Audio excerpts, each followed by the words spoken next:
no other like his, grabbing onto my soul, rising up from the mist, pulling me in, I don't wanna let go, settling in, another great show. Talk of the town, right here's where it's at. Show him some love, super chat, chat, chat.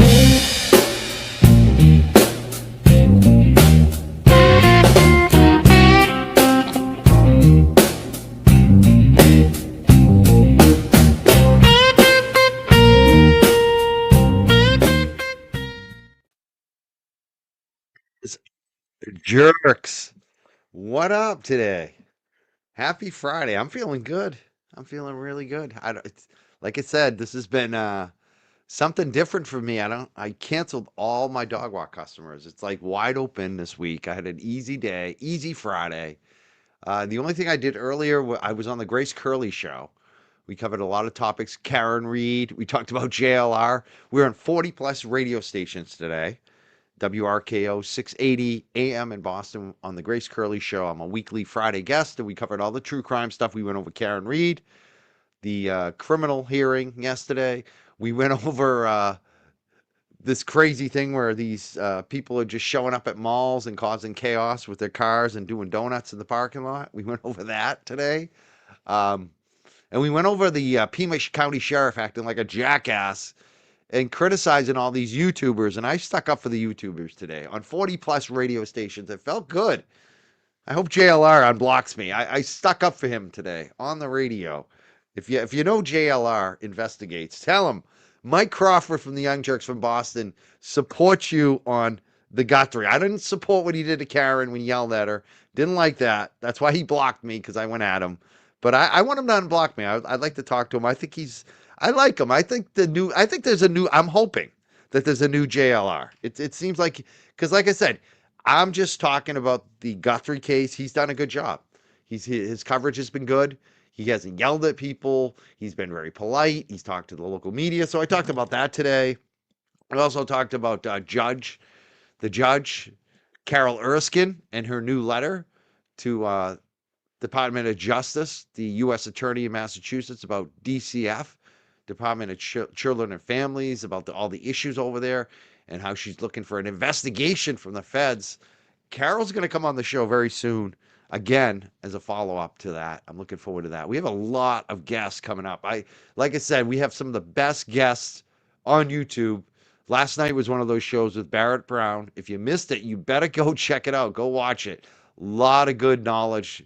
Guy has a lot of info. Great journalist, award-winning, won the National Magazine Award, which is like highly prestigious. He's written for The Onion. He's written for The Guardian and many other big publications, including The Intercept, which he threw some shade at Glenn Greenwald last night, and Elon Musk, and especially Peter Thiel, and Joe Rogan, too. We got into it. We went after all those clowns. It was good. Barrett knows these guys. He's been around that crowd. He has the receipts. It was an amazing show last night. I'm really enjoying the guests we having. We had Jody Weber recently on the show, retired FBI agent. You can expect much more guests like that upcoming, and some local people that maybe you've never seen before on the Young Jerks. I'm working on a lot. We've got a lot upcoming. I'm very happy about what we're doing. Happy about the content. Happy to be on Grace Curley. I'm happy you all helped me raise almost $20,000 for my legal defense for the defamation, the ridiculous defamation suit that was filed against me, that we have our motion to dismiss, was just recently heard. I think we might win. We'll see what happens. We're still waiting for a ruling from the judge, but every day I'm checking that. I'm checking to see if there's been a ruling yet. If I'm out of the woods, I'm also celebrating my eye. I'm going to have to take a quick break during the show and throw some more eye drops in. But my eye is feeling good. There's no pain. I can see better than probably since I was like age 13. It's unbelievable.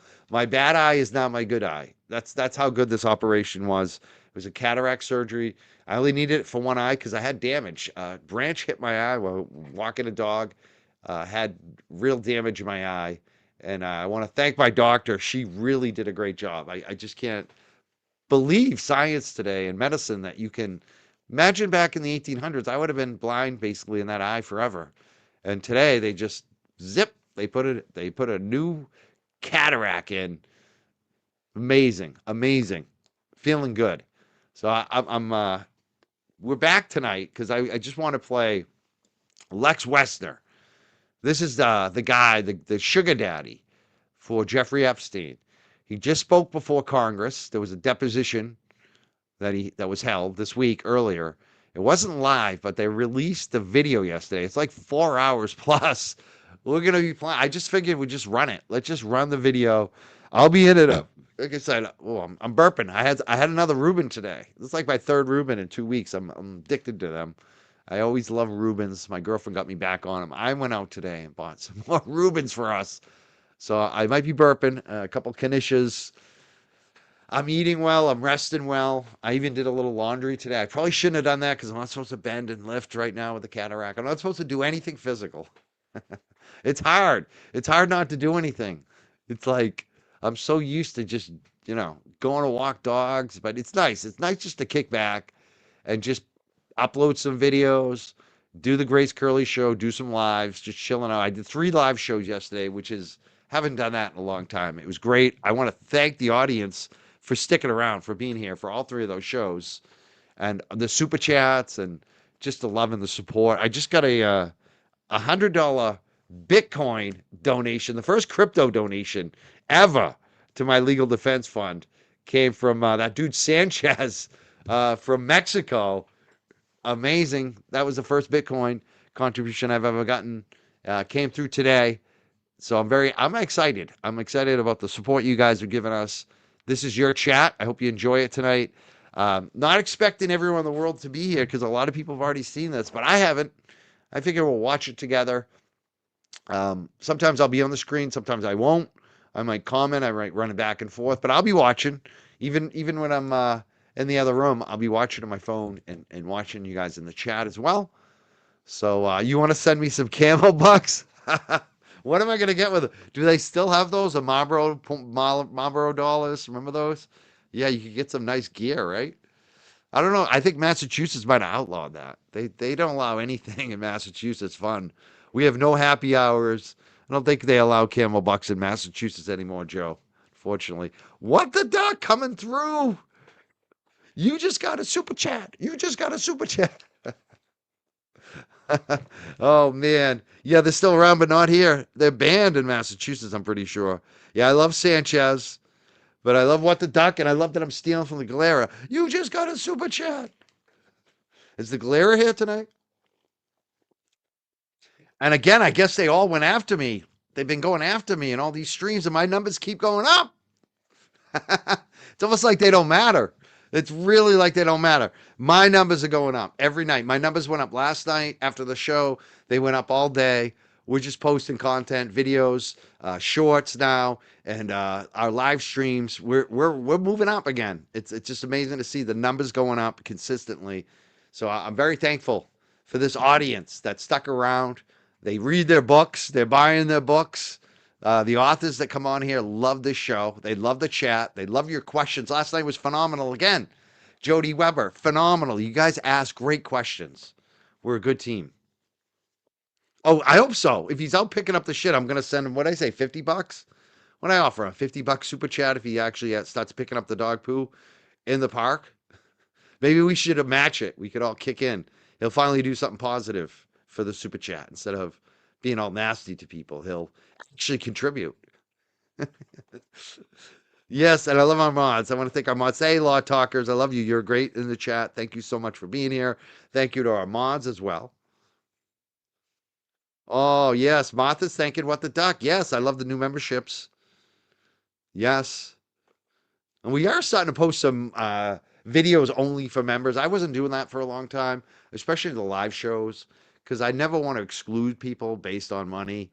Memberships have always been for us just to support the show, but I'm starting to, throw a little bit of extra exclusive content. Sometimes I put things, public first and then privatize it through the members. So you will find some member videos in there, which is good. We'll start doing that more and more. I really appreciate you all. I can't tell you enough. I'm feeling good. You can tell. I took a little break from this and I'm back and I'm happy with what we're doing. I am. So what I'm going to do right now is we're just going to start this up. Like I said, it's 4 hours plus. Maybe we'll get into some Guthrie coverage late night. I don't know. Maybe tomorrow morning. Brian from LTL is going to be doing some Guthrie coverage tonight. I'm going to redirect you all over there after this is done. His stream will probably be already maybe an hour into it, but we're going to redirect you over there, the few that are here. And Lord Talk has just gifted a Young Jerks membership. So thank you so much. That's 6 tonight. We got goals in different area codes, as JFK would say, and we're making them. Sometimes I put this ticker up. Sometimes I take it down. But now I'm realizing they could put it at the top. Do you like it at the top, or do you prefer it at the bottom? That's the question of the day for the chat. Like obviously we don't have to run it all the time, but sometimes it's at the top, and usually we put it at the bottom. So I guess the question of the day is, does it matter to you? Do you like the bottom or the top for that little ticker with my Venmo and my Cash App? Let me know in the chat. You can tell I got a little raspy voice today because of the 3 shows in a row last night. It's amazing to be able to be here 3 shows in a row, no dog walks, no running around, no dirty pants, just chilling for once. Doctor's orders. Doctor's orders. All right, I'm going to play the video. This is on LTL's website as well. It's on, comes from House Republicans, and it's also on a bunch of other YouTubes. But I figure we're running off Brian's, so he gets the extra YouTube premium money, gets the extra dollars. We want to support him. All right, let's watch a little bit of this, or at least it's almost 5 hours. I don't know if we'll make it. Let's see if we can. See how long we can make. This guy apparently doesn't say We'll go on much the record. for 5 hours, but it's to be interesting to This see is what a he says and what deposition he of doesn't Mr. say and how he Leslie says H. it. Wexner conducted by the House Committee on Oversight and Government Reform under the authority granted to it pursuant to House Rule 10. Accordingly, House Rule 10 grants the committee broad jurisdiction for the committee to conduct investigations of any matter at any time. On January 7th, 2026, the committee voted to approve a motion directing the chairman to authorize and issue a subpoena to you for a deposition. On January 23rd, 2026, Chairman Comer issued a subpoena for Mr. Wexner to appear today for a deposition in furtherance of the committee's investigation into the actions and investigations of Mr. Jeffrey Epstein and Ms. Ghislaine Maxwell. I will enter the subpoena and corresponding cover letter as Exhibit 1. So far, we're on a tie on who, whether it's top or bottom for the ticker. I'm going to move the ticker back up so people who are just joining us can see what I'm talking about. I found out today you can actually add this little ticker that we usually put up on the top if you want to. Not that it makes much difference, but I figured I'd give it a, and you can also speed it up and slow it down, which is interesting. I didn't know that. I'm going to slow it down, actually. I like that maybe a little bit slower. Let's just edit that up. Let's see what slow mode looks like. There we go. See, we'll put it at the top for a minute. But again, which one do you like? Do you like it better on the top or the bottom? I can't decide. I don't think it really makes a difference, but it's just funny. I want to go with the audience on this one. If you guys are clear cut, but so far everyone's kind of top, bottom. It's about 50-50 right now in the chat. You could be the tiebreaker on this. Let us know. Would you rather see the ticker on the top or the bottom, or it doesn't matter? The committee noticed the deposition Well, you don't from want to see Mr. it. Wexner on February 9th, 2026. I will enter the notice for this deposition as Exhibit 2.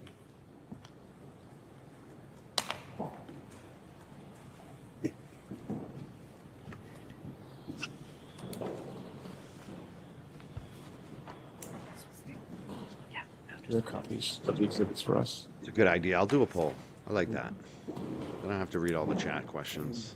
Some people, well, it's not. It looks like bottom. Oh.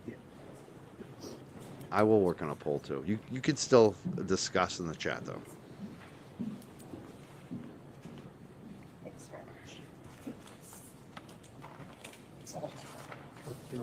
I got it.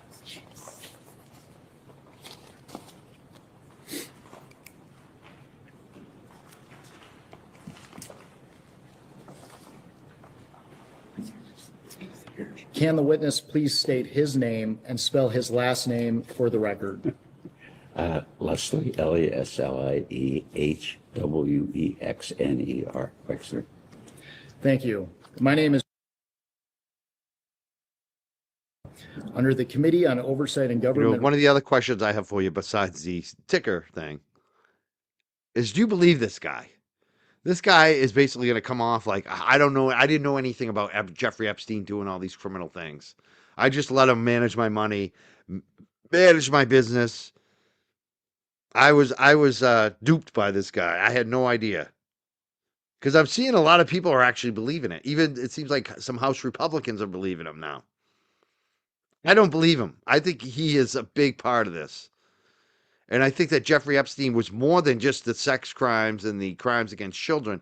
Jeffrey Epstein was a fixer for billionaires of all stripes, Russian oligarchs, Europeans. We know about the Rothschild family now, right? And this guy Wexner in Ohio, and all kinds of other unsavory characters. He was a fix-it guy. He was somebody who would like make your problems go away if you're a billionaire. He was someone who would fund causes that you might be interested in and be the front person for your programs that you were running. This guy was heavily involved in everything. And I don't think Wexler didn't know, but I want to know after you watch this, do you think he was duped or do you think he was part of it? That is the question of the night. Reforms rules, you are allowed to have a counsel present to advise you during this deposition. Do you have a counsel representing you in a personal capacity present with you today?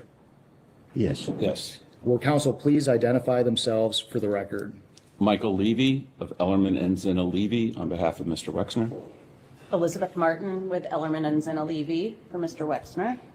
And Matthew Zeiger from Zeiger Tickets and Little on behalf of Mr. Wexner. For the record, starting with the majority staff, can the additional staff members please introduce themselves with their name, title, and affiliation? Yasmin Ansari, Congresswoman from Phoenix, Arizona. Ralph Chrisley, our ranking member, Oversight Committee. That's in private necessary. Thank you all. Mr. Wexner, before we begin, I would like to go over the ground rules for this deposition. The questioning will proceed in rounds. The majority will ask questions for an hour, and then the minority will have an opportunity to ask questions for an hour if they choose. To the extent members have questions for the witness, they will be propounded during their side's respective rounds. The clock will stop if you need to confer with counsel. Your counsel is speaking, and when members or staff are speaking during the opposing side's rounds of questions. We will alternate back and forth until there are no more questions. Do you Don't know, this guy owned a company called the Unlimited, and they owned a lot of major retailers, including Victoria's Secret. He is the guy behind Victoria's Secret. He is a billionaire.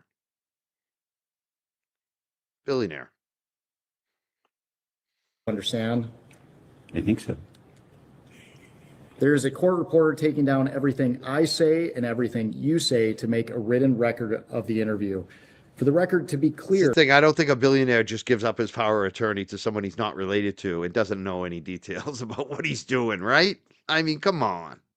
Please wait until the Good staffer point. questioning you Good point, finishes Rogue. each question before you begin your answer, and the staffer will wait until Abercrombie you and finish Fitch is your another one he response owned. Thank you. before He proceeding also to owned the next Abercrombie. question. Yep.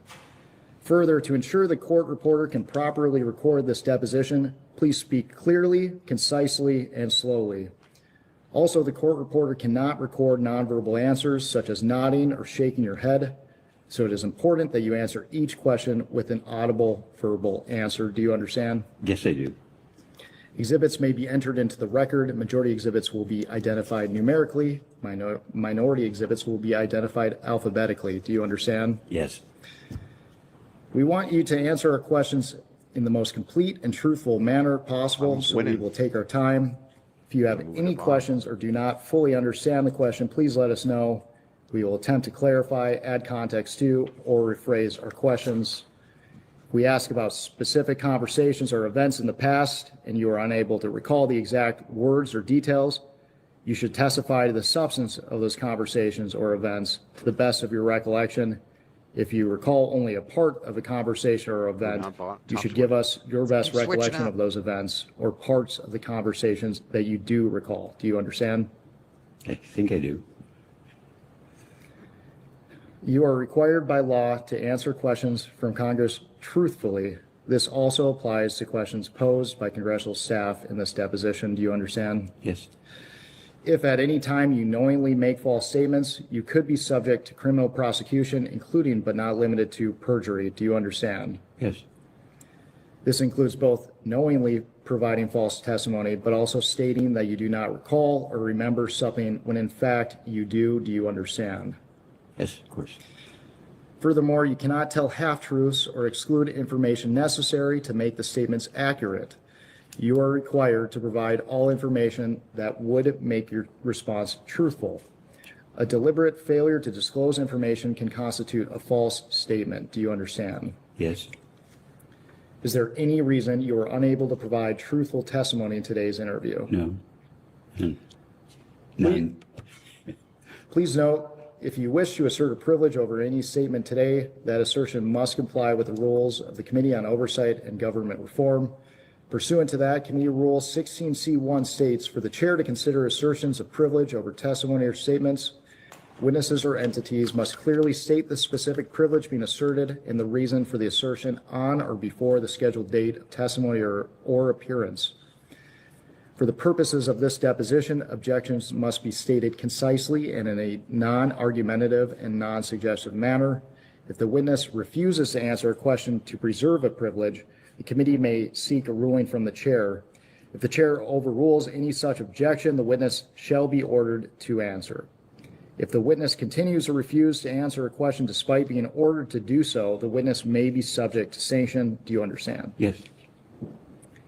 Ordinarily, we take a 5-minute break at the end of each hour of questioning, but if you need a longer break or a break before that, please let us know and we will be happy to accommodate. However, to the extent that there is a pending question, we would ask that you finish answering the question before we take a break. Do you understand? Yes. Finally, I will note for everyone here today that the contents of what we discuss in the deposition is confidential under the House deposition regulation. Under the rules, the chairman and ranking minority member shall consult before any release of testimony or transcripts, including portions thereof. This means it is a violation of House and committee rules to disclose contents of this deposition prior to its official release. For this reason, the marked exhibits that we will use today will remain with the court reporter so that Poor they can kids. go into the official transcript. Well, lucky kids. And any copies of those exhibits will be kept at the table or returned to us when we wrap up. Can the reporter please swear in the witness? Will you raise your right hand for me, please? Do you solemnly declare and affirm under penalty of perjury that the testimony you're about to give will be the truth, the whole truth, and nothing but the truth? Absolutely. Thank you for all the gifted memberships today. Shannon, Law Talkers, she gave 2 of them today. Do you have any questions before we begin? And What the Doc. Amazing. We're at 12 gifted memberships today. Thank you. All of you. Shannon, Law Talkers, If you mind. and What the No, Doc. some can get Shannon it, loves but We Connecticut can 1. go off the record. Yeah. Much appreciated. We will go back on the record. Another member of Congress joined. Can he please identify himself for the record? Dave Mann, California 47. Thank you for being here. Dave Mann out of California Odd. 47. Dave. I'm sorry. Dave Mann Oh, out of California 47. yes. Thank you. The time reads 10:17 and the majority's time will begin now.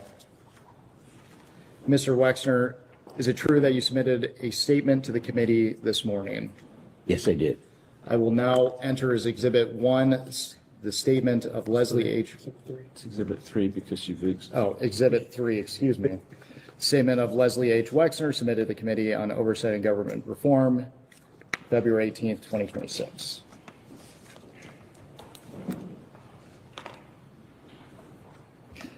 Mr. Wexner, let's start by briefly discussing your education and experience. Where did you attend undergraduate school? The Ohio State University, And what degree did you graduate with? business degree. And I know you had a long career, but can you briefly summarize your professional career for the You committee? stand stones. Much appreciated. Well, I was raised in a very poor family and we had no money. And I had an Aunt Ida and she loaned me her life savings, which was $5,000. And on the understanding I could put it in the bank so it would appear that I'd have money. And I could borrow money from a bank, and I opened a store in 1963. And I opened a store every year for the next 5 or 6 years. And so by 1969, I had 6 stores. I took that company public, not to raise money because it was remarkably successful.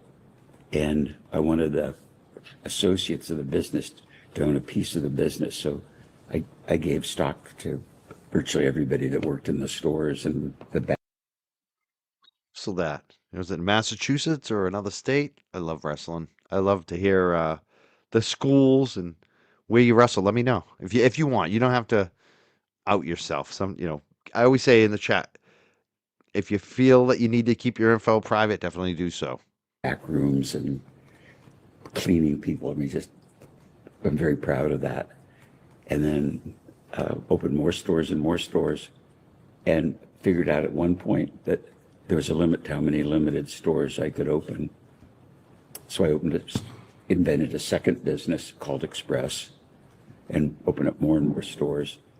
And what the business then turned into was the largest multi-division fashion specialty business in the world.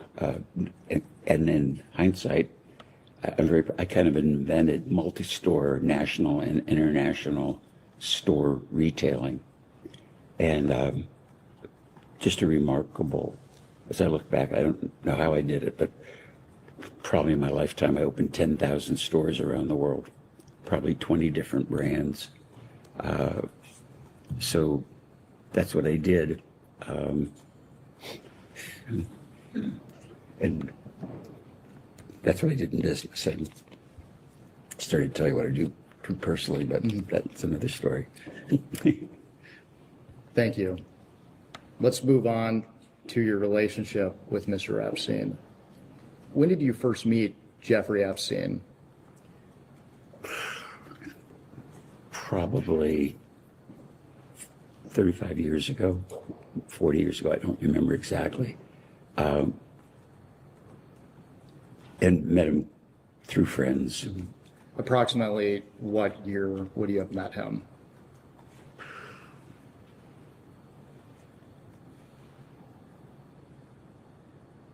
Probably between 80 and 85. I don't remember. And how did you first come to meet Mr. Epstein? It was really by accident. I was friends with a couple, Bob and Wendy Meister, and I was in Florida, and I'd never been to Florida. So they were driving me around, showing me what South Florida looked like, and and they showed me the Breakers Hotel, and they were just driving around the driveway, and Bob stopped the car and he said, "There's somebody you should meet. Really smart, savvy guy named Jeffrey Epstein." And so they stopped the car. I was sitting in the back seat, and they introduced me to Jeffrey, and we drove off. That was about it. So at that time, you had no knowledge of Mr. Epstein until Mr. Meister introduced you to him? Never heard of him, never saw him, never met him. Did Mr. Meister ever raise any concerns about Mr. Epstein? No, he didn't. And you meet him in Florida. What's your first impression of Mr. Epstein? Kind of a medium, dark-haired guy. I don't remember saying much more hello. Say that earlier. I mean, it's tough when you're playing and people come in late. This was from 2 days ago, actually it was released yesterday, but it was 2 days ago. Congressional deposition behind closed doors in his state of Ohio. This is a billionaire who funded Jeffrey Epstein, who owned Victoria's Secret, Express, Abercrombie and Fitch, and many other well-known prominent retail brands. And basically, a lot of people think he should be in jail right now. And this guy has his name on a lot of college buildings. He's got his name on a lot of hospitals, that type. He's a billionaire. He was a fixer for Jeffrey Epstein. So we're listening to the congressional testimony. And this is my first time watching it. I really don't know. But from what I hear, he denies he knew about any of the crimes of Jeffrey Epstein, which seems very not believable. You know, so we're going to hear. This is almost 5 hours of testimony. And apparently the Republicans didn't show up. Even Nancy Bass, even the ones that supposedly are into this Epstein stuff, didn't show up. I don't get it. I don't get why some of the Republicans that we thought were supportive of this Epstein stuff weren't there. Seems like it was only House Democrats. So, yeah, the whole town of Columbus is named after him. Exactly. He's a big name in Ohio. This guy, and he's been behind the scenes of a lot of this stuff for a long time. And this is something we've been waiting for. And I'm very happy they did release it. All right, let's play it. Shaking his hands or maybe nodding from the back seat of the car. What was your first impression of Mr. Epstein? He was just a guy, about medium height and with dark hair. At that time, did you have any understanding of what he did for work? No, Did you understand Mr. Epstein to already be wealthy when you met him? no.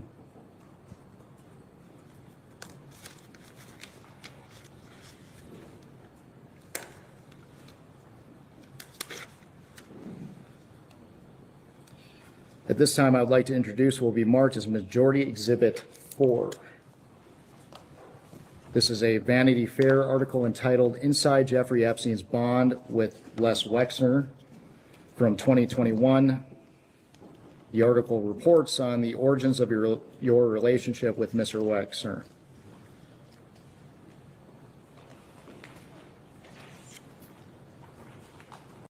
So let's just say, too, like Wexner was the money bags. Same with the Rothschilds. But Wexner's the guy on the stand today being deposed. He gave Jeffrey Epstein his power of attorney. He let him do whatever he wanted with all of his money. And Jeffrey Epstein apparently stole a lot or took a lot of money. Whether it was a gift or stolen, I don't know. I don't think it was stolen, actually. From what I've been seeing and what I feel like this guy was all in on it. Well, let's watch. We'll watch and see what he says over 5 hours here with his attorney. Give me one more. What? Give me one. I hate this stuff. Thank you. I'll note a hearsay objection for the record. Yes, he did. You're right, Standing Stone. I'm sorry. I'll note a hearsay objection. Jeffrey for the Epstein's got record. so many ties to so For many the- people for in the record power. here, It's federal crazy. residents do not apply to congressional depositions. This is such a I'm big noting story. my It's hard to objection. I'm not cover it instructing him because not there's to so answer. much I'm to it. noting that this is hearsay. That's all. Okay. But yeah, Bill Barr did hire him at the Dalton School, prestigious little prep school in New York City. So in the article, it says that you met Epstein sometime around 1986. Consistent with your testimony today, it says that you were introduced by Mr. Macer. Do you agree with the article's characterization? I don't know. I remember seeing the article.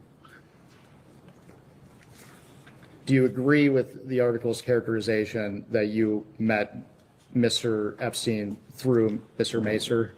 Objection. What character? You said he didn't read it. What characterization are you referring to? Yeah, the tentacles. That you know what? They don't, yes, exactly. Not just in America, international, everywhere through tech, Go off the through the record. big tech companies, So through you Hollywood, previously testified that Mr. Macer through Washington introduced you to D.C. and Epstein. all Is the that other right? foreign governments. Meister introduced Crazy. Macer. Bob and Wendy introduced me to Jeffrey Epstein. And at that time, what was your relationship with Bob and Wendy Meister? Well, I met Bob because he was a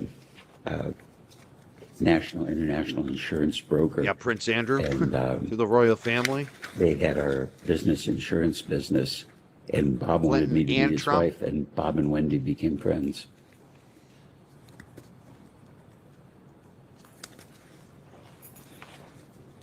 Did you trust Mr. Meister with advice? I don't know if people caught it last night, but Barrett Brown talked about one of the Obama people. One of the main Obama people was giving Epstein stuff off the record. I mean, it was just, this guy had tentacles. That's the thing. People are getting caught up. Oh, the Democrats just want to do that now because Trump's in office. You know what? This Jeffrey Epstein and this crew, they didn't care if they were Democrats or Republicans because they were going to find people to buy on either side. That's the thing. When you have real money like this, you can buy both sides. You're not going to pick a side. You're going to buy both sides. That's the thing with this crew. They owned both sides. It didn't matter. They had people with Obama. They had Clinton. They had Trump. They had friggin' what's his name? Deepak Chopra. They had Noam Chomsky. It's unbelievable the circle of influence of this guy, Jeffrey Epstein. Money talks. That's what people want. They want to hang out with the billionaires. Who doesn't want to go to the private Well, I billionaire trust him with island, right? insurance advice, because that's what he did. That's why I never want to go out He anymore. was the vice chairman of an I trust international people. insurance company. Trust where they're inviting me to. Trust him like for business advice or Yeah, Oprah. anything beyond Yeah, the no. scope of what his profession was. I want to direct your Yeah, all the attention to supermodels, page 9 like of Victoria's the Secret. article. And you know what's really disturbing is they're finding out stuff about like the possible baby farms and cannibalism. I mean, this is just, I can't even think about that stuff. And especially knowing that there's bigger like financial scams that they were doing, like influence peddling. That's just stuff that's not as sexy, but actually is probably even more important in a way. Because they were rigging the entire system for these billionaires. Everything is crooked when you're like Jeffrey Epstein. Everything. Nothing you can't buy. And we're specifically looking at the paragraph, the sixth paragraph from the bottom. It starts Yeah, they in got to search the September land in New 1997. Mexico, definitely. I hope so.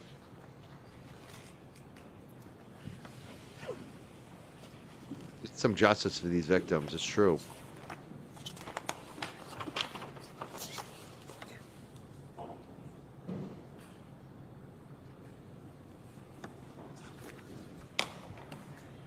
That's the other thing. There will be people mentioned that didn't participate. That's the thing. Just because your name's in there doesn't mean you did something wrong. Howie Carr's name was in a And when you're file, ready, I'll apparently. read the relevant. Howie never met any of these people.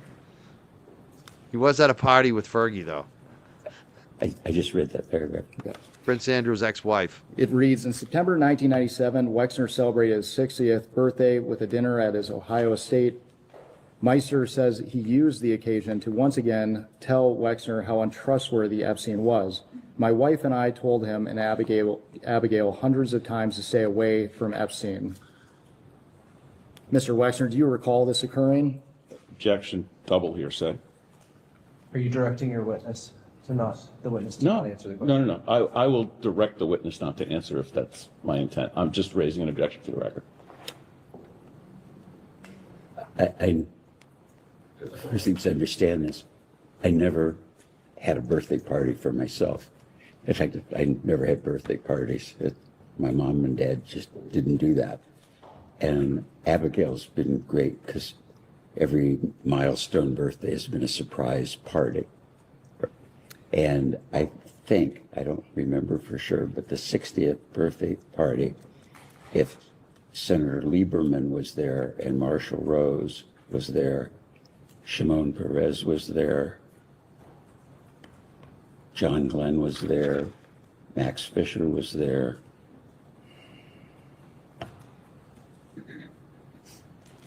And I don't think Meister was there. Let me ask you a different So question. he never said this. He wasn't there and did never said this. Let me ask you a different question, Mr. Wexner. Do you recall Mr. Meister and his wife repeatedly warning you to stay away from Epstein? I do believe was one of the recruiters for Jeffrey Epstein. You know what she recruited. It's pretty well known that she's very abusive, and she's part of this, definitely. Naomi Campbell is not one of those innocent people that's in the files. She's part of it, definitely. Good point, Ann Q. Holder.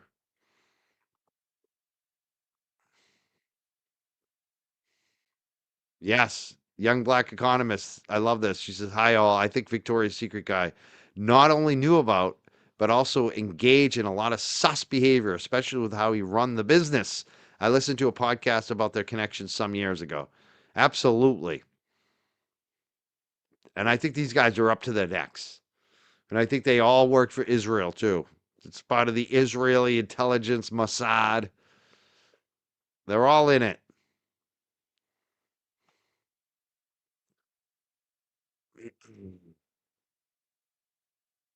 Trump was there. Trump was there. Trump was there for a lot of this stuff. He loves the models, doesn't he? He loves all the fashion shows. Seen. Never. I want to now direct your attention to the 5th page.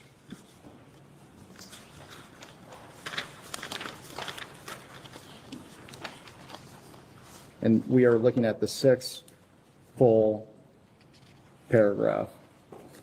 The one that starts soon after? Yes.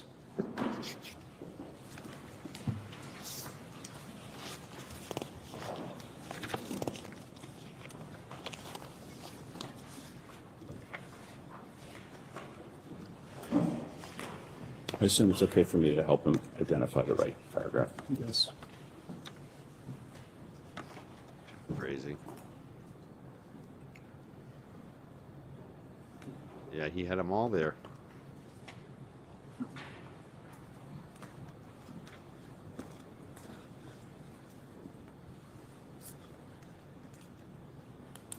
Yeah, I just read it. For the record, it reads, soon after introducing Wexner and Epstein, Meister started hearing disturbing stories about Epstein's sexual proclivities. Think of whatever the worst thing anyone could do is, and Epstein did them all, Meister said. Did Meister ever express concerns related to Mr. Epstein's sexual proclivities? Never. Objection, double hearsay. He answered. Never. The very next sentence continues, Mr. Epstein showed up unannounced at Meister's Park Avenue apartment with 5 models for Meister's sexual entertainment. Epstein thought he was bringing me a gift, according to Mr. Meister. Were you aware of Guy is 88 years old. He also started Bed and Bath. Yeah, what is that called? Oh, hold on a second. I just had it up. I put his Wikipedia in the chat if you want to read more about this guy. But he started, or was the co-founder and chair emeritus. I can't even say that word, of Bath and Body Works. He's also been the principal in Abercrombie and Finch, Victoria's Secret, and La Senza. And also, you heard him talk about another one that I remember was a big one, the Express. Remember that? The Express stores?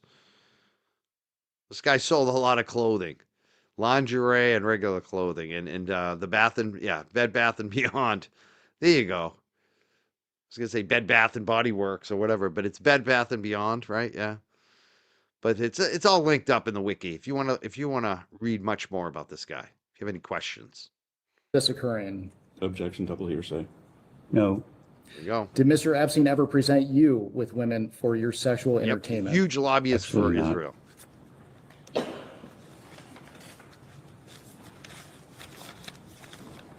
Yeah, limited. Limited was another one.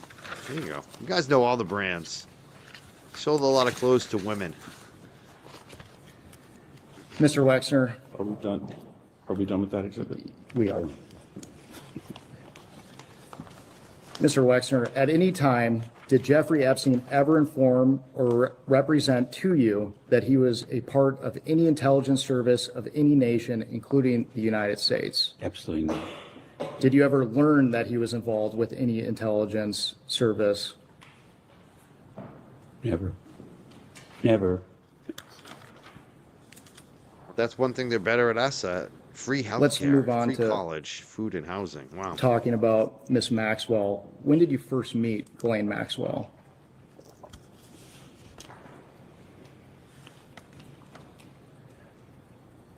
probably about the time that I got engaged to Abigail. You did sell So- it, yeah, right. He sold his stores. He sold the Victoria's Secret anyways, yeah.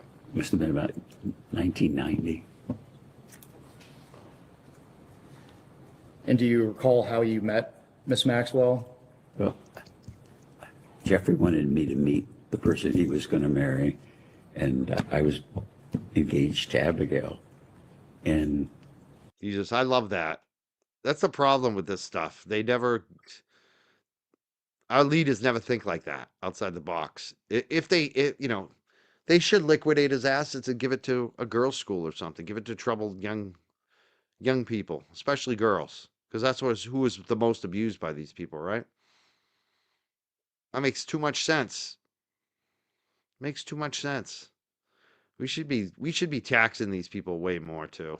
Like, this is the problem. They create inflation. Billionaires create more inflation than anyone else. That's why I'm convinced that's why our inflation is going up so much, because these tech billionaires, they used to be worth $10 billion. Now they're worth 100 billion, 200 billion.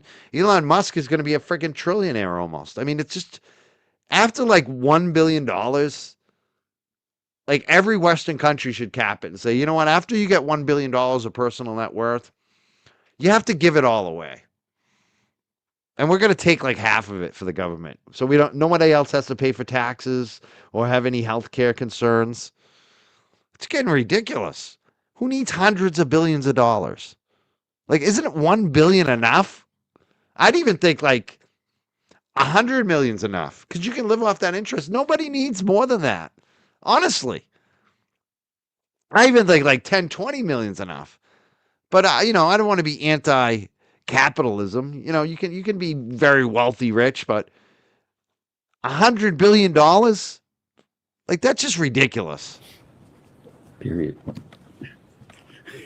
Do you have any recollection of where you met Miss Maxwell? They're inflationary. No. And based on your testimony, is it fair to say that Mr. Epstein It introduced really you to doesn't make a Maxwell? difference, except they feel better about themselves and they have even more power to buy off the politicians and buy off anything. I mean, that's it. Like, once you hit a certain level of wealth, you're just comfortable. It's nice to have money because you get a lot less stress.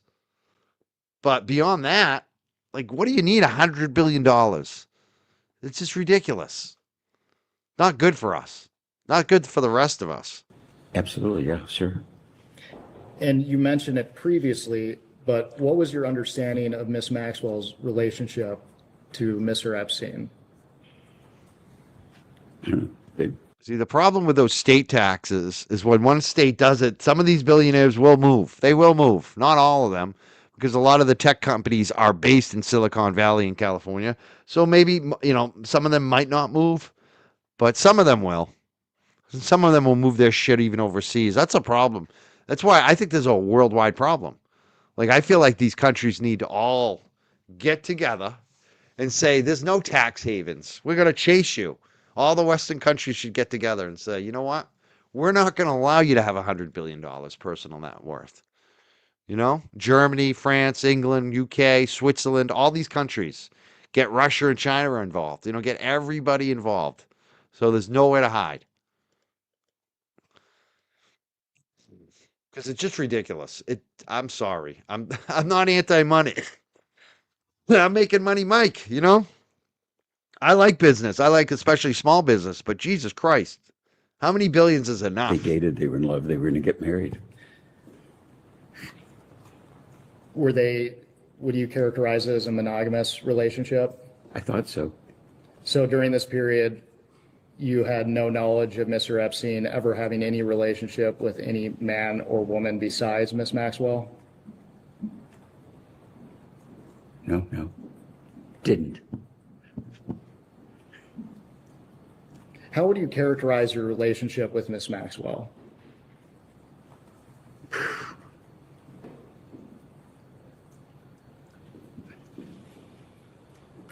Like, Wendy Meister was Bob's wife, and we were friendly and friends.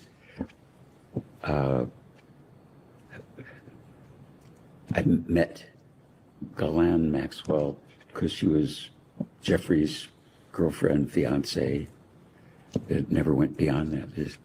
I knew she was smart. I think she was an honors graduate of Cambridge or something.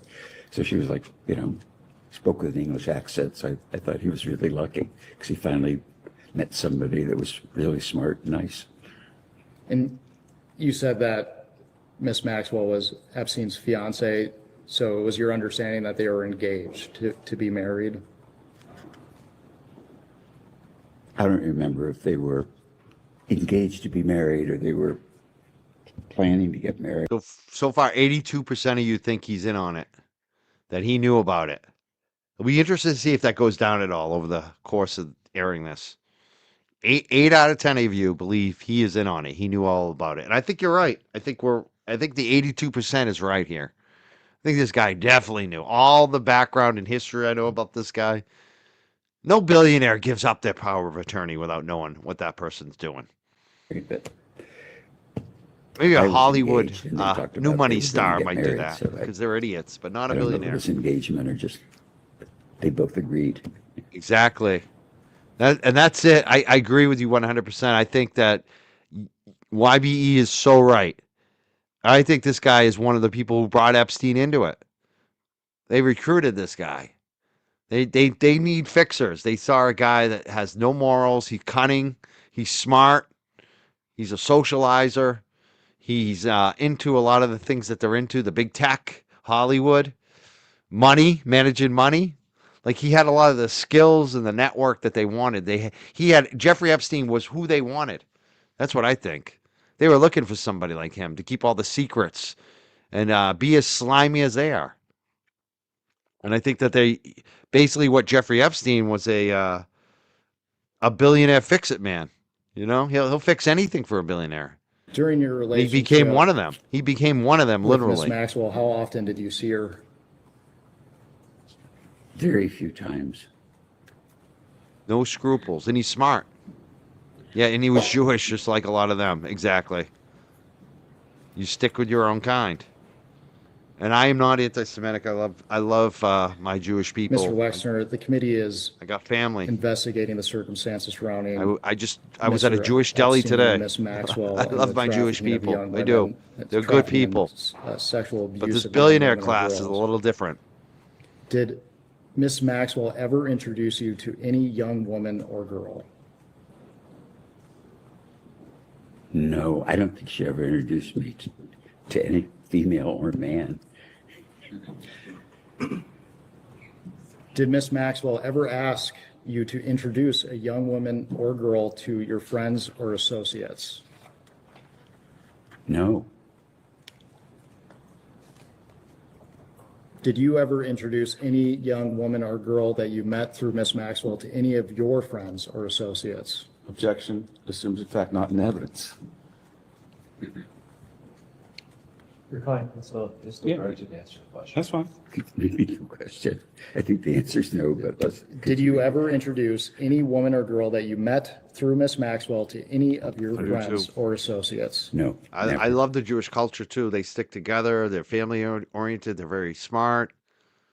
I'm maybe stereotyping a little bit, but you know what I'm saying. Like from my experience, I do not. I love Jewish people. I really do. I like what their culture, and I understand they have been heavily persecuted. What do we call that? Genocide, the Holocaust. I mean this is all real. And I think, unfortunately, because of that, some of these rich billionaire ones, they're using that, and they're unfortunately, it's backfiring on them, because a lot of this is about their lobbying and sticking together and making more money for. We got to protect Israel at all costs. It's gonna backfire, And some of these billionaires, let's be serious, some of them are not Jews. Like look at Elon Musk, the guy from Palantir, the PayPal mafia. A lot of them are South Africans. Like so, they're and like Prince Andrew. Like there's all types of different types of billionaires, and they're all in this Epstein class. That's what I call it, the billionaire Epstein class, outlaw billionaires. That's what this really was. Sick. This whole thing is sick.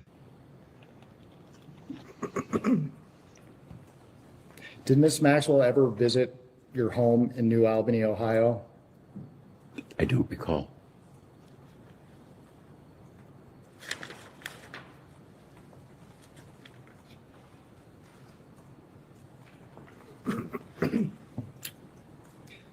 Half Irish, half We're Jew. going to Yes, discuss that's true. your Very business true. relationship with Mr. Epstein in more detail later.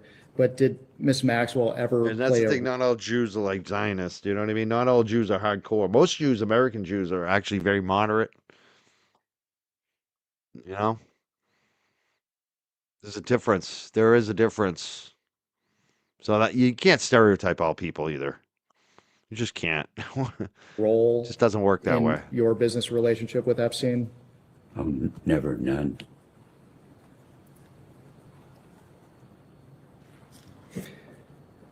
During your relationship with Miss Maxwell, did she ever represent or inform you that she was a part of any intelligence service of any nation, including the United States? No. Well, that's a good point. Did you actually. ever You meet got a good point. Ghislaine's father, Fifth Robert Alley. Maxwell? You're right. No. Yeah, I love Italians too. I do. They're so like, they're very loving Italians. When did you hire Mr. Epstein to officially work for you? I think it was about the mid-'80s. Do you have any recollection of how long you knew Mr. Epstein prior to you hiring him?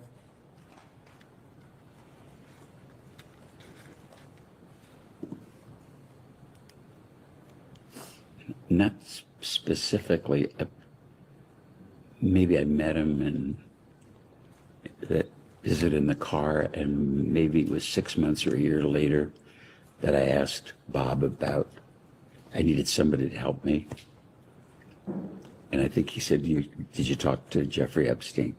And I think so. 6 months to a year later, after meeting him, he hired him to be his fix-it guy. I'm gonna step out for a second. I'm gonna watch the chat because I don't want to keep interrupting this.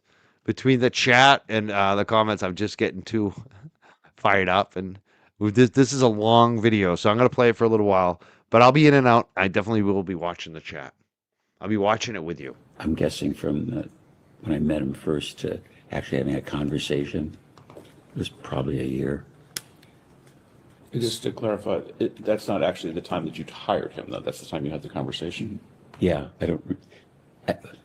yes, that's, For the record, you don't recall the exact dates that you hired him. no, I don't. Another member of Congress has joined us. Can she please introduce herself for the record? Yeah, Rashida Tlaib, I represent the 12th Congressional District in Michigan. Oh, hi. And Mr. Marcia, can you raise your voice just a little bit? He is trying. I keep telling him he's trying. Speak more loudly. Would it help better if I sat more in the middle? We have the video set up. Okay, I'll try to speak louder. If I'm not speaking, if you wave or something, it'll remind me. Mr. Wexner, would you characterize your relationship with Mr. Epstein, at least initially, to be solely business related? Yes, Did you at any time ever consider him to be a close friend? no,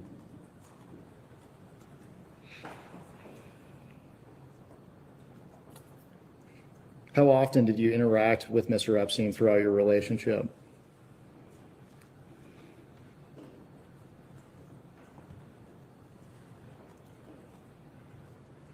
probably a lot of phone conversations, but meetings,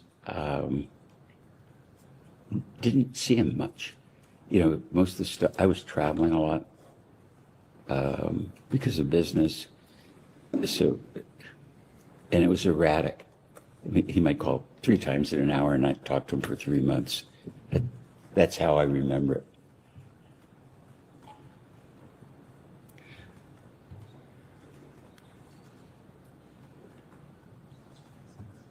When you were interacting with Mr. Epstein, did you enjoy spending time with him?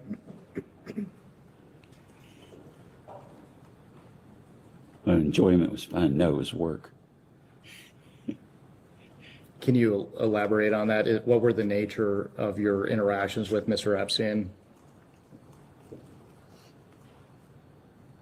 Like professional, you know, this is what's going on. Have you paid this bill? Do you know about that? Or, you know, I took an inventory of your house and no one would ever taken an inventory of your furniture. Do you know how much furniture you have? And it was like, no, I never thought about it. well, I know, you should know that I have an inventory, things are buttoned up. It was like what an off, would, I don't think, how can I explain it? It's like people talk about family offices, and I managed all my stuff, or my admin paid my bills because I was so busy. And I realized there was a complexity in my personal life, and somebody had to just do this stuff because it wasn't getting done properly. And so it was like, you know, professional, I guess what a fiduciary would do, more than what just your accountant would do or your lawyer would do. And something I thought was unfair for my secretary to do. Mm-hmm. And you testified that at times he would call you 3 times a day. Is that a fair characterization of your testimony? No, what I'm saying is that he would call me 3 times, maybe in an hour, 'cause he wanted to tell me something about what he was doing, or would ask me a question about taxes so he could understand what he was preparing. And but he might not call me for 3 months, maybe 6 months. I didn't pay attention. It wasn't important at the time. Mr. Wexner, is it your testimony today that your conversations with Mr. Epstein were predominantly focused on your business relationship with him? That'd be very accurate. That would be very accurate. What common interests did you share with Mr. Epstein outside of work? None. So you didn't have any personal relationship with Mr. Epstein whatsoever? I don't think I ever went to lunch or dinner or a movie or had a cup of coffee with Jeffrey. And I've thought about that recently. And I'd say the same thing about my attorney. I'd never been to his office. My current attorney, who's been our family attorney for 30 years. And how could you, I mean, I can't explain to myself how I could have an attorney who lives in Columbus, who was my personal attorney, and I'm friendly with, and never visit his office. I just, my focus was on my business, and my focus was on community before my family. That is, before my family existed. Until your family, not Until, yeah, that's a better way of phrasing it. It's a general question, but approximately how many years were you associated with Mr. Epstein? I don't recall exactly. And to be clear, you at no point ever considered him to be a friend. No, I didn't see Jeffrey as a friend.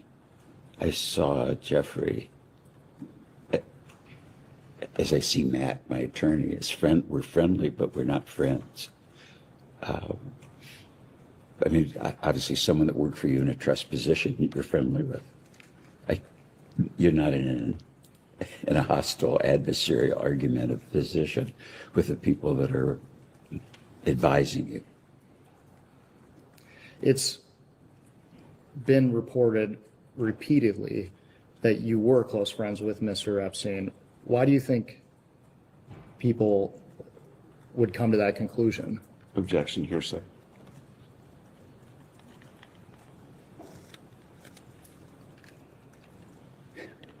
Speculation, because he would tell him that. But he told me he was friends. I mean, if you told me that you were friends with Bill Clinton, I would believe it. Or if anybody told me somebody was a friend, I would believe it. So I think the perspective that I have now, and I think what's really important for this group to understand, is that as I look back at it, I was conned by the world Olympic all-time con artist. And you look at, I read in the news all the people he knew, royalty, kings, princes, and all that. an incredible con artist. Do you think Mr. Epstein thought you two to be friends? Objection. I don't know what he thought.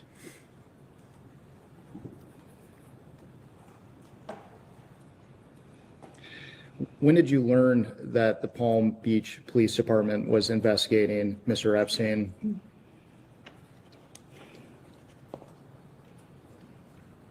I don't recall. Mr. Epstein was convicted in 2008. Did you maintain any contact with Mr. Epstein after his plea deal? As I recall, concomitantly with Abigail taking over the finances, and my wife is a M&A lawyer. She worked for Davis Polk. She's really smart. And she took over the finances, and kind of concomitantly, she was discovering that he would stole money from us, and concomitantly finding out about these accusations and the criminal activity that he pursued. And when we found out about it, we severed relationships with him immediately. Mr. Wexner, I appreciate the context, but when was the last time you were in contact with Mr. Epstein? I have no recall. Did you have any contact with Mr. Epstein after 2008?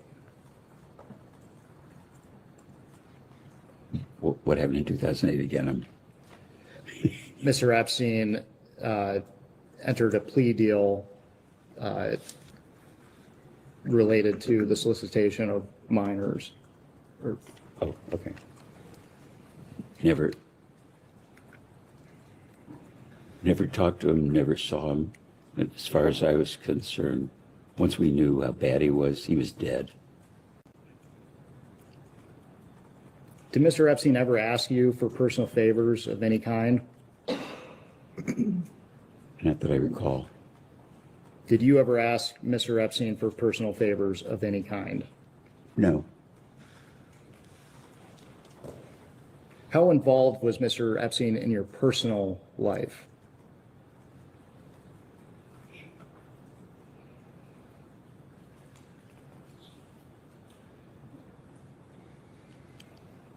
I didn't think about that.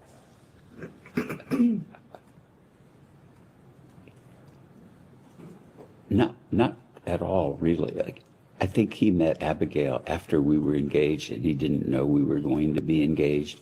So I didn't discuss my personal life with him or anything. Just he was kind of the business manager of my personal affairs. And, you know, at the time, I probably had 20 CEOs reporting to me. And so I had I was used to having business relationships with people, whether it's attorneys, accountants, investment banks that we were doing business with, at commercial banks. But I never had personal relationships with people that I worked with. I was pretty much a loner. Is it true that Mr. Epstein oversaw your prenuptial agreement? I don't recall that I had one. If you did, would you consider that to be a business transaction between you and Mr. Epstein? Objection calls for speculation, but you can answer. If I had one, I would have talked to my attorney. Was Mr. Epstein involved in hiring personal staff?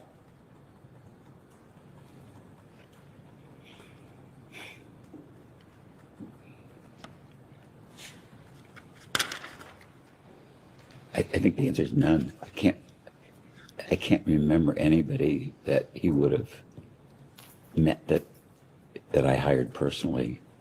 I'm thinking also business and household staff, people like that. No, I can't think of an exception. And we will discuss your financial relationship with Mr. Epstein in greater detail later, but broadly, did Mr. Epstein ever ask you for any financial favors?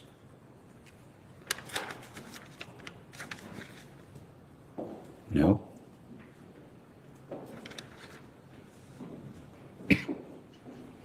Let's talk about your property here in New Albany. When did you first buy the New Albany property?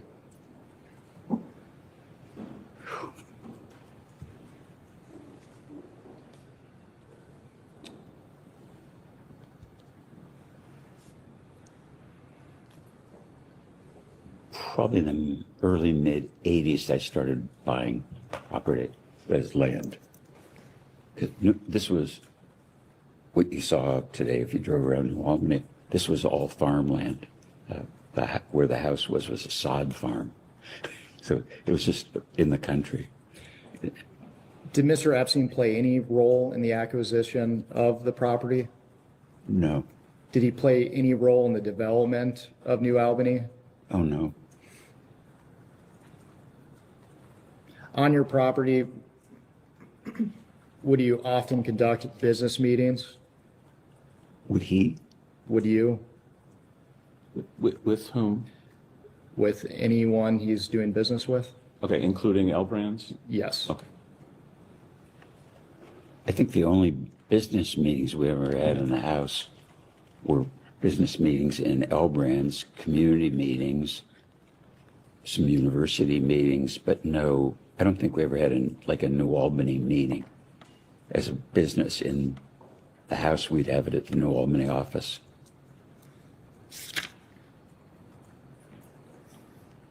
Mr. Wexner, did you ever meet with, socialize with, or otherwise engage with Jeffrey Epstein at your New Albany, Ohio home?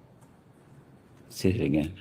Did you ever meet with, socialize with, or otherwise engage with Jeffrey Epstein at your New Albany home? I'm sure he was in the house, but I can't remember a specific time. I don't remember setting meetings with Jeffrey. Most of the business I had with him was over the phone. Most of the business was over the phone. Do you have any recollection of when he first visited the property? No. And do you have any recollection of how often he would visit the property? No.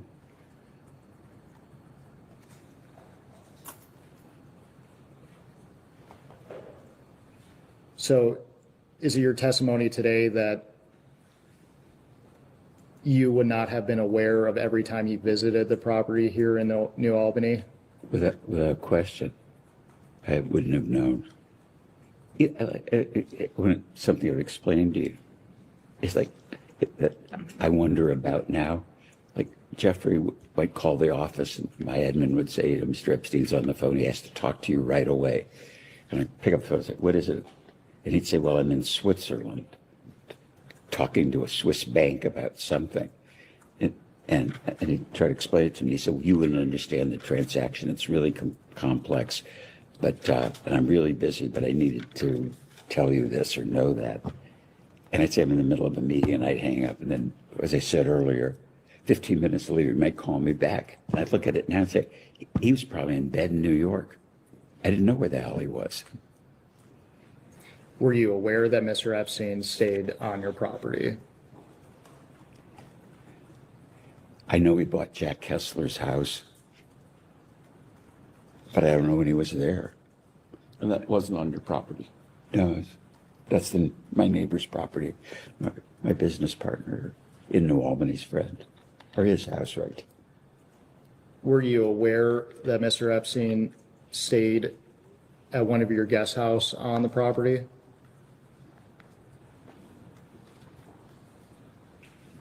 No, the house he stayed at was Jack Kessler's house, which is an adjacent property.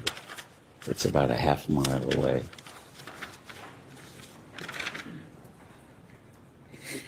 Mr. Wexner, Epstein survivor Maria Farmer was reportedly brought to the guest house located on your property in 1996. Objection, he's already told you it wasn't on his property. I am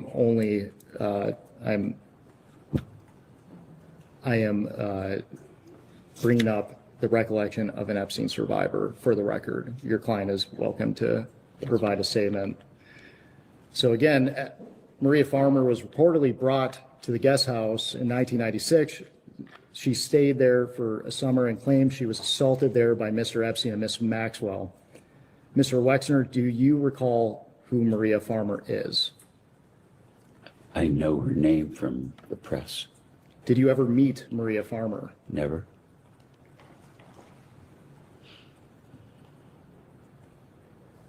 Is it your testimony today that you do not know whether Maria Farmer ever stayed on your property? That would be correct.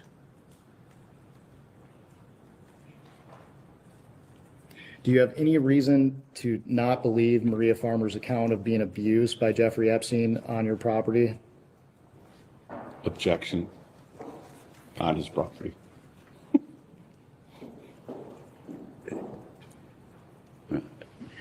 Let me be sure I answered this correctly. I never met her, didn't know she was here, didn't know she was abused.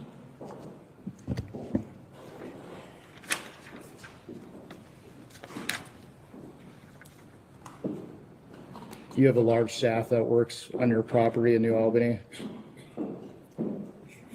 The reason I'm laughing, I don't know.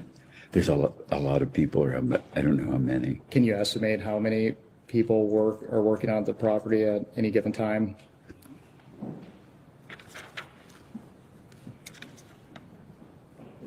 $20. Do you have private security on the property? I've had private security since 1975. Are you aware of allegations that security staff on the property stayed with Maria Farmer until her family was able to pick her up? I didn't know she was here, so I didn't know her, didn't know she was here, so I didn't know shit about her. Pardon me.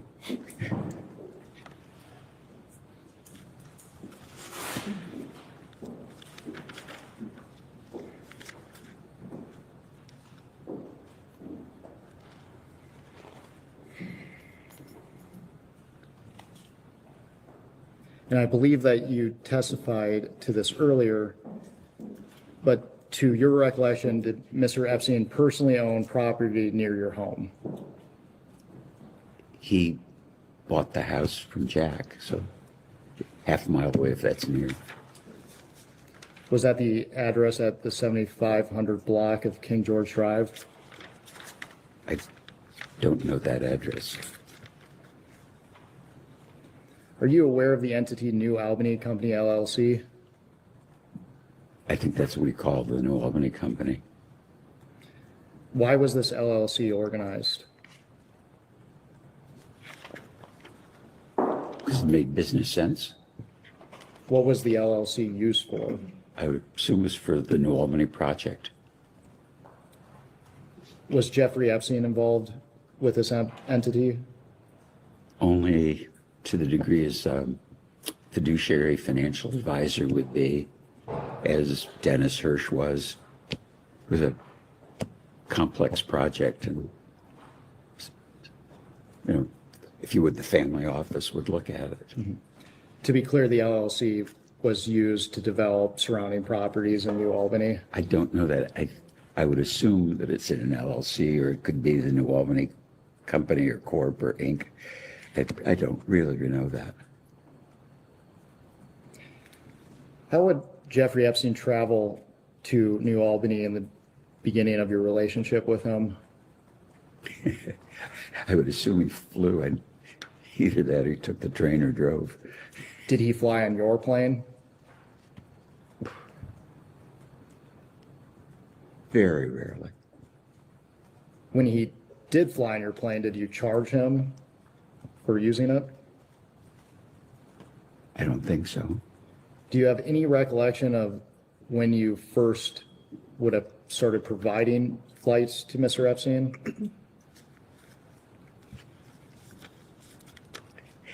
I think that's kind of a trick question. I don't think I ever provided flights for Mr. Epstein. And you testified that he very rarely flew on your airplane. Can you elaborate on that? The only time I really remember that I mentioned earlier, my wife would have surprise parties.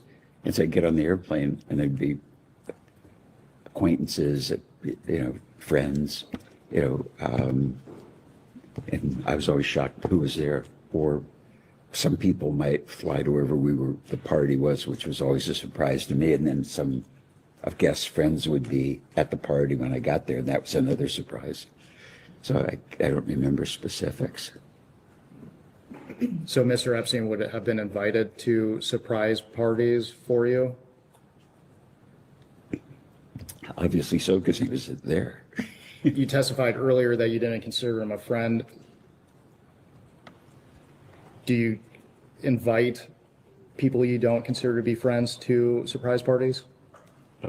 Objection assumes that he invited them. Do you need to answer that again? Why would Mr. Epstein have been invited to these surprise parties? My wife would have invited him Why do you think your wife would have invited him? because he was our financial advisor. Did your wife consider him a friend? No, I don't think so. Can we take a quick break? Yes, we can go off the record. Oh, we need to wait. for Oh, my call. sorry, excuse me. Okay. We'll go off the record. We can go back on the record.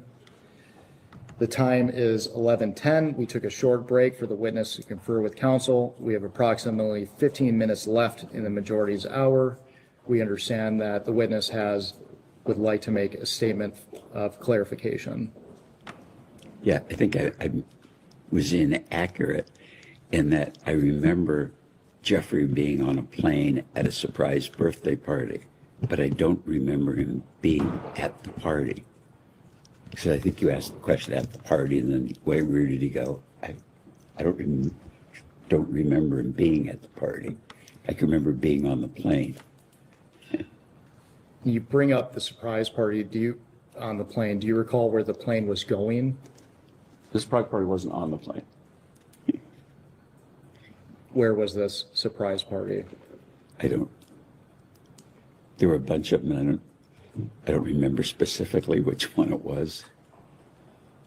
Were you on every flight with Mr. Epstein when you traveled on your plane? Objection. How's he supposed to know that?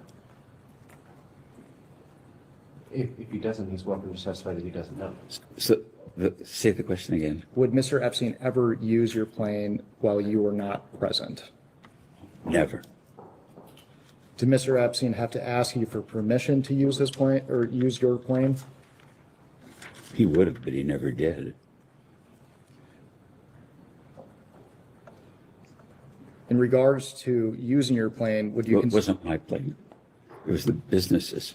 The business had an aircraft. We didn't own our own airplane till maybe 15 or 20 years ago. And he wasn't on that plane either. Do you recall Miss Maxwell being present when you were traveling on your company's plane? No. Do you recall if Mr. Epstein would bring other guests besides Miss Maxwell while traveling on your company's plane? No.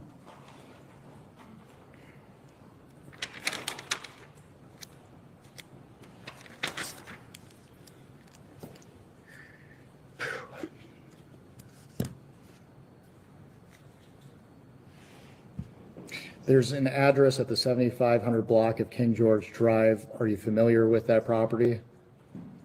No. I'm not familiar with that address.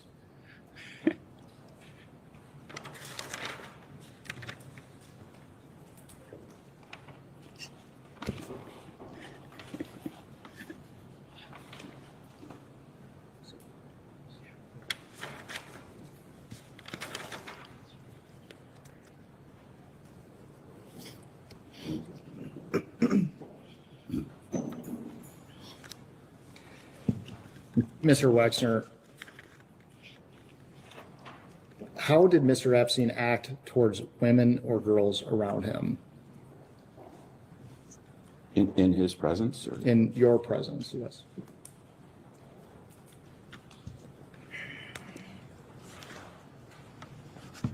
I guess the answer would be kind of normal and nice. He would like send my secretary or admin flowers for a birthday. Courteous, I would say. Did you ever witness Mr. Epstein have sexual contact of any kind with young women or girls?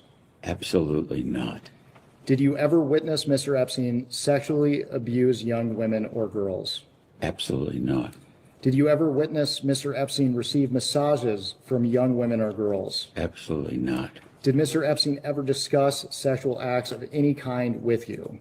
No. Did he ever discuss receiving massages? Yes. What were the nature of those conversations? He told me massage therapy was great and I should get massages. Did he ever discuss who he was receiving massages from? No. So it is your testimony today that you don't recall him ever saying anything about receiving massages from young women or girls? Absolutely not. Or absolutely, I'm agreeing with you, didn't do that. Was it common for Epstein to bring young women or girls to any other place where the two of you would meet? Never. Did Mr. Epstein ever request that you bring Victoria's Secret models to events at your home? No, and no Victoria's Secret models ever came to my home, even for business purpose. Did Talk about one exception, stuff you've seen. Oh yeah, I forgot about that. There's one exception. My wife had for about 20 years, a horse show here for charity. And one of the models' husband was a polo player. And I don't know how they showed up as a couple. And he gave either me or my wife a polo horse, which was, I don't ride, and Abigail wasn't interested in a polo horse. So that would have been the only exception. Did Mr. Epstein ever request that you introduce him to Victoria's Secret models? Never.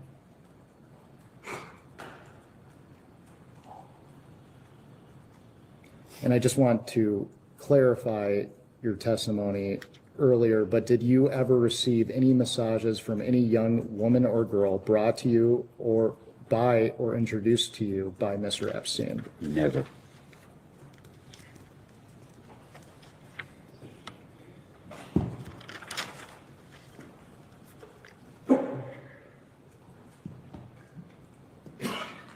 We discussed Mr. Epstein's arrest previously, but I would like to return to it just to make sure the record is clear.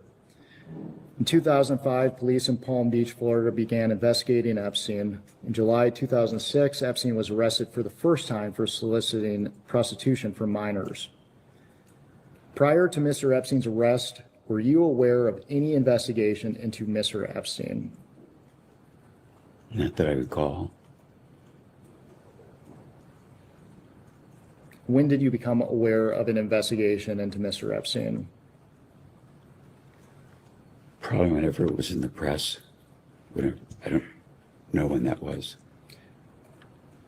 And you mentioned the press. Was there anyone that was a part of your business that may have alerted you to his arrest? Could have been. And for the record, did you have any knowledge of illegal activity by Mr. Epstein prior to his arrest in 2006?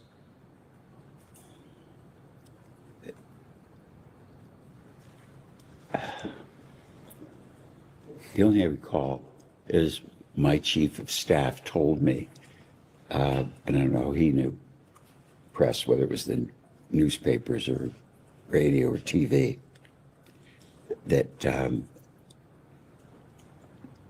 that Jeffrey had been accused, or a woman was suing him for I don't know, being aggressive. And I remember calling him and saying, "What the hell is this?" And he said, "I was being shaken down by a hooker." And I believed him. And I think the follow-up that conversation was, "I hope, you're not bullshitting me. Because if it is, the party's over." He said, "Absolutely not. Do you think I'm stupid?" Which is probably what I would say to attorney or say to you or anybody that I worked with. If you do something off, you're out. So after you had that initial conversation with him, did you discuss the allegations as they were being investigated with Mr. Epstein, excuse me? No, I don't think I discussed it. It was done, and I believed that he wasn't stupid. And you mentioned your chief of staff. For the record, who is that? His name is Bruce Saul, and I met him through an acquaintance. That's the question. Okay. It's going to help if you answer the question that he asks. Okay, thank you. Thank you. We'll all get out of here a lot faster. Did your chief of staff have any relationship with Mr. Epstein? Other than, so how do I answer it? I don't, none except if he would call him and I would know, everybody knew where I was all the time. So if somebody wanted to find me, would he call Bruce or call my admin? Where's Les? Because I try to be available to people, but I don't tell everybody where I am and where I'm going because I'm traveling so much. So I would guess conversations. I'm speculating that those conversations might have happened. For the record, you were surprised by Mr. Epstein's arrest? Yes. Do you recall people around you being surprised by his arrest? Don't specifically recall. Probably at the time they were, but I don't remember it. Do you recall whether anyone around you advised you that you should cut ties with Epstein after his arrest?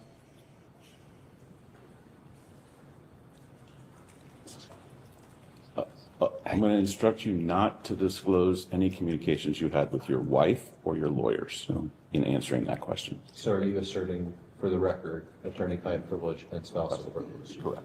To be clear, the House does not recognize common law privileges. And so if you are asserting that in order for him to not testify to those, in order to preserve that, we may discuss and may take that to the chairman for a ruling. And potentially may direct your client to answer those questions. That's fine. The Supreme Court has also made clear that those privileges do exist in the congressional context, and I doubt very much that whatever his answer would be to this is that important, but I'm directing him to preserve those two privileges, those two well-recognized common law privileges. I forgot the question. Go ahead, Master.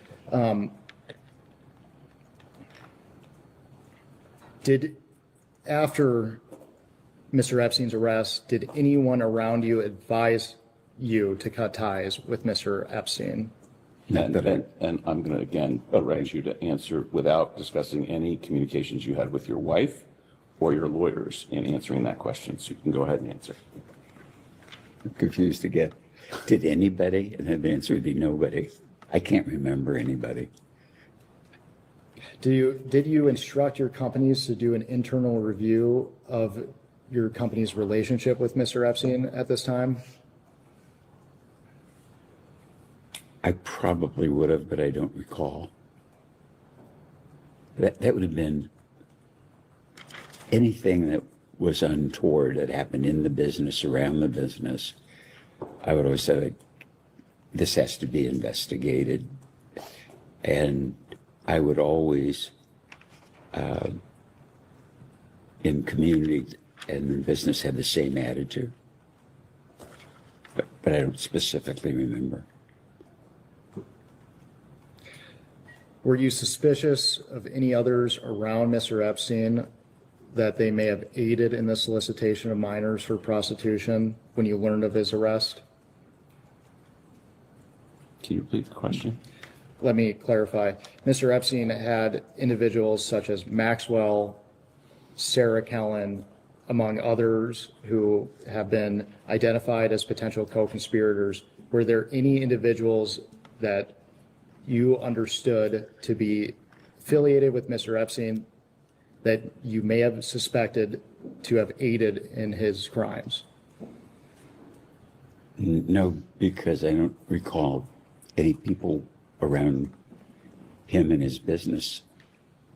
My business is with him. I don't know my attorney's admin or who his associates are. Mr. Wexner, we're approaching the end of our hour, so I will just ask you one final question before we take a break. With the benefit of hindsight, were there any things you witnessed or observed about Mr. Epstein that could have suggested he was trafficking and sexually abusing women? Absolutely not. I've asked myself that question over and over, why I didn't see there should have been a clue or something that I should have picked up on. There's nothing I can recall, nothing, not even a clue of a clue. And I think the reason, in hindsight, and I think for the understanding to get to the bottom of what Jeffrey did, is to understand how great a con he was, because that's the explanation I have to myself. How could I have never thought he was a thief? How could I never thought he was a pervert? You know, all the terrible things. Never a clue. We will go off the record. We can go on the record. Good morning, Mr. Wexner. My name is. I will be doing most of the questioning for the minority today. We appreciate your time. As you know, our conversation today will focus on your relationship with Jeffrey Epstein. We'll touch on probably your financial and business relationship with him. We'll also discuss your personal relationship with him. You already discussed with our colleagues the way that you originally met Jeffrey Epstein. I would just like to ask a couple of questions on that topic. When you first met Epstein, how did he originally present himself to you? What services did he say he was offering? Well, when I first met him, it was just alone. He didn't represent anything and I didn't ask anything. I was just meeting a friend's acquaintance. As that business relationship became closer and you eventually hired him, I assume he pitched his services in some way. What was his way of framing what he was offering to you?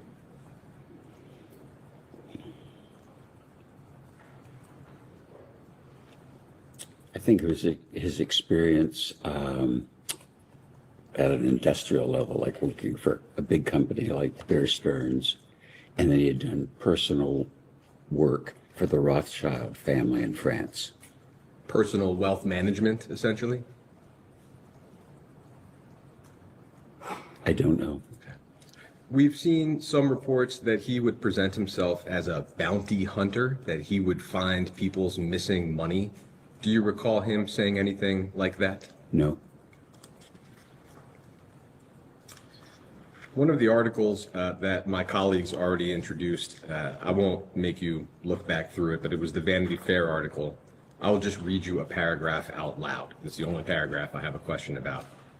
But that article reported that during a conversation, Jeffrey Epstein asked Mr. Meister to introduce Epstein to you, Mr. Wexner. And Epstein told Meister that Epstein had learned that Wexner's current money manager was stealing from him. And the article identifies Harold Levin, I think, as your previous financial advisor. Do you have any recollection of whether Mr. Epstein ever claimed that Mr. Levin was stealing from you? Objection to the article on hearsay grounds. You can answer.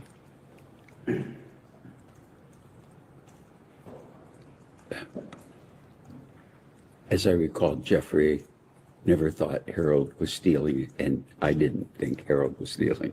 Okay. Did anybody ever say that Harold was stealing? No. Okay. No recollection of that. No recollection of that. That article also describes a story where you sent Mr. Levin to meet with Mr. Epstein and just discuss an investment opportunity, but Mr. Levin came back to you and told you to stay away from Mr. Epstein.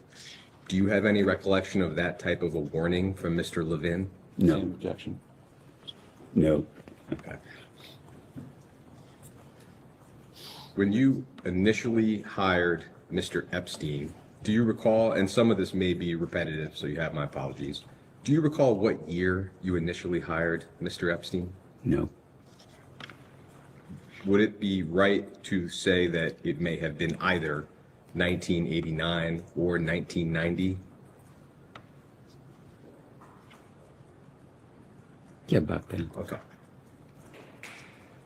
Do you recall anybody warning you not to get involved with Jeffrey Epstein when you first hired him?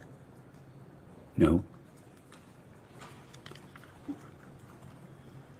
I'd like to talk about Epstein's roles and responsibilities while he worked for you. You touched on this in the last hour. The total amount of time that he worked for you, how long was that approximately? It started maybe in 1989 or 1990, and I think you testified it ended in 2000 and, what year did you say? They didn't. Okay, well, what year do you recall the relationship ending? Could your statement help refresh your recollection? Whatever, yeah, whatever I said in the statement would be the correct date. And so whatever period that 89 or 90 would have been about then, and it ended when it ended. Was that upon his final plea in 2008? Whatever I said in the statement is accurate. I remember this being concomitant with finding out he was stealing from us. In terms of the different things or roles that he would play for you, is it right to say that he acted as an investment advisor or a money manager? What would be the right term for that role?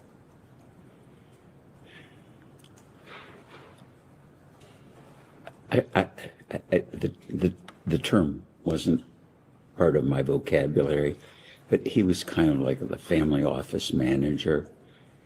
And so they oversaw investment, oversaw people getting paid, made sure taxes were done, and talked to accountants. Just I had, in hindsight, because I had done so well, and I was dating Abigail, and we were engaged, and I was married and running 20 businesses. I was very busy, and it's all that just stuff that was in my personal life was either wasn't managed by me. It was like my admin was like which sounds kind of crazy, was the closest thing I had to any kind of supervision. Would he be making investments on your behalf the way a traditional investment advisor would? I must have known at the time. I don't recall specifically asking him about investment. I would like to introduce Minority Exhibit A.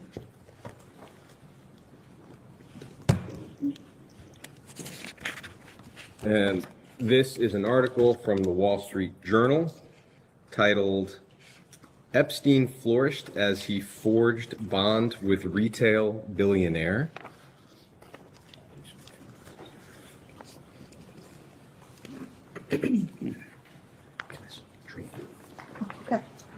Next door. And you don't have to read through this whole article, it's just helpful to have it in front of us. But on the bottom of page 3, I will read just a single sentence to you. And the article, identify where sure, it is. it starts with the word soon. It's the very last sentence on the bottom of page 3.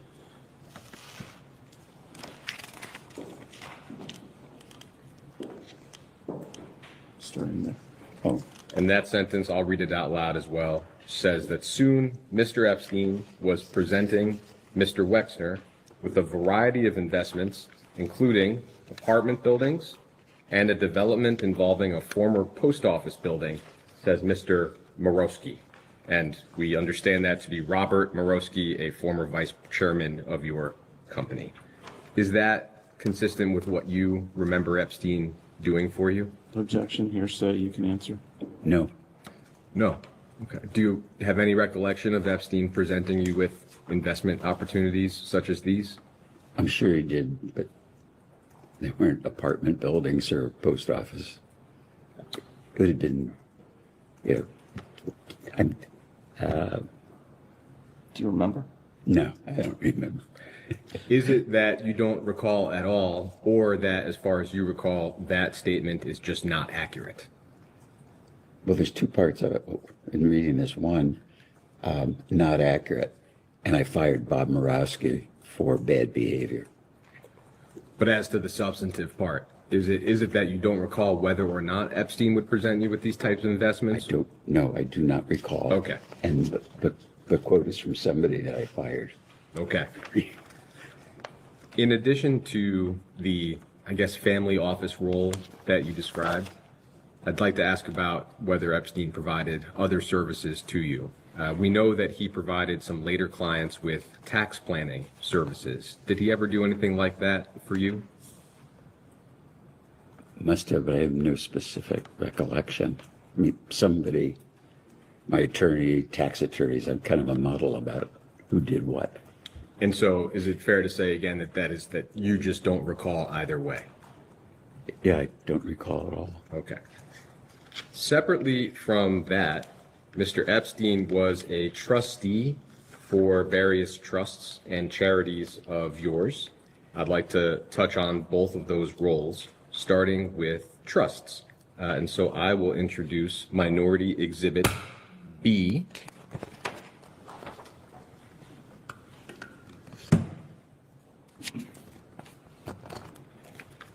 Just gonna stop it there for a second. I just want to thank everyone who's here today, everyone watching, all the super chats, all the viewers.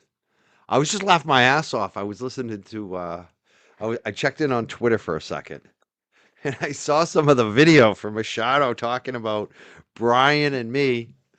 Again. She's so triggered. She's so upset. She's very upset that she called Brian a sellout. Now, she's been all about money and subs. That's how I got Money Making Mike, because she got jealous of my money. JFK clipped it. And people run with it because it is funny. It just proved what she's really about is the money. And she was so fucking jealous that Brian and I killed it during Karen Reed. We absolutely killed it. Our platforms grew. We passed the Glera. Both of us were way below the Glera in subs when we started. By the end, we were way ahead of him. We delivered good content.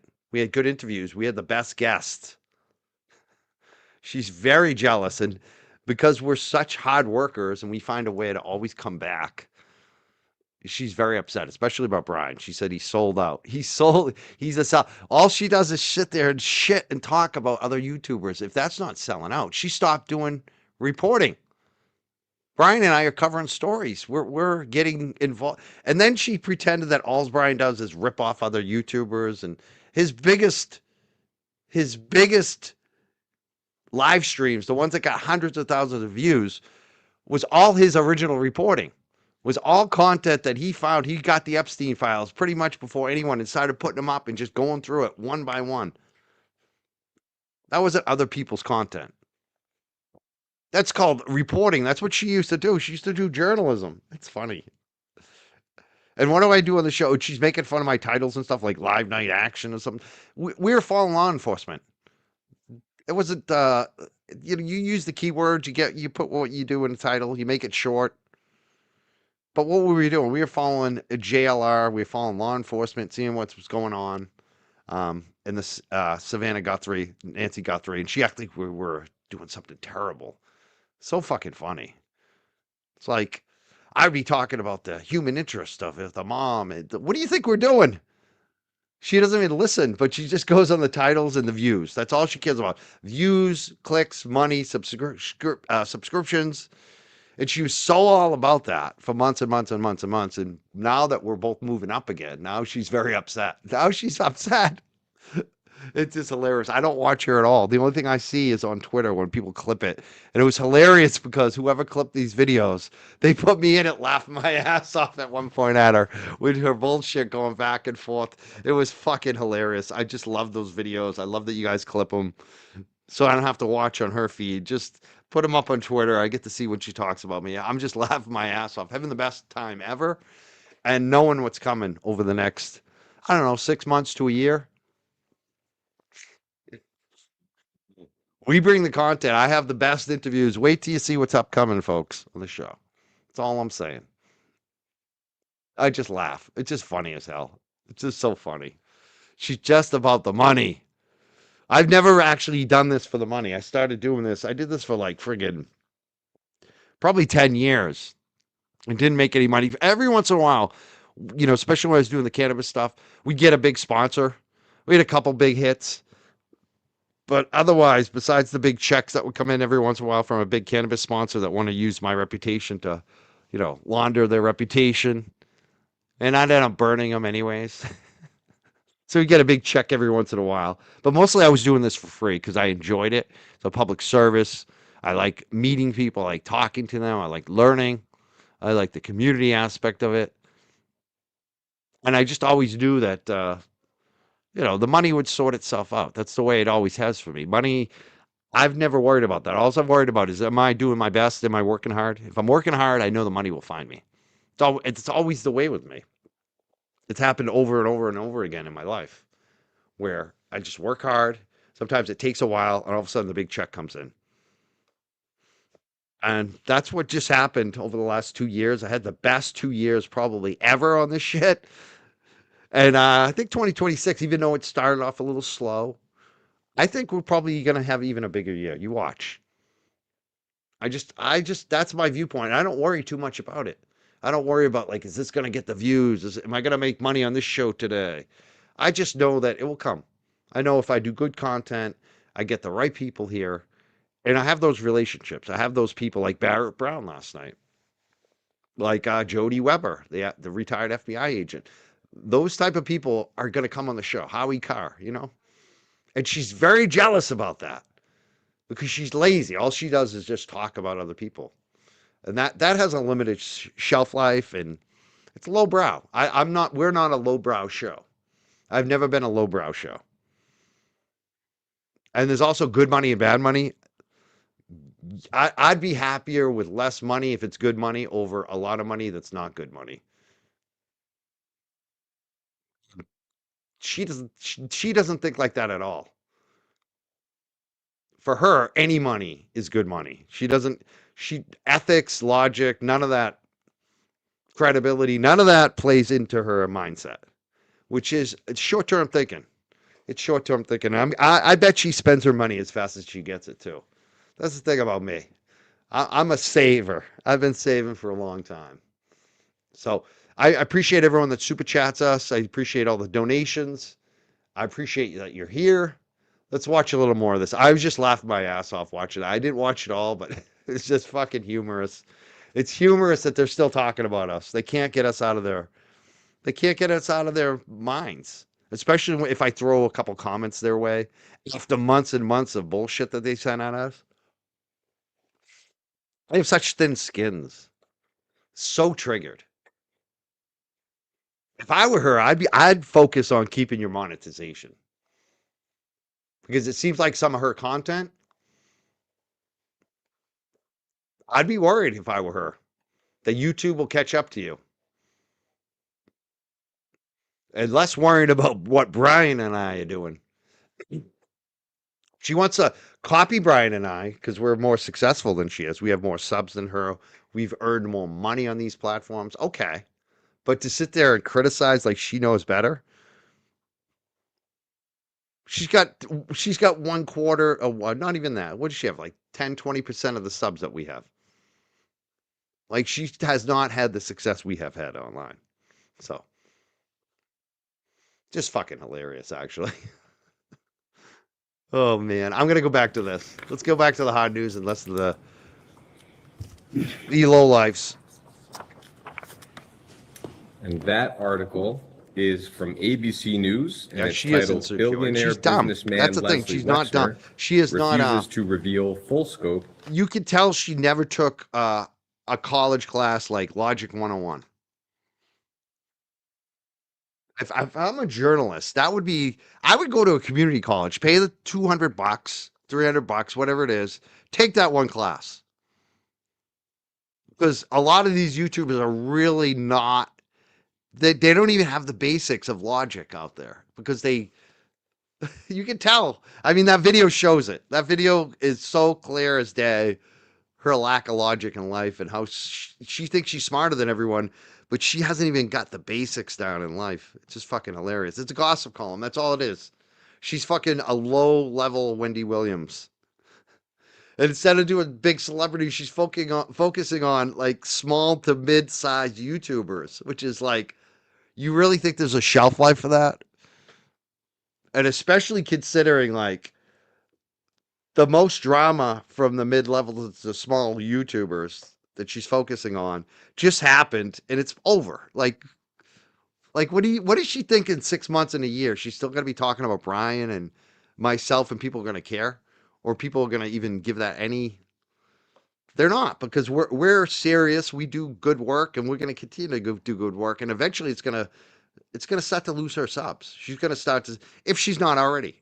And to me, it seems like she's already plateauing, if not going down. Where we're going up again, because we're getting back to the real content. Like, you know, it's just fucking hilarious.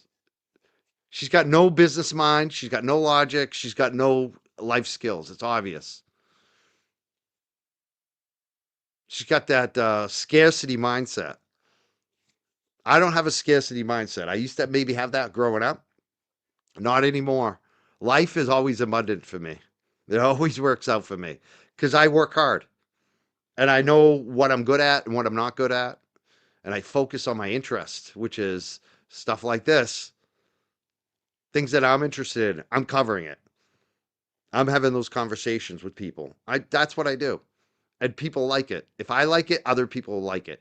And I attract the people like myself that generally will give for it, will support it. It's higher end people. And you'll actually look at JFK show. He's making, I guarantee you he's making a similar amount to her with less viewers. Because his people are higher. Even though it's funny, they call him Hood Booger. His people are better than hers. So she's not smart. It's just funny as hell. She's got a short-term scarcity mindset. And good luck to you. Good luck. Exactly. That's what I always think there's enough money for everyone. I know there's enough money for me. I don't need a lot, honestly. The only thing I've been worried about the last few months is the lawsuit and running out of money. I don't want to dip into my savings too much. I did use some of my savings, but you guys helped me out with the donations, and hopefully that lawsuit's over. So, yeah, and that's the thing. You guys not only respect him, you love him. You know he can be trusted, and that's what I feel like I have from my audience too. I have people that have been watching me for years, and you heard yesterday in the chat we had the cousin of Lorna McMurray. Now she hasn't been around for decades, but I bet she's been around for about 4 or 5 years now watching. And it's because what I helped for her family and her cousin that died and all the workers. I have people like that all the time in my life that will stick with me forever. They may not be at every show, but they're backing me, and they will always back me. That's the key for me. Like, so it's just funny. And it's funny that she talks all this shit about us and our numbers continue to go up. I just checked usually I don't even focus on that shit. I really don't. I only started focusing on it more recently again, because number one, we were going down. And number two, they were just so focused on it. And now I just love to throw it in their face, especially with LTL, because she bashed the shit out of both of us and said, look at my numbers compared to theirs over this last month. And I wasn't even doing shows. I was doing radio, where I'm on 40 stations when I do radio. I did radio today. Should we count like the 50 to 80,000 people who heard me on the radio today? Like, they don't count those numbers, do they?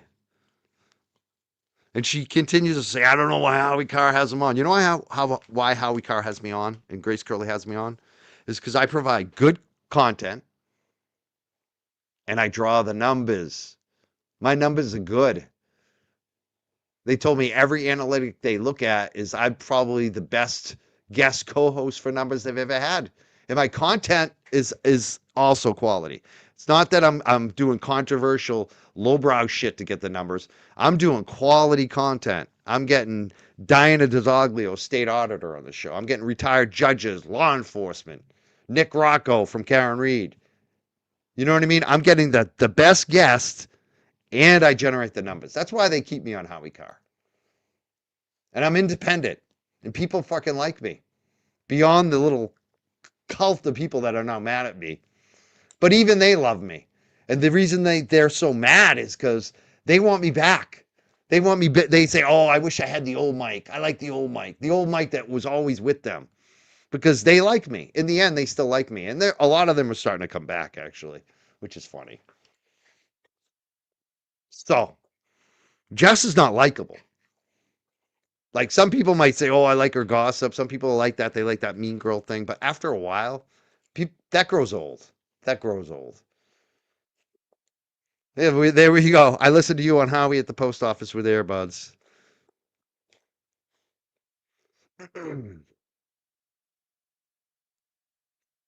Yeah, I'm all in for Diana D. I'm sure I'll have her on again. She's doing big things, Diana DeZoglio. She's a regular guest on here. Yeah, that's the thing. It's not even that I have to go on to the next big thing. I am almost the big thing now. And I don't like to be cocky and arrogant like that, because that's not me. I know we're all just little peons, especially in the YouTube world. All of us. Even Turtle Boy is a peon in the YouTube world. But at the same time, I know I have those relationships that kind of stand out. The guests that I get are different. I get the authors and the journalists, and I can get musicians. I have like diversity. I've had a lot of life experiences. I can do a money show. I can do a dog show. I can do a show with musicians I used to book. I could do judges, that's the wildest thing for me the last 2 years, because I was the weed guy. All of a sudden, law enforcement, all these cops hit me up. The cops fucking love me. And the politicians. I haven't even mentioned the politicians, right? So I'm golden no matter what I do. As long as I want to continue to do this. And I do. I like it. And I also like the community. Like, there's so many good guests that I'm going to be bringing up from the community. Like YBE.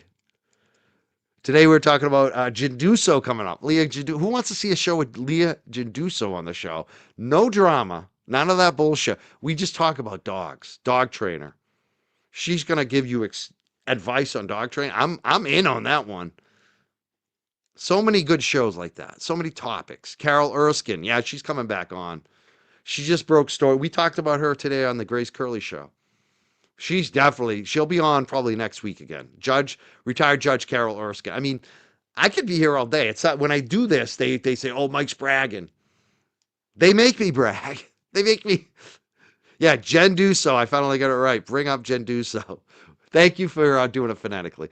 I'm going to stop talking about that shit. Let's get back to Les Wexner. So far, I don't believe this guy at all. You guys don't seem to believe him. We have it in the chat. Do you believe Wexner knew about Epstein's crime? All the polls we do are usually not this stacked. Yes, he knew. 85%. It's not even close. 85%. 8.5 out of 10 of you believe that this guy knew about Jeffrey Epstein's crimes. Only 5% say no, he didn't know. 9% say not sure. That's the second highest number there. And only 1% said maybe. Most people have made up their mind. And it's 85% saying yes, he knew about these crimes. And I think you're right. She guilts you into treats. That's a hard one, Donnie Not Warburg, is when the dog cries and whines for treats. That's probably the only thing that Charlie aggravates me on now. He's gotten that's his thing. He's so sweet, but he'll just sit there and whine for treats. And I got to say, Charlie pulled the bandit move today. I wish Shara was here right now, because she would love this story. Charlie got one of my knishes today. He got into the bag. I can't believe it. I never let him get human food. That was like a big mistake on my part. It's kind of embarrassing being a dog guy. My dog got a knish today. He shouldn't have got the knish. He got a friggin' knish from me. And it wasn't me giving it to him. He stole a knish. He pulled a whitey bulgy. He robbed the knish truck today.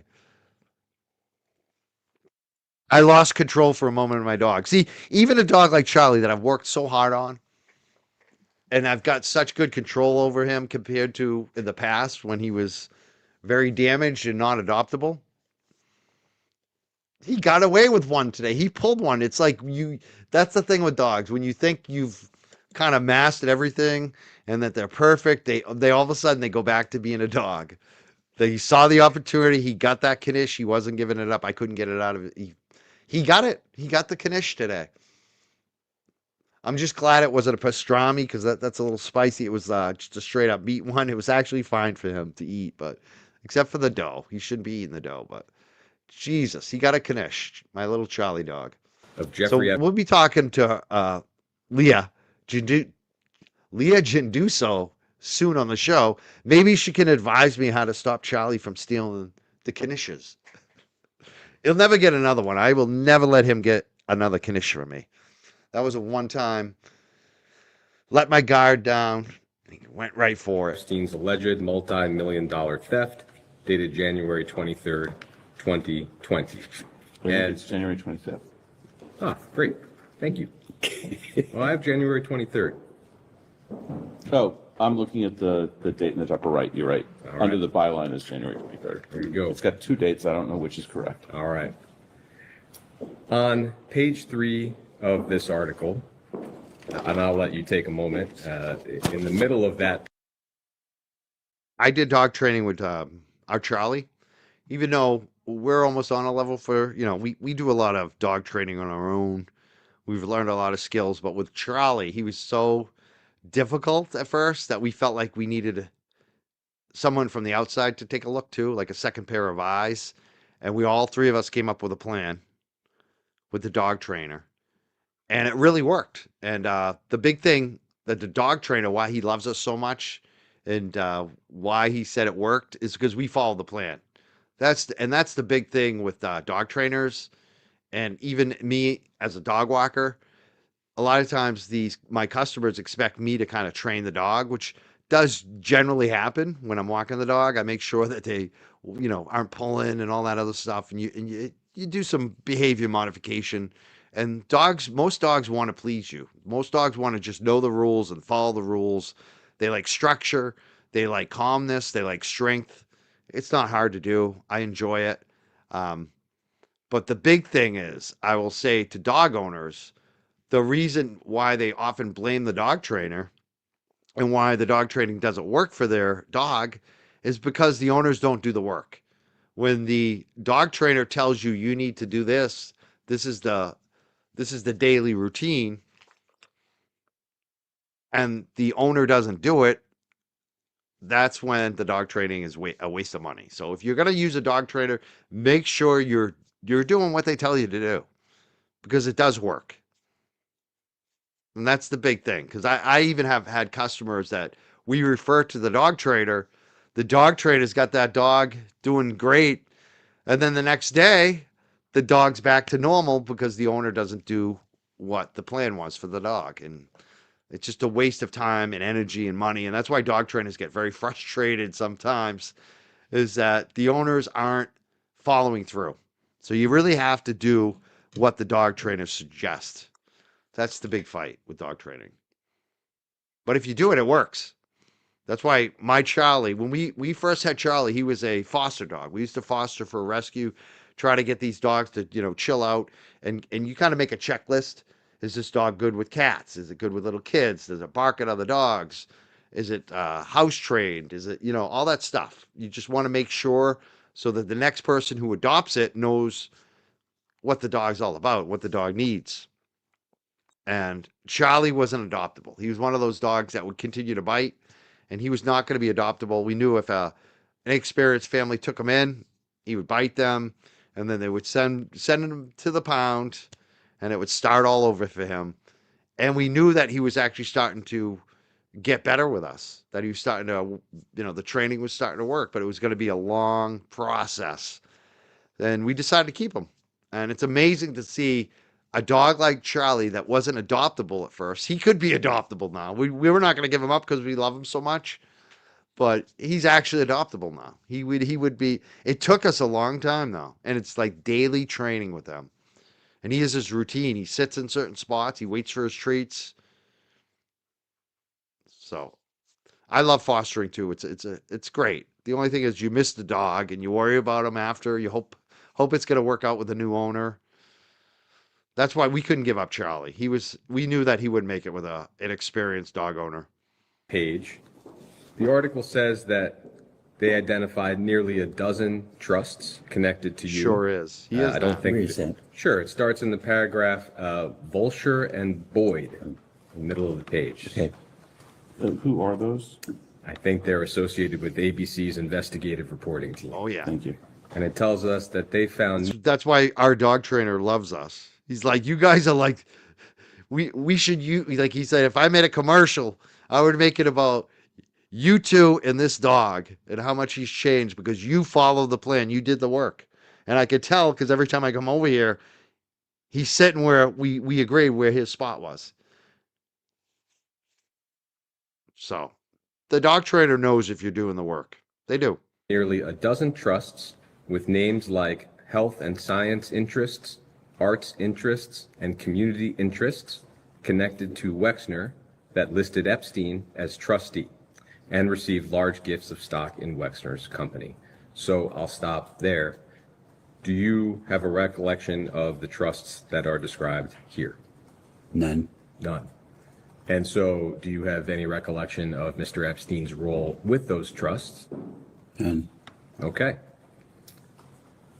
We will come back to that, but I'd like to touch Scoot this for a up just moment a little on bit. Epstein's role with the Just a little. Wexner Foundation. 1.1, just to get ahead. And I, for that, will introduce Minority Exhibit We got a lot C. to go in this.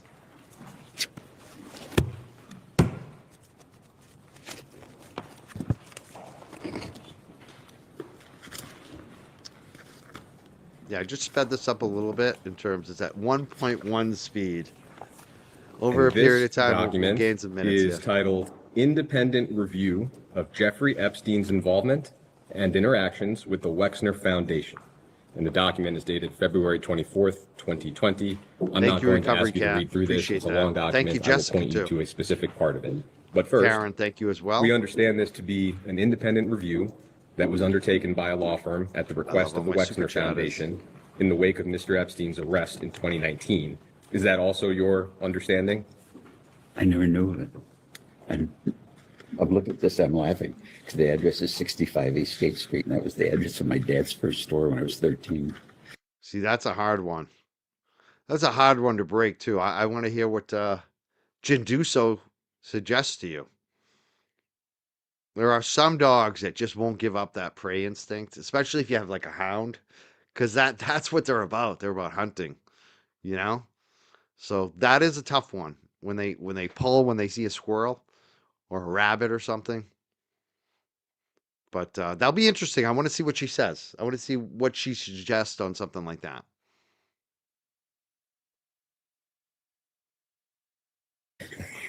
Okay. Well, so It's not the is worst the thing. report unfamiliar to you? Yes. Okay. Completely. And I think page 4 of the report says that you were interviewed by the law firm for this report. Do you have any recollection of that? That's the toughest part of fostering Nope. recovery, Cat. That's why I don't want to No. do it anymore. Do you have any honestly. reason to doubt the report, that you were in fact interviewed for the report? No. Okay. I don't remember it, so I We, can't. we doubt actually it. did stop fostering because we used to work with this woman who had a foster. She was great. She actually had some issues financially too, and we helped raise money for her at one point. But unfortunately, she passed away. She had cancer, and her shelter, her doggy shelter, closed down. So that's one of the main reasons we stopped fostering anyway. So, oh yeah, I've heard of William McConnell.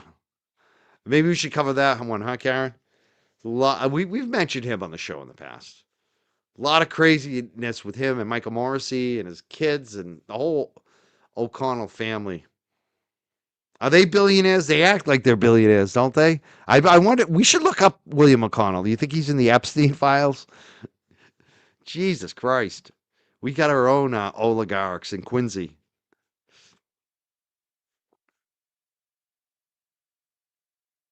Yeah, this guy does play.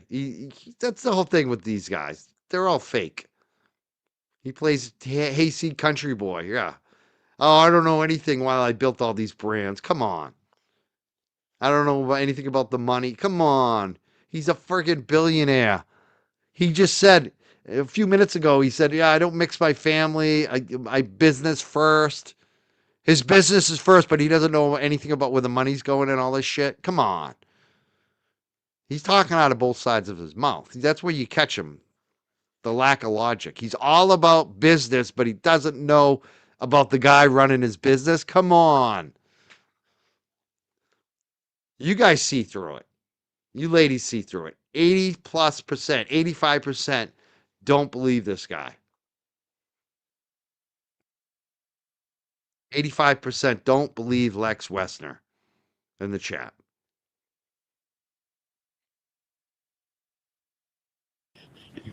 He's just a hasty. Page 9 of the report simply tells us that Epstein, and I'll let you turn to it if you'd like, but it just tells us that Epstein was elected as a trustee of the Wexner Foundation in 1992, and that he remained a trustee until September 2007. Epstein would not have been the only trustee of the Wexner Foundation, correct? Objection as to hearsay as to the document. The question is fine. Can you repeat it? Sure. Would Epstein, did the Wexner Foundation have more than one trustee? I'm sure it did, and I think there was a legal requirement to have 3. And I don't know that. I just think that. On the next page, page 10, under the header number 2, there's a header that reads, Epstein played no role in the operation of the Foundation's fellowships or other programs. And the first sentence afterward says, based upon our review of Foundation records and interviews with Foundation leaders, we concluded that, although a trustee, Epstein played no role in the management or administration of the Foundation's operations or programs. Now, on that topic, I'd like to introduce one more single-page exhibit for you. So I'm just going to object to this statement as both a statement and hearsay, but go ahead. I think, as the majority general counsel noted, the objections have. It's the big thing. It sounds like you're doing good work, Classic Clippy. It's that engagement part. That's what I try to work on with the dogs too. I talk to dogs. I use the treats as well, but that's the big thing. Keep the engagement with leash pressure definitely works. And talking to them, correcting them. It's just constant work with some dogs. That's it. It's a daily. That's the thing with dogs. It's a daily thing. You got to keep at it every single day. You're doing it. Keep doing it. No legal grounding in this forum. I'm making it for the record. It is a deposition, so I'm making the objection. That's all. I've been working on my Charlie forever, and he got a Knish today, though. He's still a little bit bad. He's like 99% good, and then every once in a while, he goes back to his bad ways. And I'll give you a moment to look it over. This is D? Little Charlie. That's D. At least he didn't bite anyone, right? He hasn't bitten anyone in a long time. That's all I really care about. I'll describe it briefly. This is. Can you give him a chance and me a chance to read it? Thank you. Hi, Mia. Good to see you.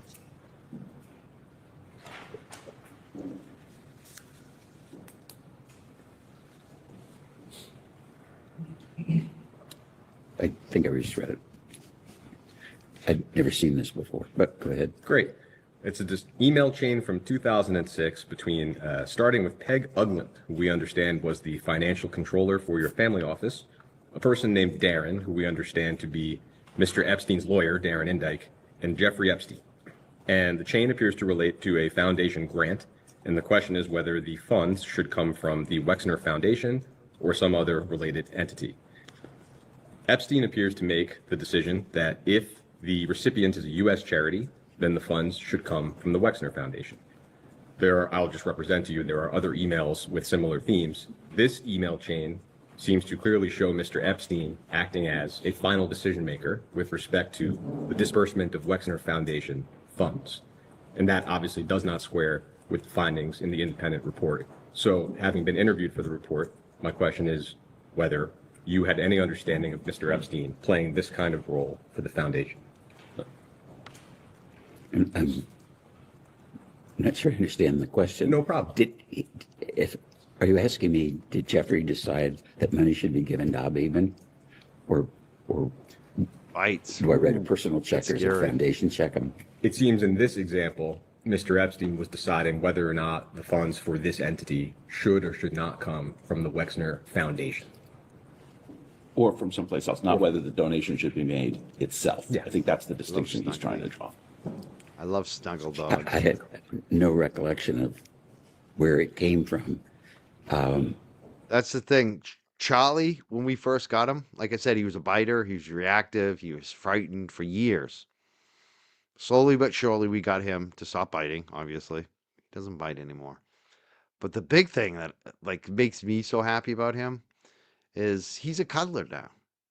He would never even let me sit next to him on the couch. Like, if he's sitting on a couch and I sat next to him, he'd jump off the couch and go to his own spot. Now, he's in my spot and he's waiting. He's wagging. So I lay down, he gets on my chest. He starts kissing me in the face, kissing me in my mouth. Like, he would never do that for years. And I can remember the first time he let me pick him up. And he would growl. But just to even pick him up was like, wow, we picked him up. Now he's like, he would let a stranger pick him up at this point. Like, never mind his owner. He lets me pick him up. There won't be a growl at all. He'll be kissing me in the face. So it's amazing how dogs can change. And I love that Charlie is a snuggler now. He loves to snuggle. It's funny how the dogs go when they get it loose, isn't it? I regularly. I love how we're talking about help dogs by Eben after while he we're dealing retired with some from of the government.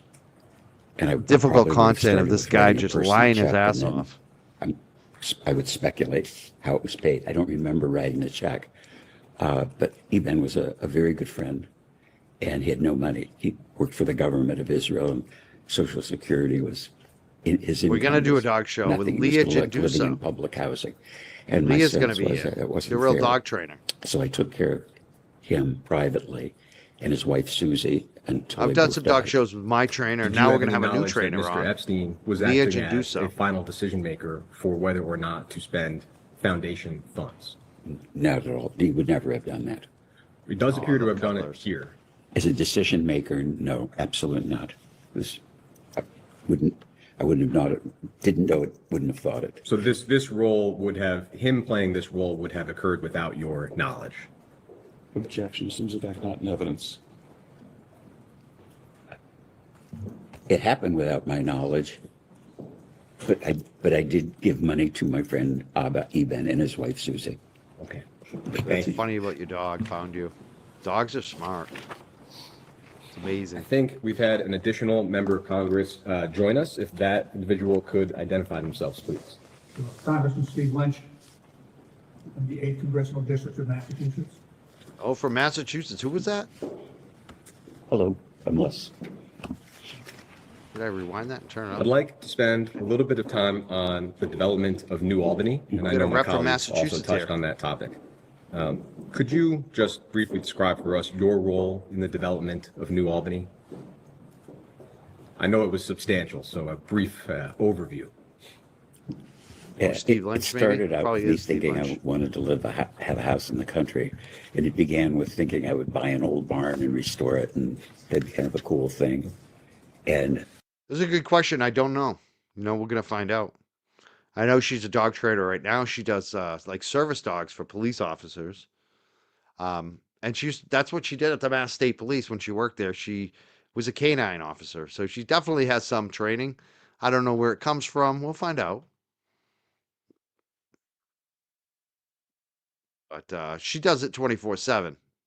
You can tell she cares about it too. Like she exposed another dog trainer who got pressed charges, some charges pressed against her for really horrific, kind of whacking these dogs with a pole. It was horrible. So I'll be interested to see Leah Jinduso on the show. It's going to be fun. Can't wait. I can't wait. As I worked through the project, my personal project, I asked my friend Jack Kessler, who was a professional in the real estate business and a developer, what land cost and, what he thought of the idea. And then I got to thinking, do I really want to build a barn? And then I thought I want to build a house. And I kept telling Jack about what I was thinking I was going to do, having not done anything. And it started out pretty modestly. I think I bought like a 30-acre farm, which is about a mile from here.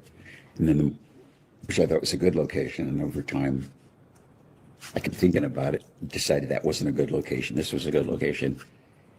And in the conversations with Jack, he kept saying that these are good ideas. You're not overpaying for land, because this was something entirely new to me. And one day I said, Jack, if it's such a good idea, why don't you live here? And he said, I would, but my wife wouldn't move. And Dog trainer too. That's awesome. She thinks it's a good idea, and we're going to sell our house, and we'll build one near yours, which Classic is Slippy. the house that's half a mile away. And I said, if we're going to live here, do you think any of our friends would want to live out near us, or acquaintances of his? And he said, yeah, I think a lot of people would like that, the idea of having more land around, and it's not that far from the airport, stuff like that. And that's how the idea began. And then the next idea was, how do you do it? And Jack is a professional, the only professional I knew in the real estate business other than shopping center developers, relied on his judgment about prices we were paying and acquisitions, because I had a full-time job and I didn't know anything about this. And then I got to thinking one day, how do you do it? I mean, not acquire the land, how do you plan it? And I thought there's a lot of smart people at Harvard.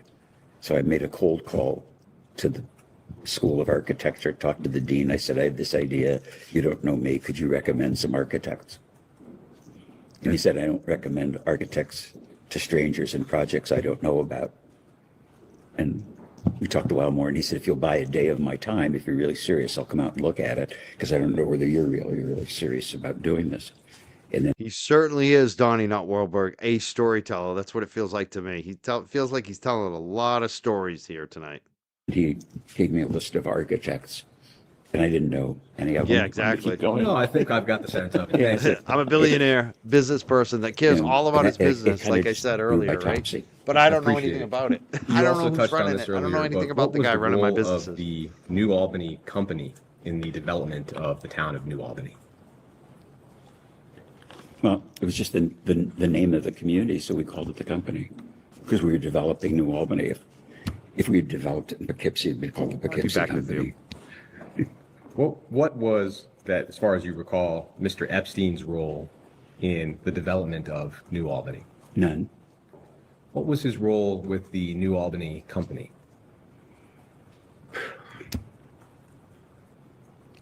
As a fiduciary, being my financial advisor to understand what was going on financially. I thought I knew what was going on in our businesses, but we always had a CFO. So I'd rely on the CFO to do what the CFO did, because I did the marketing and the planning. But every business had a CFO, every business had an overview. And I had a lot of complexity that I didn't realize at the time in my life. So it was either, somebody had to do this. And there's paper. I don't want to throw paper at you if I don't have to, but I'll represent to you that yourself and Mr. Epstein were, at least at one point, co-presidents of the New Albany company. I'm happy to show that if that would be helpful. But I guess my question would be, what would his role have been as co-president of the New Albany company? I think, I don't remember it, but if he did it, it was just, I don't know. Like, I was the president, chairman of the board, and then the CEO of a company, but I really just thought my job was to be the president, so that the titles wouldn't have meant anything to me. It is right, I think, what you tell me, that the purpose of the New Albany company was to assist in the development of New Albany. Is that right? It was more than that. New Albany was just a farm village, and I bought land here and developed it. Built the schools, built the fire station, built the police station, did all the community public facilities, platted streets. I can remember, did all the drawings. So I was the master developer of New Albany as a community. Did the New Albany company have any purpose other than to assist in the development of New Albany? No. Okay. Mr. Epstein was at one point president of the New Albany company. Objection. I think you said he was co-president. That's correct, co-president.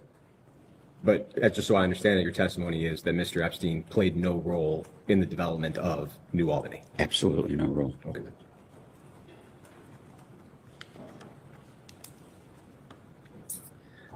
Like to talk about the limited company. Was Mr. Epstein ever employed by the limited company or any of its affiliated entities? Never. Did Mr. Epstein ever have an informal role with the limited company or any of its affiliated entities? Never. Did he ever provide any services or advice to the company regardless of compensation? Not that I recall. The Vanity Fair article we looked at earlier, I'll just relay the anecdote. You're welcome to look at it if you want to. But it retells a story that in 1996, the Limited was preparing to spin off Abercrombie and Fitch on the New York Stock Exchange. And Epstein reportedly flew to Columbus and told your executives that he would decide the share price. Do you have any recollection of that occurring? No, Neil, nothing, never. And the article says that Tom Hopkins, who I think was the vice chair of the Limited at the time, told you at that point that Epstein was a con man. Do you have any recollection of that occurring? No. Okay. I'll note there's been a lot of reporting that Mr. Epstein held himself out as affiliated with Victoria's Secret. We will come back to that topic a little bit later. Were there any instances at all that you can recall in which Epstein got involved in the Limited's business affairs? No. In terms of Mr. Epstein's compensation, how was he compensated for his work for you? I don't specifically recall, but I would guess fairly. That should be more clear. Was he compensated with salary, or would it have been investment-based or securities or fee-based? Do you recall? What was the way in which you would compensate him? I don't recall. We discussed earlier, I think, that the breadth of his theft from you, I think, has been estimated by your counsels to be the hundreds of millions. Do you recall approximately what Mr. Epstein's total compensation would have been in his time with you? I'm sure I would have known them, but I don't recall.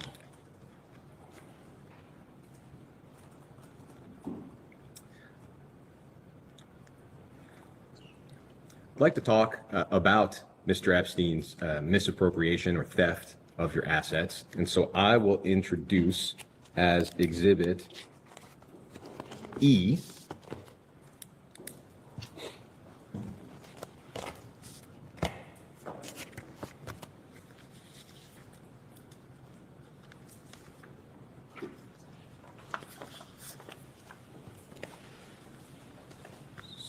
So this is an excerpt from a memo that the Department of Justice wrote in December of 2019. And DOJ was assessing the extent to which people around Epstein might have been liable for their conduct. Okay. The memo is long. I've given you only the excerpt that relates to you. There's nothing else in this document that relates to you directly.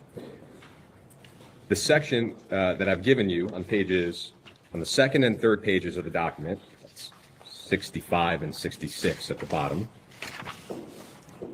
This is a summary of a proffer that your lawyer or lawyers gave to DOJ in July of 2019. With respect to Epstein's theft from you in the second half of the second paragraph, I'll read it out loud. Your attorneys, quote, explained that over his years handling Wexner's finances, Epstein stole or otherwise misappropriated several $100 million from Wexner. That misconduct, together with the fees that Epstein paid himself for his services to Wexner, appears to account for virtually all of Epstein's wealth.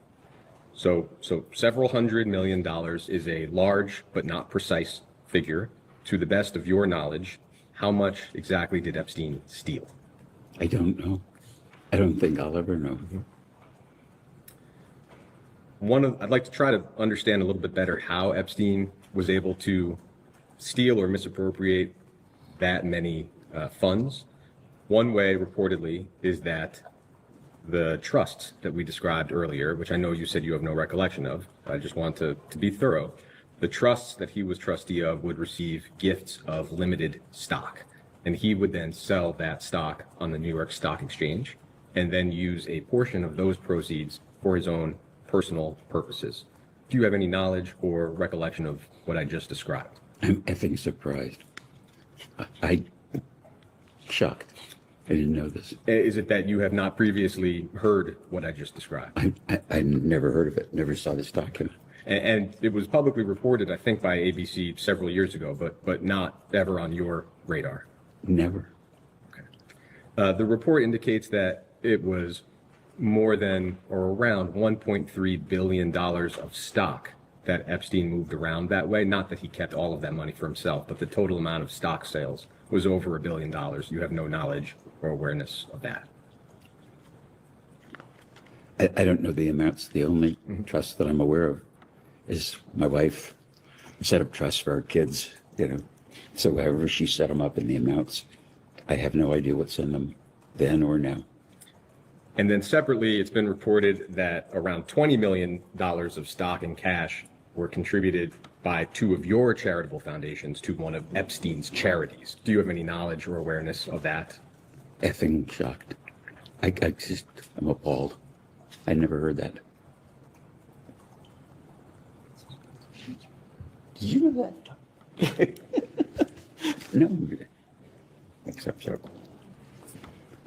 Thank you, Mr. Director. We have some additional questions with instructions from some of the members here. I'll start.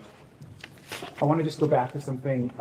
Now, earlier in the deposition, Mr. Director, you said that you were never aware of Jeffrey Epstein or Ghislaine Maxwell sexually abusing minors or adult women. Is that correct?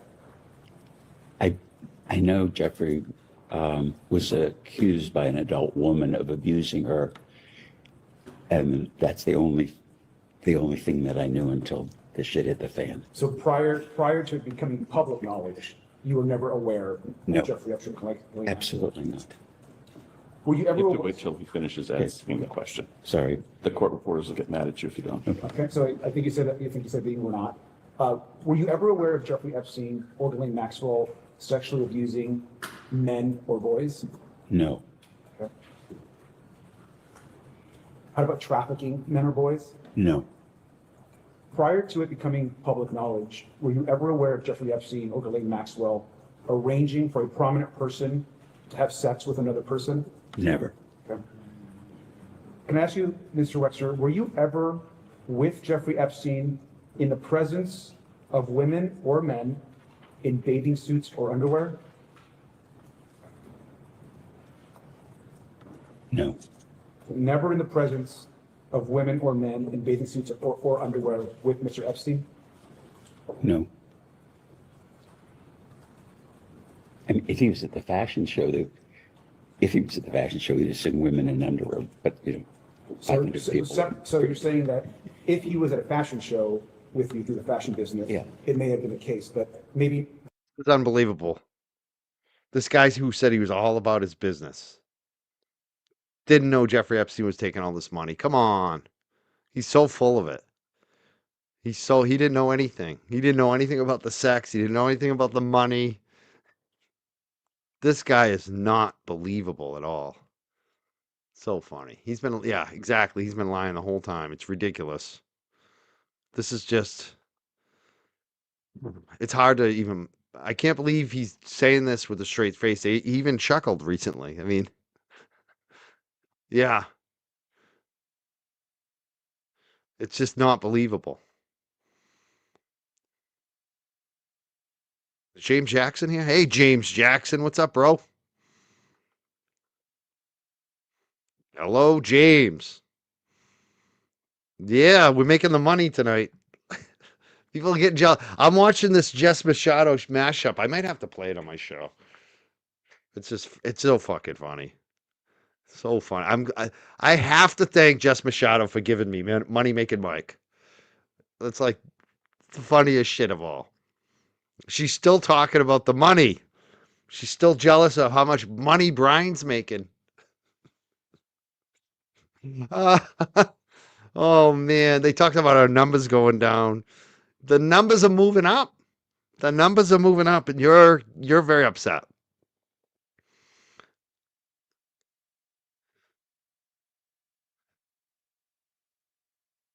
Yeah, he does think people are stupid. Wexner. But could it have been the case that you were with Mr. Epstein maybe prior to the fashion show or in another space? No, absolutely not. So did any women or men ever model clothes for you in the presence of Mr. Epstein? No. So not at a You want fashion me to show play it? and not in a I'm gonna private wait. I home or want to residence? finish this. As a, Gonna take a being while. the audience, the fashion show would have Play been it a the little only later. possible time. It's gonna be a late night. Uh, Yeah, LTL's not Are just you doing fine. aware of any LTL individual is that is- thriving, and she's so disingenuous. She's like, "Oh, he's just playing other people's content." His biggest shows were him going through the Epstein files by himself. No other people on the show. No other streamers shown. It was just him going through the files. Those are his biggest shows recently. So he's killing it on his own commentary. She sits there. She doesn't even know what he's doing. She pretends she does. She's so freaking dumb. She is such a dumb person. And it's funny how she doesn't give either one of us the credit that we've been killing it for fucking 2 years. We passed the Glera. The Glera started out way ahead of us, had way more subs than us. We both passed them. And our content is quality compared to the rest of them. The rest of them are all just drama channels, and they just even when they weren't drama channels, they were copying. They were copycat shows. That's what they're all copying us for a long time. It's fucking hilarious. And what's beautiful is I know what's coming over the next months. that has given either a public statement or any information of anyone that has actually said that they believe you were with Mr. Epstein. That's in the thing, presence James. Just keep of going, women or bro. men. You're fucking killing it too. You and JFK are killing it. Don't listen to any of them. Just be you and continue to do what you do. People like you. I watch you. I don't watch her. I watch you. That means you got quality people watching you. You know? I had Howie Carr watching me. Like, Howie Carr's not watching her. Howie Carr, I asked, he doesn't know who the Glera is. You know what I mean? Like, who's watching you matters, even if it's less people. Keep doing what you're doing, James. You're killing it. Modeling clothes or underwear. I think the answer is no, but I'm not sure I understand the question. I'll move on. Just a direct question for you, sir. Also, did you yourself ever have a sexual encounter with any individual that was introduced to you by Jeffrey Epstein or Ghislaine Maxwell? No. Did you personally have a sexual relationship with Jeffrey Epstein? No. Are you aware that others have claimed that you had a sexual relationship with Jeffrey Epstein? No. Did you ever suspect, sir, if Jeffrey Epstein ever had any sexual relationships with other men? No. But since it being public knowledge, you are now aware that Jeffrey Epstein had inappropriate sexual relationships with other women. Is that correct? Yes, what I know from the press, the stories, yes. Okay, thank you. I'm sorry. Thank you. I'd like to ask you about Epstein's properties and your visits to them. Of course, Epstein's New York and New Albany houses were originally yours, as we discussed earlier, and you also had a house in Palm Beach, is that correct? Objection. Yeah, he's 80 I think he 88 testified years that the old. house in New Albany was Mr. Kessler's. Sorry, I'm just trying to clarify. No, thank you. And the house in Palm Beach, was there a house that you had in Palm Beach? Sorry? I did have a house in Palm Beach Okay. Did you ever visit Epstein's home in Palm Beach? once. And you know when you know he's really lying to is when they were talking about the money that they claim Jeffrey Epstein stole. And the questioner was like, hey, well, it got reported in the news. Media reported on this. And you're just finding out about this today? That's a clear lie. Any of these billionaires, they're mentioned in the media, especially a scandal where someone's ripping them off of money, they're going to know about it. Like, he's such a liar. It's so obvious he's lying about this shit. It's so obvious. And especially he said it early. He's all about his business. But he didn't know somebody was taking money out of the business. Jeffrey Epstein was part of the gang. And this was his payoff. And Jeffrey Epstein was basically a fixer for these billionaires. And he's part of the whole network. He bought a house in Palm This Beach. this guy, you know what this guy reminds me of? Remember the mafia don that walked around in the bathrobe? He'd walk the streets in the bathrobe and act like he was crazy and he had lost his mind and he wasn't really the mafia don. That's what this guy reminds me of. He's like, no, I'm just an old senile guy that got taken advantage of. I'm not actually the leader or any of this stuff. I'm not in on this, but he clearly is. He should have shown up in the bathrobe. He should have shown. Who was that mafia guy? Remember that? That's what he is. And the mafia guy was running the mafia. Like his gang. We should look him up. I'll try to look him up tonight. But that's what this guy reminds me of. It's like, no, I'm just an old senile man that this guy took advantage of. I didn't know anything. Meanwhile, Victoria's Secret, Bed Bath and Beyond, all these companies he made, Express, Abercrombie and Finch, but he didn't know. He didn't know. Come on. So, these people are obsessed with their money. He wanted. It's usually the ones that get ripped off. If you look at it from the swindlers, it's like the Hollywood stars because they're more focused on the next movie, the next career, the next hit song. If they're a musician, they're the ones who get ripped off by business managers and fraudsters because they're not business oriented like this guy is. Billionaires don't get ripped off. They don't. It's not believable. None of this is believable. He's so full of shit. See it. I think he wanted me and Abigail to see it. And that's it. Vincent. He's a Vincent Gigante, whatever is how you say that. But that's who it is. He's the mafia don walking around in the bathrobe. Got back on a plane. Fucking hilarious. So, and it was a pretty modest house. Nothing special. For one trip, in that trip, did you ever witness Donald Trump at the house? Call him Vincent from now on. What's up, Vinny G? Prominent figures at the Palm Beach house? Vinny G up here pretending he's in a bathrobe. Jeffrey and my friends.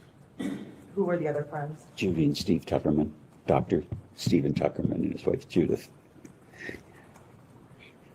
I'm sure they'll be delighted about that. No, they won't be. Did you ever visit his island in the U.S. Virgin Islands? Yes. Can you tell us about those visits? Yes. Jeffrey invited us to see it. And we were on a boat and we went to the island with our kids. So Abigail, myself, but I can't remember how many kids we had, 2, 3, or 4, but at least 2, walked around for a while and left. Probably an hour visit. Okay, an hour. So on that trip, do you recall seeing any prominent figures on the island? No, and it was a pretty crummy island. Okay. Did you ever visit his ranch in New Mexico or his house in Paris? I'm going to break those up for clarity. Did you ever visit his ranch in New Mexico? It was the same kind of thing. He wanted Abigail and I to see his ranch. We flew down there and drove around for an hour or 2, got back on the plane and came home. And I don't think he had a house. So you would fly just to go visit for 1 hour? Yeah, I would fly to Europe for 1 hour on business trips. As crazy it is, getting on the plane and going places for me was like going to the mailbox. And he didn't have a house on the ranch, and I never knew he had a house in Paris. And in the ranch in New Mexico that you spent an hour at, were there any prominent figures or anyone that you recall else being there? No, as I recall, it was just Abigail, myself, and I think he'd rented a trailer, so it wasn't a house. And that's all I know. Okay, and so to clarify, you didn't know he had a house in Paris, so you did not ever go to the house in Paris? I didn't know he had a house in Paris, and therefore I didn't go to the house in Paris. Okay. Didn't. During any of your visits to any of these properties, did you ever see any girls or women that looked unusually young? No, Did you ever hear rumors of any girls or women who looked unusually young visiting Epstein's properties or island? no, never did. During any visits to Epstein's property, did you ever see photographs or other images of women or minors? Not that I recall. Did you ever become aware of Epstein transporting women or minors using assets that you owned, whether that's a plane that you owned or a yacht that you owned? Absolutely not, no. And did you ever hear of any rumors related to Epstein's personal life or his sexual activities? No. Rumors that you may have heard in the grapevine.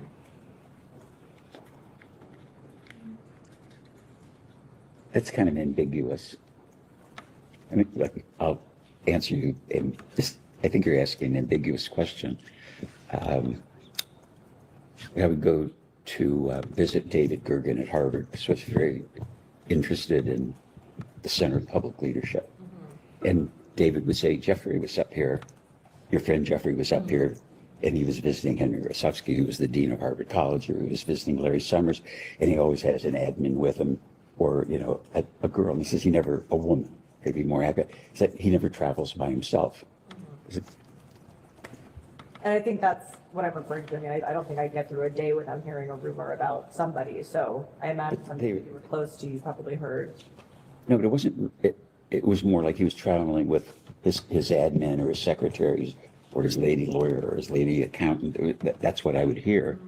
But it wasn't, I never heard rumors about Jeffrey was traveling around with a girlfriend for this, or a girl. It was like, it was part of his, I don't know, social visits or something. It was always, if I heard, it was in reference to work, his work. Okay, thank you. Ms. Crockett? Yes, thank you. I actually want to start in a little bit of a different place really quickly. Dr. Mark Landon, are you familiar with him? Who? Dr. Mark Landon? Yes. Okay. He was paid by Epstein on your behalf to consult on biomedical investments, is that correct? I just heard about that. I didn't know that until maybe, I don't know, the last few days. Okay, so with you knowing Dr. Mark Landon, are you aware as to whether or not Dr. Landon ever was paid to render medical services to any of the alleged victims of Jeffrey Epstein? No. What is your relationship with Dr. Landon? Abigail had a complicated pregnancy, and their general obstetrician, I believe, referred her to Mark Landon. He is an obstetrician. And that's how I met him, and he delivered our children. Okay. And so my relationship with him is my wife's doctor. Did you ever introduce him to Jeffrey Epstein? No. Okay. All right. Did you ever spend time with Epstein and Donald Trump? Together? Yes.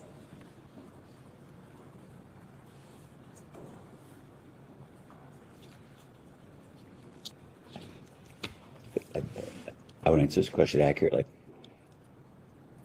I would go to some of the Victoria's Secret fashion shows because they're very important to the brand. At some of the fashion shows, Jeffrey was there and some Trump was there. And I remember because Trump would always introduce himself to me.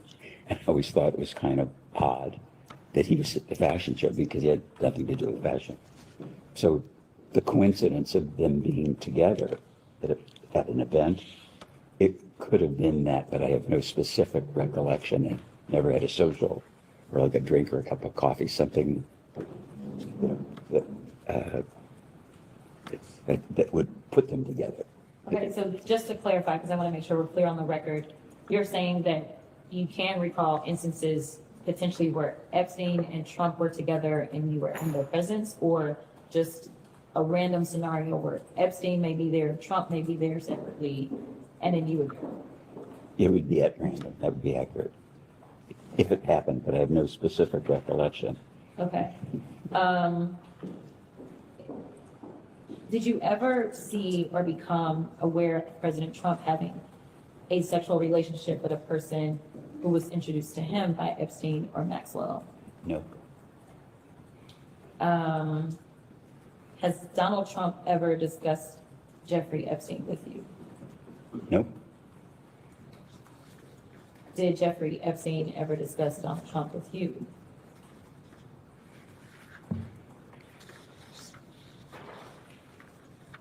I would describe it, he would name drop it.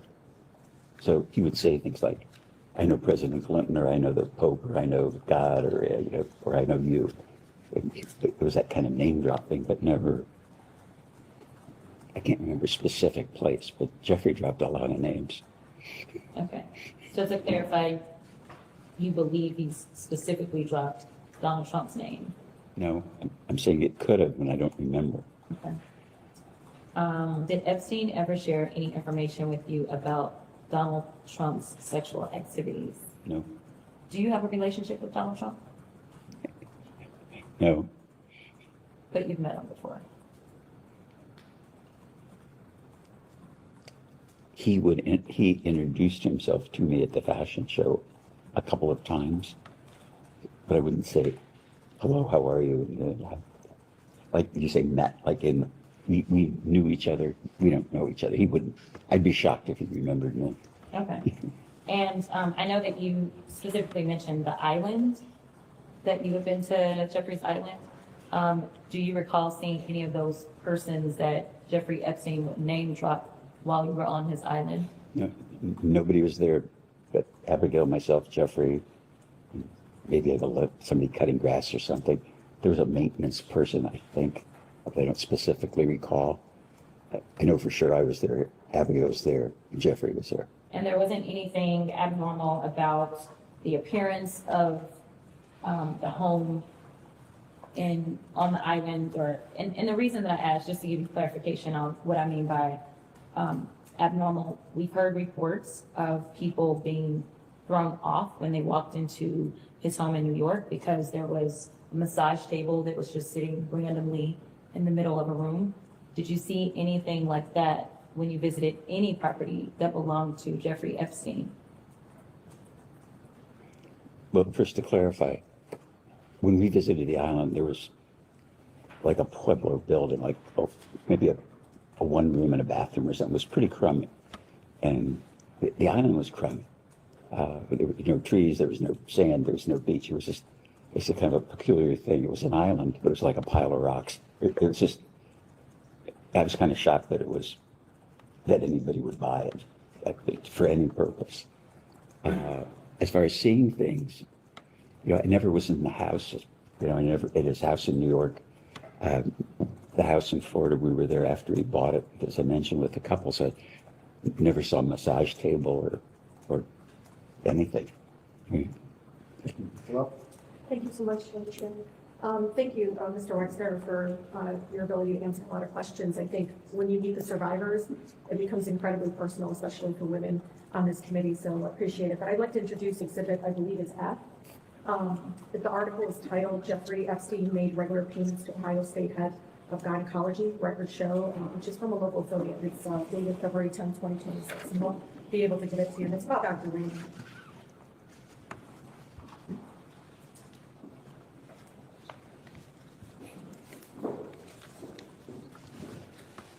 I know they're passing it out, but Mr. Wexner, in the article, explains that recent Department of Justice files indicate that in early 2000, Epstein was making quarterly payments to Dr. Michael Landon, who is the OBGYN and the chair of the OBGYN department at Ohio State University.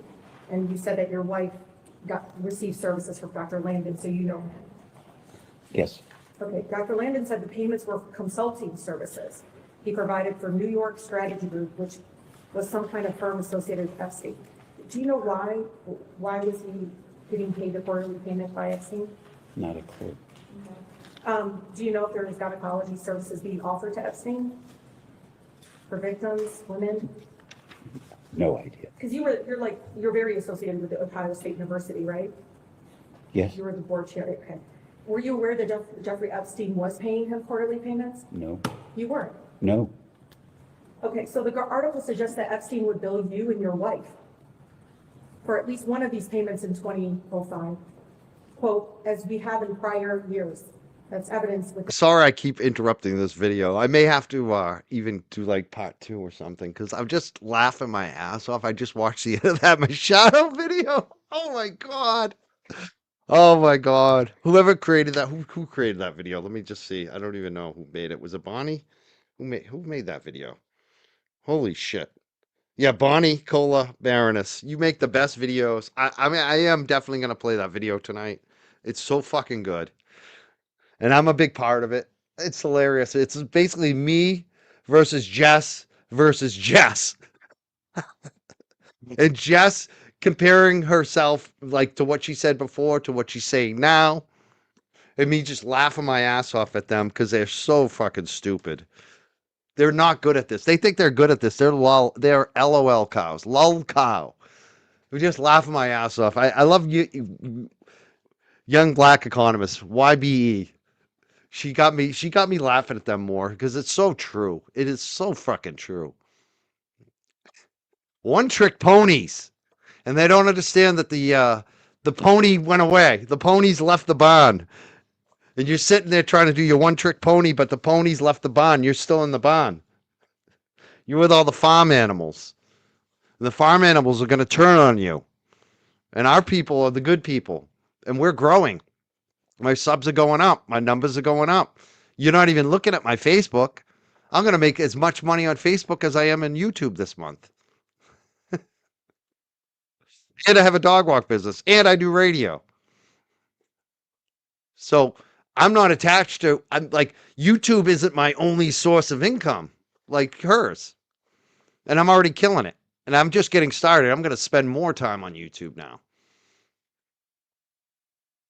It's just fucking hilarious. I'm having fun again. I really am. This is fun. I love our chat. I know you guys get it. And that video, I hope Ryan's laughing his ass off. I hope he's not mad at me because I brought his name into this shit again. But it's just funny. He's got to have a laugh too. Because they come up with every excuse. They can't figure out why our numbers are going up. They can't figure out why we killed them for 2 years, why we destroyed them over the last 2 years. We're the ones that destroyed. We are the ones, and they think that things are going to change because of some turbulence, some temporary turbulence. That we just said, we don't give a fuck if we don't make some money for a few months. They think that we're done. They don't recognize that we work harder than them. That we provide much more to our audience than them. We do real reporting on multiple stories every fucking day, every week. I covered, 6 stories in 15 minutes on the Grace Curley show today. 40 stations. I do that every fucking week. And the reason they have me on there is because I can do that. And Grace can ask me about a random story about politics or breaking news, and I already know about it. She doesn't even have to tell me. She did that twice to me today. And I know all the characters. I know everybody for the last 25 years in the state, in politics and media. And a lot of them know me. And they like me and respect me. That's why they come on the show. And guess whose show they'll never go on? So I know my lane. And my lane hasn't changed. It will never change. She's trying to figure it out. It's so fucking funny. My lane's always the same. It's always been the same. Bring the community to the best people. Get the best people on the show. We have those conversations and we have the best community behind it. That's it. That's my fucking show. It's not rocket science. It's so fucking funny. Oh man, she She needs a community college. Give her a year in community college. Maybe she'll smarten in up. the Department of Justice, Mr. Wexner.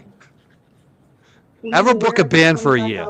That's what she should do. She should go book some hip hop acts. Maybe JFK can hook her up at one of the shitty clubs in town, and she can book some music for a year, and she can figure out how the world actually works. Counts in 2005. Funny. And earlier. Not till this Fucking moment. lolcow. You know, Mr. Wexner, I'm watching this all unfold. Maybe she should walk dogs for a It's year. incredibly hard, for people to She needs some life experience. understand you don't. Besides know watching this, people on maybe YouTube and you don't know comparing specific and trying to details. figure out what they're Like, doing you to don't get know the ahead. dollar amounts. Like, But I'm Epstein not was watching able to anybody use else to fraud try and to get guilt ahead. to hurt more That's the people with difference real between money. me and them and JFK and them and Brian and them. None of the three of us are watching other people trying to figure out how we're going to best them. We're just like, how do we do the best representation of ourselves on our shows? That's all we're focused on. We're not focused on what are they doing that I can steal. That's the funniest shit. Because that video, I'm going to play it tonight, shows that we're the leaders and that they've been stealing from us and copying us the entire time. And they thought that they could replace us with this drama shit. And they thought it was all about the temporary rush of numbers, about the drama. And it's like a fucking sugar high.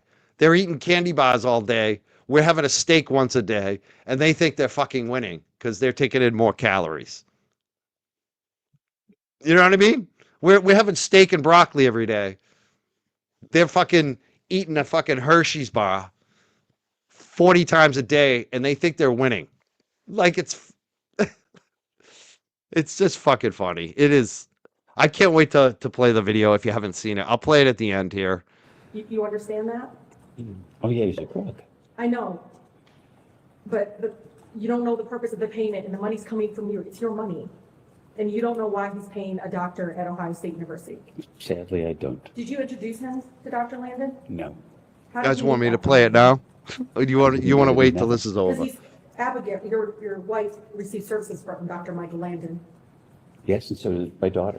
Okay. So was it a routine practice for the New York State strategy group's expenses to be paid by your accounts? I never heard of it. It's weird because it's your money going in to pay for this consulting services of another company. It's weird to me, too. So Dr. This is funny. I love this comment. She said, Natalie, Diana, one of our mods says, Mike, you've been having good quality guests, and I'm here for it. And that's basically what I've been doing for the last 2 years. I took a little break because I don't want the guests to be, feeling the drama coming on the show. But we're just going back to what we always do. That's kill it with the best guests, best conversation, most information, most informed. That's what we offer. We're not slick. We're not gossip. We're not lowbrow. We don't pick on people. That's why we get the guests that we do. They would never talk to you about these Never. quarterly payments. Never. You want to do intermission time? Everyone wants it. Something All else right. that comes up, because one of the claims that you're saying that you're not close friends and everything, but, some of us have access to the redacted emails. Some of us already, I think majority of us have gone down. Yeah, that's the thing I got to Um, say about Kate Peter. I mean, I've listened to Kate on some of those spaces, and even myself at times have said, geez, she has a point. And they're definitely not a fan of a lot of shit Kate Peter did, specifically to me, myself. I don't forget that stuff. And, what she did to Karen Reed the other day, was it yesterday or the day before? A couple days ago. I don't even know. Was it? Yeah, I'm losing track of time. I'm having too much fun. But that kind of shit. That's why I don't fuck with Kate Peter. Like, I'll never fuck with Kate Peter. I like Leah Genduso, and she says that Kate has helped her out a lot, which is cool. I'm not going to hold it against somebody if they like Kate Peter, but I'll never fuck with Kate Peter, because of that shit. And it's just like, it's funny how she rails against Aiden for doing it, and then she does the same shit. And that's what JFK said for the longest time. She comes from him. She's like him. I see that a lot.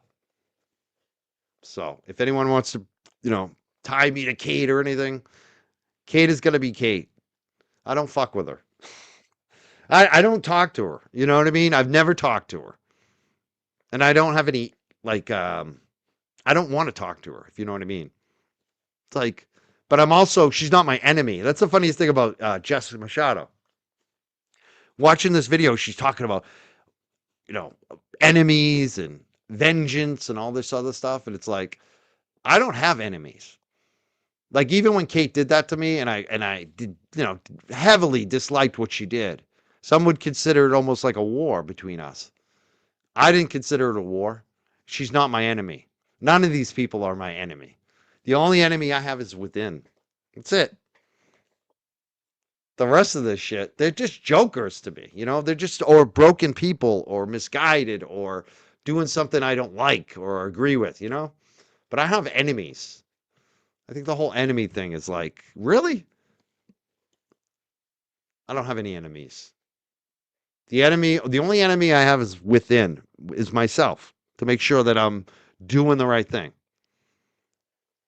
And making sure that my fire is directed in the right places, in the right, you know, the right direction, let's say. Because I have a little bit inside me that's kind of like Aiden or a Jess in a way, or the Glare, where I can get fired up and, you know, get all, but I keep that mindset like that. That's, you know, I have principles, and I've learned this over time, is I don't want to be the martyr. I don't want to be in war with people. I'm not at war with people. I don't have enemies. I may not like what you did. I might criticize. I might even go over the line and say too much on Twitter, maybe be too direct with people, say what I really feel when I should have just dialed it back a little bit, said it a little nicer. That's my enemy, is to make sure that fine line, that, you know, it's a double-edged sword to be passionate about shit. It's a double-edged sword to be confident of yourself. It's a double-edged sword to fight, you know, even when it's a cause you believe in. There's a line. And sometimes you cross the line and it's not the best thing. And what I mean by that is sometimes being too strong on this shit can backfire on you. You can make enemies out of people that you wanted on your side. You wanted to convince. You know, I come from the cannabis space. For the longest time when I was working on that Freedom Rally, the Hemp Fest of the Boston Common, which I really did direct. I programmed all the music, a lot of the speakers, a lot of the politicians. I did a lot of the sales and marketing for that thing. And when I first came on board, the Boston police were arresting 200 to 500 people a year from our event, using undercovers, walking up on kids, smoking a joint, chasing them around, arresting them, putting their names in the newspaper, getting them fired from their Orange Julius job at the North Shore Mall. That would happen.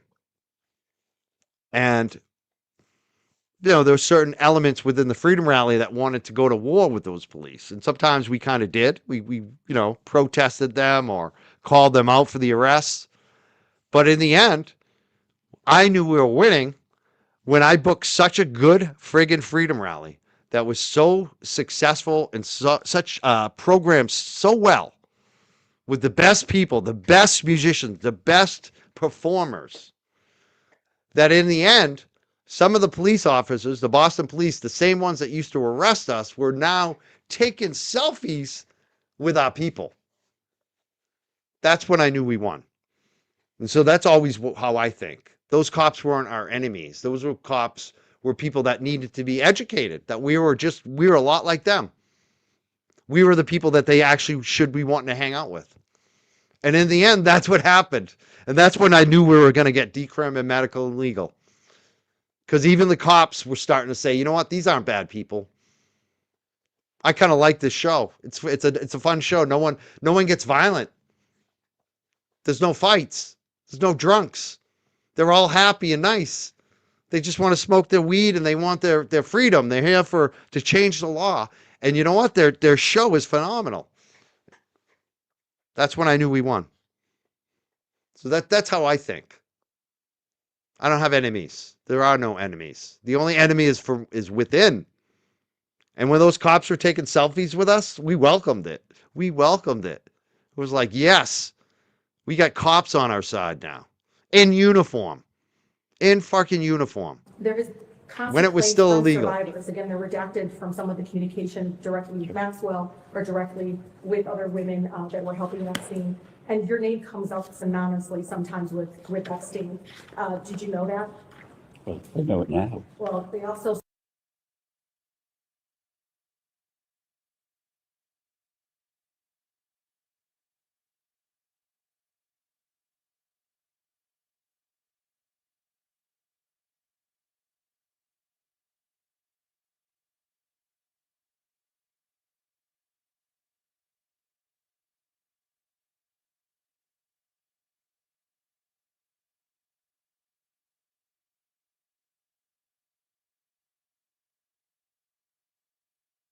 Sorry.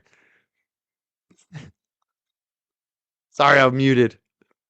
Yeah, red flag. God damn. I do it once a show. I've been perfect today until that. Even with the Galera, I laugh at the Galera because he came in the other night and I gave it to him. You saw me but I was laughing my ass off. And in the end, he was even laughing. And I think he feels it. Like he's like, oh, your content. I'm using you for content. People laugh at you. It's like I was laughing at him.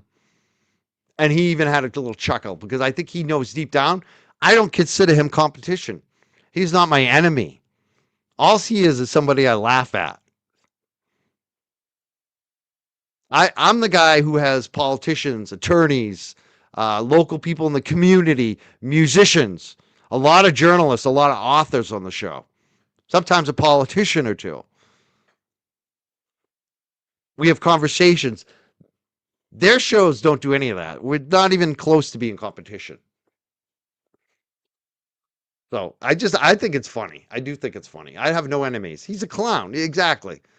That's where they're at right now. I'm amused. I'm amused that they get so many people watching them. It's like, dude. And I said that to him.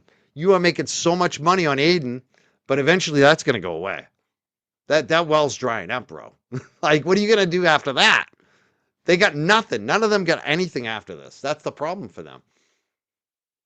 And that's the difference between JFK, LTL, and the Young Jerks and them. We don't need to be covering Aiden and any of that drama to have an audience and to grow the audience and to be here and not like have the biggest month of our life, but to be here over the next couple of years doing this. None of them have that. They're dependent on the drama. And I don't see how that continues for them. I really don't. The writing is on the wall for them. And most of them don't see it. I think the Galera has an idea of it. I think the Galera deep down knows his time's limited. And that's why he's trying to make it while he can. That's why he does these drama streams every night. He's like, let's make as much money as we can because next year it might not work. And it's already starting to go down for them. I'm looking for the Bonnie video. Let's just play it because it is funny. I want to laugh. I'm gonna play a little more. Yeah, I already put it up, didn't I? I took off Wexler. Oh boy, I'm out of my tree right now. Did I lose that video? What did I do? I did. What a dum-dum. All right, let me just do something right now. I'm gonna go backwards. I'm showing probably too much of my. All right, let me just do something right now. This is funny. Hold on one second. I want to get back to LTL for a minute. I want to make sure.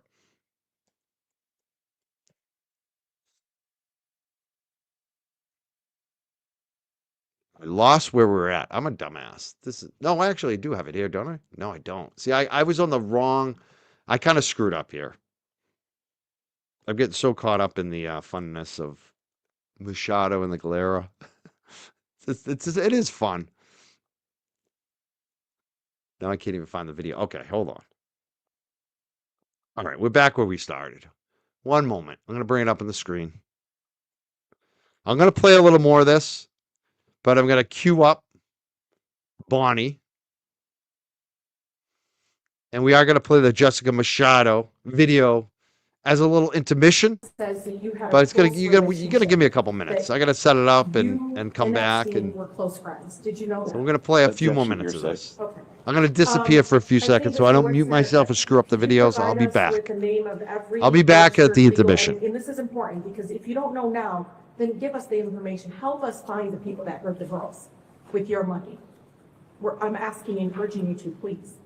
You started your business with your Aunt Ida's money. You don't want your legacy to be not just Epstein, but what is the guy's other's name? Dr. Richard Strauss? It's Richard Strauss, who also well, it doesn't matter. You were chair of the Ohio State University. You were the board chair at the time that he hurt other women, athletes on campus. This is to say to you, it's not only one person that hurt women, but now two that are affiliated with you directly. And I just want to urge you that if you don't know the answers to this, follow up with our committee, give us the information so we can find out who hurt the women and who benefited from it. So could you provide us with the name of every registered legal entity of which you were the beneficial owner between the start of your relationship with Mr. Epstein and his death? Can you provide that to the committee, sir? I would provide you with everything and anything I could to nail that Please son of provide a the bitch. entities' names, where they were registered, and the date of registration, and the names of whoever acted as the agent of those entities. Can I request that you just put that request in writing and direct it to me? I'll make sure. And we'll take it And- and And respond it's to it. important because, Mr. Wexner, so you know, the women, the survivors told us to follow the money consistently. The other question, and this will be my last. You claim that you have been a victim and defrauded by Epstein, correct? Correct. Then why didn't you file charges, go after him? He used money to hurt girls and probably young men. Why didn't you do anything to recoup your name, which has been synonymous with Epstein? Do you know your name comes up in the emails among victims who never met you, but your name was used consistently? I'm not sure I understand what the question to The him is. question is, why didn't you file any charges against Epstein if you conned you of $200 million that we know of? Why didn't you go after him? Well, at the time I didn't know. But when you And found out, why didn't you go after him? Is it because he was a good friend? no, You had. my dad is probably laughing. You know, No, one of the I know. things, one of the things my dad told me that you don't get a pissing contest with an elephant. And running a public company for a long time, I'm not good at public relations or financial public relations.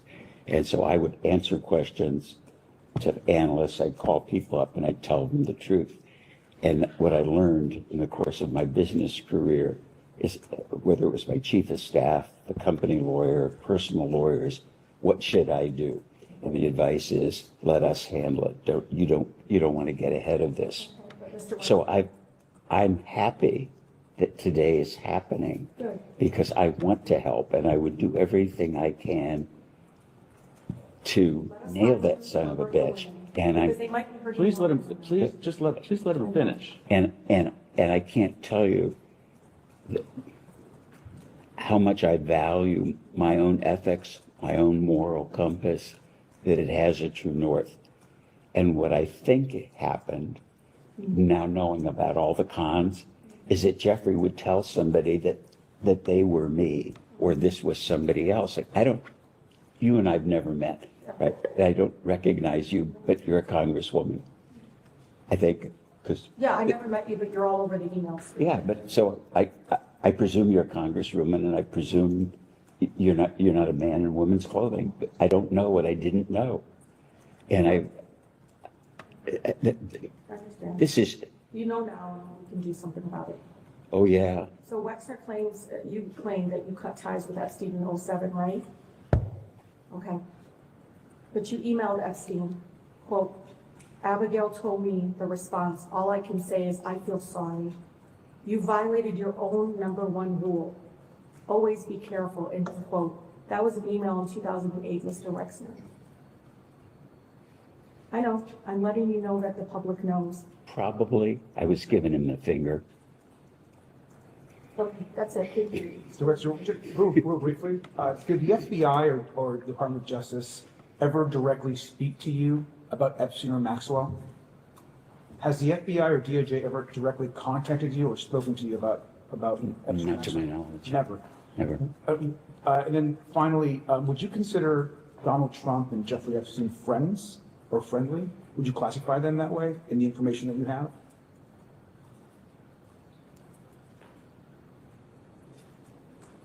I think it's really two questions.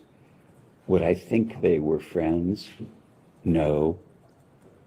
Jeffrey Epstein held him out as a friend. Great, thank you. We can go off the record.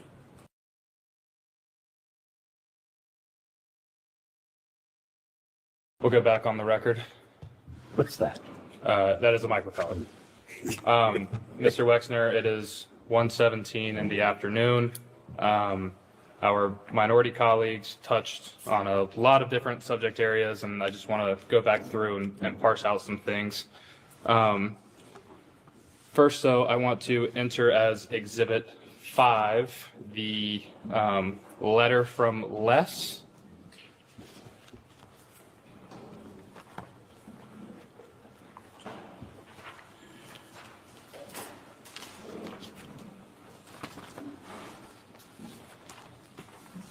One more.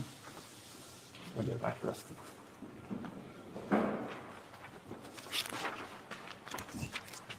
This document is titled Letter from Les, General News directed to the Wexner Foundation community. I will stipulate to you there's no date on here. The date it was posted on the website was August 8th, 2019. Do you guys have any reason to dispute that? In this letter that you wrote, in August of 2019, you mentioned that you had that Mr. Epstein had various well-known, respected individuals as financial clients and in his inner circle. My question to you is, could you elaborate a little bit to who some of those financial clients were that you were aware of? Well, it says Epstein represented that he had that. He wouldn't know if he did or not. Were you aware of any of Mr. Epstein's other clients? Let me think.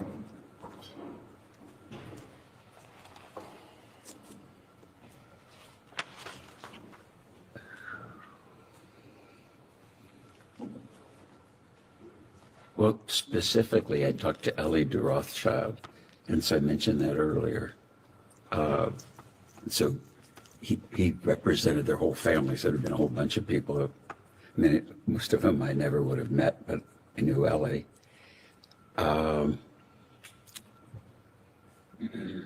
I never met people, but there were people that called me that either insinuated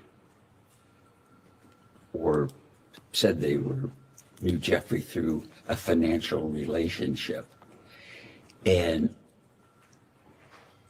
so, I mean, they could have been actors, but in the time, a guy calls me up. I'll give you an example.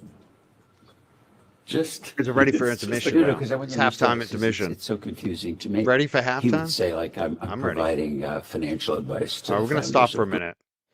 We're almost halfway through this. We've been going for a while, and we're doing some commentary. We've been talking about dogs. We've been laughing at Machado and the lol cows, and now you guys are throwing down the super chats again. Oh, look at this. Donnie Not Werberg sent $20. Natalie Diana sent another $9.99. She said, "Thank you, Mike. What is happening next, though? It's intermission time. It's intermission time. We're gonna have some laughs. Recovery Cat, you are appreciated." We got another $5. It looks like in honor of Jessica. I'm gonna throw them all up there. Some of them I've already put up, but I'm gonna put them up again. This is what we do here. Glera criticized for us for that. I like to make sure I get all my super chats up, and I thank people over and over again because I am very thankful. Shannon, Law Talkers, love Law Talkers. Thank you so much for being here. And Want the Duck opened it up tonight with the first super chat. She's amazing. I love you all. Yes, we're ready. Let's see it in the chat. Are you ready for intermission? Are you ready for halftime? You ready to have some fun? Where are the trolls? The trolls, I guarantee will start coming in. We'll start getting an uptick.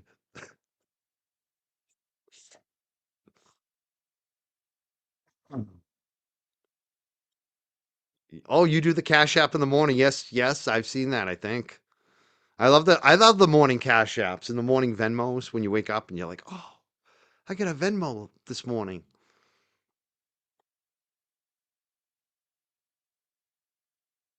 Yeah, let's see it. The ones in the chat if you're ready for intermission.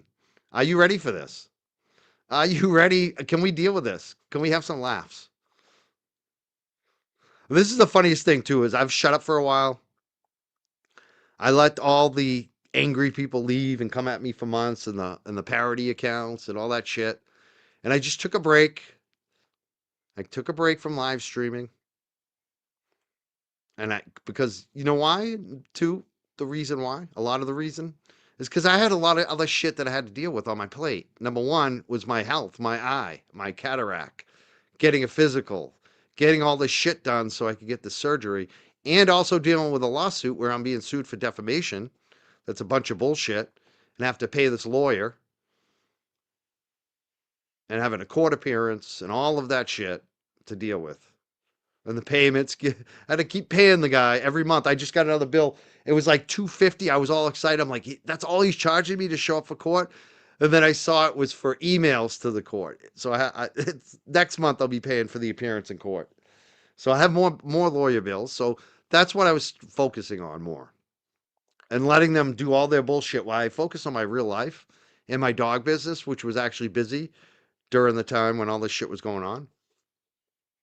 And now I'm back. Now I'm doing shows again. Now I'm having guests. My numbers are starting going back up. I'm up 100% this month on my live stream. Our Facebook is unbelievable. Like I can't believe we're gonna make. We're having our biggest month on Facebook by far.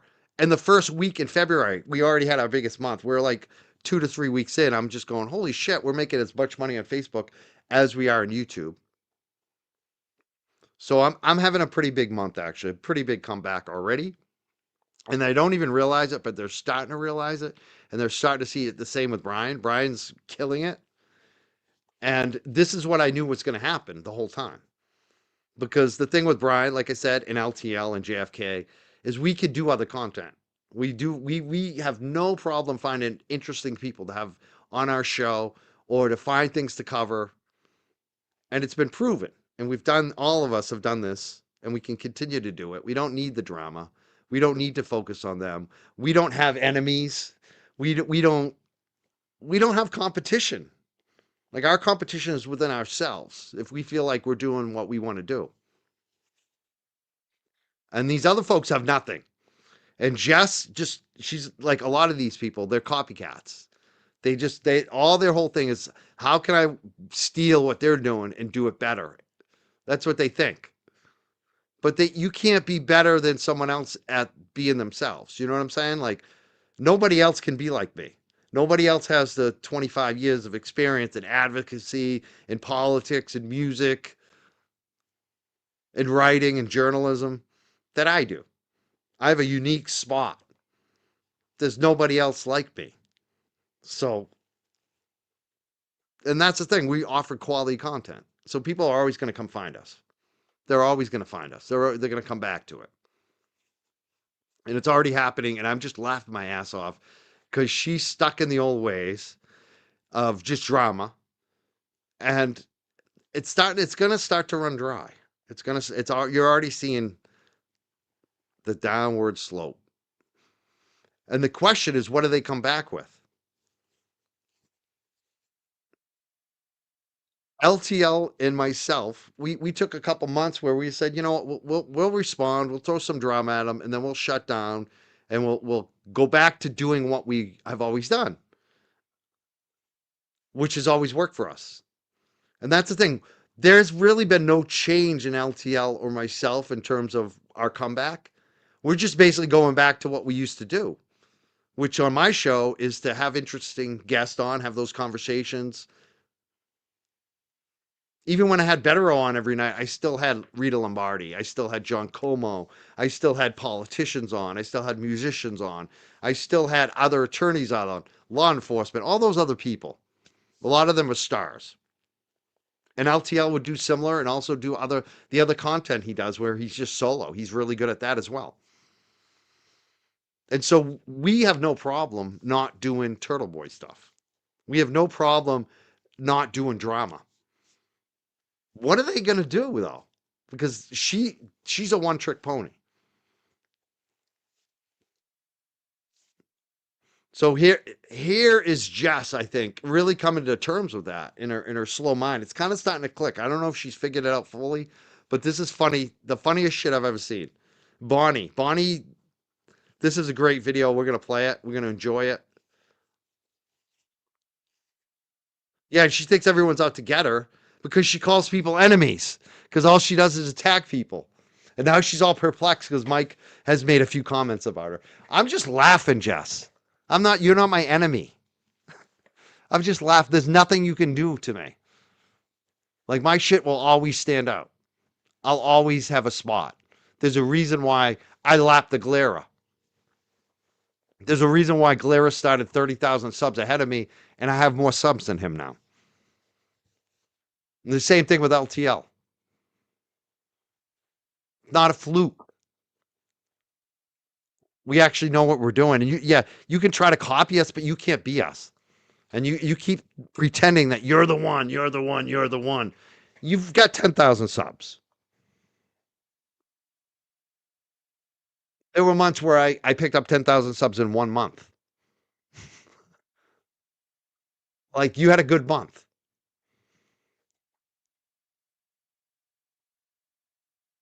And it's like yeah, exactly. They're all paranoid because they're under the siege mentality. Everyone's an enemy. I have no enemies. The only enemy is within. How I'm feeling, how I'm doing. Do I like the content that I'm doing? Do I like the guests? Do I like the discussion? And I feel better about my show than I ever have, even with the amount of viewers, less viewers. I like my chat. I like who's in it. I like my community that's there. I like the other YouTubers that I do fuck with, like JFK, James Jackson, Calling All Beings, LTL. And I like who's in the chat. I like my guest list. And I like I've taken back my show. I am 100% as independent as I've ever been. So I'm feeling good. And I have no enemies. And I'll have a laugh every once in a while at these fools. And maybe trigger them. Which is all I'm doing while I'm still sticking to my good content. But this is intermission. This is halftime. This is like Bad Bunny. This is like this is entertainment here. This isn't the serious stuff that we're doing with Les Wexner. This isn't the serious stuff we're doing with Savannah Guthrie and Nancy Guthrie. It's hilarious what some of the commentary she's going to make. Because she said, if I cover this, I'd be about the missing mom and how sad it is. That's what we've been doing. She wants to criticize us and steal from us, but she doesn't actually watch the content, which is funny. I don't watch her at all.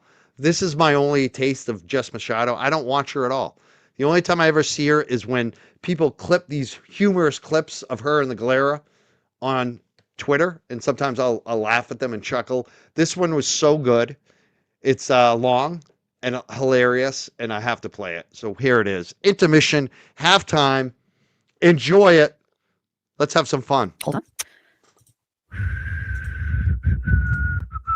We're going to go to LTL Media. Now, just for those of you who are new here, you know that we have discussed this before, and I have said, this is great for Brian. Okay, this is great. Now, Mike Crawford commented somewhere today. I don't know where it was. I just got the screenshot of it. And him saying to me, hey, Jessica, look at those views now. Who's going to be here in the long run or whatever, blah, blah, blah, blah. So I went and I took a peek. Brian is getting crazy views. 17,000, 13,000, 25,000, 100,000, 13,000, 93. She said we were done, and she posted her views versus ours on like her top month when she was live 3 times a day. And I was live like once a week when I was doing all those radio shows. And I'm dealing with the eye and the lawsuit and my dog business.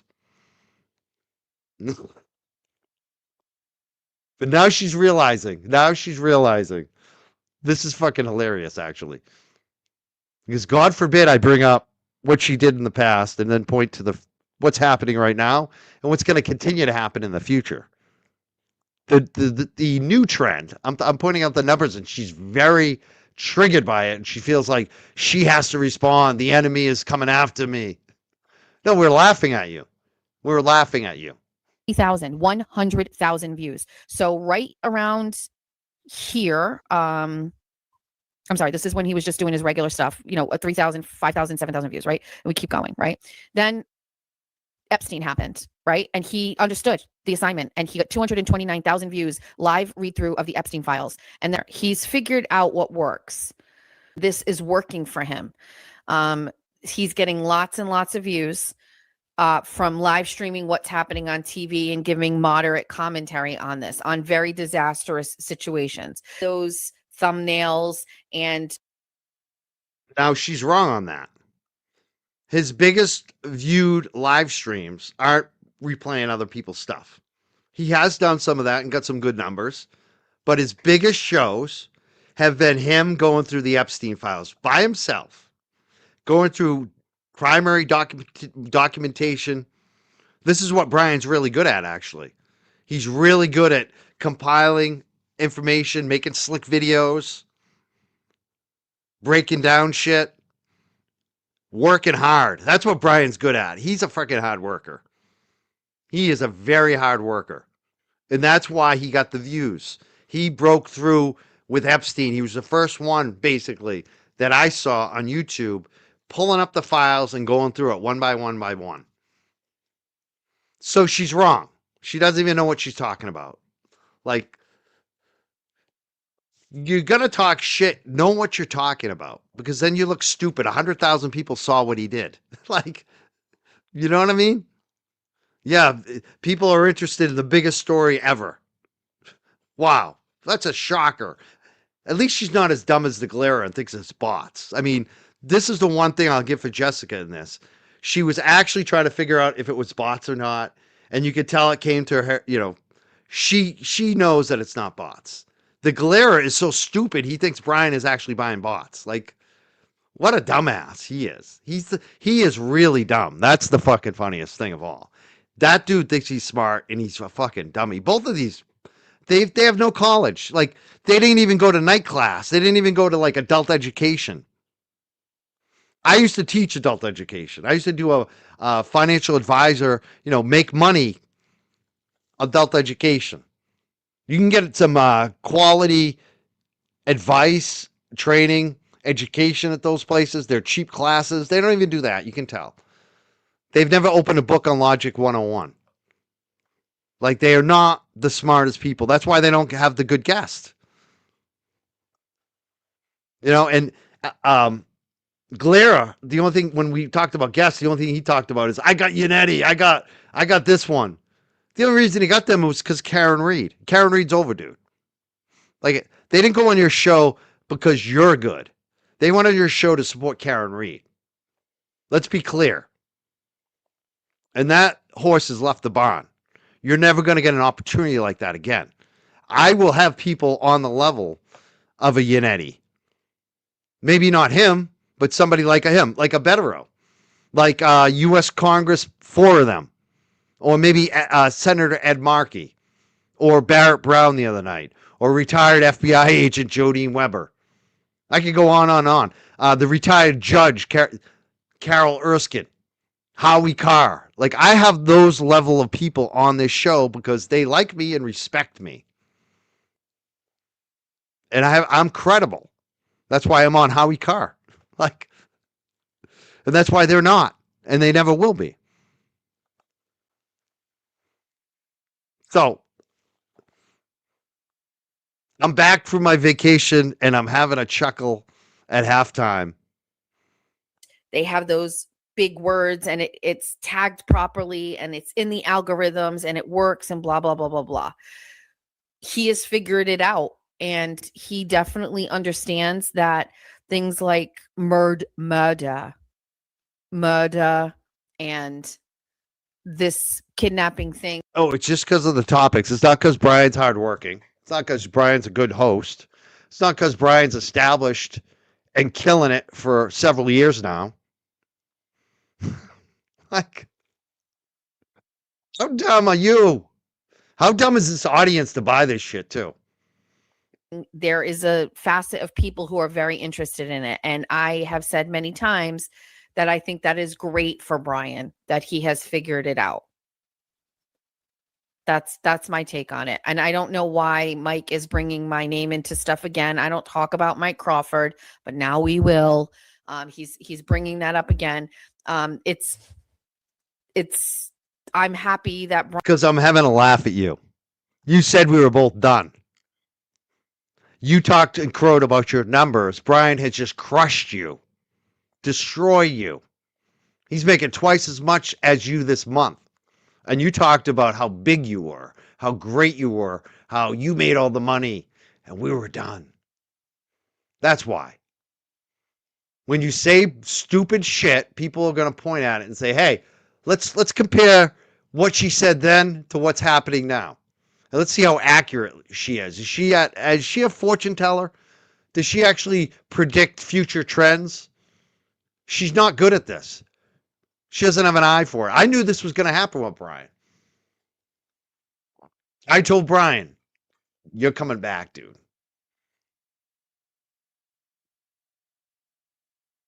Brian knows what he's doing. Brian has figured it out. And you know what? Brian was right on Enrique. Look at the laugh of my ass off. Brian was right on Enrique Delgado Garcia, just like Sean on the Gulf was. And they bashed the fuck out of him about that story. Why? Because they were jealous. Because he had it right. He had it all. Again, she was wrong on that too, wasn't she? Her record over the last months isn't too good, is it? Listen, It's December. It's not a Horizon Social Chat. There are ebbs and flows in this. There certainly are. And maybe this week with the video and what Meredith has been doing, Aiden has been like on a little bit of a dip. You think it's going to stay there forever? Absolutely not. Hasn't changed, has it?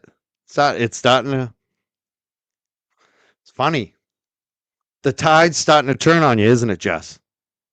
You think Mike Crawford is on a dip or a decline? We're on a steep decline, okay? Steep decline, because his followers that were Turtle Boy followers are not following him anymore. So he's like this. Sinking ship. It's on its way down. It's gross. Also, he's gross, right? Like he's just gross looking. What a pig. You got to talk about Pigs. my looks? You are a pig. I'm sorry. That's just like, this is what she does. She goes after people's looks. I mean, I don't usually go after women's looks and all that shit. But honey, you're the last one who should be talking about looks. There's viral photos of your fucking, you know what? Like, you don't even know how to dress appropriately.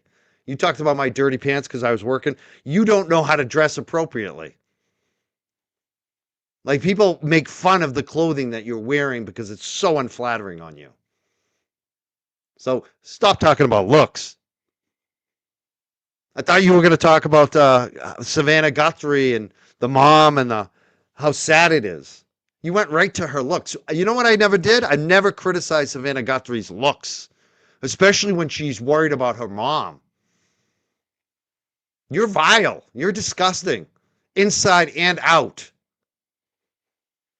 Who talks about somebody's looks when they're missing their mom who's been kidnapped? You're talking about her hair. I mean, wait till you see this video. I mean, I do laugh, but some of her shit is just so nasty. My looks. And so he's on a decline. This isn't like a dip, ebb, and flow. There's nothing. Mike Crawford's not going to get picked up by like, this continues to blow my mind that the conservative Howie Carr continues to like work with this guy. People are saying he's figured out. Wait. You think it's wild that Howie Carr works with me? When I've got an education I've been involved in political campaigns, changing the law 3 times in the state. Was a print columnist for 10 years, covering politics and activism. I've hosted a show for over 20 years, basically. I've had my biggest last 2 years ever. And what they tell me over at the Howie Con Network is that nobody else that has ever guest hosted at that network gets the kind of word of mouth and response that I get. So you wonder why. It's because I have high quality content, high quality guests. I have the background, the education, the work experience. I'm a hard worker. I show up early.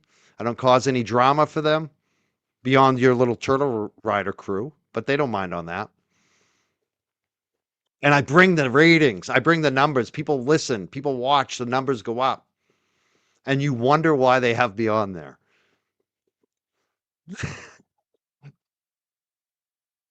Howie doesn't wonder.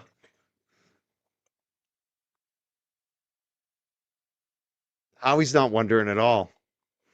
Do you think you know more about radio than a guy that's syndicated 40 plus stations? You think you're Jess Bisciotto, who hosted some radio and it didn't work out for you? You think you know more about radio than Howie Carr?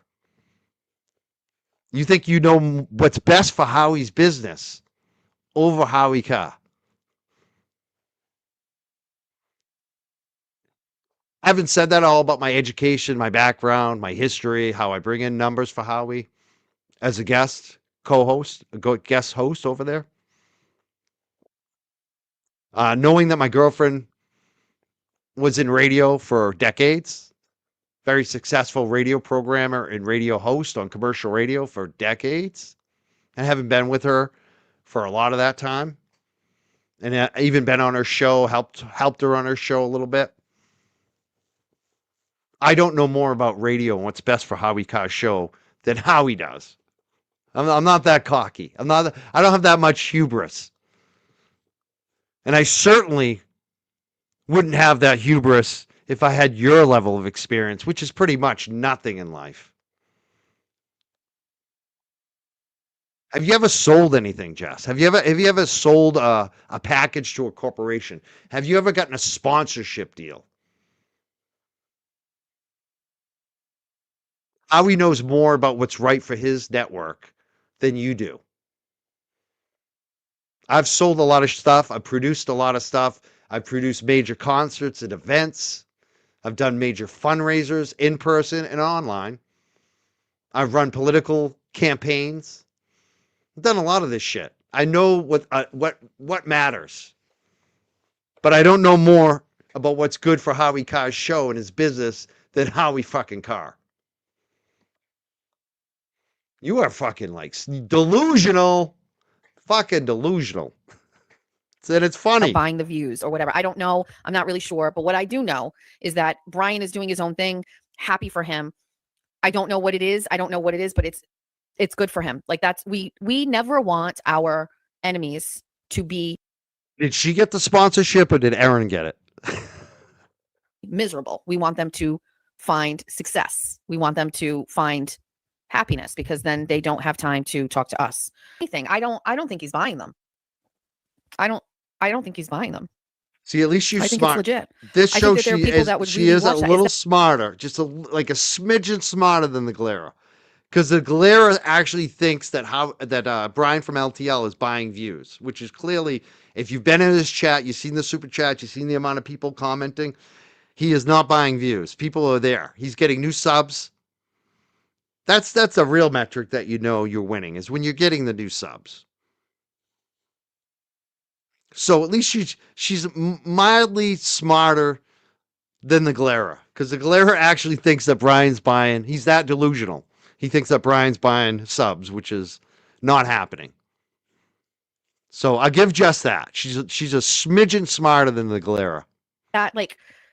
And so Will Henry. I could compare the two. Like, I feel like this is like more commentary and this is like skits and this is like comedy and all of these things. It's very different, but who's saying that he wants it to be the same? Who's saying that what I'm doing is what he wants to do? He understands that he can't do it. And so he does something else. It's, to me, I don't think it matters to Brian.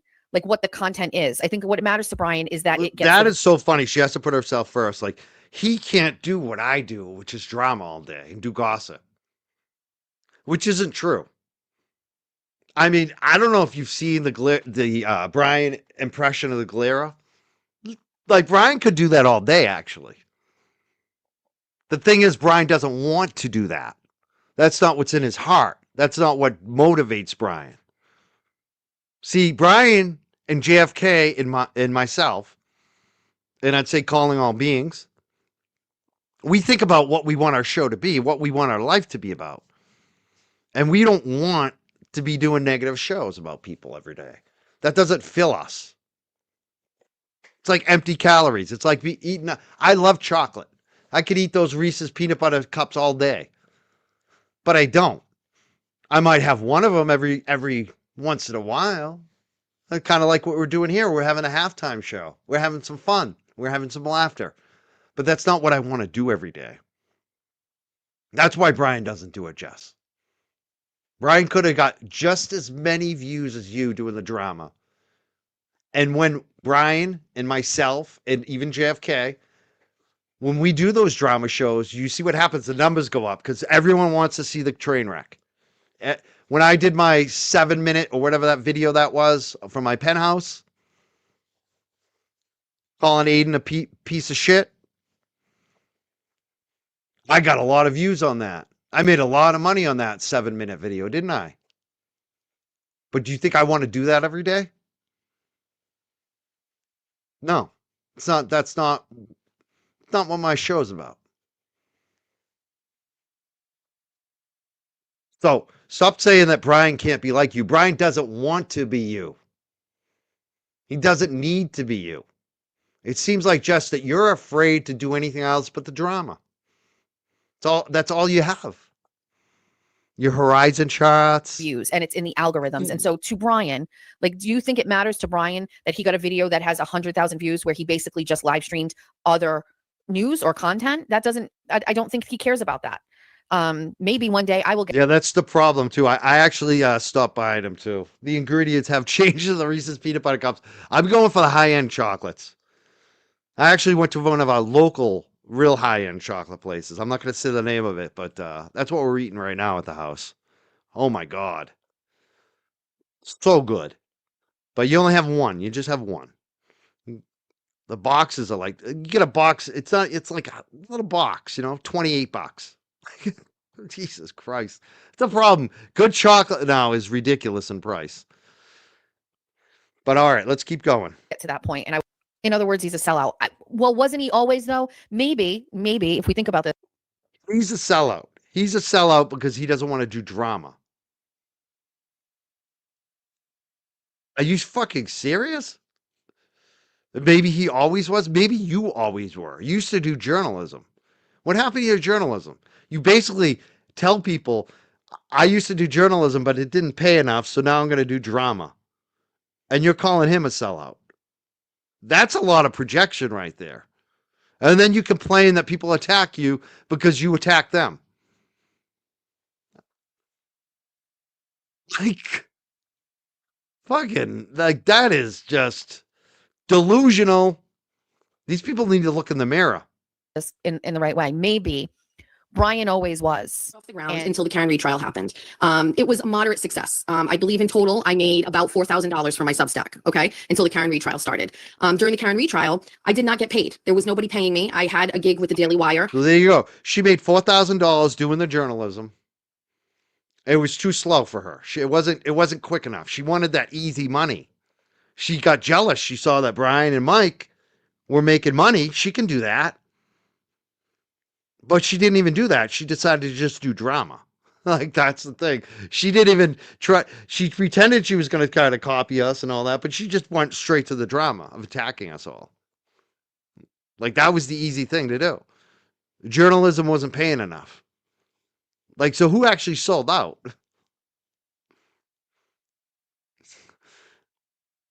This video is so well done. But when they found out, or when I told them that I didn't have everyday courtroom access, I wasn't able to continue forward with that. And by the way, it was going to be moderately paid. I was going to do a write up once a week, and it was going to be, $200. So during the Karen Reed trial, I had no income. The only thing I ever saw was the day I gave up my seat to Aiden, I got flooded with some, what do you call it? Venmos. I had a contract with Brian LTL who paid me $1,000. And when I did the Paula Prado interview post-trial, I ended up getting another couple $1,000s from people who followed my Substack. For the summer, you know, we had to make a decision in my family. Was I going to continue to do this? Like, I mean, I don't know. I mean, I don't want to talk too much about it on your platform and get into it, but I mean, I wasn't making any money and it was a very difficult time for me. You know, last thing to do is to try to get on YouTube and to monetize. So I did my first show. I monetized, you know, within 6 days. And, you know, I made $100 the first month and the next month I made 300. And I just said, okay, I'm going to read and watch every video I can on how to make it on YouTube. What can I do? What am I doing wrong? Still Substack wasn't gaining any momentum. I did the YouTube. It kind of started to take off and people were listening. And I know you disagree with that, but it ended up being far more popular than anything else I had done. So to answer your question, Marie, this was an opportunity to earn income. And kind of get it off the ground. And my goal, by the way, was to just do it for the first 6 months. And then now in January, try to start getting back to doing in-court reporting. I went to Kelsey's hearing. I have an investigative piece with someone that we had been working on that we have to tweak. You would never read my reporting again because I can't do that for free. I can't do it for free. So, you know what I mean? So I don't know what to tell you. It's income. Reporting back on track because right now it's not working. Okay. People are frustrated. They don't want to hear from you because you're not. So can I just stop you for 1 second? I have more followers than ever, though. I don't understand. Can I finish talking? Yeah, go ahead.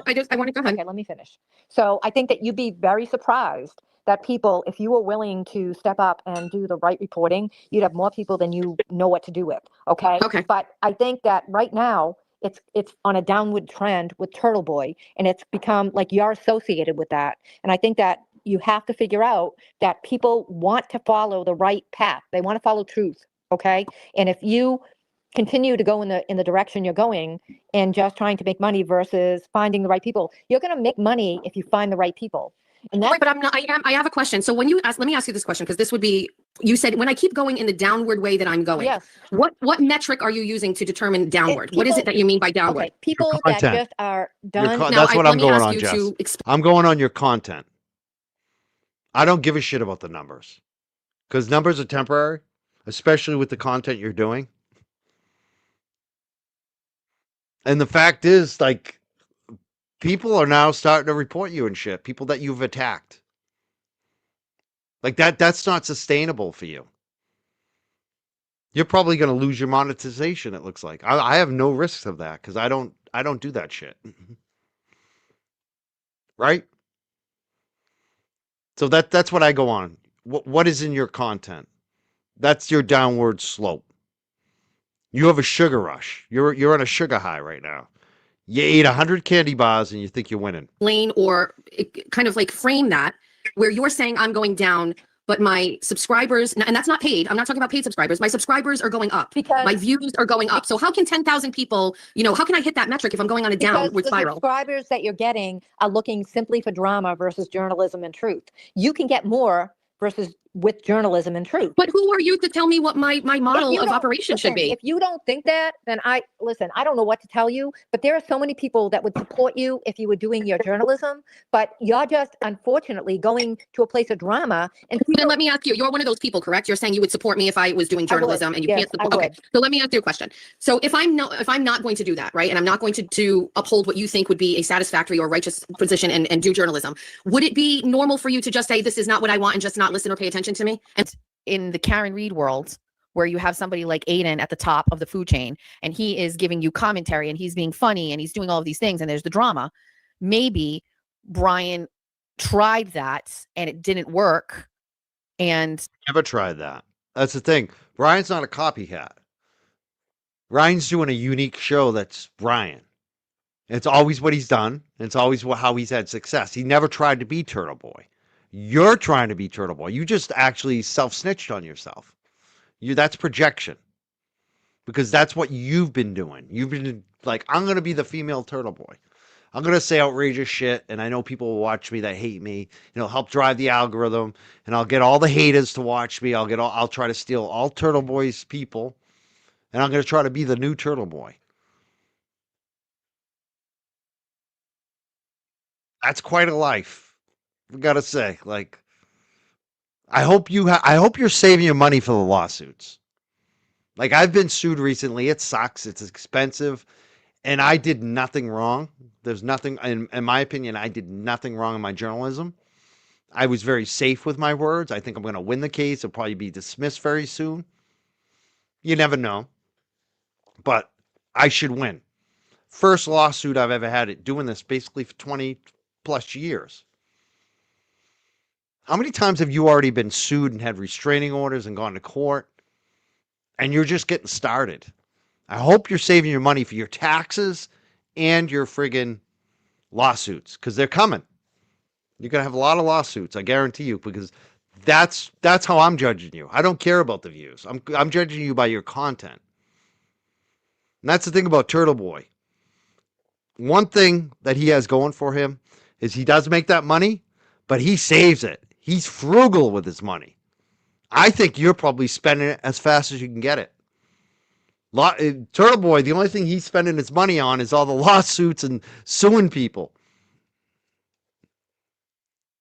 I don't know if you're that wise. I have my lawsuit fund always ready to go. Do you know what I mean? Like who's to say that he is not in his proper form? Who's to say that this is not where he should be, which is no commentary, no thought, nothing, just finding other streams and then bringing them to That's a a place lie. where they're easy to find That's for a other lie. people. That's a lie. Every single smart YouTuber that was covering Guthrie, Nancy Guthrie and Savannah Guthrie, there wasn't a lot to cover in terms of updates from the sheriff. So really the only thing you could really do as a YouTuber was stream JLR and others like him who were boots on the ground. And so basically every YouTuber was doing that. And that's what she's focusing on. And she's like that. She's acting like that's all Brian does.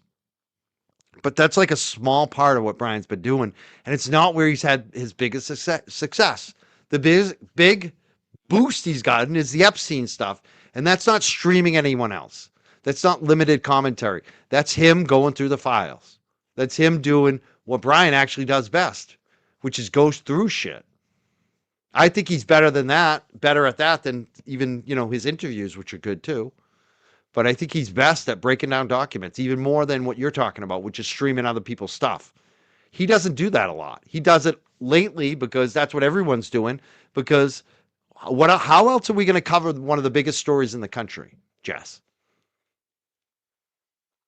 Like, that's what people are doing. If you're not there in Tucson, you're going to have to stream JLR a little bit. You are going to have to stream him. And maybe Brian Enton. That's what everybody is doing. So again, you're way out there. You're not even close to what's real, what's factual with Brian and why he's winning. It's fucking funny. It's like watching a 5-year-old try to figure out how you're succeeding. Work smarter, not harder. Correct? From my ass off at you, Galera, because a lot of Twitter accounts are fucking like good people just clipping your shit, dude. You walk around the park going, I need a gun. I'm so afraid. I'm so afraid they'll ask me a question. JFK was going to show up. While he walks around the park and doesn't pick up his shit. He's so afraid that they might ask him a question. If I were him, I'd be afraid that someone's going to snitch him out to the local constabulary and charge him with dropping dog shit every day and not picking it up. I'm sure that's a fine where he lives. I'm surprised no one's called the cops on him on it. Or I don't know. I don't know who would take care of that. Who runs that park? You know what I mean? Like, I'm sure they would like to know who's not picking up the shit. Like, if I were him, I'd be more worried about that than JFK showing up. Oh, I'm afraid he's going to ask me a question. It's fucking hilarious. I fucking enjoy it. I laugh my ass off, Galera. I know I could put your shit on my show and make money, but that's not the show I want to do. Like, he talks about meltdowns. Like, we're wrong to expect Brian to be more than that. It's our fault. We never should have put the expectation that Brian should have been better than that or more than that. Maybe that is all he can be and all he is good at. And also that serves a purpose. You know what I mean? He got wrapped up into this. He started to get competitive. He started to have these issues with people. That's why he became a target of mine. But other than that, let him just. He is, again, projecting. Everything she said was about her. Everything. Now, she talked about the competition. There was an element of competition among YouTubers during Karen Reed.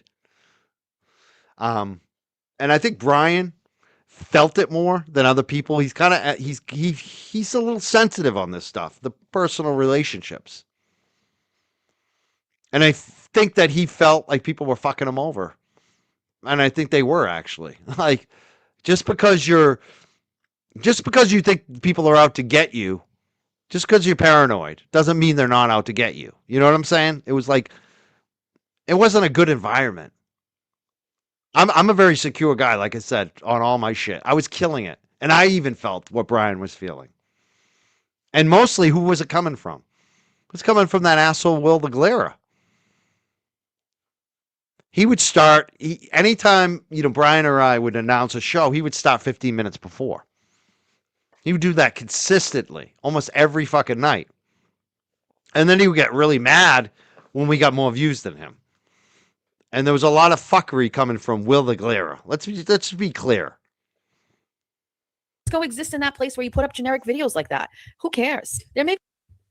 I don't care when people don't like me. It just doesn't even bother me. It doesn't. Yes, I don't it does. look at like. Yes, it does. You're if I lying. go to like You're lying. a page where there's comments about me and there's people. It just doesn't. Look at her. Oh my God. Again, this is projection. It should say Jessica Machado is weird. I don't care. It doesn't make me upset. I mean, that's that like people don't childlike like me. shit. This is shit that like a 5-year-old does. They get mad at one of their friends and they write on the walls. Should have never, ever, ever expected him to be like this. I did have that. So Mike Crawford's thing. So I don't know. I mean, Oh, the glare is still here. He says, I'm losing all my viewers, bro. Don't worry, I'm still here. Well, you said LTL was losing all his viewers. What happened there? You don't want to talk about LTL? Does LTL have more subs than you? Do I have more subs than you? Did I pass you, Glare? Are you giving someone advice who started 30,000 subs behind you but passed you? Yeah, are you giving advice to someone who's more successful than you? Who's had a better 2 years than you? Who's got more credibility than you? Who has better guest lists than you? Who's got better media opportunities outside of YouTube than you? Who's been more successful his whole life than you? It's hilarious. It's his highlight. The reason Galera got in the newspaper is because he was evading the police. The biggest news story that Galera ever got was all his charges. The biggest news stories I ever got was my show. Was me breaking one of the biggest stories in the cannabis space, in the worker space, in the nation. People were saying this is the biggest story in cannabis this year. Mike Crawford broke it. This is the biggest worker story. That's what all the OSHA people were saying. I started a movement for workers prior to this Karen Reed shit. The Boston Globe was featuring me. High Times, Leafly, GQ, Worth, all these magazines that you wouldn't even believe. And the Will's trying to give me advice.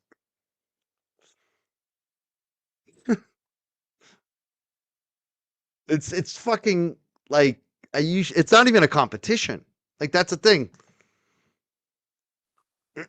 Are you giving someone advice who's had better jobs? It's the only way for you to get money is to play our shit. He's even Walking laughing. He knows it's around, true.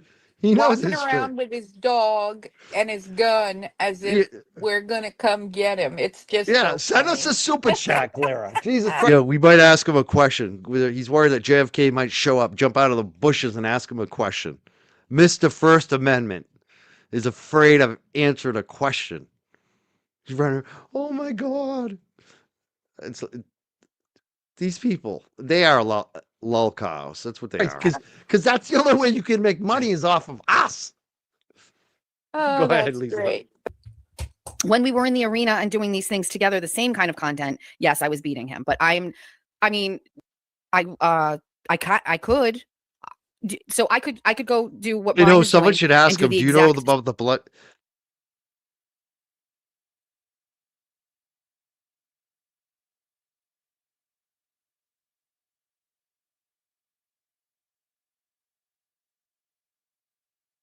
Somebody should ask him if he knows about the bloody sock.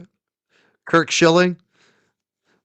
But now he knows because I said it on my show. He steals all his info from my show. He did that for a long time, actually. All this breaking news was coming from my show. He'd listen to what I said, and then he'd repeat it on his show and act like, yeah, I just figured this out. Like,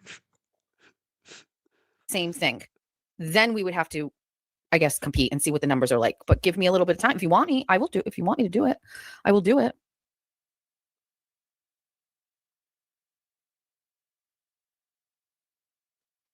I have to share a video with you that I am losing my mind over. I have to copy Brian from LTL now because I'm realizing Brian knows what he's doing. I'm gonna have to copy Brian now. I'm gonna have to do what I said I wouldn't do. I'm gonna have to move on from the drama and do something else. Well, that's the thing. They think these are people that think to get ahead, they have to drag somebody down. That's insecurity. I've never needed to get ahead or move ahead by pulling somebody down. I've never tried to get a job through a friend or done any of that shit. I've always been like, I'm going to figure it out. I'm going to stand on my own. I work hard. I'll eventually make it.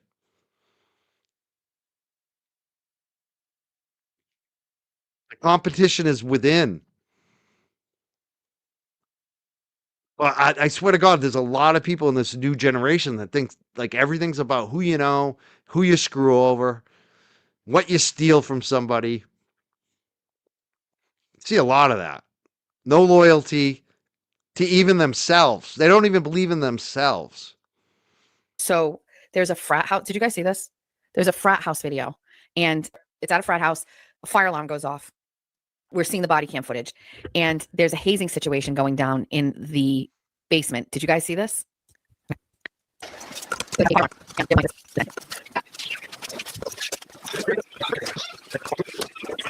Okay, hold on. I wish I had seen that first beforehand. I'm sorry. It's my own fault. I wish I had seen that. First of all, I've changed absolutely nothing. Michael. Number one, I have not changed. I go live every single solitary day, almost 6 days a week. I took a couple Saturdays off because I was but I still do usually 8 to 9 shows a week. That's right. You like the background? Thanks, bestie. So there's that. Now I have to go look at Crawford. Crawford's killing it again. So now I have to go and look. We already just discussed Brian. So we already got it. We completely understand what Brian is doing.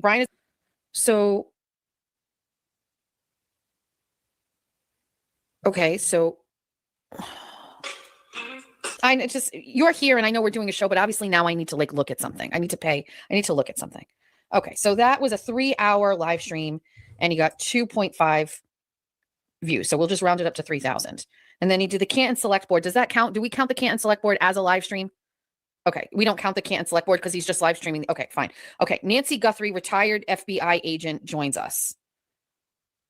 Okay. It's kind of okay. So see this right here. This is the thing. See, like these catchy little things, they get that. So it's Nancy and her mom exploiting this woman's whatever. It's fine. So it's not that my content is good. Not that I have Jody Weber on the show. It's about my thumbnails that I've started making my own thumbnails. That's what it's about. It's about the catchy titles. It's not because my content's good.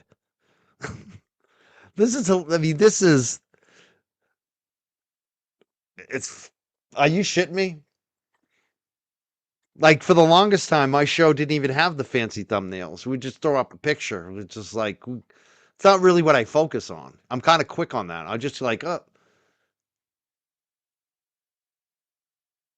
that's not what I even invest in. What I invest in is having a good quality show, the guest. It's like, she's missing the boat again. Really? You think it's thumbnails and titles is the reason why my numbers are going up? Not that I had Jody Weber on and had probably the best conversation about Nancy Guthrie, probably out of any show around. She was phenomenal on that show, and I was really good too. We had a great conversation. The chat was on fire. The chat was asking all the great questions. I would say we had one of the most insightful conversations. We even got into home security. We talked about 9/11. That's why that show put up numbers. That's why. And it had replay value. That's when you know you're doing a good show. Is when not that many people are in the chat, but then the next day the numbers keep going up because the word of mouth. It's like a movie that doesn't open at number 1, but 4 weeks later it's still selling tickets.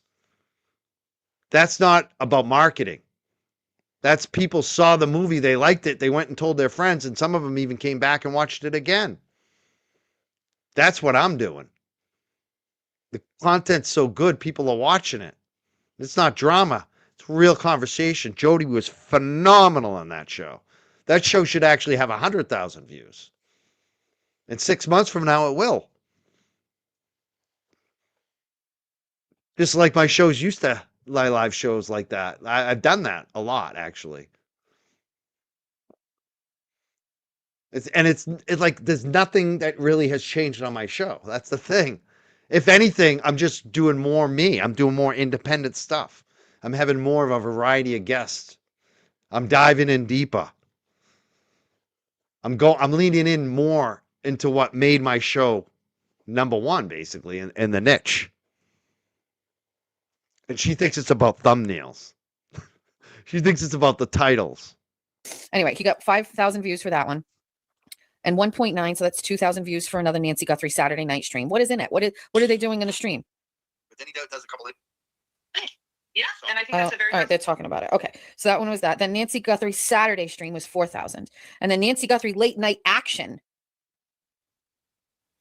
7,000. I know if I Like immediately she thinks that means some kind of weird pervy thing, right? Because that's who she is. When I posted that was about law enforcement. There was shit going on with law enforcement that night. We thought they were about to catch the killers. That's why we said live action. There were people getting pulled over. There was what's his name? Dolly Vision. Remember that? The whole. It's like, scanner action. It's police action. But immediately she's like, ugh. So surface level. She's trying to be a critic, but she doesn't even look at the content beyond the picture and the title. cover the and Nancy the number Guthrie of case, views. I'm going to talk about it from a very sad perspective, like mom is missing perspective. These are weird. Live in action, late night action. Wait, you don't think that we talked about how sad it is over and over and over again? Like, of course we did. But she's different. It's just, this is like a 5-year-old trying to critique your show. Like, okay. Free Nance. And Savannah Guthrie, nothing for nothing. I never thought she was attractive, but she is looking harsh and also made me feel much better about my dye job when I saw her dye. Look at that. That's low self-esteem right there.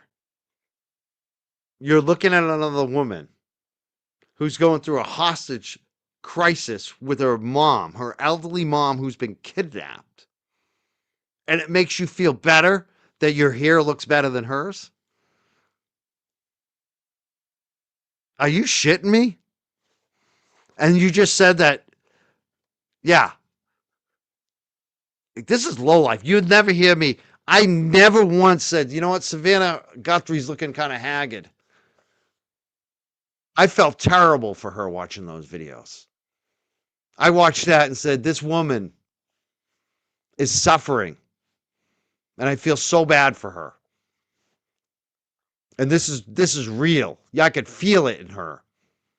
And how strong she is. How she was the one in the family that stepped up and read what probably the FBI told her to read to try to get her mom back. I see Savannah Guthrie as a strong MF. Somebody that cares about a family that's put her whole life on hold. And she's talking about the hair and how she feels better because Savannah doesn't look good. She's ugly anyway. Like that. Are you kidding me? And you were just criticizing our titles and acting like we go there? No, you go there. This is gross. I can't believe I'm watching this. Like, I wanted to laugh at this shit. I did have some chuckles, I gotta admit. But this is the part that just kind of friggin' gross. And it's why you shouldn't be covering this shit. Why you shouldn't be covering victims of traumatic experiences. Because you're not helping their mental health.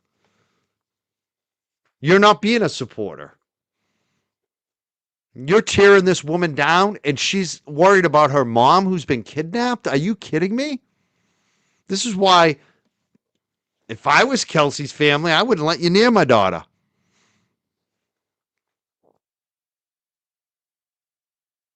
My job when she was doing that video. Maybe that's probably why Kelsey's family likes me. They know I'm not trash like that. The one where she's like sitting down, like outside, like that might kind of made me feel like a little bit better. Bring that up to 3. Epstein. Oh, so I see like a thing here, right? They're all kind of doing the same thing. Epstein files new videos discovered. Let's see, is this content or is it just, hold on, let's just say because we're going to have to add it up now. You know what I mean?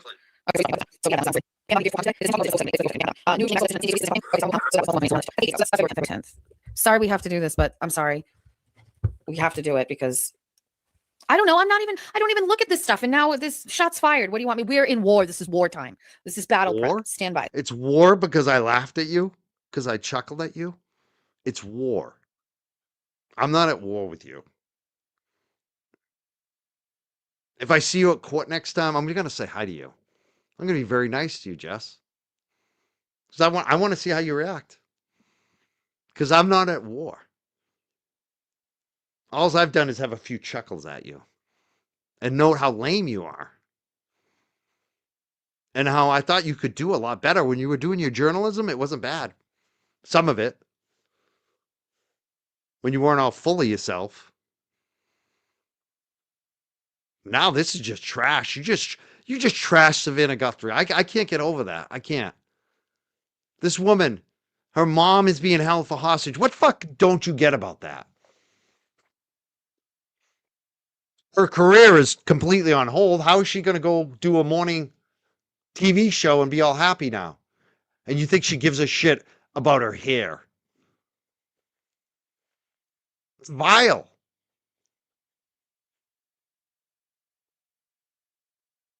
And that's the thing. Like, when I bring up your name and stuff and you come at me, I look at it like, hey, at least she's attacking me. I can handle it and laugh at it. At least it's not like a victim of a horrific crime.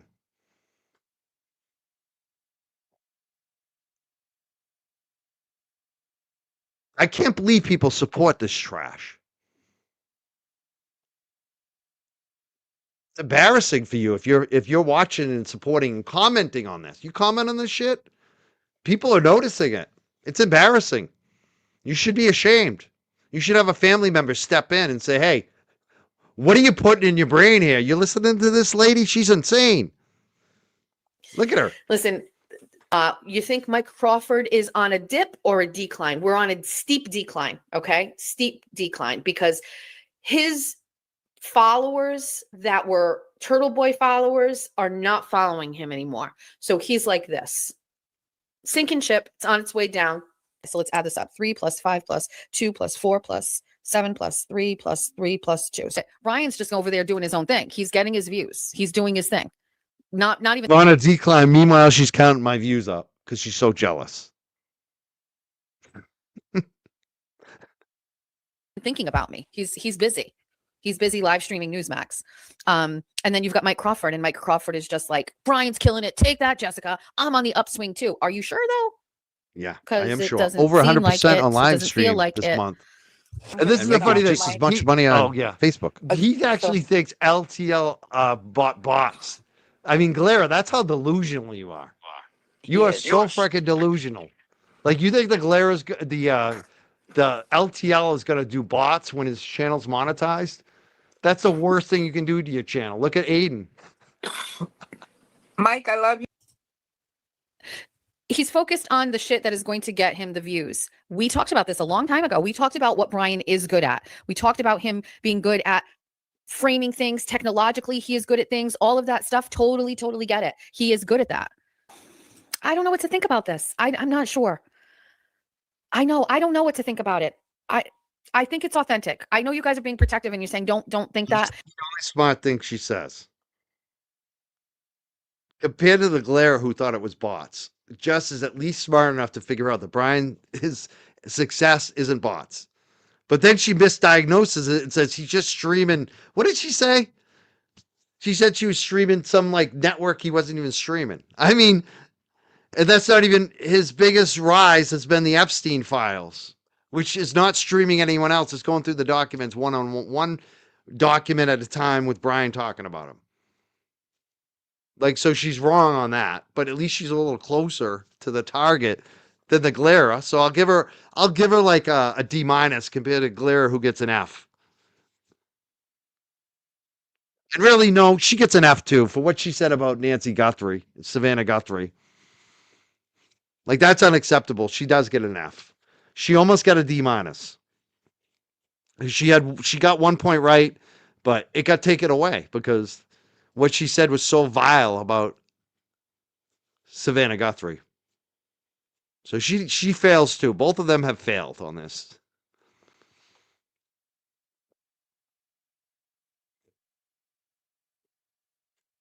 She's so triggered about Brian. She's so triggered. She has to figure it out. Why? Why does she have to figure it out? She wants to copy what he's doing? Again, these are people that think they have to tear others down to succeed. I've never had to screw someone over to win. I do. I think it's legit. I think he's in the algorithms. I think He really thinks the LTL is buying bots, which is hilarious. Fucking LTL's killing it. He's fucking killing it. You are so delusional. Fucking delusional. That's hilarious, Clara. Why are my numbers in super chats going up too, Clara? Am I buying bots too? Are these all like fake super chats? And I haven't even gotten started yet, dude. I went on vacation. No more vacations. how can you tell if someone is buying views on YouTube? There are usually patterns. You can't always prove it 100%, but bought views tend to leave fingerprints in the analytics. Here are the biggest red flags. Views don't match engagement. If that often means bought or incentivized traffic. No subscriber growth. Well, that's not true because he has had. So if someone gains 200,000 views and only 5 subscribers, that's unnatural. Organic. I mean, he had 6,000 new subs over the past week. So that doesn't match. I'm going to read and watch every video I can on how to make it on YouTube. What can I do? What am I doing wrong? I checked LTL's 100K view and his chat is subscriber only. That's sus. Okay, now I'm interested. Hold on. Now we're investigating in real time. Now we have to dig deeper on this because if I'm getting called out, like I was nice about it, right? Okay, let's look. Let's do the channel. Let's do this in real time. 5 days ago, 100,000. That's the hilarious thing. JFK, LTL, myself, calling all beings DJ. We all have jobs. We have multiple income streams. So not only are we doing great on YouTube, we're doing great at other gigs that we do too. I have 3 income streams: radio, dog walking, YouTube. So I'm basically working 3 gigs. Like, I'm doing great. LTL has a job and he does his YouTube, and he's killing it. JFK has the music business. He's co-owner with Static Selector of one of the biggest underground hip hop labels in the country that's worldwide respected. He's making money every single day off that music, other people's music, besides his own. He also does other things within the entertainment business, events, royalties, all kinds of stuff, tours. Like, that's the thing. We're killing it multiple different angles. And she wants to compete with us while she's just focusing on YouTube 24/7, and she can't even compete at that. And the quality of the content I'm talking about, not your temporary views right now over the drama.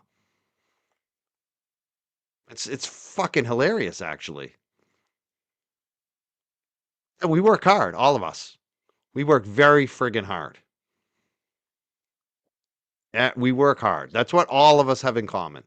Same with DJ, calling all beings. He's got a full-time, serious gig that he also does. I don't know if people know about DJ's background. That dude has a serious background. He's like an engineer on like the fucking military flying jets. Like, he doesn't talk about that stuff, but DJ has had an impressive life too. Like, all 4 of us We work hard. That's why we have success. And we don't need to ride on someone else's, success, tear other people down. That's their formula. We're not doing that. None of us are. We don't need to do that. Views. Well, there's not a lot of comments.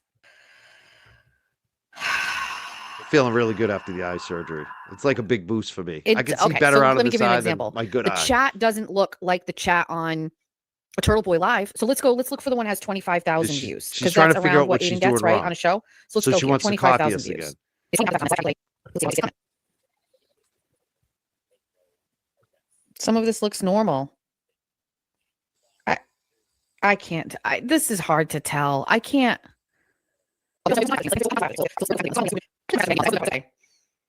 So the one with 229,000 views is going through the Epstein thing. That has 405 comments. They were Jay Brill Okay, and but Kevy Kev. They all work too.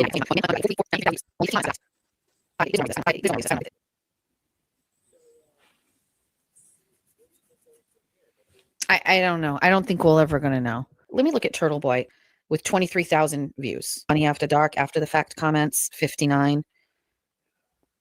Again, I don't spend. Let me answer this for you, Jess. I'm an expert on this stuff. Ryan is not buying bots. Go on his live stream, see the comments. Those are not bots. Those are new people that love him and other people who've come back. Ryan is killing it. Somebody like myself that's involved in online media, regular media, mainstream media, even sales, marketing, organizational work, political campaigns. I know when it's not organic. Ryan is not buying bots. He is killing it. Trust me. Trust my experience. You don't have to look it up anymore. Just ask me. You want to know? Ask me. Time looking at other people's data and other people's numbers, but I have some peeps who have been monitoring those things and they give me updates, and he's on a decline and he's going to continue on that decline unless he completely rebrands himself. Although how'd that work out for Brian? Did he rebrand himself? I can't wait for Brian. Where's Brian's maybe Brian will just start easing into it and just be like, hey, Meredith. No, Brian go didn't back on the rebrand himself. He pocket went square and start back to moving what things. he's always been good at. He went back to the basics. He went back to delivering content people want to watch. That's it. Brian didn't change anything. Maybe he changed topics, but that's about it. So you're going to see Cryford, BLT, Nan, Meredith.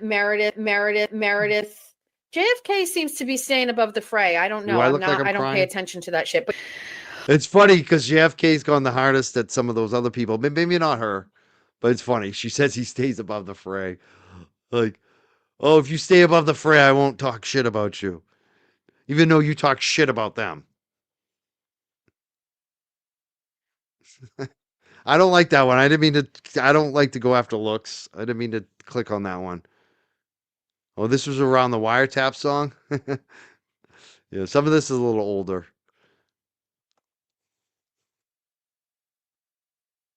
Kevy Cav's awesome. And that's the thing.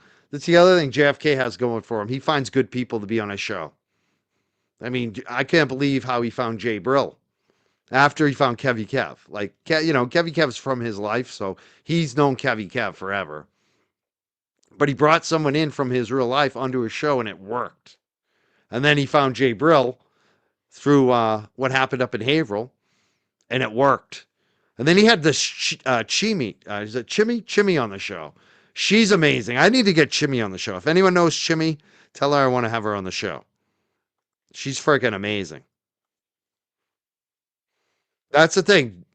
That's what hard work and sales and marketing and being in the music industry will do for you. You can figure out pretty quickly who's going to be good on your show. JFK is a master at booking the good people on his show. He knows what's going to work. And the stories he tells, that's the thing. We don't need this drama. We don't need to ride on Turtle Boy. We don't need to try to be buddies with Turtle Boy. None of us do. We don't need them. Just like Karen doesn't need us or need any of them. Because we have our own thing going. Now Karen's got her own channel. Yeah, Chimmy Speaks. She's amazing. We love Chimmy Speaks. Yeah, if you know Chimmy Speaks, let her know. She needs to reach out to me. I'd like to have her on the show. All right, let's continue to play this. I haven't laughed as much. I'm kind of just the first time I saw it was funnier, I guess.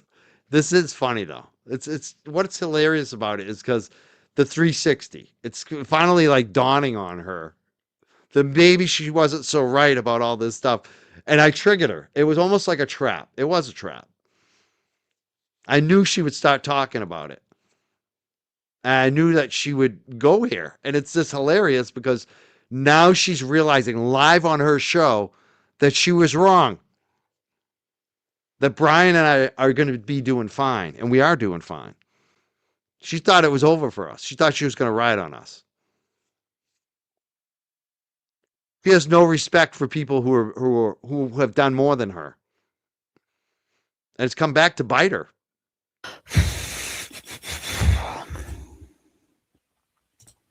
Notice how he won't address about LTL's success, how LTL can move on, and LTL can kill it without any of this shit. But the Glera can't. The Glera has to stay on this shit because he has no other choice. There's nothing he can do. What's the Glera going to cover that anyone's going to care about beyond Turtle Boy? And eventually that's going to end too. Once Turtle Boy is gone, they'll all be gone. They'll dwindle away. Jess will try to take over, for Aiden. But the Glare and Auntie Deb, they're going to be left in the dust, and they don't even see it. That's the pathetic thing. They've been watching him for this long, and they don't know how it's going to end for them. And it's just so funny. I'm getting a lot of joy out of it. I have to say, I am too. That's the thing. I just love to kick back and laugh now. It's like, it's fucking hilarious. It's the best fucking ending.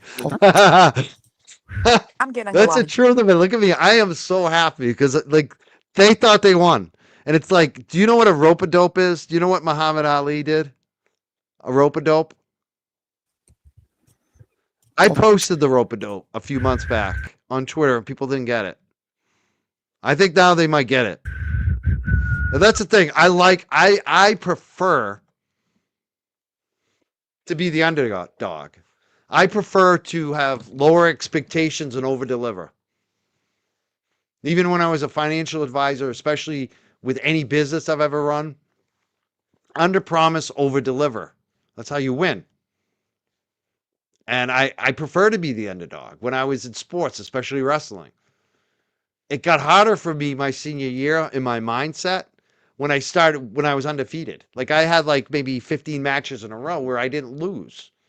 And that scared me because I'm like, when I lose, I'm going to freak the fuck out. You know what I mean? Versus the year before, my first year wrestling, junior year, where, 152, I was wrestling a few pounds over my weight, and I was like a 500 wrestler. That year, it was just like, that was the year that I was underappreciated, over delivering. It was much easier. I always like to be the underdog. I like people to think that I'm not going to win, and then I win. So for me, the last couple months has kind of been like, especially when I kind of went dark and I didn't go live, I just went back to that mode where I said, I've done this before. I've been here before. This has happened how many times in my life? Just go back to the basics. Go back to what made you. Go back to your show. Have the guests. And I'm just laughing my ass off. It's funny. It's fucking funny.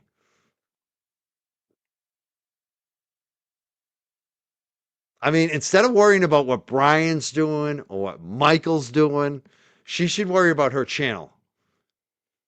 Maybe take some of down your. If I were you, I'd be taking down all the episodes you went after people, because every single one of them is probably going to end up taking your channel down. You're probably going to lose your monetization for all the hate attacks you did.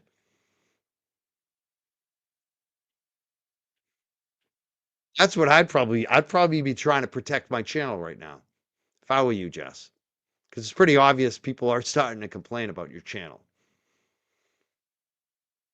Be less worried about what Mike and Brian are doing, and figure out how you're going to do a show that uplifts people and is positive, that people want to keep coming back for.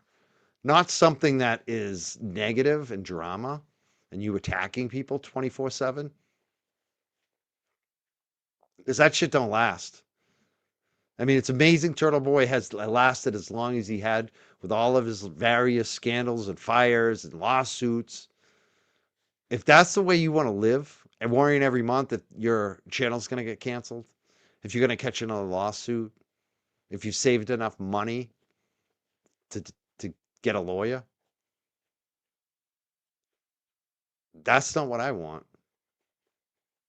I prefer interviewing attorneys, politicians, authors, journalists, people who don't get in trouble but do good work. Barrett Brown, who did find some trouble, good trouble. Yeah, clean up your act. That's what I'd be worried about if I were her. And she does. She seems exhausted. And I would also say, Jess, less is more. You said you were doing like how many shows a week? That's a lot of shows. Now I kind of ramped it up this week because I don't have to walk dogs and all that. But I don't think I could, like, even when I had Better O night after night after night. I don't think I was doing that many shows. That's a lot of shows. And that was when Karen's life was at stake. And I felt like that was another reason why I wanted to go live every night. I wanted to help Karen. I sacrificed for those years. But I think you're doing too much. And go back to your journalism. Go back to journalism. Less attacking YouTubers. That's not sustainable. And especially, it's one thing to even go after the YouTubers like Brian and I, but when you're going after these random Twitter followers or people that used to be friends with Aiden that aren't friends with Aiden, you know who I'm talking about. That's just like insanity. It's dumb. Gonna get you, you're gonna end up in a bad place because of all that shit. Got to find balance, Jess, and maybe more real life experience and humble yourself a little more. Don't be so cocky that you know everything because you're still pretty young and you actually don't have that much life experience to be that cocky.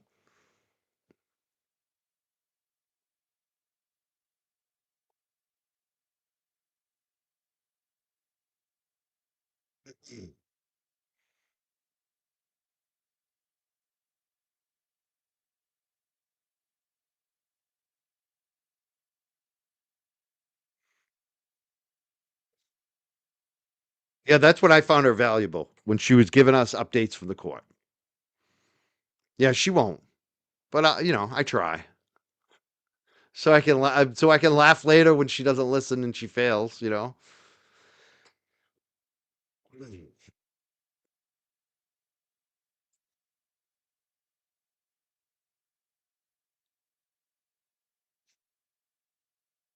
And you know what, Jess, I would definitely not do that shit against people that live in your state because it's much easier to sue you that way. Glera probably going to get away with some stuff because he lives out of state. It's much harder to go after people out of state, but still, YouTube monetization. I'd be worried if I were both of them, especially Jess. She's gone after more of a variety of people that seem like they're not going to take it anymore. And I'm not advising anyone. I don't. It's a dangerous place to be on YouTube. I don't suggest people report people and all that stuff. I just don't. I don't report people, but I'm noticing. I'm watching it. People send me screenshots of streams getting reported and getting taken down.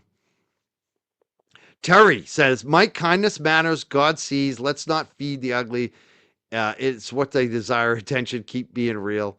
This is halftime, though. This is entertainment. Like, every once in a while, we have a little fun. I mean, especially when it's that good of a video. I mean, that was a really good video. It really cut through what's going on here.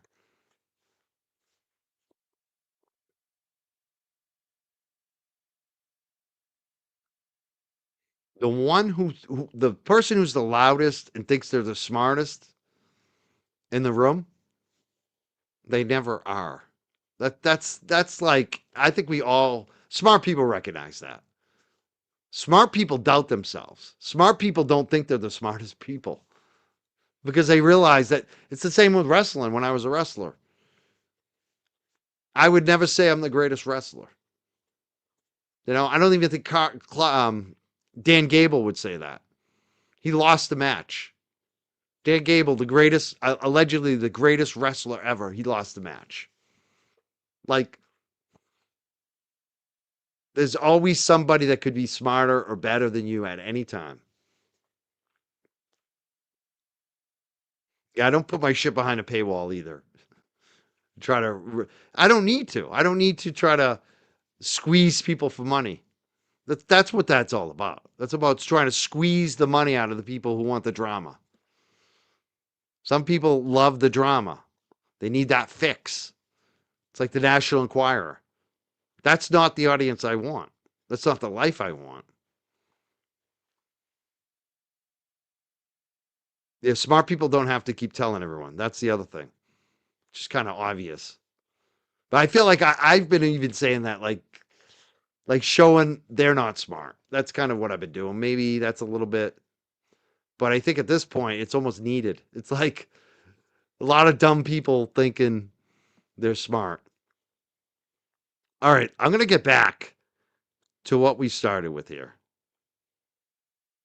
Did I thank all my super chats? I did. We have had a lot of super chats today. Thank you so much. Thank you to the latest one. Terry, I think I just did thank you. I did, definitely. I like to thank multiple times. That bothers the glare, apparently. He gets very bothered by that. All right, let's go back to Wexler. I want to watch a little more tonight. Maybe we'll get through this. It's a long. I was going to redirect to LTL, but I think he's probably going to be done by then. We'll see. Because LTL's got to work in the morning. I'm providing financial advice to Jeff Bezos. I'm going to take a break. I'll be right back. Financial advice for the chief technologist at Google. And wow, I'm in good company because these are really smart guys with a lot of money. And you have to put yourself in the mindset of if my attorney said, he was qualified to argue in front of the Supreme Court, I'd believe him. I didn't say to call the Supreme Court and say, tell me, is he really an attorney or did he do this? And I get a phone call from someone like a guy named Meyerwald. Who said he was the chief technology of Google. Jeffrey has been helping me. He's financial advisor. I told Jeffrey I was building a boat. He told me to call you. I had never built a boat, but because I hadn't. But if I wanted to build a boat, I would go to Fed.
Oh, I'm sorry. I was speaking again off mic.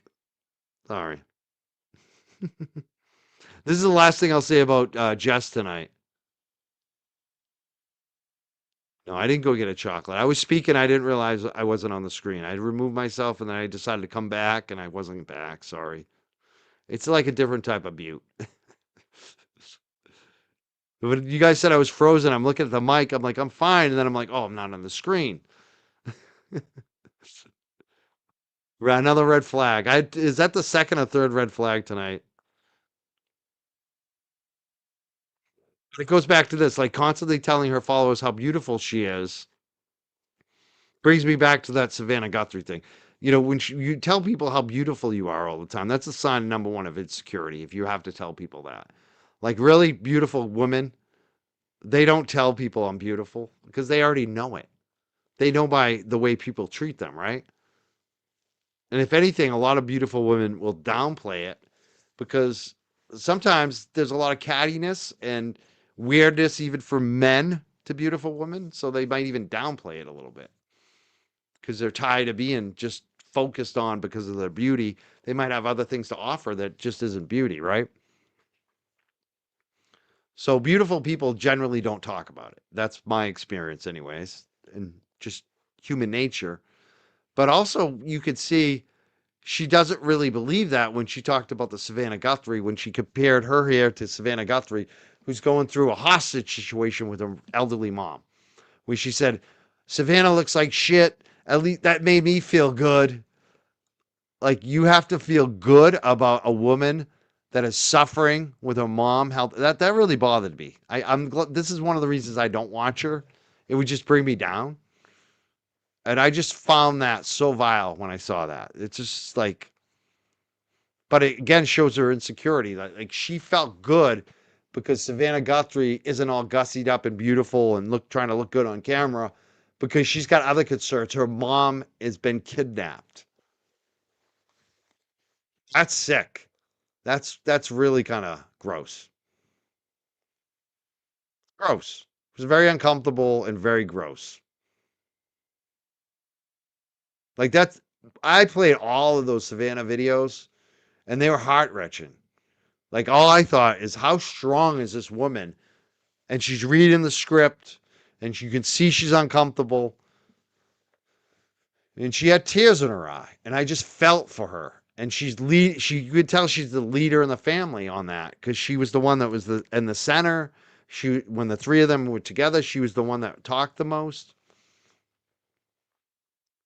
And I think that the fact that she didn't have her makeup on and her hair wasn't perfect actually added to the video because it showed her humanness and it showed this is how serious this is for me. This is how much I care. I'm not trying to be Hollywood here.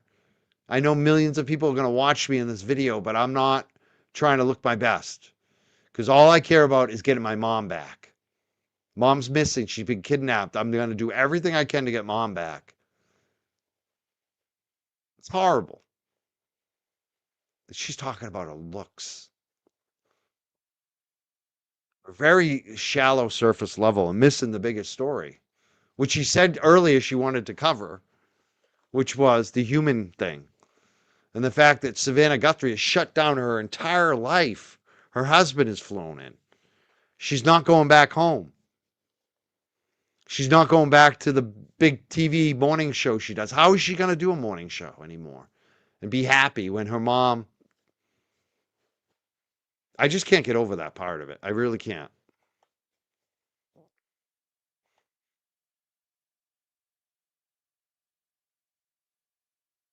And that's the other thing I would suggest is Jess. Watch your show. Play it back and see if you're proud of it, if you feel good about it, and how you can be better. Because if you watch that and you think that's good content, like, where's the humanity in that?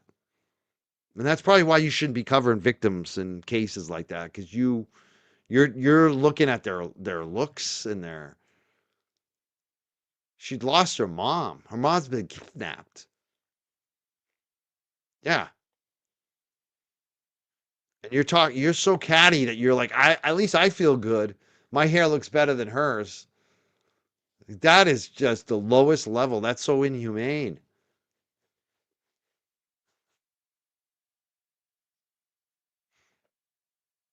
That's why I say your show's going downhill. Because of shit like that. And it's not about the numbers, it's about the content. And it's also about the sustainability of it and the replay value. Are people gonna in 6 months gonna want to watch that for any type of replay value? Like that's the thing. Brian and I have interviews that people are still watching today from 4 years ago. There's a replay value in some of the content that we have, even the lives, which is harder to do.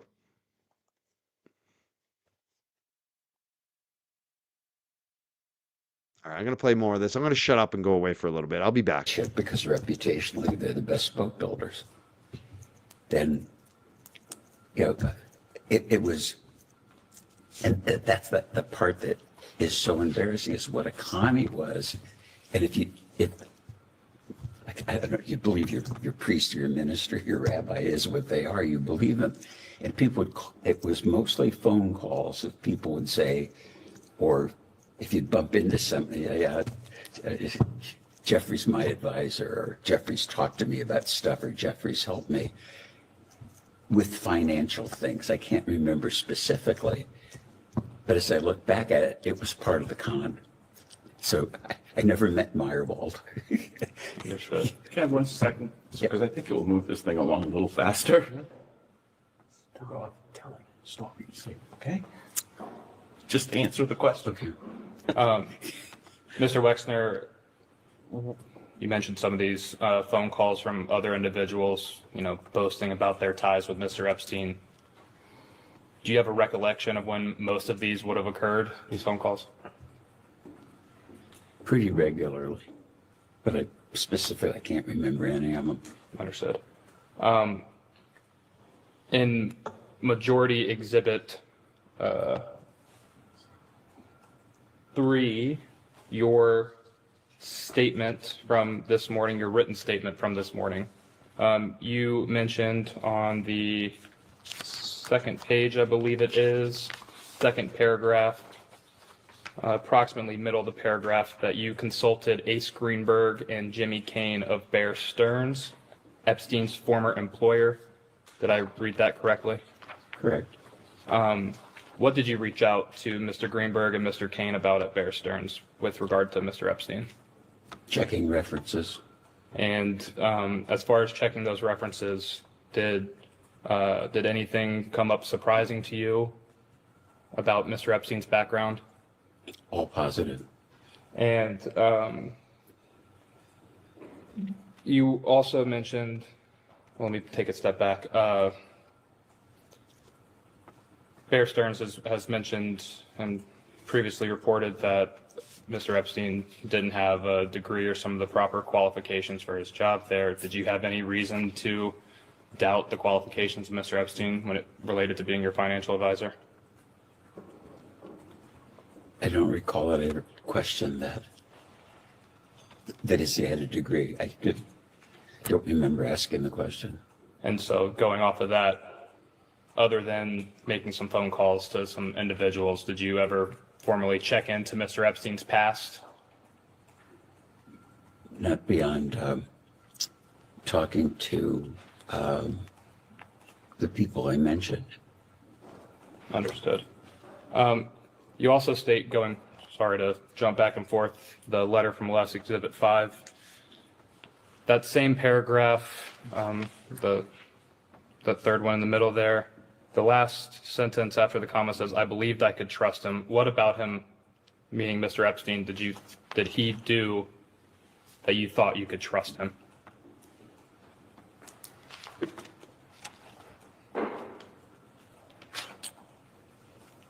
Well, I put him in a position of trust. He was a fiduciary that was to act in my interest, and I trusted that he could do that.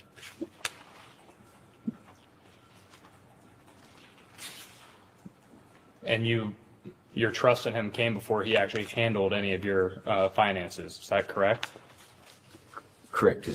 Initially, he was like a friend of a friend who I perceived of as being skilled to review Harold's work. Understood. Moving along a little bit, you may have touched on this with our minority colleagues. What was the rough portfolio that Mr. Epstein was handling for you? Probably all my personal finance, houses, equipment, cars, just inventorying of stuff. The stuff, I don't know, all the financial things that someone would handle outside of their business. I had to have someone do because it was so much stuff. And the financial advisor previous to Mr. Epstein, did that individual have power of attorney?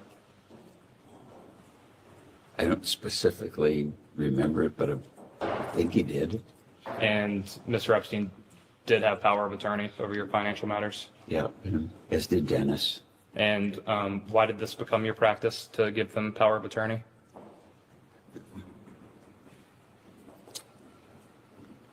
But so busy traveling so much, the papers had to be signed, tax returns filed, people had to act on my behalf, so many things to sign. I needed to have somebody to do that. Understood. How involved were you with Mr. Epstein's determinations over your finances? Did you have any involvement? I'm confused, but what determinations mean? More of like did you have any oversight of what Mr. Epstein was doing as your financial advisor? Well, I'm sure he did at the time, yeah. And did he bring every decision to you, some decisions to you? What did that look like? I don't know. I was running a 20-division business, had community responsibility. So if you ask me what the president of the university brought to me or what the head of the foundation, I can't remember, but I was involved in everything except just a lot of stuff. So is it a fair characterization of your testimony that Mr. Epstein had pretty wide latitude over your financial affairs? Yes, that's fair, pretty wide. And Mr. Epstein had access to your personal bank accounts, is that correct? I don't recall. Do you recall if he had access to any of your business bank accounts? I'm sure he wouldn't. Did Mr. Epstein ever ask you to lend him money for any reason? No. Did Mr. Epstein ever make any attempt to blackmail you for any reason? No.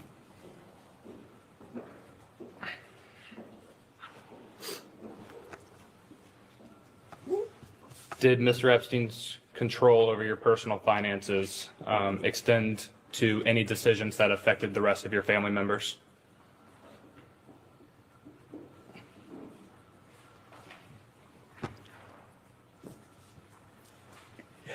It's like, I want to say no, but I know that he was involved with the Children's Trust because I learned that today. Or what he did that I didn't know that would have been personal. I don't know what I don't know. But to my knowledge, he wouldn't have, in a civilian way, been involved. And just to clarify to your testimony earlier about setting up trust for your children, was Mr. Epstein who helped set up the trust for your children? I don't recall. Did Mr. Epstein handle any other financial decisions in regard to your children? Not that I'm aware of.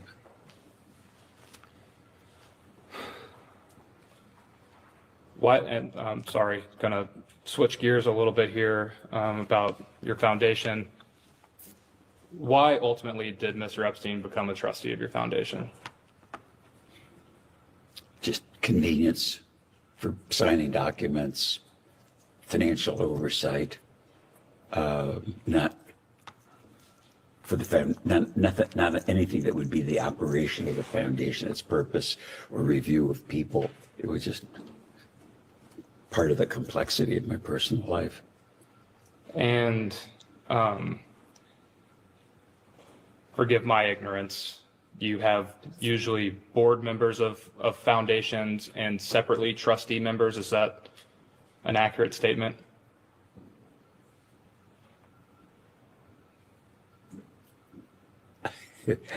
I wish I'm kind of ignorant too. I think we just had trustees. Okay. And just to clarify, Mr. Epstein, did he receive any compensation for his role on the board of the Wexner Foundation? Not to my knowledge.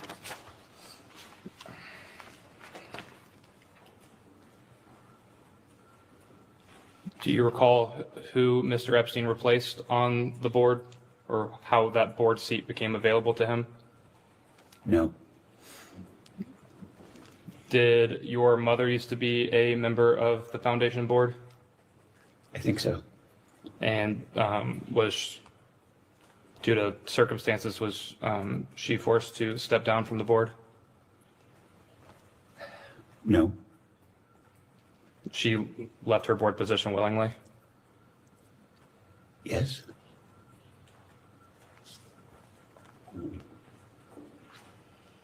Was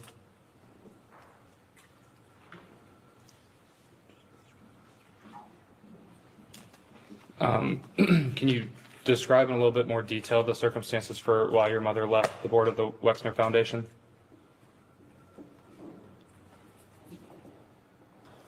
I don't recall. Probably age.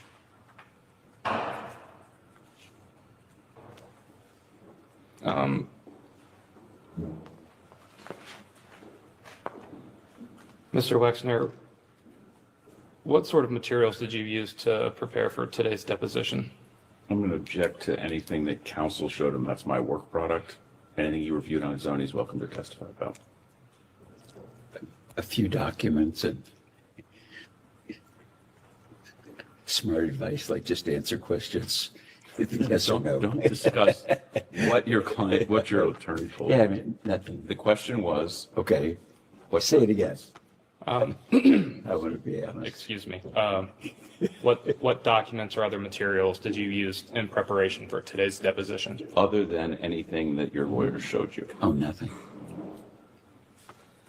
Are you aware of any litigation from your mother and the Wexner Foundation about her stepping down from the board? No, Was there any was there ever any pressure from Mr. Epstein to keep his position on the foundation's board? no,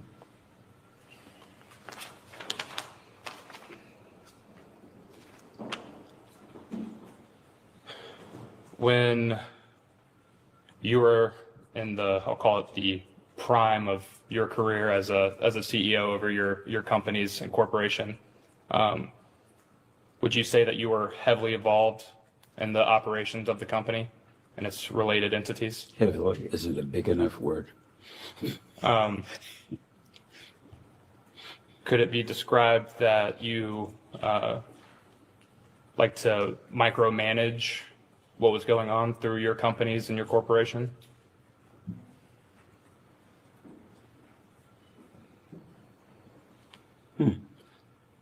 No. That was no, I would describe my involvement, and I don't think people that I worked with ever described me as a micromanager. But I was involved in so many things in the business. I love the business. And did you ever face any criticism from your corporation or its related entities about allowing Mr. Epstein to handle finances in any way?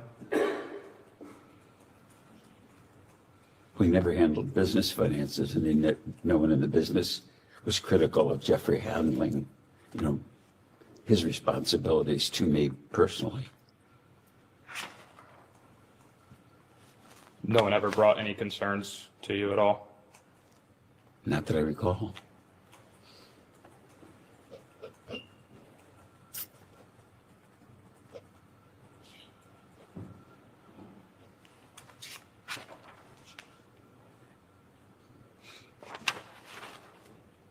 I want to circle back again to some testimony you provided earlier. You testified that Mr. Epstein stole large amounts of money from you. Is that correct? Yes, I did. That's a statement. And I can't recall, did you know some partial amount of how much he stole?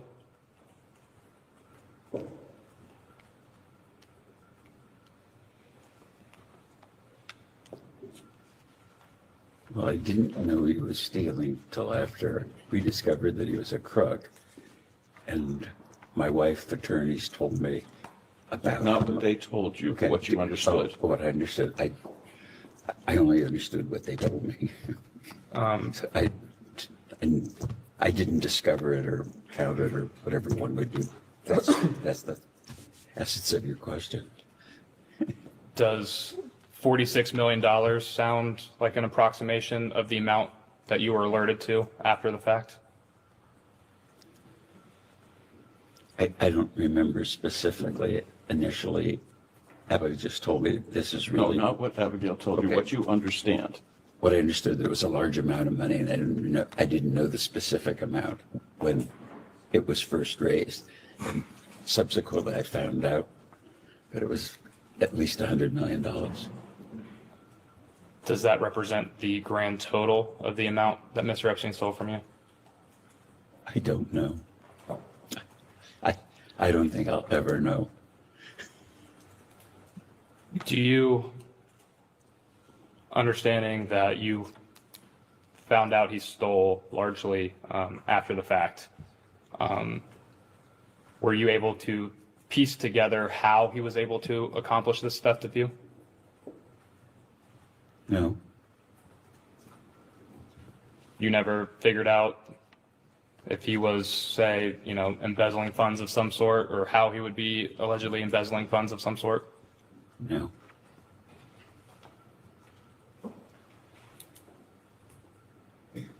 And you testified earlier that you did not end up pressing any charges against Mr. Epstein for the theft of your funds. Could you briefly explain to me why, again, you decided not to? Advice of advisors. Advice of advisors.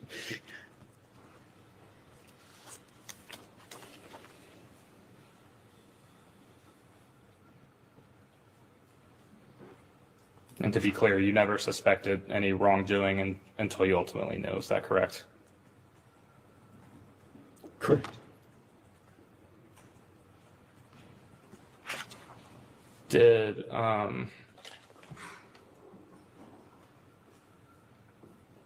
are you aware of any advisors fearing any type of retribution from Mr. Epstein if you pursued litigation over the theft of your funds? Say that again. Did you have did your advisors have come to you with any fear of retribution from Mr. Epstein if you threatened litigation over the theft of your funds? No. No, I don't remember that at all. Are you aware of Ghislaine Maxwell having any role in the theft of your funds? No. I want to move now to the New York City townhome, 9 East 71st Street. I believe you first purchased that home before Mr. Epstein lived in it. Is that correct? Correct. Do you remember the time period in which you would have bought it? Best guess?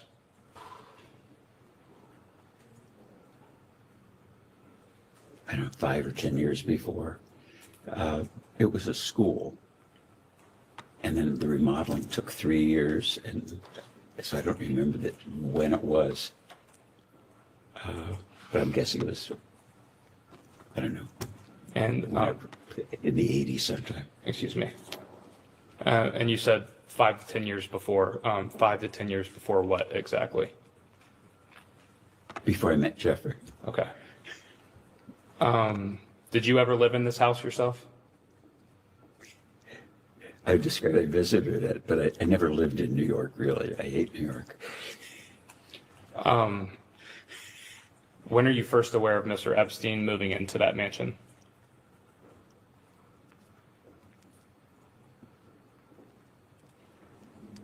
Well, he moved in sometime after I sold it to him, but I don't know when that was.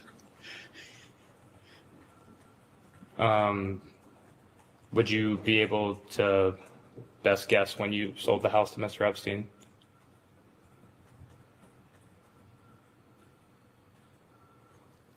It would have been after 1993. Okay. Are you aware that the deed to the property did not officially change hands to Mr. Epstein until the mid-2000s?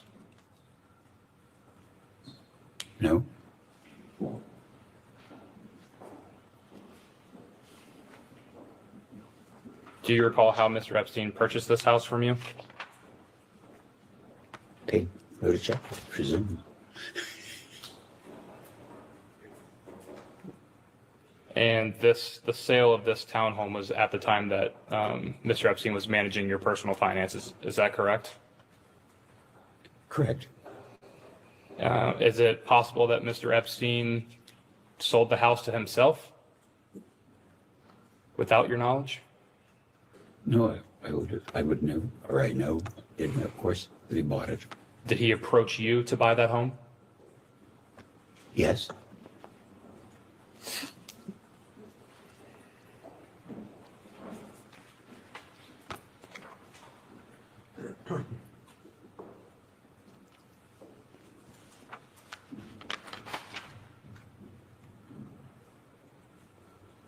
Do you recall approximately how much money you sold that townhome to Mr. Epstein for?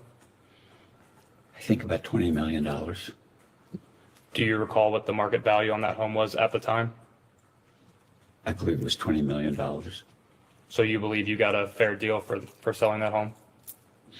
I believe so, yes. It's been recently reported that your company, or I guess technically one of your subsidiaries, the 2 Inc., was transferred to Jeffrey Epstein's financial trust company in or around 2001. Do you have any knowledge of that happening? I don't know what 2 Inc. is, and I have no knowledge what it did. 2 Inc. wasn't one of your clothing brand subsidiaries? It was called Limited 2. That was a business that was part of the company. That's the only thing it means to me. Did you have any of your subsidiaries of your company transferred to Mr. Epstein's personal business side control? I don't think so.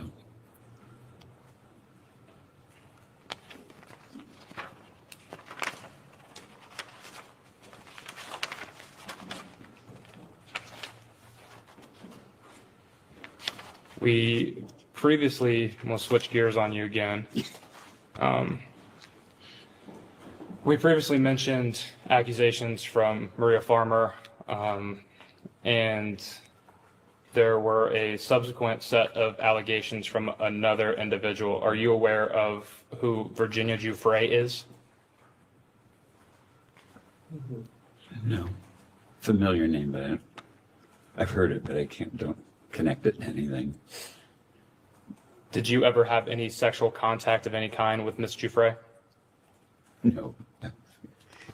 How could I have contact with somebody I don't even know? Miss Giuffre has accused you of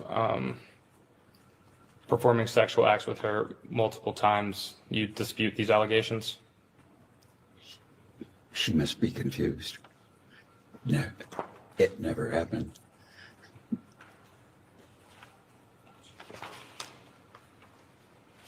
Did Mr. Epstein ever bring up Miss Giuffre to you? No, not a familiar name. Ever mention Miss Giuffre giving you a massage? No. Did Miss Maxwell ever bring up Miss Giuffre to you? No.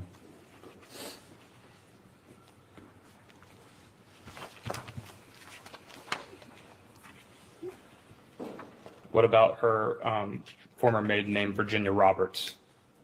Does that ring a bell to you? Never heard.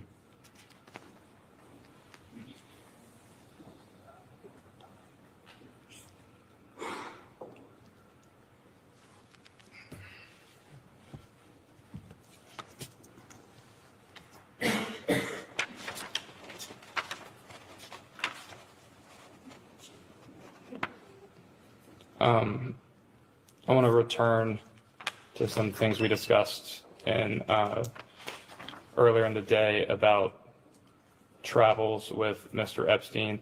I believe it was your testimony that Mr. Epstein was only on your corporate jet when you were present. Is that accurate?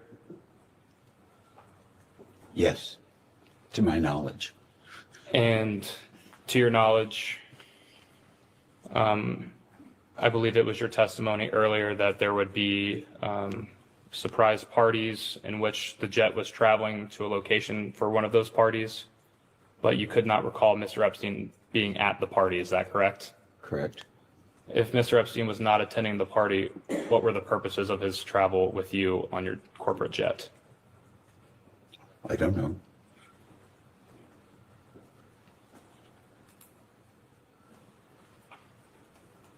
Do you have a rough estimation of how many times you would have traveled with Mr. Epstein on your corporate jet?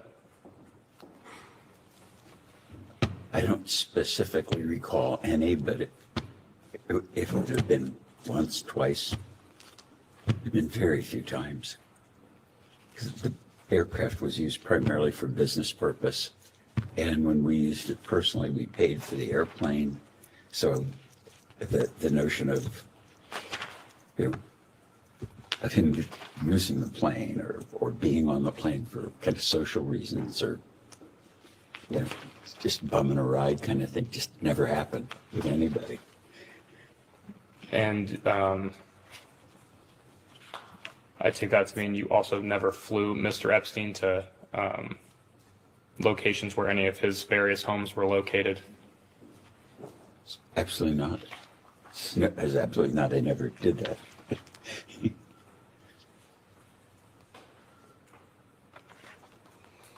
And just to clarify, I believe this might have been asked earlier. Did Mr. Epstein ever bring guests on these flights? Not that I recall. Your corporate plane at that time was a Boeing 727. Is that accurate? We had two aircraft, a 727, and we replaced it with a 737. And I don't remember, they looked alike except for their motors. So I can't remember. I know which came first and which came second, but I can't tell you in time. And just to back up for a brief second, did you keep detailed flight logs for the personal travels on your corporate jet? I believe we kept flight logs on our business aircraft and our personal airplane, always. And the corporate jet, did you sell one of these airplanes to Mr. Epstein? Oh, you mean the company? The company, yes. Yeah, the company sold an airplane to Mr. Epstein. Do you recall when that sale was made? No. Can you guesstimate when that sale was made?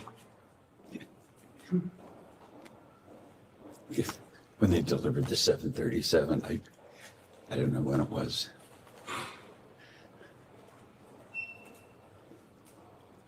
Do you, understanding your posture with the corporation has changed over the years, have you maintained any of those flight logs?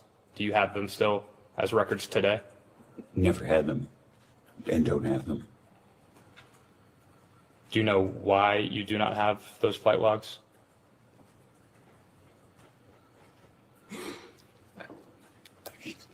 I would assume CEOs don't keep flight logs of their company airplanes. That's a kind of shocking question.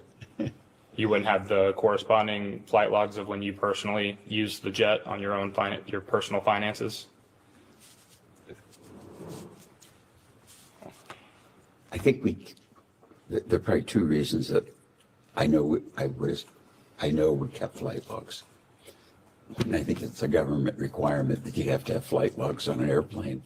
But two, so many people in the business, different CEOs would be using the planes, and every plane request would come to me because I wanted them to travel, and I wanted to make sure that they were then traveling with the people that they were traveling with. So I know I approved, or my admin approved on my behalf when I wasn't around, who was on the airplanes and the trip. because like a CEO would request a trip, say they were going to go to Denver to visit stores, and there were 8 people that were going on the store visit. Then and I'd approve it because that would be a good use.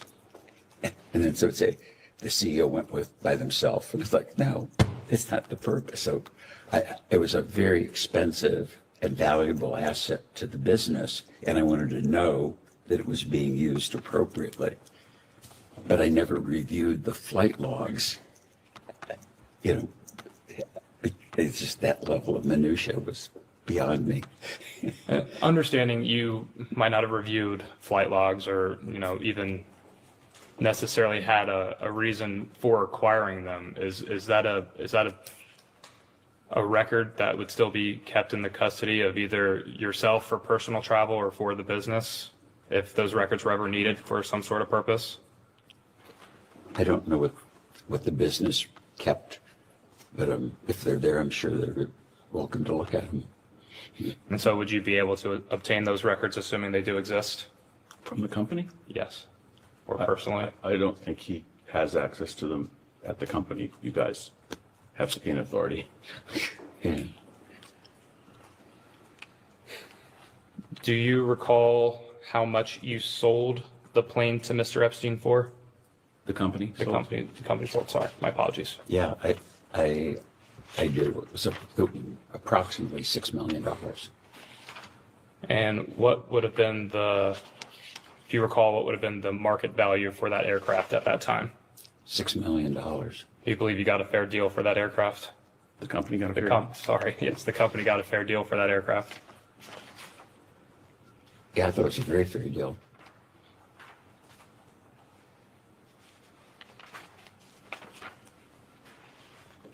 Similar question to Mr. Epstein's acquisition of the New York townhome. How did Mr. Epstein purchase this plane from you? From the company. I'll get there, I promise. I presume we wrote a check. And you weren't privy to the any of the fine details of that deal? So as far as which entity Mr. Epstein would have used to buy that plane from the company?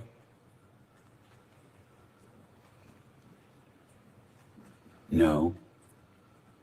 The plane, the value of the plane was appraised by an airplane broker. That plane was for sale for a year, and the value was $6 million. That's all I know. Understood.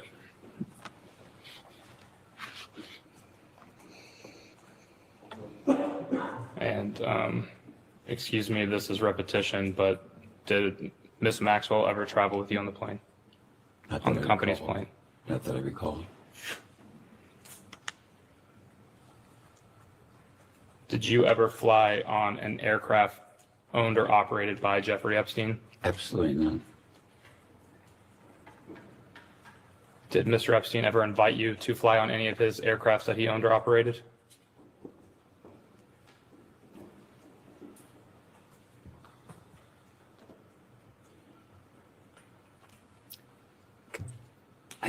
I think he might have, but I can't specifically remember the circumstance. Some of this is really difficult to remember because Jeffrey was such a con, and as I look back at it, that's it. He was much better at being a crook than I am as an honest person, and I think for the committee to understand this, the con part, I can't imagine a bigger crook or con the world has ever seen. Do you recall what rationale you would have had for declining taking flights with Mr. Epstein on planes owned or operated by him? I was busy, very busy. In busy years, I was in the air flying on business purpose in the air 300 to 400 hours a year. If you can imagine somebody traveling in the air 58-hour days and running a company, I ran it from the air as much as I did on the ground. So the last thing I wanted to do was take a trip with anybody. Understood.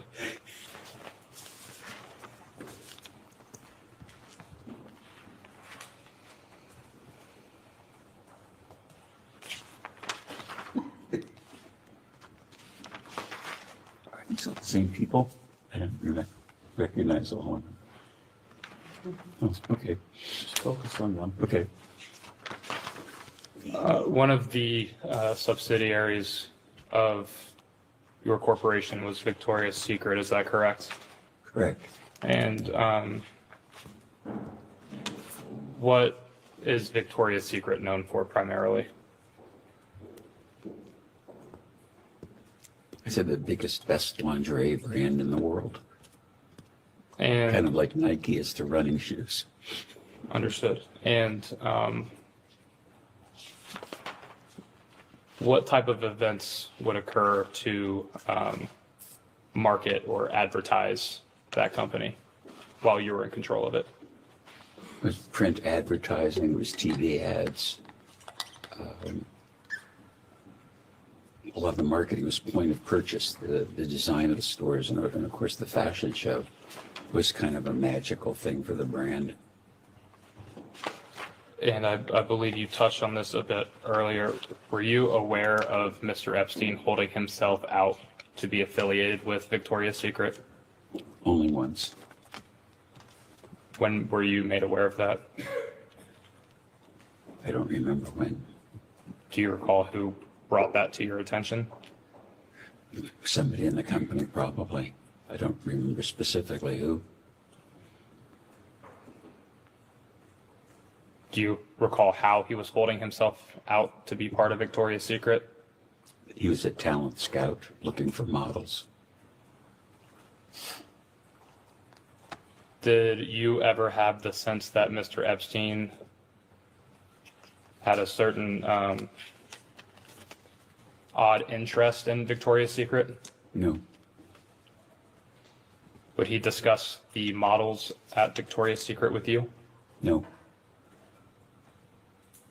Would he ask you to attend Victoria's Secret fashion shows?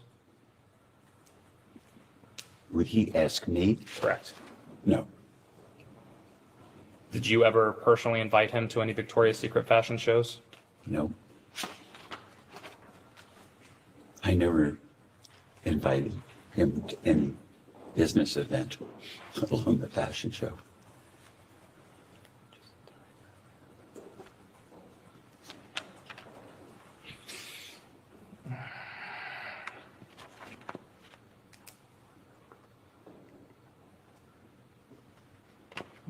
Do you, or sorry, let me rephrase. Are you aware of how Mr. Epstein would have been able to attend Victoria's Secret events if not invited by you?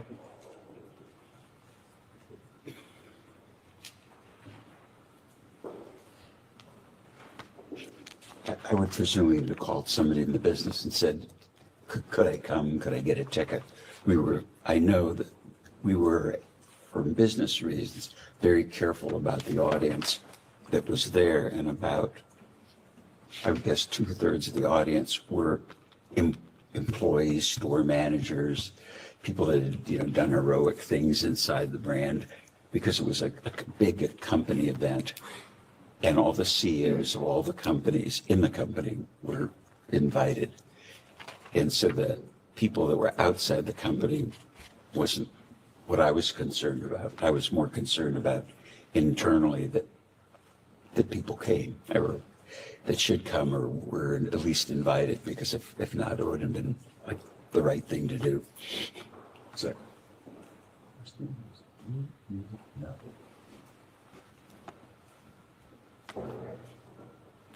My answer is, I really don't know. Are you aware of Jeffrey Epstein having any other contacts within Victoria's Secret specifically? Executives or anyone of that such? I'm sure he knew people or would reach out to people in the business, but I don't know.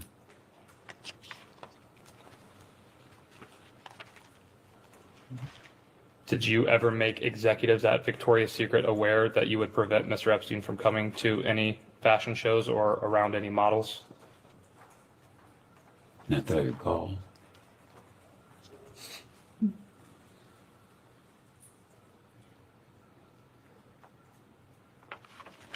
Are you aware of Mr. Epstein bringing any women to Victoria's Secret to potentially model for Victoria's Secret? No.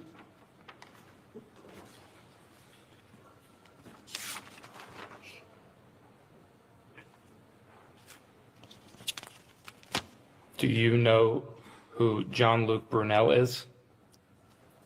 Never heard of him.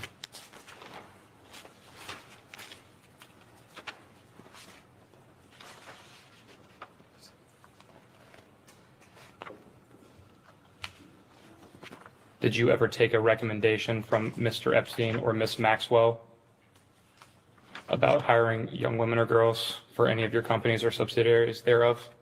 No. Did Mr. Epstein ever suggest to you that he could find models on your behalf for Victoria's Secret? No.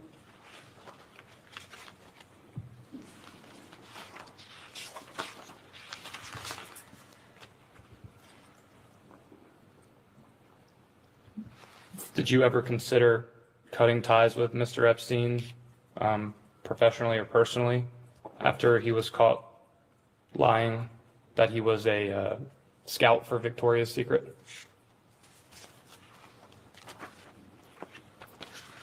I guess the answer would be, if I thought he was, I would have fired him.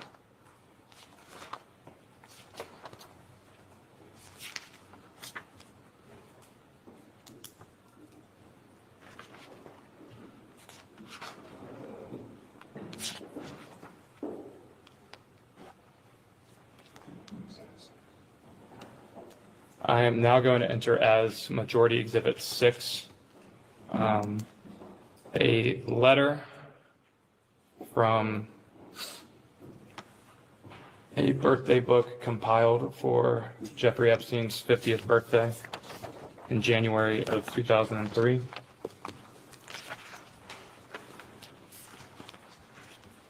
I will give you a second to familiarize yourself with the letter. What's exhibit number? 6.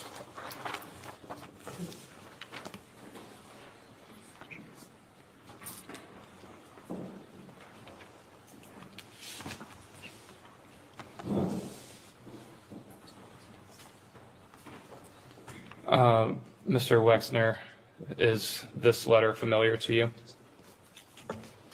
I have seen it before, yes. Where have you seen it before? In part of the, I think, the documents preparation for today's meeting. Did you yourself write this letter to Mr. Epstein? Sadly, I did.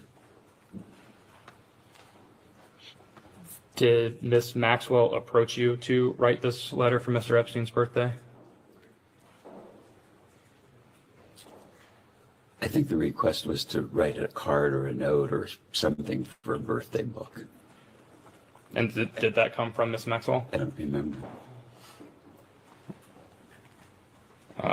Mr. Wexner, would you please read the main body of the birthday note for the record, please? I wanted to get you what you want. So here it is. Happy birthday, your friend Leslie. And what was your understanding of what Mr. Epstein would want? He was a bachelor, so I drew a pair of boobs. As a kind of a joke and offhandedly, I'd say. Understand. I hope you do. You've said a few times throughout this deposition today that you did not consider Mr. Epstein a friend of yours. However, you signed this letter, and I quote, "Your friend Leslie." Why would you sign "your friend Leslie" to someone you did not consider to be a friend of yours? I don't know. I normally say Les, not Leslie, either when I write notes, and, you know, I guess I could. I can't explain why I would say you're a friend because we weren't friends.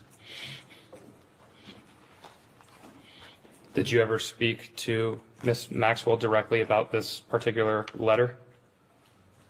No. Did you ever speak to Mr. Epstein directly about this particular letter? No. Was this letter something that you would commonly send, for lack of a better term, business associates? No, of course not.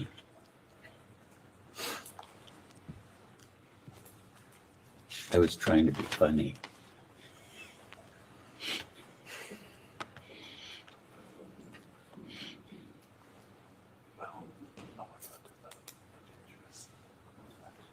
I'm going to mark as Majority Exhibit 7, a photo.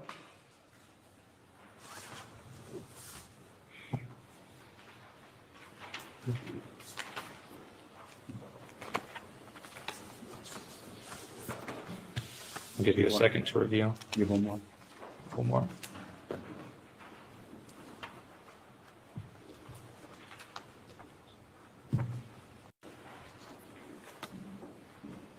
Are you in this photo? Yes. And Mr. Epstein is also in this photo? Yes. And a third individual is redacted in this photo? Yes. Do you have any way of knowing who the redacted individual in this photo is? I know who the redacted person is in this photo. Who is that redacted person? My wife. Understood. Do you And recall? the man in the back is Peter Lurson, and the picture was taken in Bremen when the boat was launched. We got a bunch of pictures of the boat launching. Do you recall what year that was?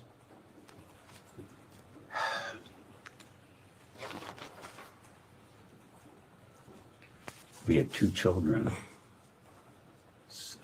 probably 3 or 4 years after we were married. And did you invite Mr. Epstein to this boat launch party or event? Not that I recall. Can you recall who would have invited Mr. Epstein to this event?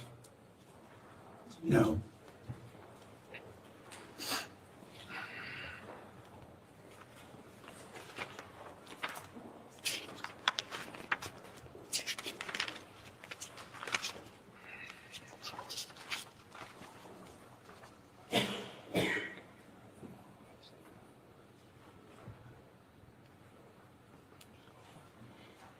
It is 2:08, and the majority will end this hour now and go off the record.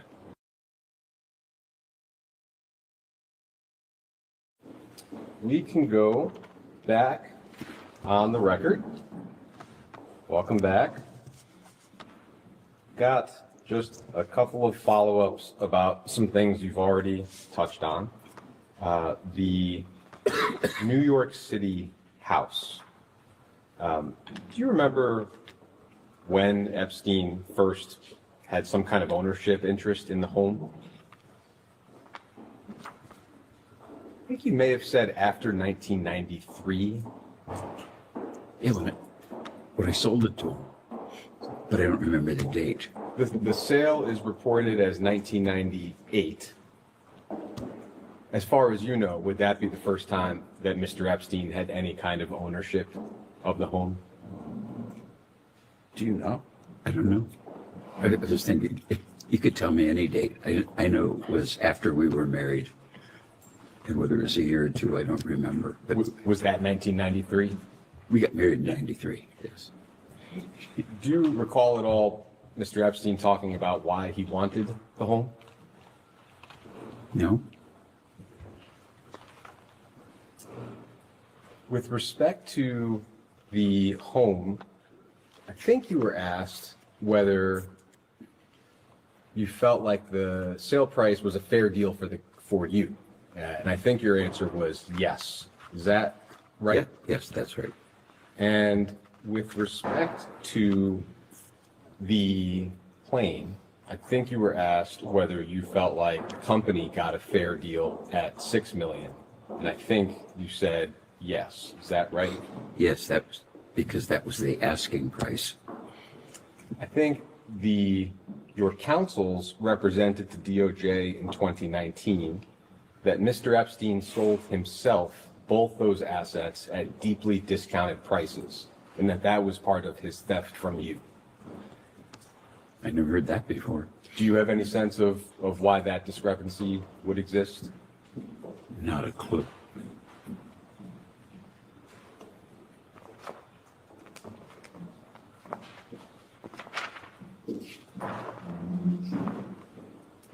In terms of Mr. Epstein's repayment to you, I think your counsels also represented that he repaid you about $100 million in 2008.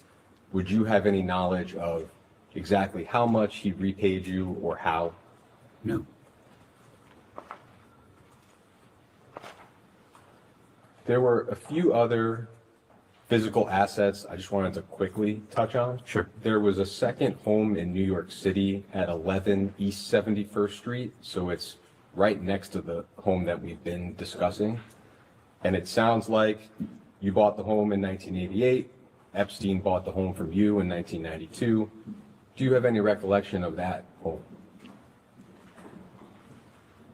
Take your time. Are you saying two homes in New York that were next to each other? Yeah, right next to it. The address for this one would have been 11 East 71st Street. No recollection of that happening. There was and still is a condo building at 301 East 66th Street in New York. It's been reported that Epstein lodged many of his victims at that building. The reporting has also been that you once owned that building and that you sold it to Mark Epstein, Jeffrey Epstein's brother, in the early 90s. Do you have any recollection of that? The building or the condo? The building. No. No recollection. Okay. With respect to, I think, what we understand to be two homes in New Albany that Mr. Epstein owned at one point or another. So there was first a home on the 7500 block of King George Drive that Epstein received from you in 1990. Do you have any recollection of that home? I know he bought a house from Jack Kessler. That's the one we'd mentioned before. That's the only one I know about. Got it. This, I think, is a separate home and was earlier in time. No. Okay. No recollection. That second home, I think you mentioned that Mr. Epstein bought it from Mr. Kessler. I think the documents show that it was a company that Epstein bought the home from, and I'll represent to you that it was you who signed the deed to Epstein. Would you have any knowledge about why that might have been the case? I understand the question.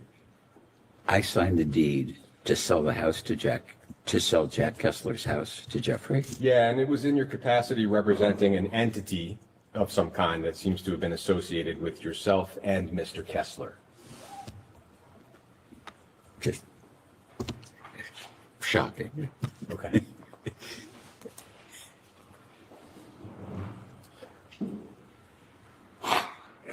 Does it ever occur to you that stuff like that could be just forgeries? I think in this case, He asked the not question. likely. No, I mean, it's like, it's okay. Me signing a deed to somebody else's house, it's just. It's okay. Okay, I'm sorry.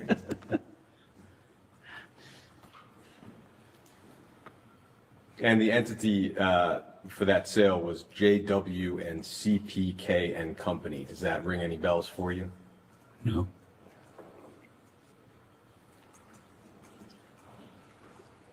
What is the history of that home, if you recall? In other words, was it originally built for Mr. Kessler to live in? Was it his primary residence? Yeah. And what do you recall as the purpose of the sale to Mr. Epstein? Why would Jeffrey Epstein, why did he buy that home, if you recall?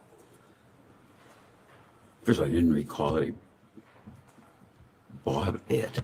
I don't remember that. I know Jack had financial problems, and he came to me and said, I've got problems, I got to sell my house. That's all I recall about it. I don't think I was ever in the house. Do you recall Epstein purchasing it at the time? Were you aware of that? No, I wasn't.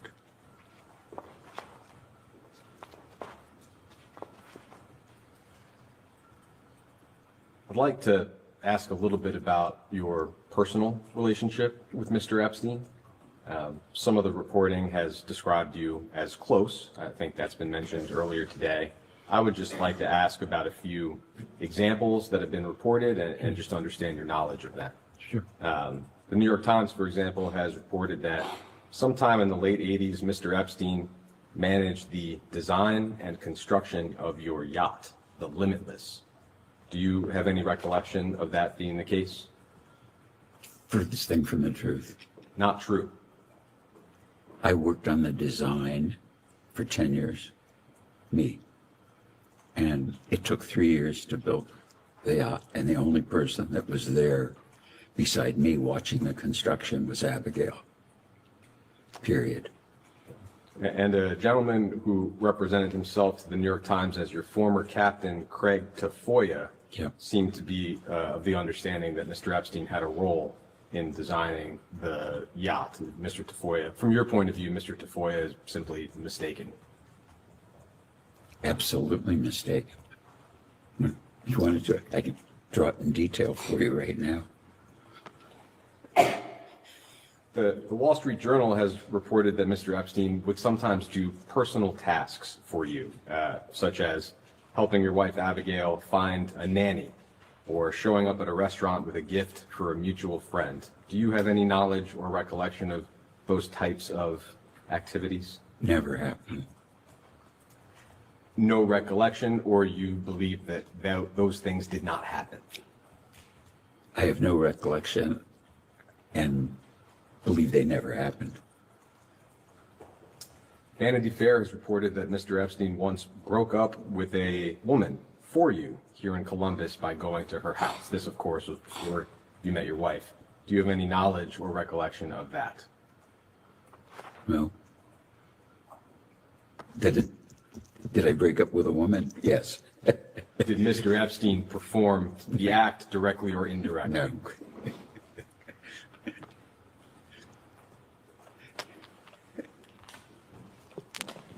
No. A lot of chuckles here. Thank you, everyone watching tonight. We got some Twitch people. I'd like to introduce, if you're new, Minority subscribe. Hit Exhibit up the sub up. G.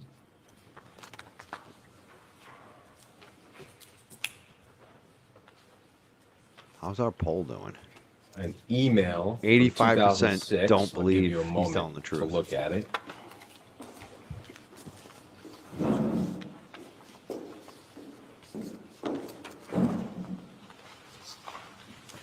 I'll only be asking about a very short part, but feel free to scan it. What it looks like is an email from Mr. Epstein to somebody with a limited brands address, D. Larson. I don't know if you would have an idea of who that probably is. My admin, Don Larson. Great. Can we have a chance to just read the email? Sure, of course. Thanks.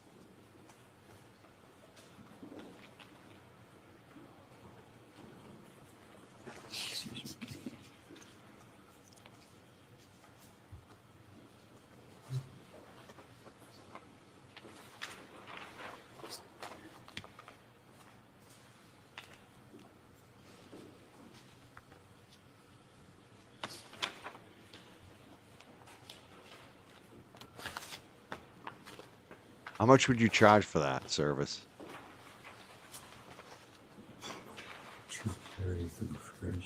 Who would you rather dump? Would you rather it be a girlfriend, wife, or husband, boyfriend? Who would you rather dump? The male or the female?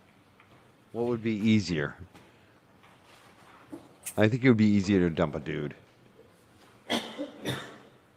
Oh yeah, my eye.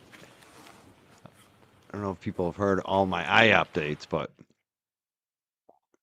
yeah, I was just away. I just stepped away because I had to bring out the trash, take out Charlie, had to grab a Knish, and I also had to do the eye drops. My eye is great. I didn't feel any pain. It was a very quick surgery, and immediately I can see better. Probably the best eyesight I've had since I was like a teenager. And I only got one eye done, but this eye right here, It was like a curtain. I couldn't, if I covered my eye, I couldn't see anything. It was just like, outlines. It was very blurry. It's like seeing, having a piece of plastic, like a plastic shield over you that you can't see through. That's what it was like. You get a little light through there, but really couldn't see out of my left eye. So I had one good eye, my right eye, which isn't the best. And now my bad eye is the best eye. So I don't even need glasses on the left eye. I feel so good. I think I could drive again without glasses. I'm still going to wear glasses because this eye still isn't the best, but it's that good. And where I wear glasses, I'm just like, yeah, I'm very happy about this.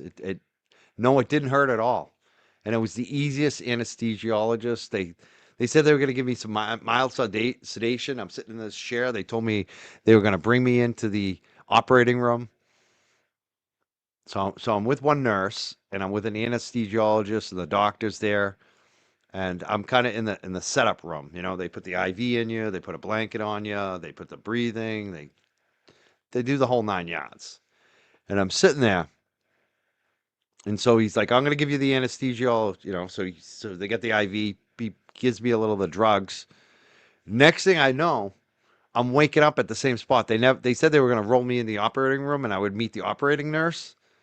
I never met the operating nurse. Like, I don't remember going into the operating room.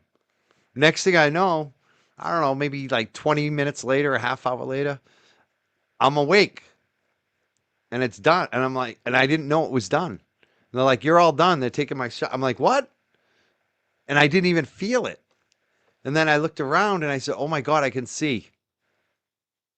And I never felt any pain. There's a little stinging when I put the liquids in, the drops. I'm going to have the drops now. Some of them until, next Tuesday. So a week of drops. And then like 2 to 3 more weeks on certain drops. Some drops, So I'm going to be putting the drops in for like another month probably. But beyond that, that's the only thing. It's like when you put the drops they sting a little bit, some of them. But it's like whatever. You just keep doing it. And yeah, they say the first week I can't lift anything up. I can't bend down quickly. So that's why I'm not walking dogs this week. Just in case a dog pulls me or I fall or something. It's just especially the snow. So I'm just chilling at home and I'm loving it because I can see, I feel good. There's no pain and I can stream a lot. And I'm kind of catching up with life and the stress is gone. I was so stressed out about this friggin' surgery and getting it set up and the physical and all this shit I had to do to get ready for this. And I was so nervous, and it turned out to be nothing. It was the easiest surgery I've ever had in my life. I love the staff. I love how it came out. I'm so happy. It cost me like I think $2,000 for the lens that they put in, the artificial lens they put in my eye, and like the co-payment. Best $2,000 I've ever spent, and that's with insurance. They make you pay for the lens itself. It was so worth it. I'm so happy. If my other eye ever goes, I'm gonna do it. Like it's not even a question. Hopefully this eye holds out. The reason, and they said and I looked around too, like I was definitely the youngest patient there. Like everyone else was way older than me. And that's what they said. Like, "You're a baby. What are you doing here?" And I'm like, "Yeah, the doc said I got an eye injury." And basically what happened to me is I was walking a dog, I got a branch in the eye, and it damaged that eye. So it's not what most people have is their lenses just cloud up after a while. Mine actually got damaged. So yeah, but the copay was almost nothing. I mean, I don't even know what the copay was. It might have been $30, $100, whatever it was. It was nothing. The lens though, they actually make you pay for the equipment, the lens. That's what cost me the money. And I don't know if Medicare, Medicaid pays for that. I don't have it. I'm on private insurance that I pay for. But they don't cover, like, when you have a knee replacement, I don't think they cover the actual replacement itself. They cover the cost to put it in.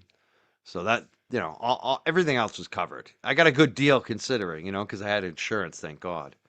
It probably would have been $5,000-$10,000 if I didn't have insurance, but they charge you for the lens itself. The lens is $2,000, the one I got. So I'm happy as anything. I'm just like, as long as this heals right, it doesn't go out of place. That's the only thing you worry about. If you move too quickly, it can move out of place. So I'm just being very careful right now because I am happy as can be.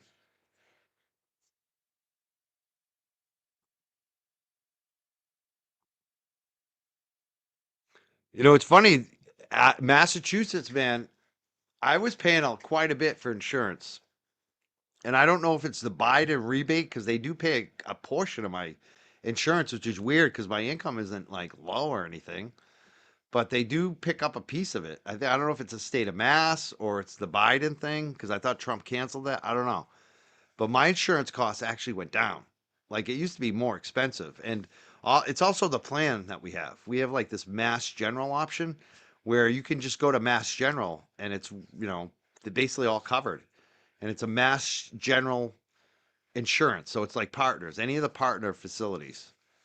The only problem with that is I had to drive a little further, but it's like the best health, center, Mass General. So I'm very happy with it. My insurance actually went down, which is shocking. We'll see. Hopefully that insurance stays that way. Hopefully it doesn't double. It used to be more expensive, and I had a different carrier. It's like we got a new carrier, Mass General.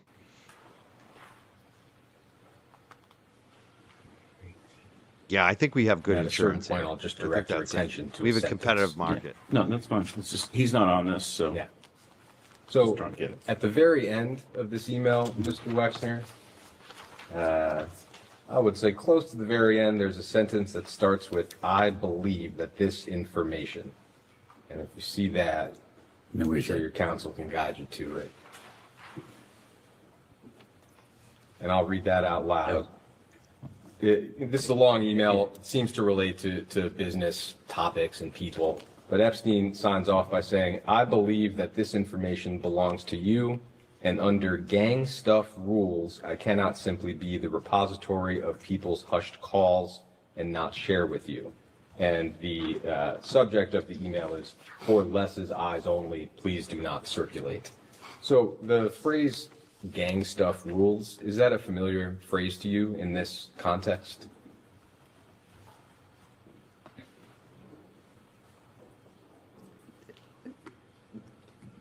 Jeffrey was like a Brooklyn guy. And he, in hindsight, he didn't use words like have a confidential discussion or my opinion or this is secret or private or confidential, personal things that lawyers or accountants might use. Yeah, I think it in really normal depends on where language. you live. He would say this is gang stuff.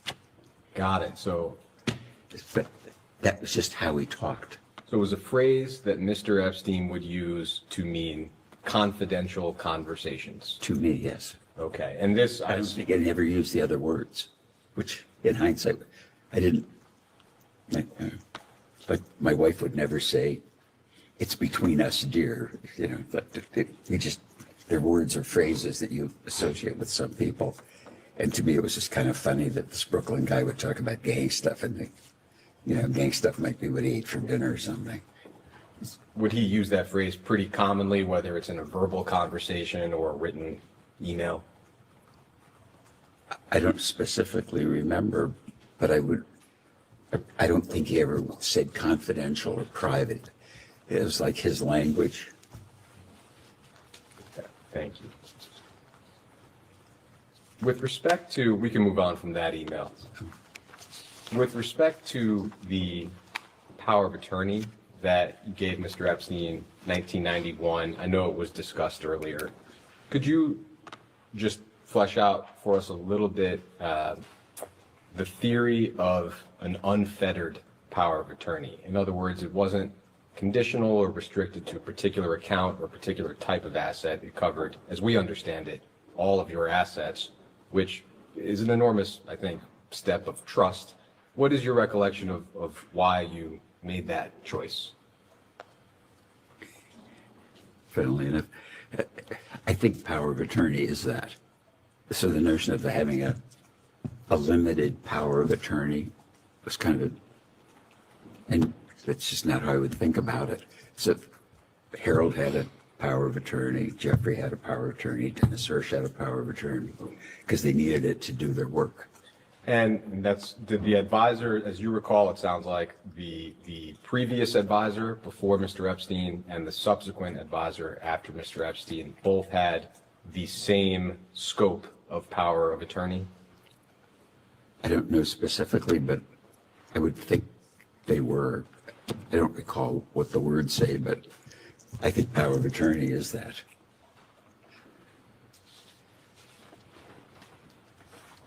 We've seen reporting, I think in the New York Times, that you accompanied Mr. Epstein to visit the White House in 1993, a few months after President Clinton took office.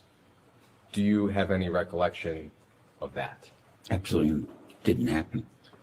Didn't happen. Well, I'd been at the White House, but the only time I was at the White House when Clinton was president, he invited a group of like 20 CEOs from around the country to get feedback on the economy. And that was said. And I was there like the president of one of the lumber companies, the chairman of JP Morgan, Sears, companies like that. I was kind of the smallest fish in that bowl, but it was that purpose. And Mr. Epstein was not present? Of course not. So, as far as you know, you did not visit the White House under any administration with Mr. Epstein? I never visited the White House under any administration, under any circumstance with Mr. Epstein. That I'm positive of. The New York Times has also reported that at your 59th birthday party, Mr. Epstein acted as sort of a master of ceremonies. He would give toasts and introduce guests and arrange for some people such as Alan Dershowitz and Shimon Peres to attend. Do you recall the party that I'm describing? Well, Shimon was at a couple of birthday parties. I don't remember Jeffrey being there. If the party was in Columbus, I probably could remember 4 or 5 of the people that were there, and it was a surprise too. Do you recall, I suppose at any birthday party, but that one in particular, Mr. Epstein playing that sort of a role as a master of ceremonies of sorts? No. I'm thinking, even at the party that I was thinking about, the Shimon Peres, if you ask me who was there, he wouldn't have been on the list. That's not who I remember. It was a different kind of group of friends that Abigail picked to come to the party. But to the original question, do you recall Mr. Epstein ever acting as a master of ceremonies at a birthday party for you? No, absolutely not. Never.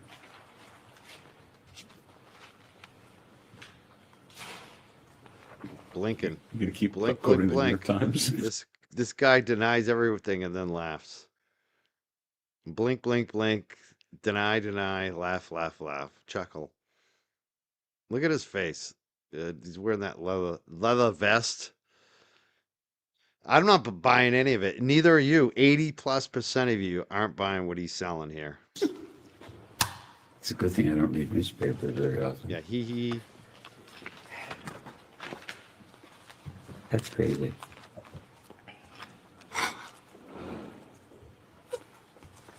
Yeah, that's Like we're to laughing at him. introduce as Minority Exhibit H.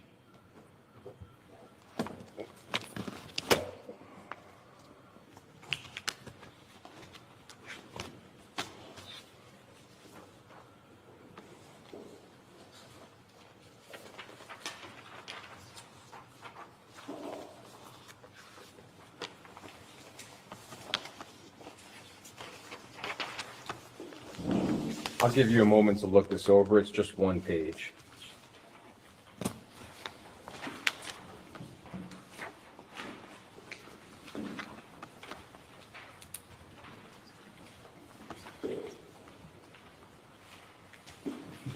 Yeah, 3 copies.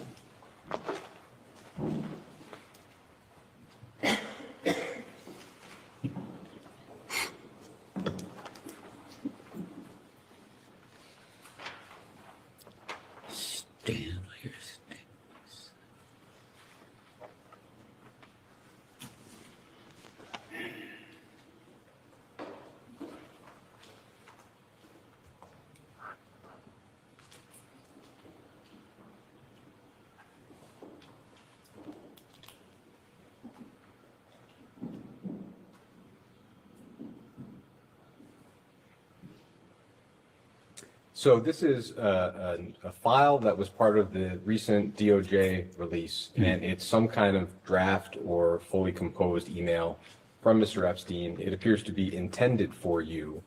We do not have knowledge of whether you ever received it. Did you ever receive this No. email? Sorry, just for the record. Did you ever receive this email? I never received this email. Understood. Letter or whatever it was.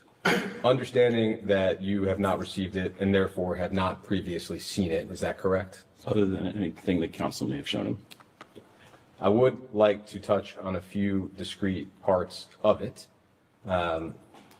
Mr. Epstein, at one point early in the email, says that, quote, "I owe a great debt to you as frankly you owe to me." Would you have any sense of why he might feel that way in general, or did he ever express that type of a sentiment to you? No.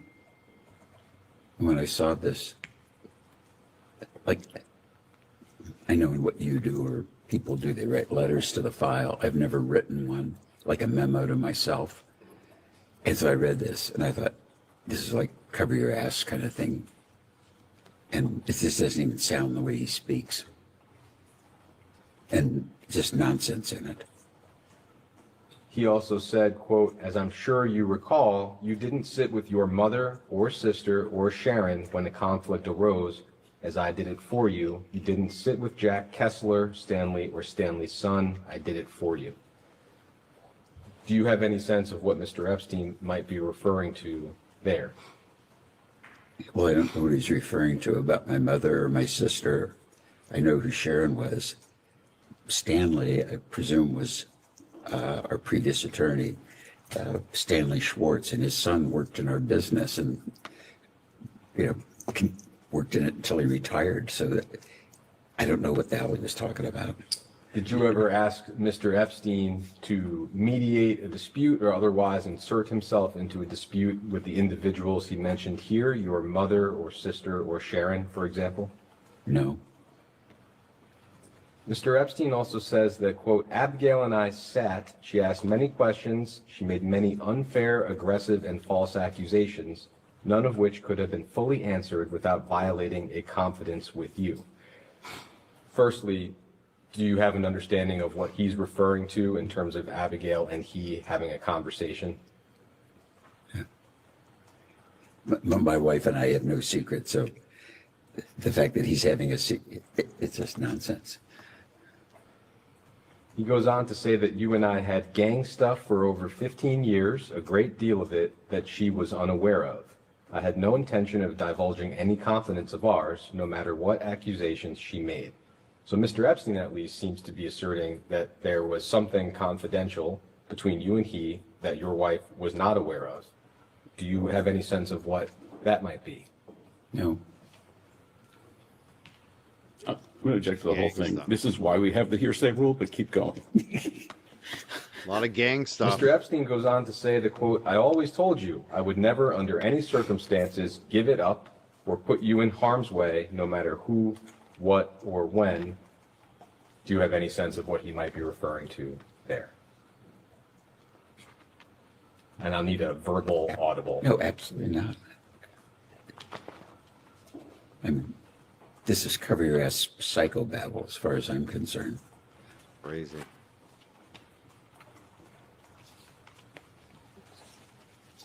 I'd like to do one more exhibit on your personal relationship with Mr. Epstein.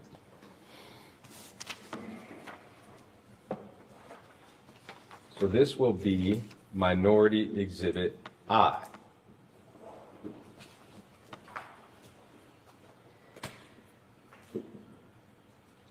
Gang stuff. I love that, huh? Cult is a gang. A gang is a cult. They were into that gang stuff. Gang. He's a gangster. 88-year-old gangster in a bathrobe, pretending he's not a gangster. Just like that. Just like Vincent. From I'll New just tell you York. briefly Remember what him? this is. Oh, good. It's long. The you're not gonna mafia have to leader read it. It's a PowerPoint Had presentation the bathrobe on. that Pretending he was the crazy. FBI put together. It looks like within the last year, summarizing their investigations into Jeffrey Epstein and Ghislaine Maxwell. It's just The their gang summary of the steps they took during their investigation and who was charged with what. That's what the document is. There is one page of the document that mentions you, and I'll direct you to that. It is all the way toward the back. So I've never seen an FBI document. I'm thinking, should they be giving this shit to me? So there's one page towards the back that ends in 956. I think it's the third from the last page of the presentation. There's an earlier reference on 949. Ah, right, confirming the proper. Apologies, there is. Agreed. Which page you want me to look at? Ending in 956, the only substantive mention of you. Yes. You can see this is a slide that's titled Prominent Names, and it's naming some prominent individuals who have some connection or link to Mr. Epstein. Your name appears in the middle column, all the way down at the bottom. And under Les Wexner, it just has one entry. There's a name that's redacted, and its redacted name stated, Epstein earned his money from having homosexual sex with Wexner. I know you were asked this question earlier, but in the context of this FBI report, is it correct that you did not have any sexual or romantic relationship with Mr. Epstein? Absolutely not, or any man ever. I'm very straight, super straight. Thank you. That's wacky. That's wacky, he says. What's that when he does the hand thing?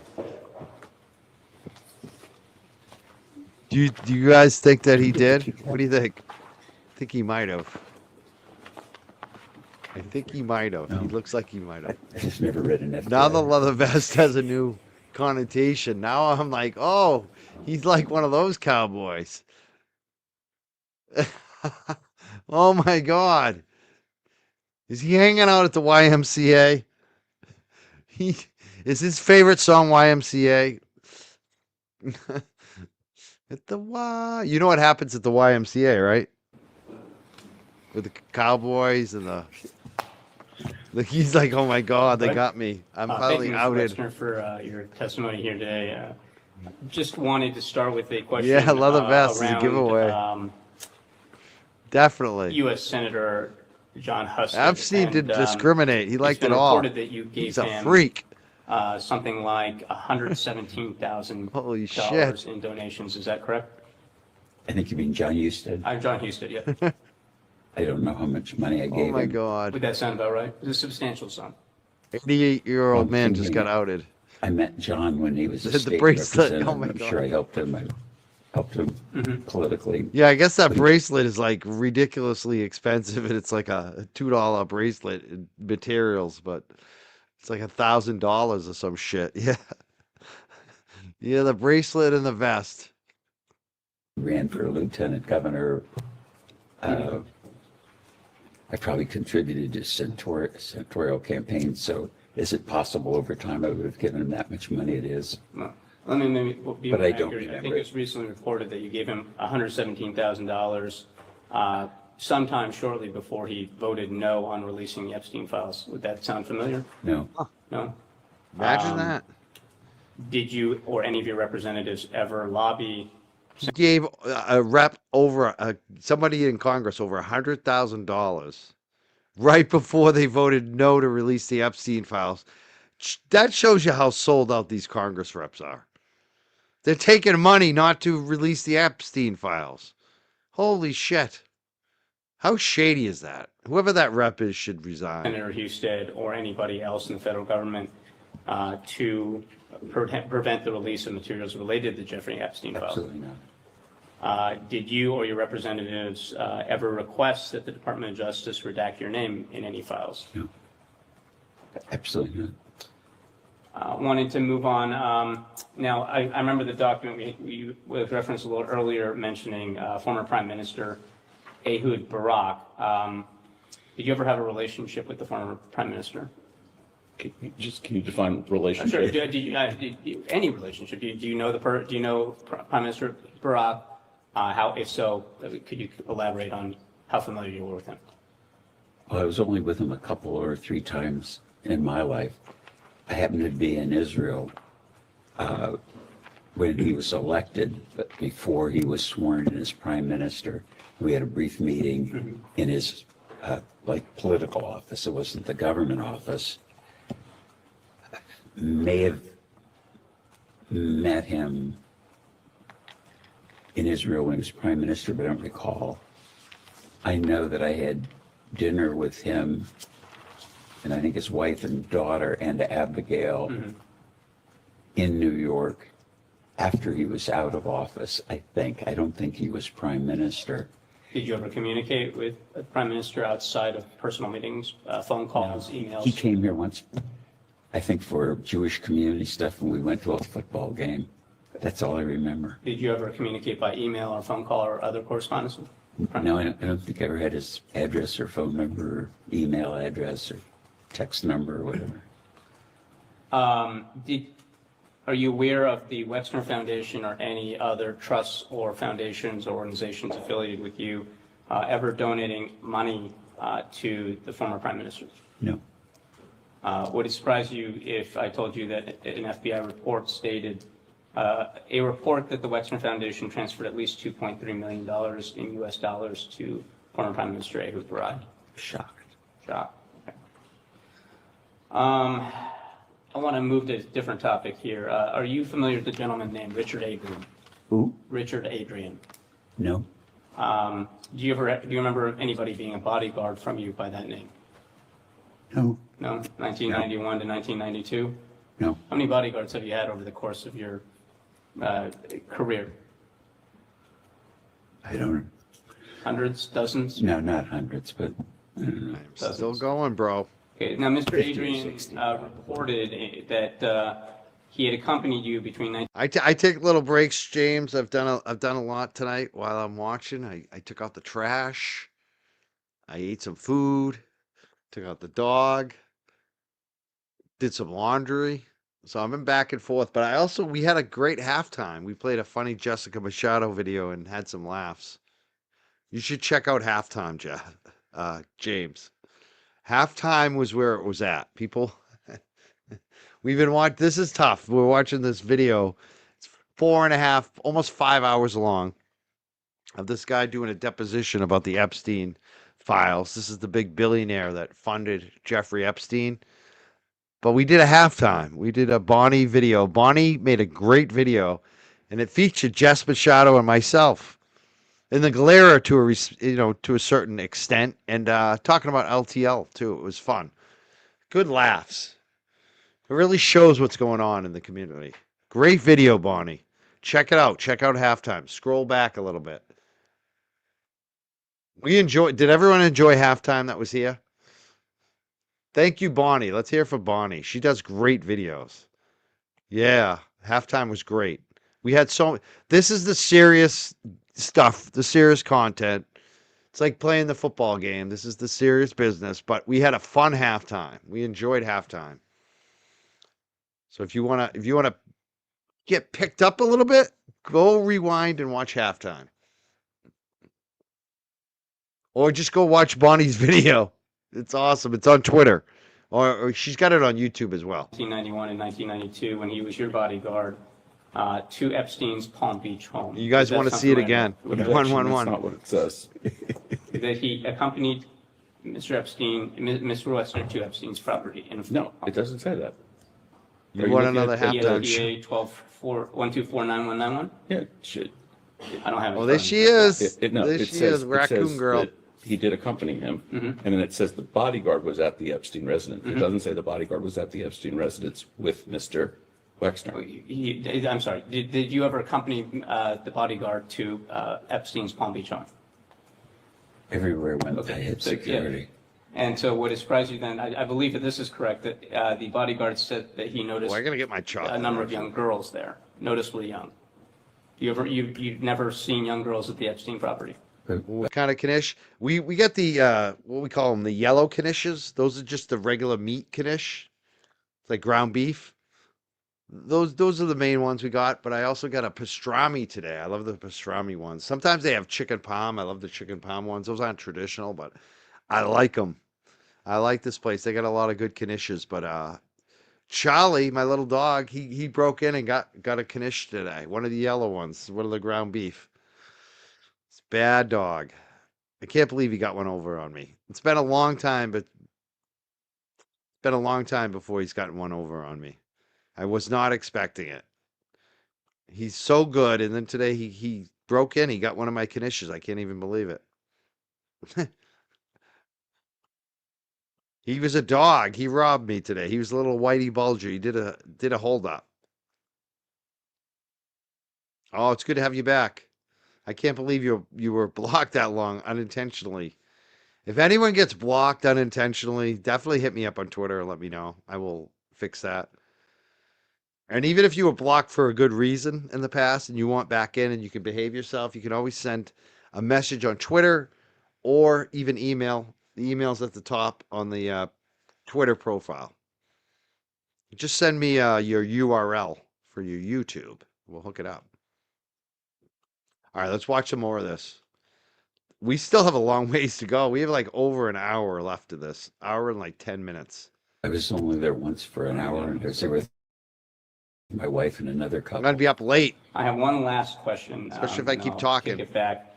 I'm going to step You out so I mentioned a don't couple talk times that you for received a $20 few million minutes here. I'll be for back. the I think I'm going to have mansion another on 71st kiddish. Street in I'm still Manhattan. hungry. How was that money transferred to you? I don't know. You don't know. That's not good. Nobody. How do you know it was ever paid to you? Well, I guess Abigail would have known. Abigail whether wouldn't know? Whether it was a check, whether it was a money Oh, order, you can't whether give it up was- donuts. No giving up. A bag of money. I have no So idea. $20 million, and you just like take It's fine. I'm Catholic, but I don't do Lent. I don't give up stuff for Lent. No way. someone say so for it. No, Maybe $20 when I was a million kid, not is a lot of anymore. Money, and airplanes cost a lot of money too, and I don't know exactly how we pay for them, or if we sold an airplane, exactly how we get paid. I haven't heard Steve Lynch yet. You know, I we haven't bought heard and that sold accent. Personally, a few airplanes. I don't. You could ask me the same question. I don't know if they're I don't asking know. questions individually And either. so I think we have a number of media references, New York Times, I think the Wall Street Journal, Bloomberg, all noting that no cash was transferred at the time of a essential transaction. No exchange of money was noted at the time. Yeah, Lent doesn't pay the Do you rent. have any records, like after the fact, after you learned that Jeffrey Epstein? And you know what? Lent doesn't fill my stomach. I need to eat. I'm not giving up any good foods. You kidding me? I'm all about that food. That's my vice. JFK always says, everybody's got a vice. My vice, obviously, I smoke some weed. I don't consider that a vice, but cigarettes. I do a little cigarettes, unfortunately. I got to quit those. I don't drink, but food is my vice. I eat good. I love to fucking eat. It doesn't show it because I'm, but I love to freaking eat. All about my food. It's my vice. I'm gluttonous with my food. As you put it, stole from you. Did you ever look into how that money was Oh, don't talk about transferred to you? lasagna. No. Don't do it. Didn't You strike get your me interest, hungry. even though you knew that Jeffrey Epstein was stealing from you? Once I knew he was stealing from me, it was again. My wife is a very competent business attorney. Yeah, F. James, this guy has billions of dollars. He let someone else run his entire empire, give him power of attorney, allowed him to steal the money. This guy's all about business, opened thousands of stores, was one of the most successful business people of all time with all these brands, Abercrombie and Fitch, Victoria's Secret, but he's pretending he doesn't know how this guy got all his money. Like, he funded him. I mean, he's in such denial about this Epstein. It's so obvious. And like Epstein said in the email, they are in the gang. It's a gang. He called it a gang. Epstein, in his email to him, said it was a gang, that they are in a gang. Don't be doing that to me. Don't be doing that lasagna talk. I'll never grow moobs. Don't worry about that. I could put on, it's funny. If you look at the Revere Beach video, that was the fattest I ever was. Because I was working in an office. I wasn't working out enough. I wasn't walking enough. But As long as I'm walking dogs, forget about it. I'm already skinny. I mean, even in the Revere Beach video, I still look pretty good. Now I'm just ripped. I am totally ripped now. Yeah, he got ganked. That has a double meaning for these two guys. And they might have been lovers. That's what we found out tonight. They might, Epstein and this dude, they might have been lovers. We have good accountants. All right, I'm going to jump off for a minute so I believe don't good keep counsel, interrupting. and I'll it's be not back what I though. do, I and want to I- get through this tonight. I don't go back and. I'll be back in a If I couple. I'm going to have a fired somebody in the Knish. I'm business, hungry I again. didn't follow them to see if they behaved badly again. They were done. That's just. Let me then follow up and ask, did your wife ever mention to you that how the money was transferred? No. Or that it was transferred? Objection as to spousal privilege, but he's already answered it. All right, thank you very much then. Mr. Wexner, Steve Lynch, Massachusetts. How long did you know Mr. Epstein? When did you first meet him?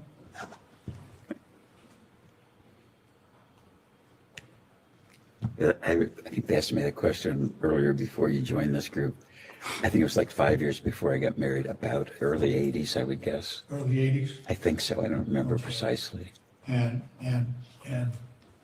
in all the time that you knew him, and he worked for you, he was your power of attorney, handled a lot of really important things in your life.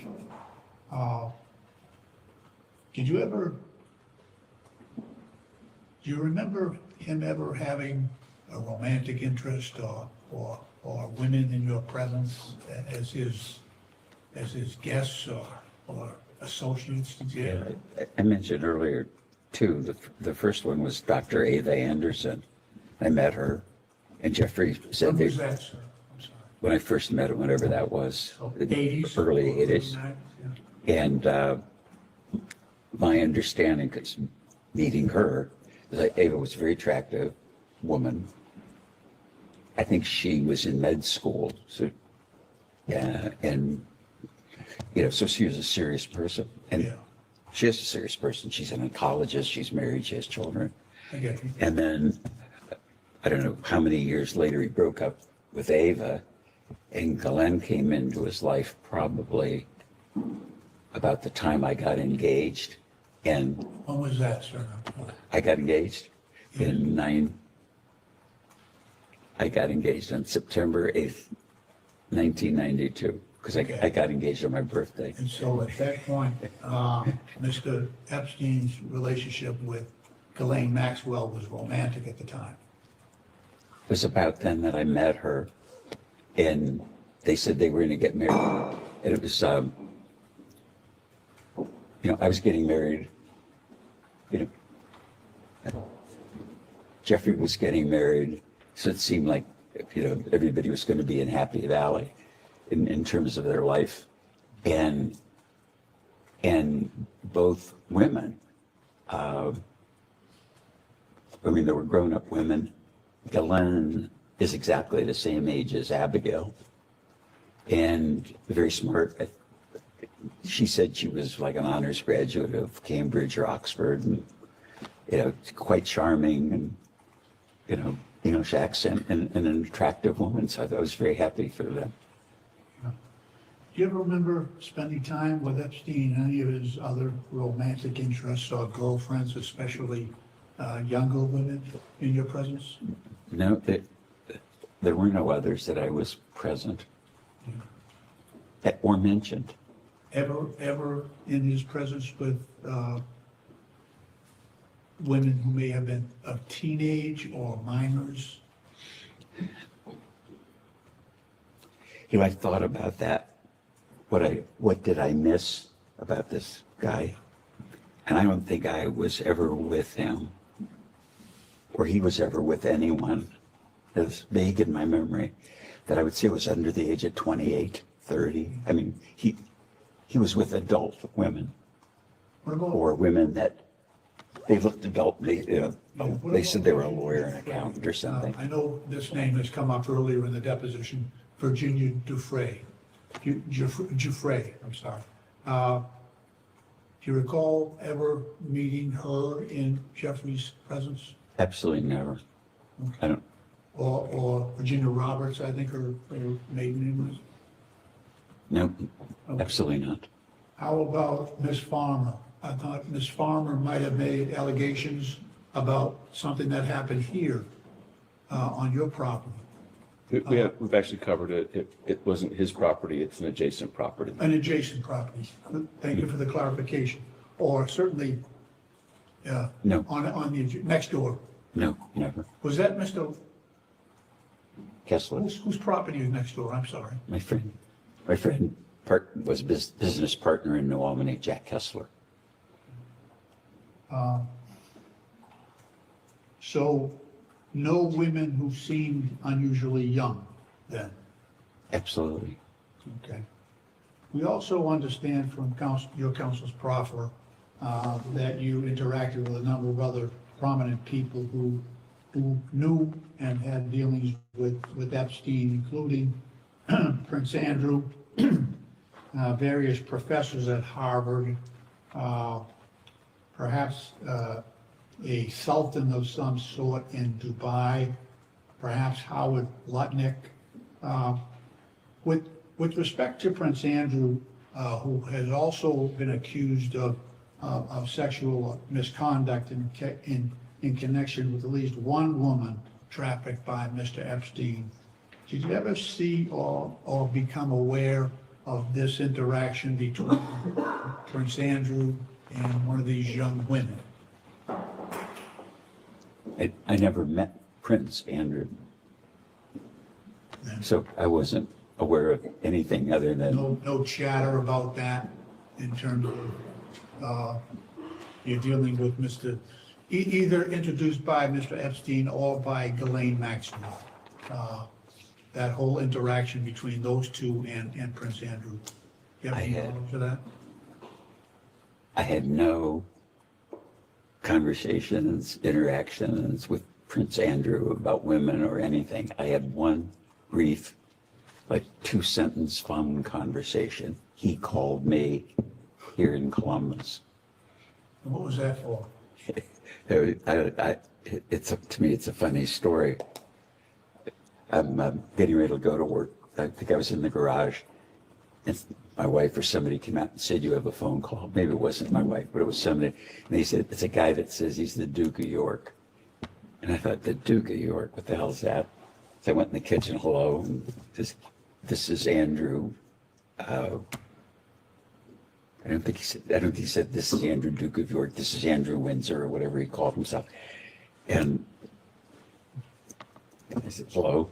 And he said, I helped my mother buy her airplane. And I know that you buy and sell airplanes. So if I could be of service with you in airplane transactions, I could help.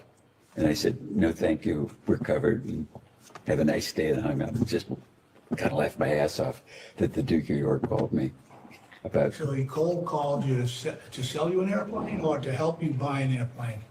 It was airplane advice because he'd helped his mother. Plane that you eventually sold to Mr. Epstein? Oh, no. It was just, had nothing to do with anything that was going on. It was like, I know that you buy and sell airplanes in your business. I know you have buy an airplane personally, and I know you buy and sell airplanes. And when you do, if you need an advisor, I'm available. And it's like, no, thank you, I'm covered. So he offered to advise you on purchasing airplanes? Pardon? Did he? He offered to advise you? I'm just trying to understand why the Prince of York would be calling you about. Yeah, me too. It was like out of the blue.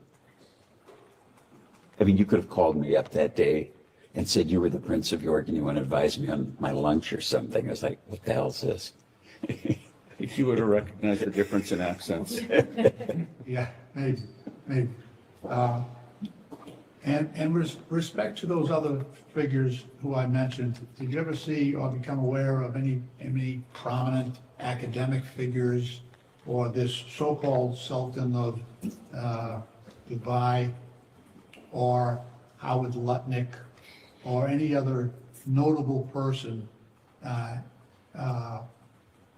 being introduced to young women by either Epstein or Maxwell? Well, I've never met Howard Lutnick. I just didn't know his name. till he became popular or, in the news. Yeah, his name's extensively in the, Yeah, so, like your own. But anyway, I just never heard his name, didn't know him. Some of the people that were on that list, I knew their names, and some of them introduced themselves to me. But that wasn't his I question. understand. Answers. Wasn't it? No. Oh, because you asked me, I thought you asked if I knew the same. Any other of those prominent individuals, were you aware that either Epstein or Ghislaine Maxwell was facilitating introductions or contact between those absolutely not. individuals and young women? No, absolutely not. And you yourself, sir, never had physical contact with any of these young survivors or victims, as they are alternatively called, these young women? Never, ever. All right, I think that's all I have. Thank you. Just two more, and then we'll give you a break. First, with respect to the birthday note that we looked at earlier for Mr. Epstein's birthday, just making sure we have your testimony. It's that you signed the note, your friend, but Mr. Epstein was not ever actually your friend from your point of view. Is that correct? Correct. And you do not have any understanding of why you would sign that card, your friend?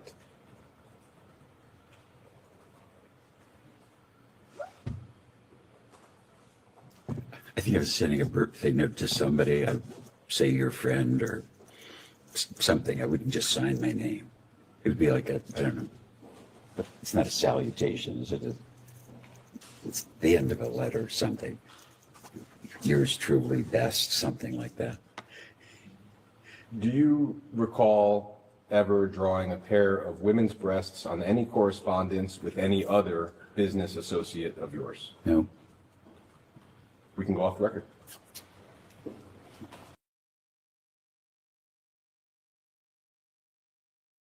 We will go on the record. It's 3:12 p.m. Mr. Wexner, I am going to ask you to bear with me for a second. I have a list of names. I will ask you one question that applies to the entirety of the list, and you will just answer yes or no. And if you answer yes to one of the names, we will come back to further explore that name. Does that make sense? I think so. Let's try it, see how it works. So the question is, have you ever had a conversation with any of the following people about Jeffrey Epstein, his crimes, his criminal investigations, or in regard to sexual activity of any kind? Okay, so not have you ever had a conversation with them, but have you had a conversation with them about those topics? Do you want to repeat it so that we are solid here? Sure.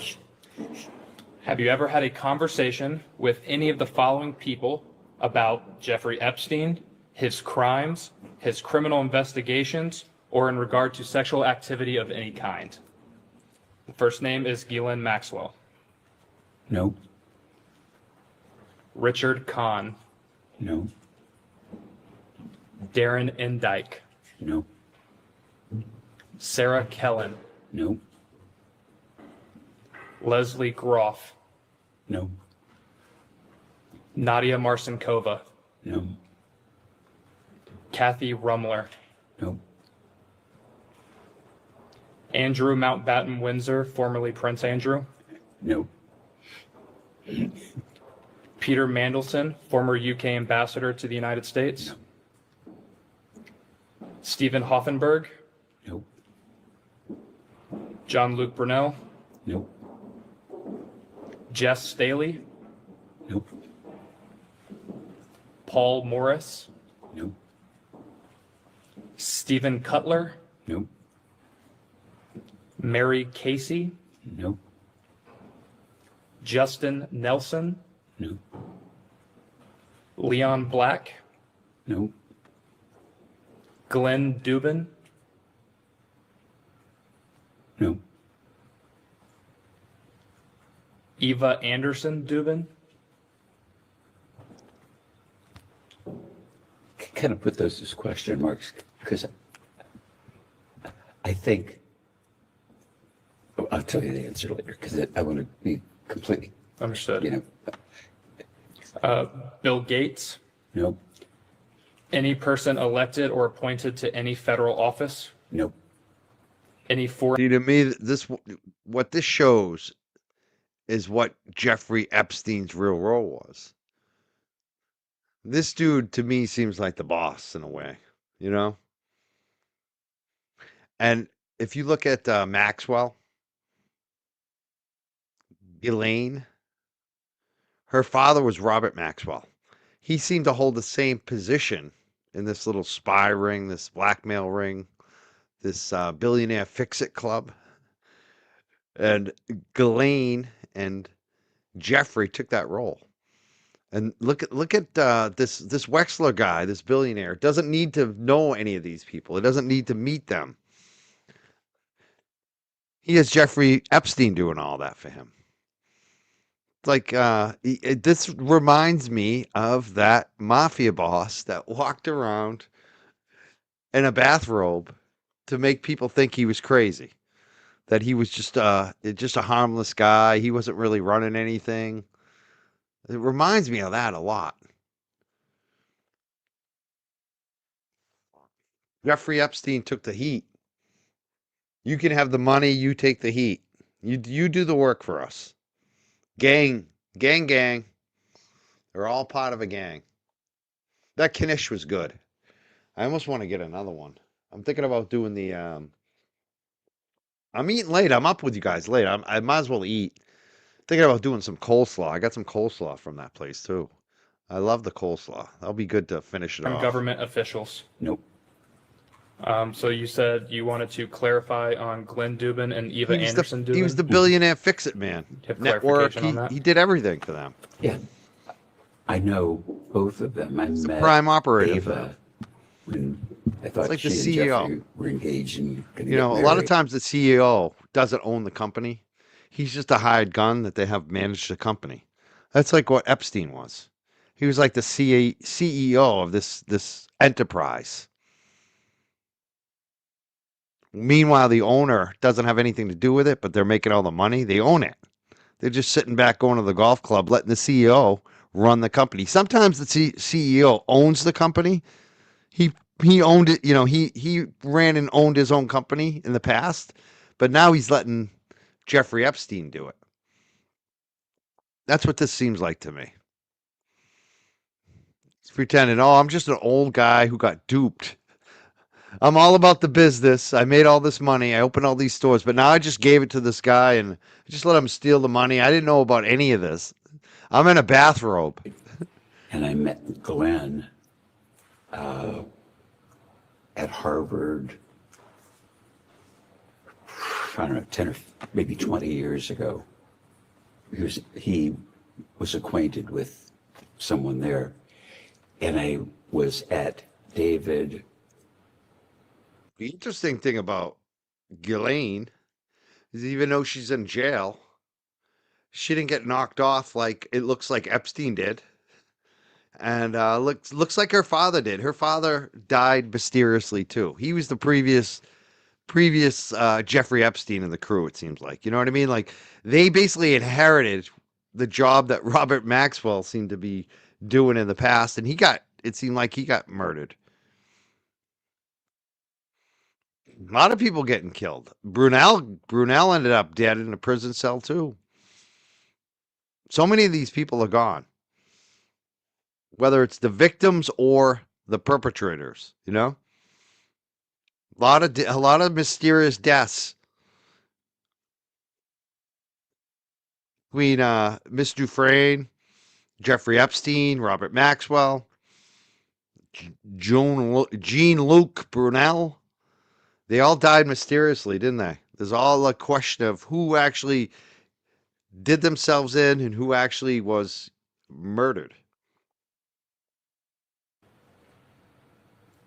No, Elaine's still hanging out though it in might have been prison. David Gergen's funeral, something like that. Imagine And I if she saw ever them, I talked. hadn't seen them in, I don't know, 10 or 15 years. And they said hello and said something, isn't this a shame? What happened to Jeffrey? And I said, yeah, it's a shame, something like that. It was that vague. You guys know who Enti Lawyer is? Crazy Days and Nights. It's a gossip blog, but it's like Blind Items Anonymous. A lot of it's kind of conspiracy theory, but a lot of it, whoever that, I don't know if it's a group of people, but it's basically Enti Lawyer or entertainment lawyer. They pretend or are an entertainment lawyer in Hollywood, so they have access to all the Hollywood stars and the gossip, and they post it. And one of the things that they posted just like today in Twitter, blind item, that was obviously about Andrew's wife, ex-wife, Fergie. And Fergie, she was deeply involved with Epstein too. They exchanged a lot of emails. She's getting a lot of pushback. She's Andrew's ex-wife, and Enti Lawyer, entertainment attorney, Crazy Days and Nights, that website. They posted a link that she could be next. She could be next to mysteriously kind of die because she knows a lot. And they say, and he even hinted that they're thinking that how easy it would be to knock her off. That's wild, and it's probably true actually. If I was Fergie, I'd be very worried. I'd be stepping my security up. If I was Fergie, I would not be hanging out with people. I wouldn't be going to many parties. I'd make sure I knew who my driver was. Wouldn't be taking any Ubers. Like, get some protection. Get some protection, Fergie. She knows too much, you know? Most of the names that you mentioned, I've never heard before. I don't know those people. With Glenn Dubin, you said it was, 10 to 20 years ago at Harvard. When you mentioned Eva Anderson Dubin, you said you thought she was engaged to Jeffrey Epstein. Do you know approximately when that was? About the time I got engaged to Abigail, so about 92. Okay. But I haven't seen either of them until David Gergen's funeral for maybe a decade. I hadn't talked to them, never socialized with them. Can we just clarify something? Because I think you previously testified that when you met Miss Maxwell, it was around the time of your engagement to Abigail. Right. Didn't I just say that? No, you were talking about Eva Anderson. Oh, I'm sorry. Okay, that I got it. I met Ava about the time I got. No, how could that be? I must have met Ava when I met Jeffrey, and then met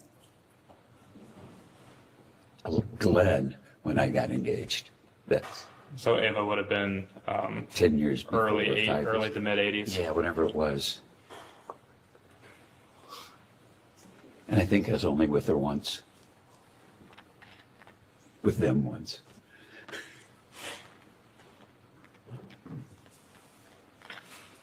So you never, just to clarify one more name on here, you never spoke with Ghislaine Maxwell about Mr. Epstein or his criminal investigations of any kind? Never.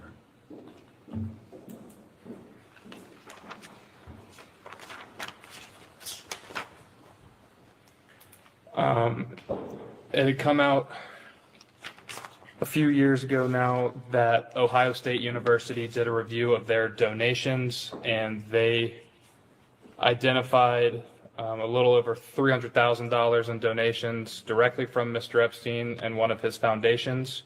Ohio State also reported a gift of approximately $2.5 million from the COUQ Foundation, which is another entity of Mr. Epstein's. Did you help facilitate any donations from Jeffrey Epstein to Ohio State University? Never.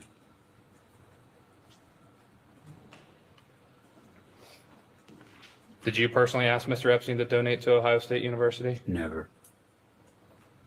Did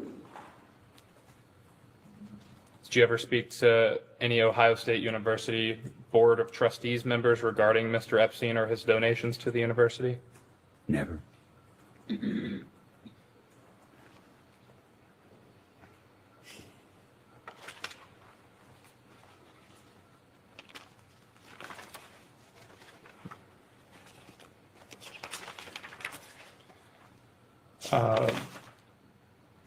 We discussed earlier in this deposition around the time frame of 2019, if you had any involvement with law enforcement as they investigated Mr. Epstein for his crimes he was ultimately charged with in New York. Just to clarify, did you speak to any law enforcement agency of any kind regarding Jeffrey Epstein's investigation in New York in 2019? Never didn't. No, I don't remember ever talking to any law enforcement agency. Did you ever provide any documentation to any law enforcement agency of any kind regarding Jeffrey Epstein and his investigation in New York in 2019? Not to my knowledge.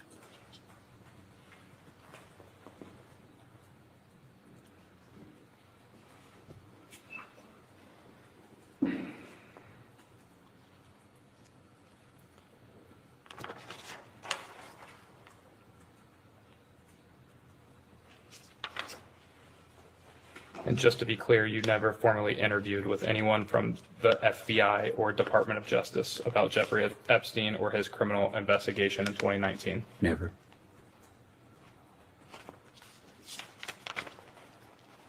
Did Mr. Epstein ever contact you or attempt to contact you after his arrest in 2019? I don't think so. He was dead. Well, before he died? No, I mean dead with me. Understood.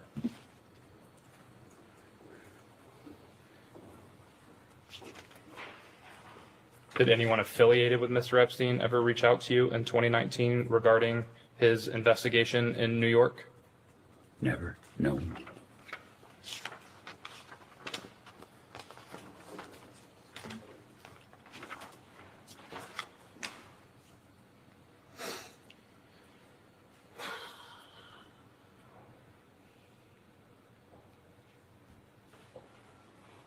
How did you first learn of Jeffrey Epstein's death in the MCC in New York City? Probably watching CNN. No one directly contacted you about his death? No one ever contacted me about Jeffrey's death. Did you ever have any reason to believe that Mr. Epstein's life was in any sort of danger? No. You mentioned in what is Majority Exhibit 3, your statement from this morning. On page 3, in the second to last paragraph, last sentence, while others visited Epstein in jail and associated with him after his release, I did not. Are you aware of who did in fact visit Mr. Epstein in jail during that time?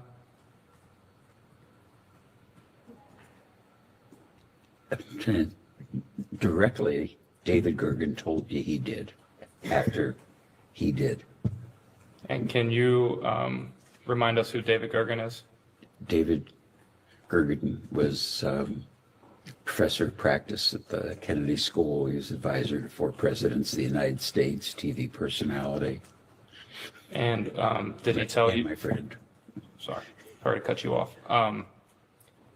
Did Mr. Gergen tell you anything about his visit to Mr. Epstein while he was incarcerated? No, he just told me that he and his wife visited Jeffrey, and he asked me if I did, and I said no. I wouldn't visit that son of a bitch. And asked him why he did.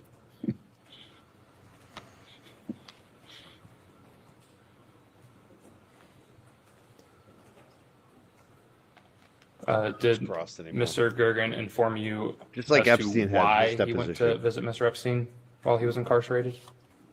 Yeah, surprisingly, he said, like, you know, sometimes people that hands you're are crossed. acquainted with get into trouble, and you should be kind or nice to them. Something that vague, which seemed completely out of character for Gergen.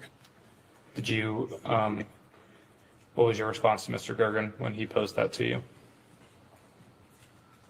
I think I said, I'm surprised at you, David. I'm going to switch gears a little bit here.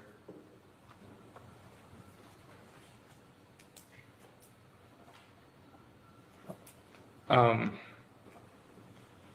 mentioned that David Gergen was a friend of yours. How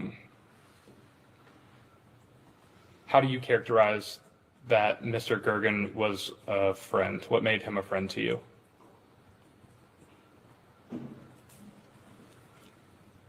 We probably met when he went to the Kennedy School from his job at the White House. And so he was like a professor of practice in the Center of Public Leadership. And then he became the director of the Center of Public Leadership. And that was one of my main interests is public leadership. And we became friends and from very different backgrounds. I didn't have much of an education, Yale, Harvard, working in the White House. And we became very close friends. And his wife reminded me after his funeral that we would talk every Sunday.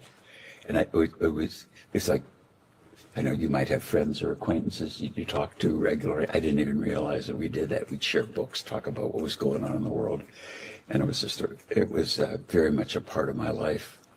And he was a wonderful person. So he was someone you would communicate with frequently? Well, if I was bitched out about the government, I'd call David, or we'd be talking about what was going on in the CPL. And, we would talk about fundraising for CPL or interviewing professors for CPL and, raising money for fellowships. It was pretty much focused about government public interest things because that we had in common. He was a lawyer and, I sold apparel, so.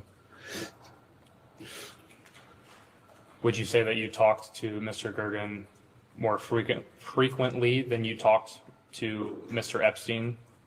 Oh, of yes. course, prior to you and Mr. Epstein terminating your...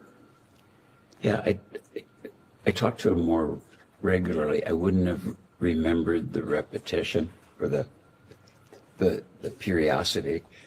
Ann Gergen told me that after David's death, how much he looked forward to our Sunday calls. And I don't know, as you get older, sometimes you look back and somebody touches your life and you don't realize, that you're calling him every Sunday. Because I was just, like you brush your teeth every Sunday, I'd call him or he'd call me. Apologies, I'm going to switch gears quite a bit here.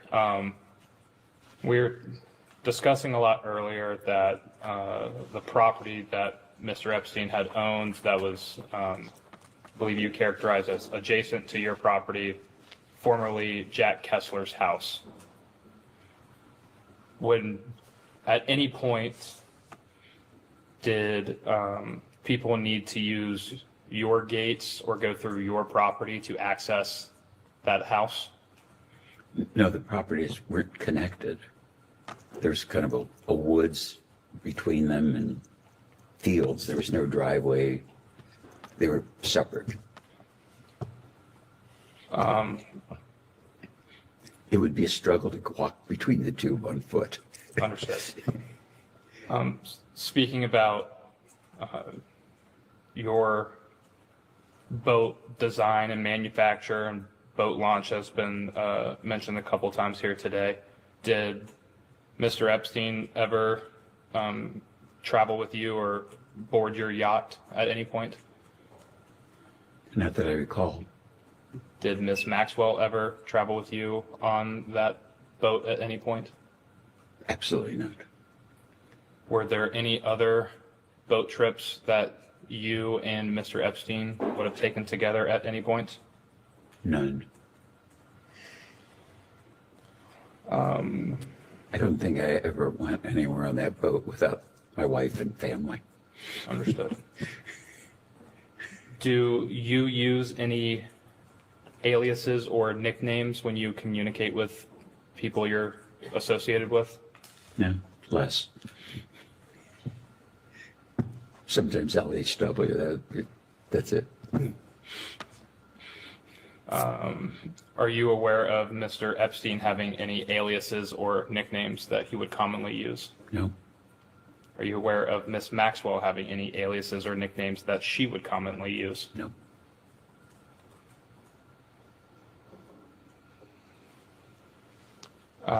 When speaking about your boat, you seemed to be very certain that Miss Maxwell had never taken any type of boat trip with you. Is there a reason why you were more sure about her not attending any boat trips with you? Because it couldn't be, I'm not sure that, I know that Jeffrey didn't take any boat trips with me. That's for sure. And so I might not have perfect recall, but I'm positive he never took any boat trips. So I'm positive that she never took any boat trips because I only saw her a couple times in my life. Understood. Are you aware of, I'll back up first. Mr. Epstein did a lot of foreign travel. Would you say that's an accurate statement?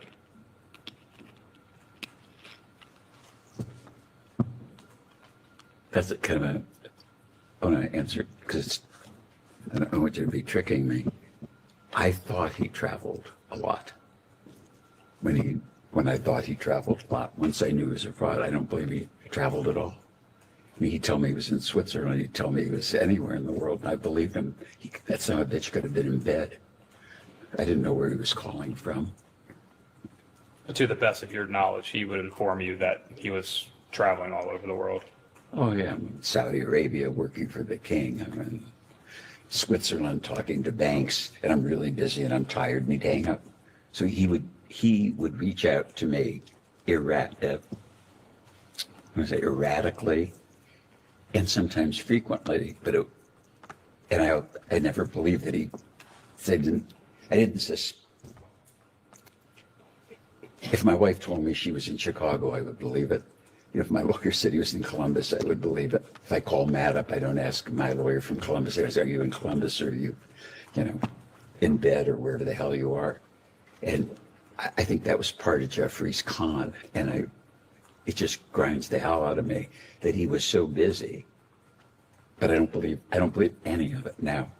I think it was complete bullshit. And it was part of the con. Understood.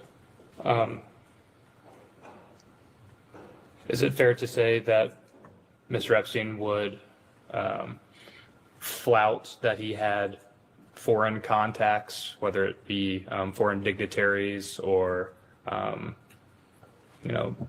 contacts in foreign governments, something to that effect? Do you mean flaunt? Flaunt, yes, sorry, long day. It's been a long day. Yes. Do you have any knowledge of Mr. Epstein holding citizenships in any other countries other than the United States of America? No. Have you ever seen Mr. Epstein possess any other foreign country's passport? No. Or any passport, including an American one. If Mr. Epstein was talking about connections he had with foreign nations or entities, is there anyone he would most commonly refer to when speaking to you?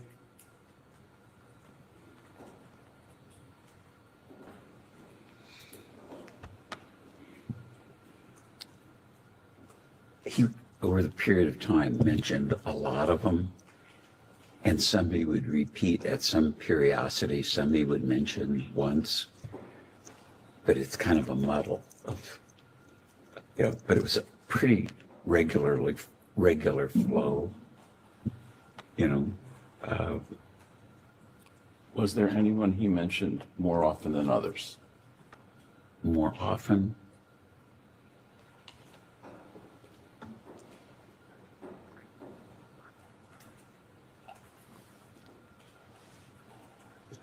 Maybe several times he'd mentioned the Queen of England. The Queen of England? Yeah, the one that died.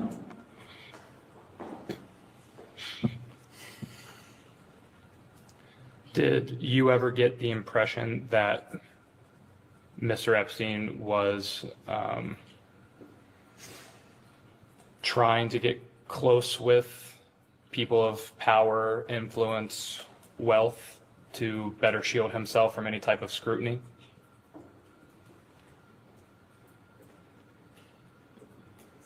No, it seemed to me that that was the milieu that he operated in. And so it made sense to me, in terms of advice he was giving me, that he was dealing with the most sophisticated people and they were his clients.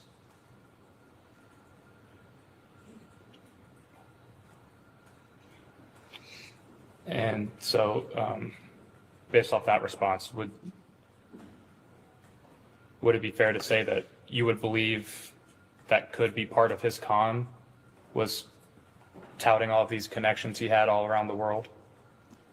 As I look back at it today, I'm positive it was his con. I mean, as positive as I could know. I mean, the founders of Google, the President of the United States, the King of Saudi Arabia, go on and on. It was almost, every month I'm off to do this with that, or I'm going here and there. And he was in a trust position, and foolishly, I never questioned. He was just, that it wasn't just, they was bullshitting me, or these weren't really his clients. And is it your testimony today that if Jeffrey Epstein was enriched by his connection to you, that all of that enrichment was gained through theft, deceit, and or without your knowledge? I'm not sure I understand the question. Do I know where Jeffrey got his money? I know he stole money from us. I believed he had a substantial income from these make-believe clients that afforded him the lifestyle that he had. That made sense to me. And you got engaged in 1992. Do I have that correct? September 8th, 1992. And you were married then in the following year, 1993? 1, 2, 3. That's how I remember that one. And he's the gangster in the bathrobe. This guy pretended, oh, I didn't know about any of it. He conned me. He conned everybody. It's just him. It's not me. He's got the plausible deniability. Look at that smile on his face. He's like, I'm going to con you. I'm just going to lie. I'm a billionaire. I just gave this guy all my money. I let him con me. I'm not part of a gang. I'm not part of an operation. I had nothing to do with it. Jeffrey was conning us all. He knew this. Jeffrey was his front man. Jeffrey was the CEO for him. At any point after your engagement and your ultimate marriage, did you ever engage in any extramarital They think it's affair funny when they get away with their or lies. sexual contact with anyone other than your wife? No one. I'm really happy you asked that question. See that finger moving? That thumb? That's a lie. That's a big lie. I'm on the face. The fingers are moving. Got a little fidgety on that one. Look at him. Look at that. Little fidgety. Oh, change your position. You got too fidgety. No, what would make you think of I'm doing? No. Like he's. God damn. Look at him. What's that connected to? Oh, he's unbuttoned too. He's unbuttoned. Got the leather vest on. He's got the bracelet. Oh man.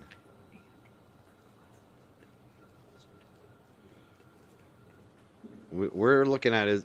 I don't even think we need a behavior panel. I think we can all see it. This guy is acting funny. He's trying to act normal. Laugh. Ha ha. Is it, Mr. Wexner, is it your testimony here today that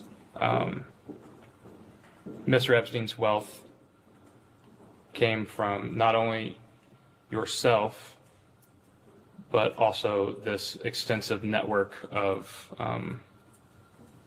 clients that also were wealthier, otherwise influential individuals.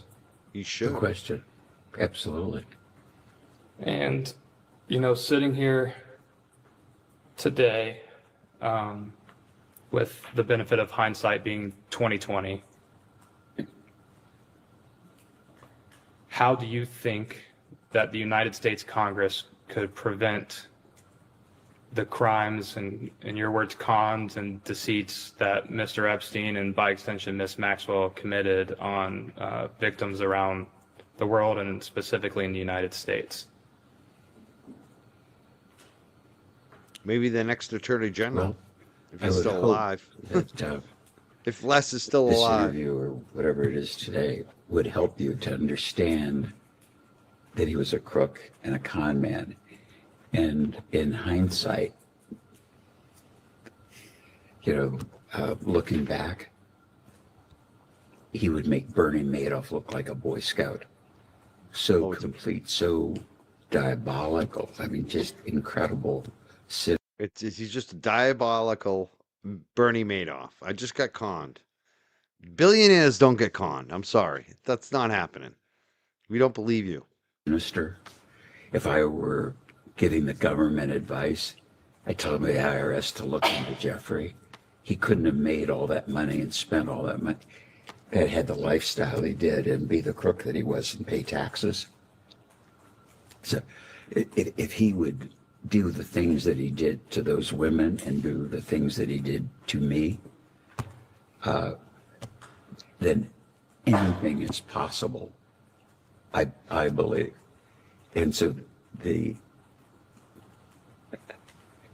Al Capone went to jail for being a crook in tax evasion. It would be so obvious to me today that now that I know Jeffrey's a crook and the things he did and the people he was associated with, there was a lot of money and he got it from a lot of people.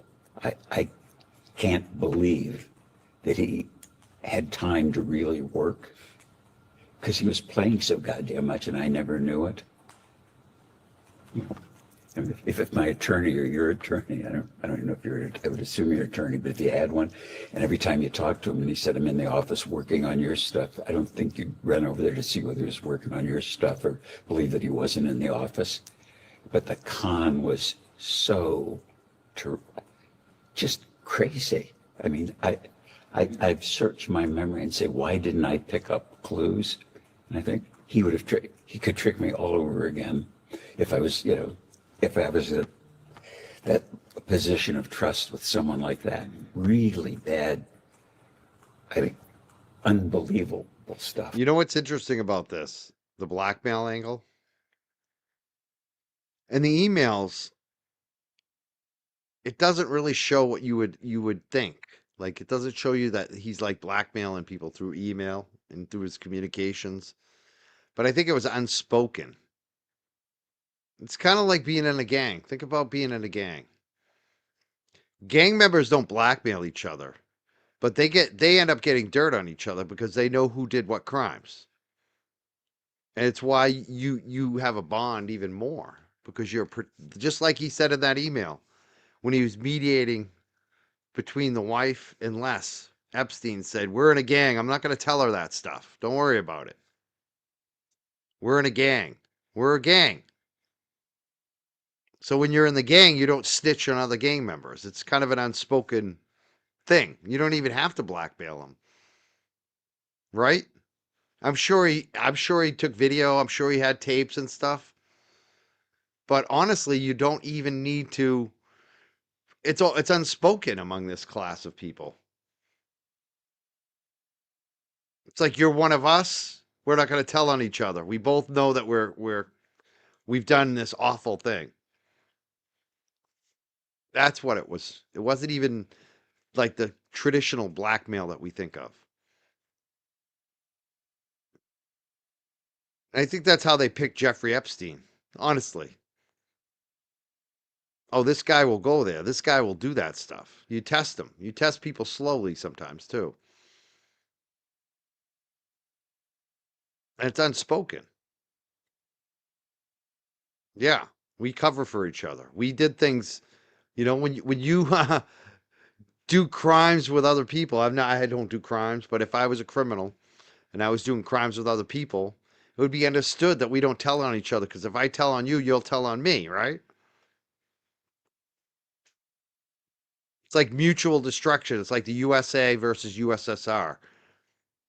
They don't have to come out and threaten each other, but we both got nuclear missiles. It's like an unspoken threat. We know we have the missiles, so we're not going to blow each other up. To me, now that I look back, people that he said he knew, I believe he knew them. People that he said he worked for. It's like some gangs, you had to like beat somebody up, or you had to go after someone in the rival gang to get jumped in. You basically had to, that's how you became a member. Once you did something that was criminal that they could use against you. Yeah, and they're all expendable. Anybody in a gang in the end is expendable, right? That's what happens in the gang life. It's basically like a mafia. This is a billionaire mafia.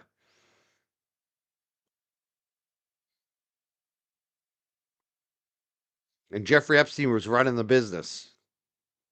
But you this don't is one of do the what he owners of it. did and just rob one bank. I think bank robbers rob a lot of banks. That's how I look at him. Are you,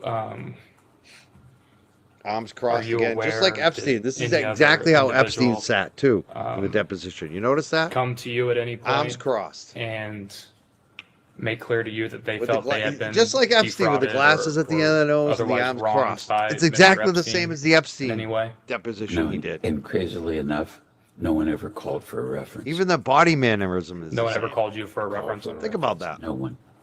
People If would you look at the call. body language of Jeffrey Epstein in his deposition, a lot of it was crossed arms, looking down with the glasses, right? That's how much of a gang these guys are and alike. Their mannerism are the same in the depositions, except Jeffrey Epstein didn't tell him shit. This guy talks a lot more. He denies it, but he's talking more. He's answering the questions with denials. Where Epstein just basically toyed with them and made fun of them and made them repeat and wouldn't answer anything. That he said, like the chief technologist of Google. And then a guy would call up and say he was the chief technologist of Google and I want to build a boat. So somebody says that they know the chief technologist. A guy calls you up and says, hello, I'm the chief technologist. I could have been talking to an actor. I'm a guy in a bathrobe. I'm not a mafia don. It's just, I don't think I've ever been conned before. I've seen movies about it. It's like, I think if the government really understands that, then a lot of things you'd be able to dig into that aren't. He should be exposed.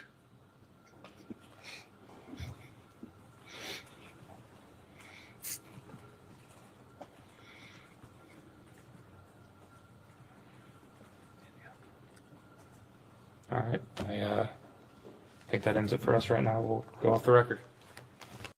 We're off the record again.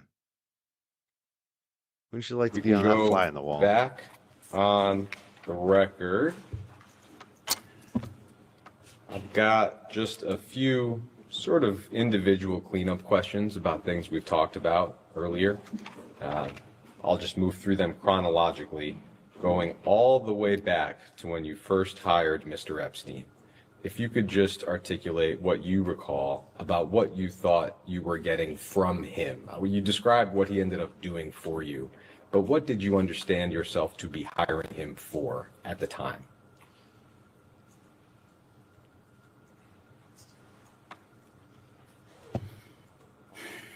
You're going to figure out.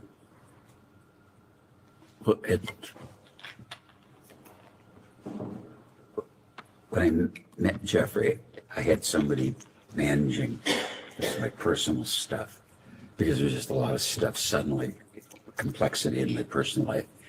And I didn't realize that I had so much complexity until one day it's there. So to me, it was my personal set of stuff is like one day it's cold and the next day it's a blizzard. And I realized I got houses and stuff that should be inventoried and, buying a car, selling a car, but just a lot of stuff. And hired Harold and just to make sure that I wanted somebody who had accounting, not financial sense, because I wasn't looking to make more money, just someone to kind of manage things.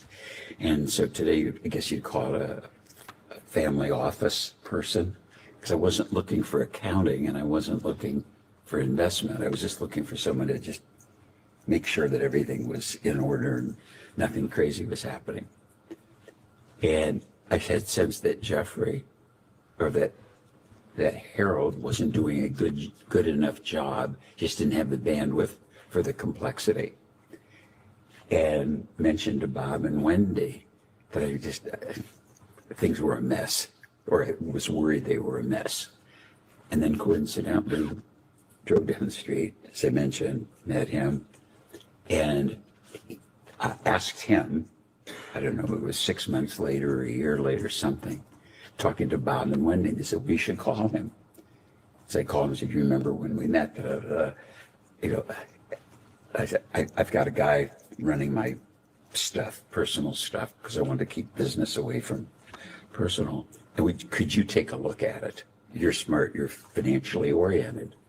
And he said, it's not what I do, but you're Wendy's friend, you're Bob's friend.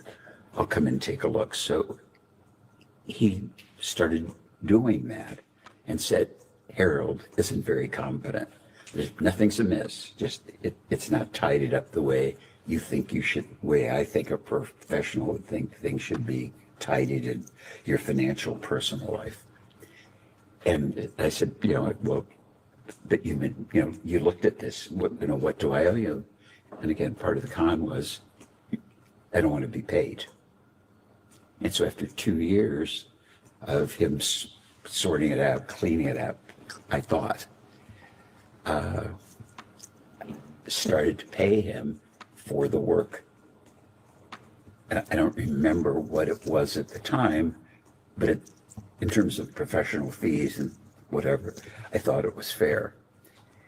And that's how it happened. So I think I'm giving a long answer, but to understand in context, because if I just say yes or no, you won't understand it. And I really want this whole group to understand it. And I never would have guessed I was being conned. Never, ever. The deceit was so subtle. Yes, I know. Answer the question. Yeah, okay. I'm sure we all appreciate the stories. We're just trying to answer the questions they actually wanted the answers. Okay. That's very helpful. Thank you. I hope it is. And could I ask you, I think you said in the last hour, it was your understanding that Mr. Epstein, while he was working for you, also had other clients. Is that right? Yes. So would that mean that his work for you, you understood it to be part-time?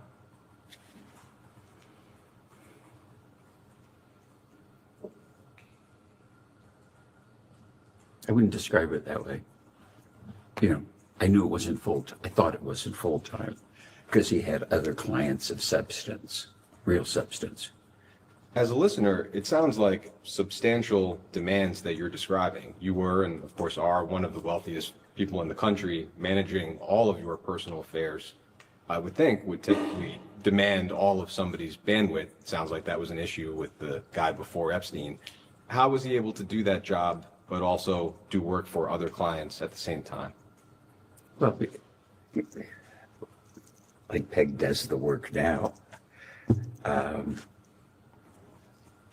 think you could supervise the work, overview it, which isn't the work that I do, and say you could do really thorough work if you were doing it 3 or 4 days a month, certainly a week or a day a month, just focusing on these things because there are accountants and tax lawyers and other people. And then once in setting up, as an example, I didn't have the idea to inventory furniture or valuables. And he's like, how could you have all silverware in your house? And what? And I didn't count forks and spoons. And it's like, Jeff said people could be walking out with forks and spoons. I said, gee, that's a good idea. We ought to have an inventory. But then there was, I hired a lady to be like the house manager who had run the U.S. Embassy in Rome. And she said, yeah, I know how to do this. And I said, well, why don't we keep inventories of stuff? And she said, well, yeah, I could do that. So she did that as kind of a puny example, but I wouldn't have had the idea. But then all the things were inventoried. That wasn't work for me or Jeffrey. It was just regularly done.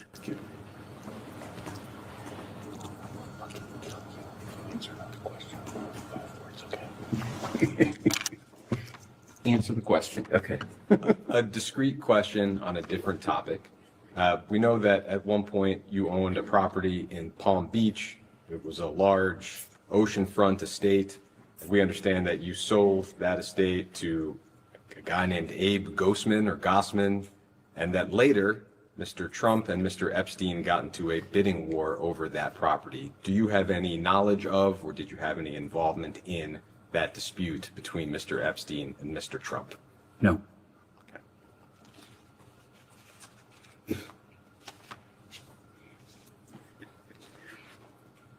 I'd like to touch on a few specific allegations that have been made with respect to Mr. Epstein's crimes. Maria Farmer has been discussed several times today. I'll try not to repeat that too much, but there are a few aspects of her story that I did want to touch on with you. Ms. Farmer has said that the home that we've discussed, you said Mr. Kessler sold it to Mr. Epstein, it's adjacent to your property. Ms. Farmer has said that that home at the time was guarded by your security staff, and at least one member of your security staff. You know the other angle on this too, folks? Some stuff that Trump was accused of is how do you pay less taxes? You know, you pay for an employee's college education of their son or daughter instead of just writing them a check and having the taxes taken out. Right? Like all this money he says Epstein took from him when he wasn't paying Epstein. There's a way to pay him and then you don't have to pay taxes. Neither one of you have to pay taxes. He just takes the money out of the account. There's no W-2. There's no tax reporting. They should be looking at him for tax evasion. Be an easy way to take this guy down. Told the Washington Post that that was accurate, at least at the time, which I think was 1996. Do you have any sense of why this home that at that point was not on your property and wasn't your home would have been guarded by your security staff? Objection to the hearsay, but answer. No. Do you have any knowledge as to whether or not the home was guarded by your security staff, either then or now? Exactly. When you sell somebody a property that's not at the book value, or you give it to them, payment. It's payment that's not taxed.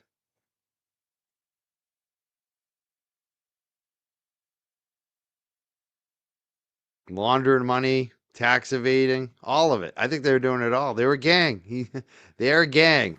Then for sure not. My daughter lives there now with her husband, so I'm sure they pay attention to it, but I don't know for sure that, because it's part of the family, that they pay attention to it, but that's as close as I can get. When it was owned by Mr. Kessler and Mr. Epstein, you have no knowledge. Was Epstein part of the family? Of course he was. Look at that face. Look at that face. That's a guy that's a billionaire, and he's shady. He is one shady man. Of whether or not it was guarded by your security staff? Blink. I have no knowledge. I would doubt that. It would be frankly fucking impossible. Pardon me, impossible. Does that sound strange at all? It sounds a little strange to us as readers and listeners that a home that is not yours would be affirmatively guarded by your security. Me too. Ms. Farmer says that she, in the wake of her assault, reached out to the county sheriff Oh, this is about another assault. Every time he laughs, it's an admission that he's lying. That's what I'm seeing here. He's like, I know it's not believable, so let me just laugh. I know I'm pulling one off on you. How funny is that? Ha ha ha.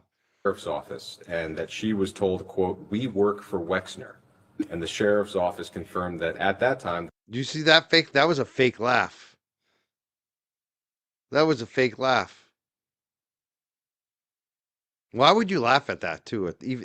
Even if you had nothing to do with it, such a serious question, serious topic of a victim, you're sitting there fucking laughing, and it's a fake laugh. It's not real.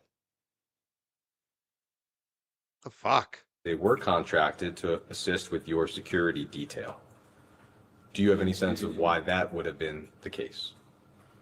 Same objection to the hearsay answer. No, the closest I could get to that would be sometime people who work for county security, Columbus Police Force. We would use part-time police, like at entrances or patrolling, but not, they wouldn't have been employees of ours. I mean, so it's possible, but I didn't. It's weird. I don't know the sheriff. Could you elaborate for a moment on what would that part-time role have been? Like a special event? They would be at the entrance? Yeah, it would have been special events. Yep. Yeah. Yes, it is. That's very accurate. Okay. Ms. Farmer says that summer when she wanted to leave the home, she had to call the main house, your house, and ask for your wife's permission. Do you have any knowledge about whether that's accurate? I doubt that it's accurate, and I have no knowledge. And I think you said earlier, but just to make sure, when did you first become aware of Ms. Farmer's allegations? In the press. Did your security staff or anyone else on your staff ever alert you to any unusual incident or event involving Mr. Epstein at the home that we've been discussing? None. Are you aware of any other incidents related to sexual assault or misconduct where somebody on your property or Mr. Epstein's former property adjacent called the sheriff's office for help? Absolutely not. Doesn't look too confident. Head down, eyes closed.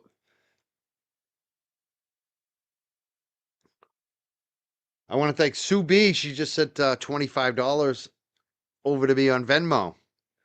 I think we got a super Venmo. Thank you, Sue B. Very generous. I really appreciate that. Thank you so much. Not aware.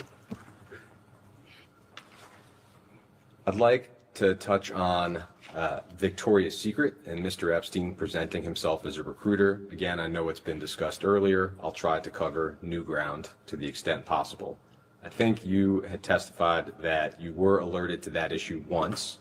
It's been publicly reported that in 1993, President Cynthia Fetus Fields, who was an executive at Victoria's Secret at the time, was alerted that Epstein was holding himself out as a Victoria's Secret scout, and that you were alerted to the problem and, quote, said that you would stop it. Does that sound like the time frame in which you recall being told about the issue? Maybe it didn't. It could have been. I was trying to think when she worked in the business and when she left. But yeah, probably right. I don't know for sure. What do you specifically recall about when you were alerted to the issue? In other words, who approached you and what did they describe specifically?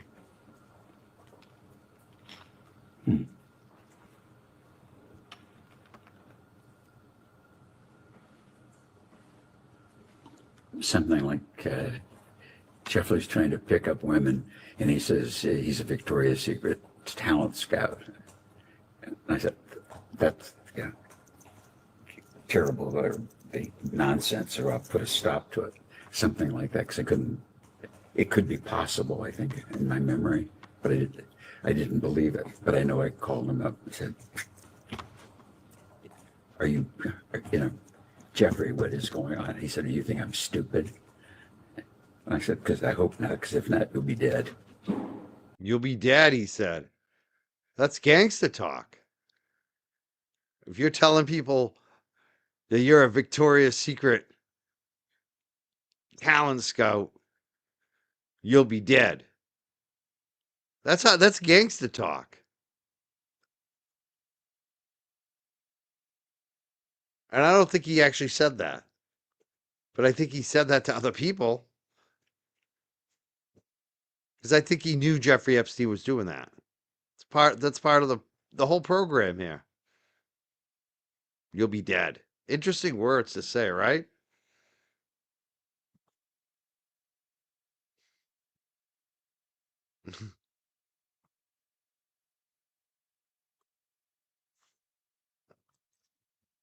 I can't believe we're going this late too. We're gonna finish this. I don't want to do part 2 tomorrow.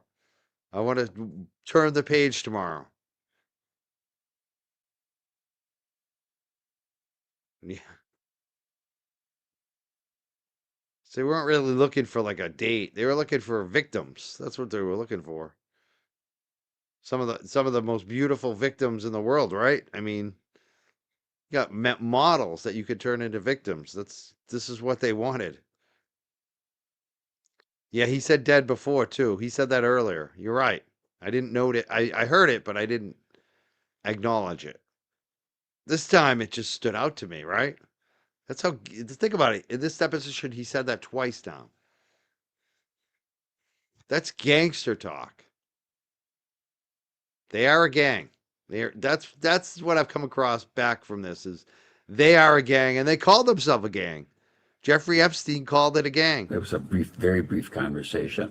I remember him being definite about it didn't happen. Thank you, Sheila. I think we only got a half hour left. How long we got? So it was a blanket denial from Mr. Epstein. Less than 20-something minutes. That's very accurate. Almost And done. Did you believe or were you convinced by his denial at the time?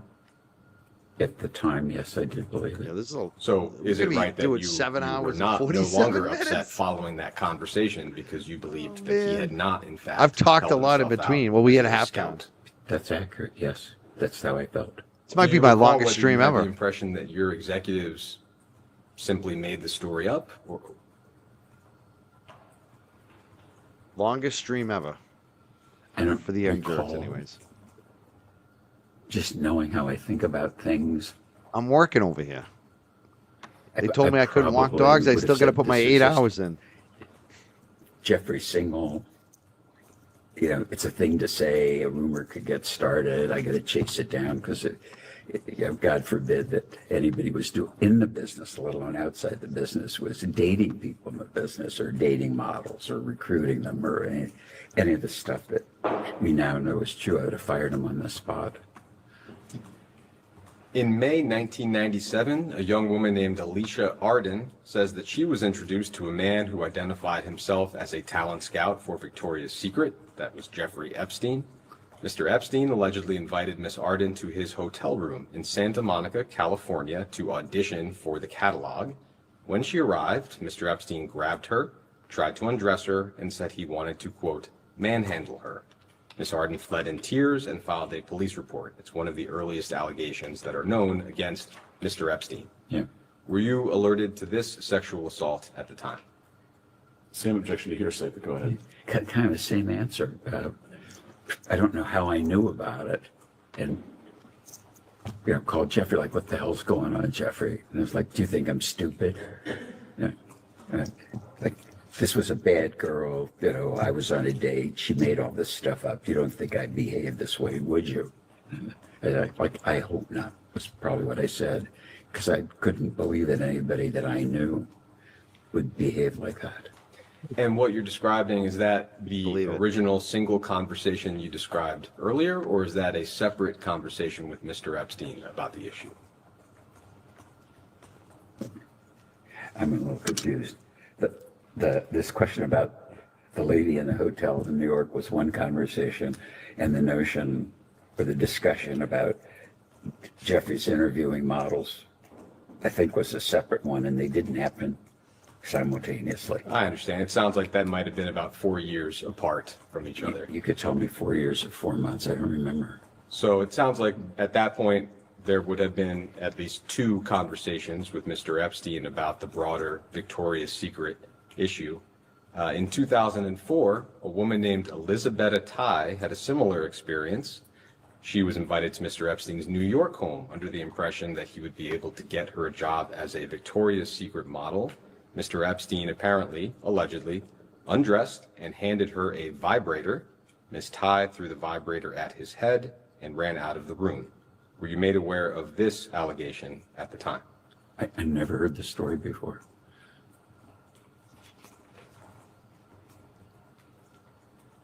In 2005, the New York Post ran an article describing a Romanian model who allegedly landed a gig at Wexner's Victoria's Secret brand thanks to Mr. Epstein. Did you have any knowledge about models who actually acquired jobs at Victoria's Secret directly or indirectly through Mr. Epstein? No, but I didn't meet, interview, or pick models. That wasn't what I did, and no one in the business did. But just to phrase it clearly, to your knowledge, did Victoria's Secret ever hire or contract with a model at the recommendation of Jeffrey Epstein? No, I can't imagine they did. No, I wouldn't know if they did, but the way that we handled our marketing, it couldn't have happened. I think I would have known because it just wasn't the practice.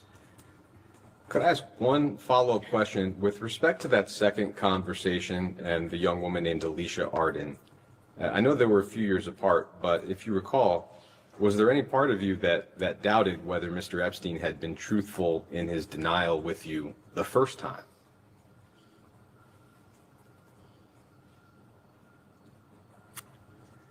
At the time, I don't think I connected them. You can't imagine how busy I was. I was engaged, I was married, I'm running 20 businesses. I never made the connection. And as far as you recall, those are the only 2 times that you were alerted to Mr. Epstein holding himself out as affiliated with Victoria's Secret. Those stories, yeah. It's been reported that following Mr. Epstein's arrest in 2019, the limited company, L Brands, retained 2 different law firms were retained to investigate Epstein's affiliation with the company. We're not aware of those reports ever having been made public. To your knowledge, were those investigations completed? When was it? This would be after the arrest, so in 2019. Thank you so much, Denise. Denise just came through. Wow, with another super chat tonight. Look at that one.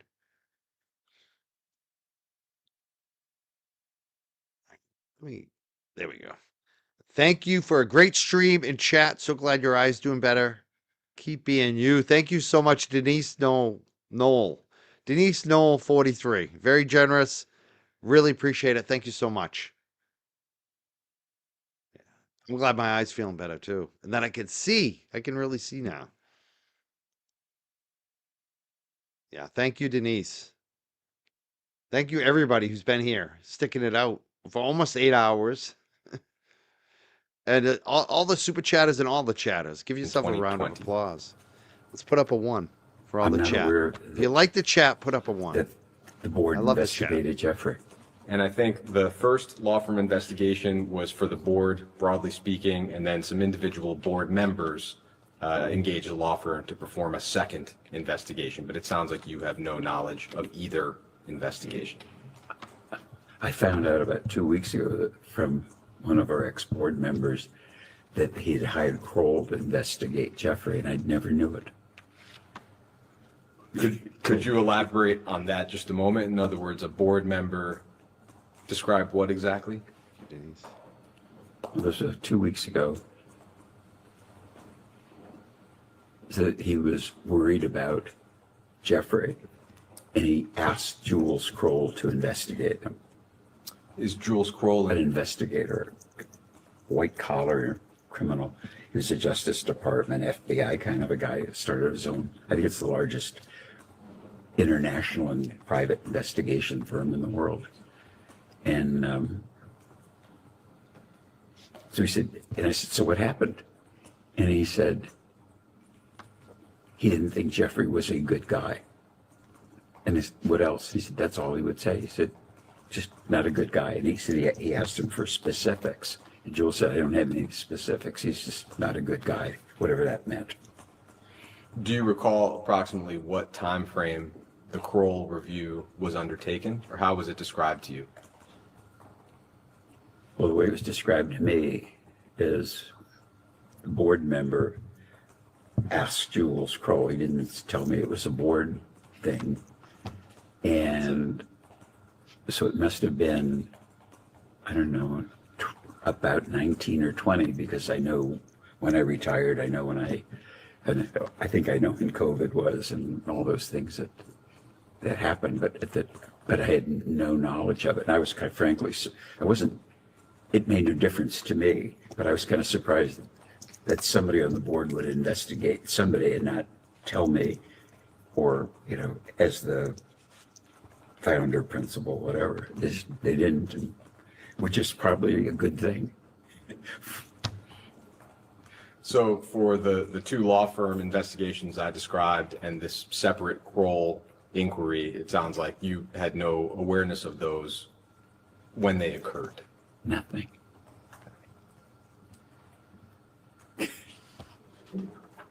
I would like to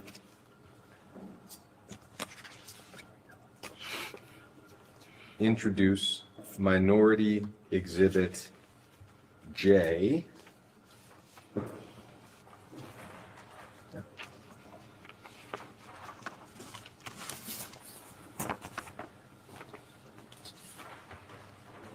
Do one more? Yeah.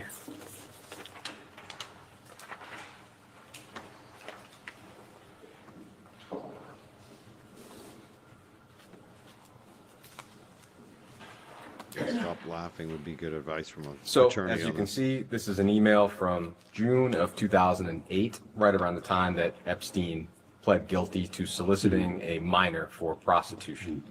And you said to him, quote, Abigail told me the result. All I can say is I feel sorry. You violated your own #1 rule, always be careful. And Epstein replied, no excuse. So clearly, either you knew or Epstein had said to you that his #1 rule was to be careful. What, in your recollection, was he so careful about? Before he answers, I love this question. Who will be depositioned next? Right, Denise? I hope it's Bill Gates. Well, actually, I think it's going to be Bill and Hillary Clinton. And they said they want theirs public. So hopefully it's even live televised. We'll probably get it a day or two after. But that's what I'm looking forward to. All these other Lutnick, Bill Gates, all of them. We need to depositions for everybody in this ring. Let's compare stories. Let's see who's telling the truth. Now they can ask him questions. Now they can ask Bill Gates questions about Wexler. Did you meet him? Yeah, the Clintons are going to be next, I think. I'm looking forward to that. Bring in Trump. Bring in Trump. Trump needs to answer. Put Trump under deposition. About being honest and stealing from me, us, these criminal, terrible, horrible things that he did. And I don't know what prompted me, because when I Maybe saw Melinda this, Gates too. Bring some of the wives in. The wives. Some of the wives have to, and girlfriends have to have some, you know? I think I was just giving him the finger. It's something in the news, something. Maybe it was the fact that Abigail told me, and I was cooking on it, and I just wanted, like, you almost sold done. yourself We're as a at the end. careful, honest Well, I just stopped it for a second. Hold on. fiduciary, and you completely robbed us, did all these terrible things. 12 minutes left, people. We're almost there. It sounds like you, at least at the time, understood that Mr. Epstein, it sounds like Mr. Epstein Melinda would would say be that awesome. his #1 rule was to be careful. Is that correct? Correct. Okay. What do you recall that being in the context of when Mr. Epstein would say that? Why was that his number one rule? I'll phrase it that way. Well, again, he alleged himself to be a fiduciary, and I'm always Musk, bring in careful Elon about Musk my too. clients. Peter Thiel, You know, he's I another don't one do who should risky get brought in. investments. I'm not looking for, I wasn't looking for cleverness. I was looking for accuracy, conservative, like you just run things really smoothly. And Jeffrey would say, don't. Alan Dershowitz is another one. Larry Summers. These people, all the bankers, all the money people, anyone that was involved in the sex trafficking too, obviously. Worry, I'm always very Prince careful. Andrew. Prince Andrew's another one. I don't know if he'll come over, but they should ask Prince Andrew. And what about Fergie? I bet Fergie knows some stuff. Anybody that was emailing regularly with this guy, some of these professors, the guy who runs the Olympics out there in LA, they got to bring them all in. And that might have meant to be not abusive to my admin or to be prompt and accurate with tax returns. He's just careful because that's what you would expect. If my personal attorney would have said, "Don't worry, I'm always careful on your account," that would ring, comfortably for me.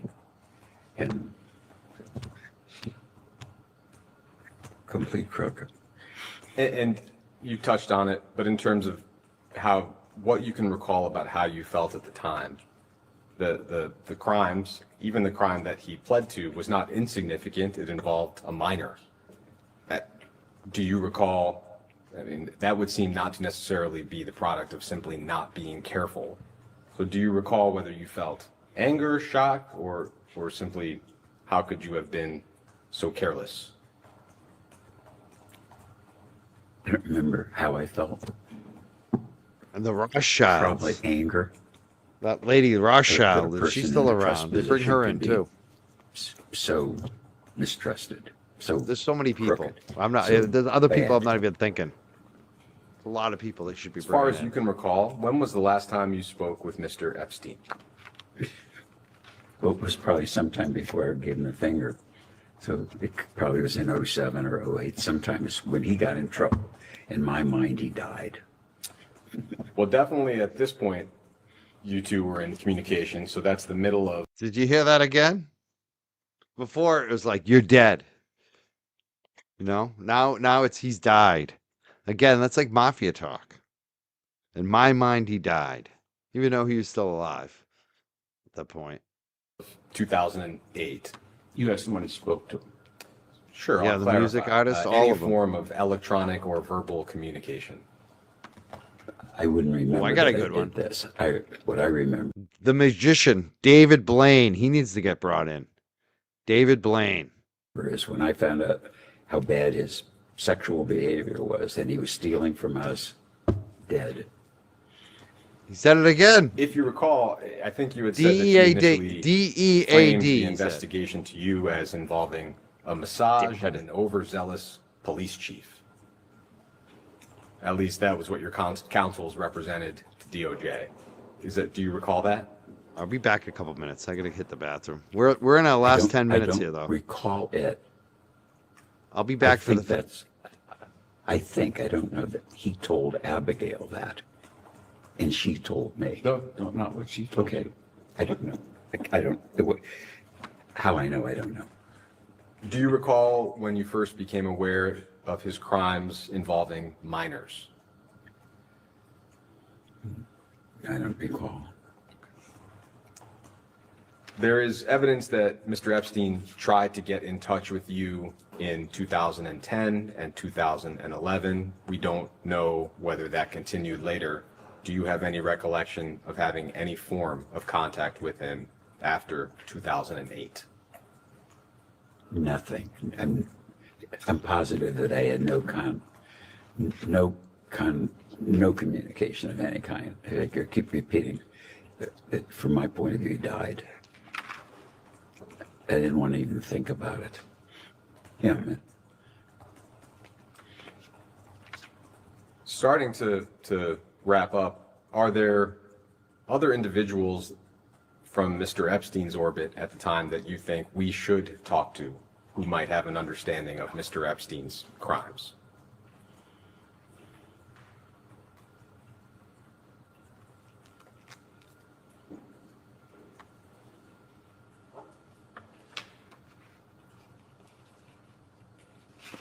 What I'm thinking is that he referenced several people that I never met. Do I think they might have information? Possibly, but I don't know whether he made it up or he really did it. Do you recall some examples of people he would reference? Yeah, he'd say, I was in Aspen last week. And I'd say, oh, what were you doing in Aspen? And he said, the family that owns Fidelity in Massachusetts, Johnson. He said, I worked for Abigail Johnson. And I was there, talking to her about their family situation. But he could have been making it up. But at the time, I said, geez, he works for the Johnson family. They're pretty sophisticated. He would talk about the founders of Google, that they were friends and he'd visit them. He would talk about, got to come out to San Francisco. You should meet the Amazon guy. Bezos. And I said, no, I'm not too busy and I'm interested and I don't do what he does. And I said, but he's really a smart guy. You should meet him. I said, if I'm ever in San Francisco, I'll look him up. I'm too busy. Trying to think if there's any others. The Google guys, but I never met them. I never met Abigail Johnson, but I know the name.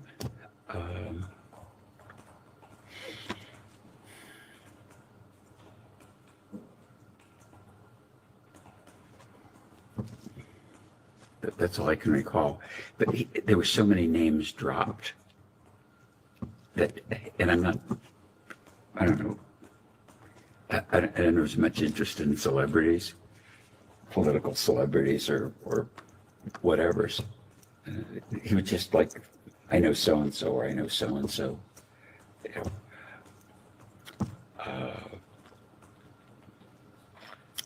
don't want to mislead you and get a woman I don't know in trouble like Abigail Johnson. But up until the fact that I believed that he was a crook, I believed that he knew all these people. Do you recall whether he ever described anybody as his closest personal friends? Did you have an understanding of who his close friends would be?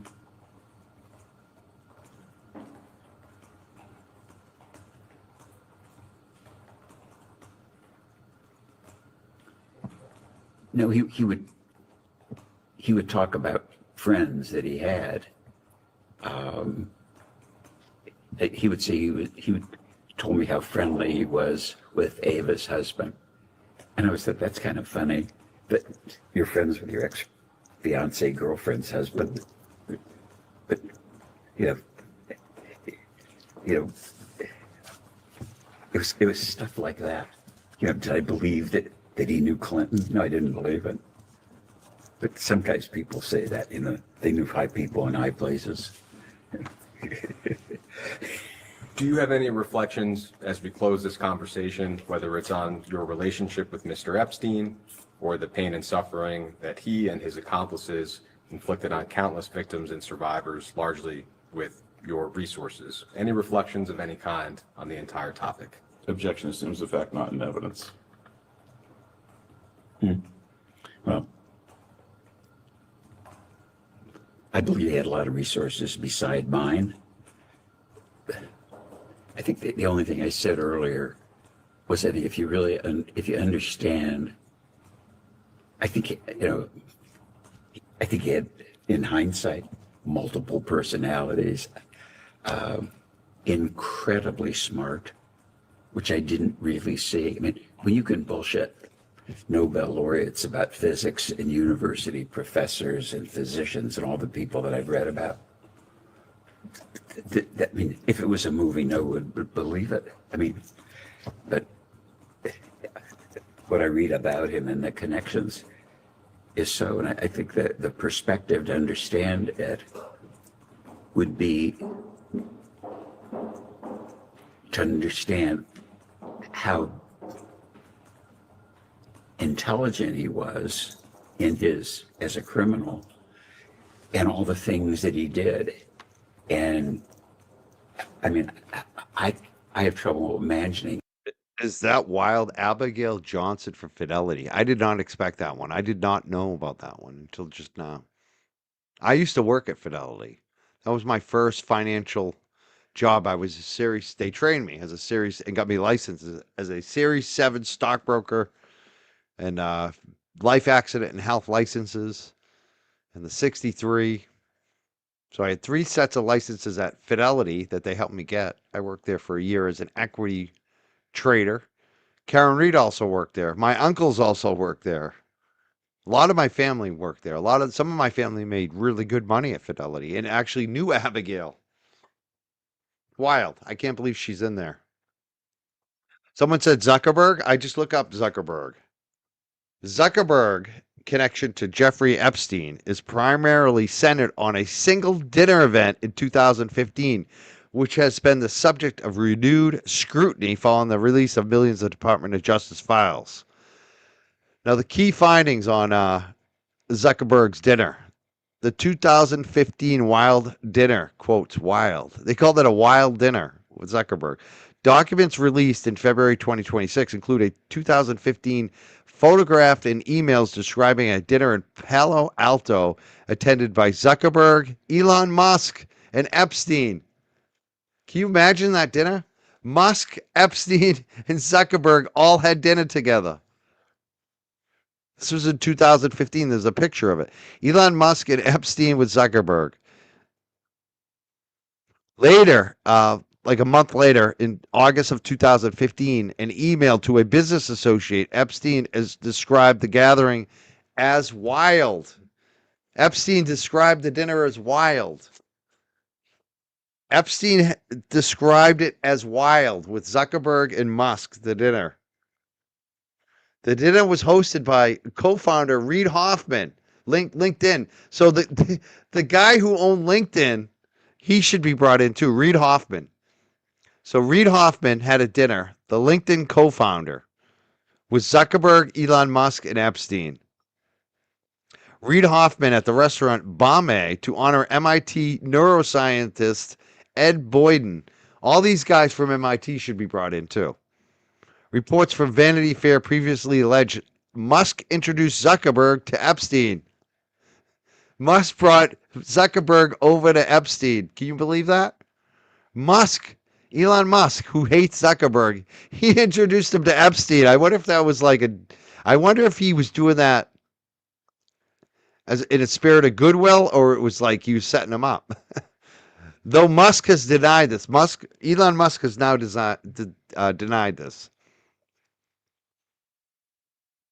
Newly unsealed emails show that after the dinner, Reid Hoffman, the co-founder of LinkedIn, sent an email with the subject line intros to both Zuckerberg and Epstein to facilitate a continued conversation. Epstein's assistant also sent Epstein's contact details to Zuckerberg's email address, noting that Zuckerberg had requested them at the party. So Zuckerberg liked him. He wanted to follow up with him after the party. Now, a spokesperson for Meta maintains that Zuckerberg met Epstein in passing one time at a dinner not organized by Epstein and had no further communication with him. There is currently no evidence in the unsealed files that Zuckerberg and Epstein spoke again. Maybe it was such a wild night. Zuckerberg is like, I never want to see that guy again. He got me in trouble. Emails suggest Epstein was interested in using Zuckerberg to help develop a new financial system for trading favors on Facebook. So it sounds like you wanted to come up with some kind of Bitcoin or something. He's trying to do business with Zuckerberg. Zuckerberg is one of several high-profile tech figures, including Bill Gates and Jeff Bezos, the owner of Amazon, whose names appear in the broader trove of investigative records released. Experts note that a name appearing in those files does not imply wrongdoing or complicity in Epstein's crimes. So again, we can't prove they did anything wrong, but that's why they need to be subpoenaed, all of them. Bring them all in. All the MIT guys, all the tech bros. Bring them in. Subpoena them all. How we could And just then do all the compare shit that he notes. did, forget about work, in a 48-hour day, because it was always so busy with my stuff. And then you find out all these relationships. It's just mind-boggling. And some of it, even today, I can't believe that it's so. But some of the stuff I believe because I read about it. I mean, stuff I read yesterday. I said, I can't believe this. And I think to understand What was the criminal food? activities, Good question.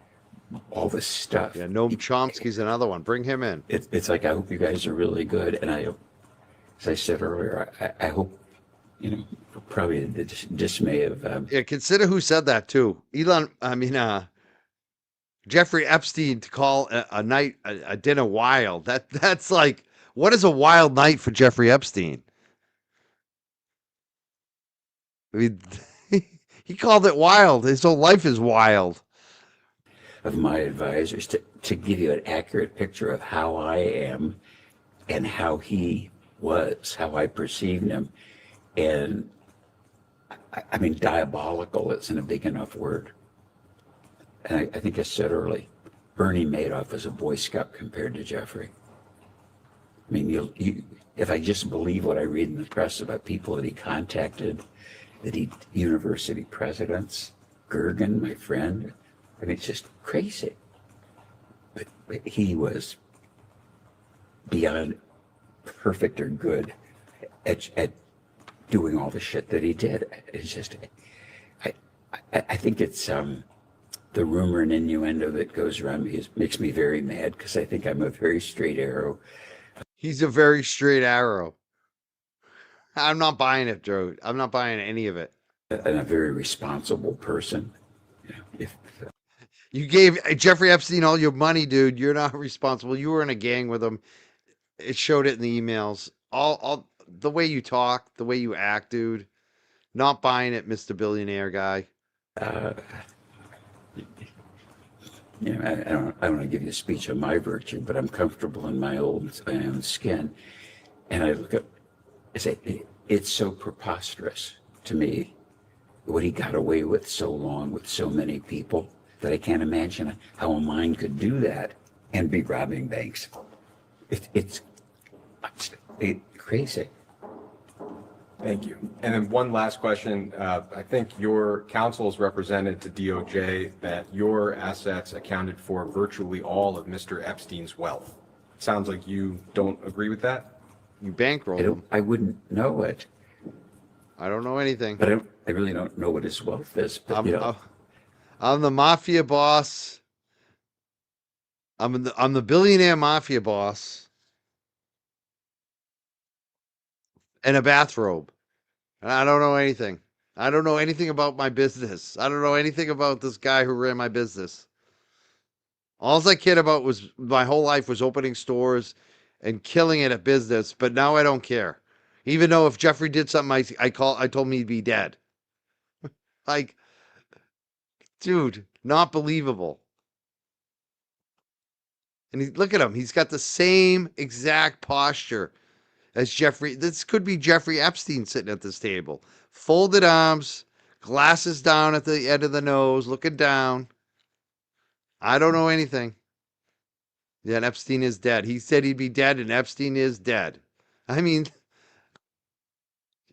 great point, Classic Clippy. Oh, he's a billionaire. This guy's as loaded as you could be. This is unbelievable.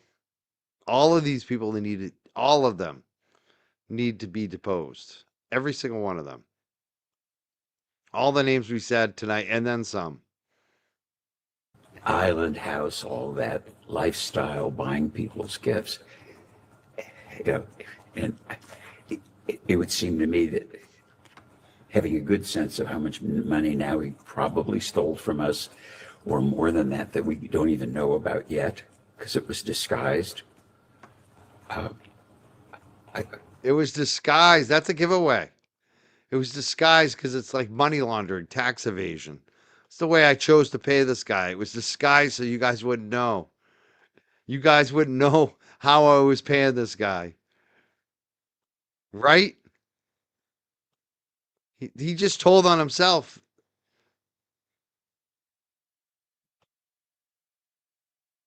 Look at him. He knows it. I should have said that word disguised. It was all disguised.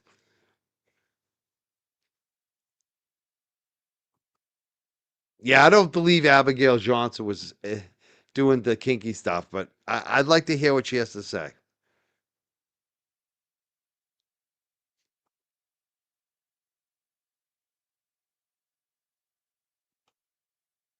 Yeah, it wasn't me. I'm just the mafia boss in a bathrobe walking around the streets. I've lost my mind.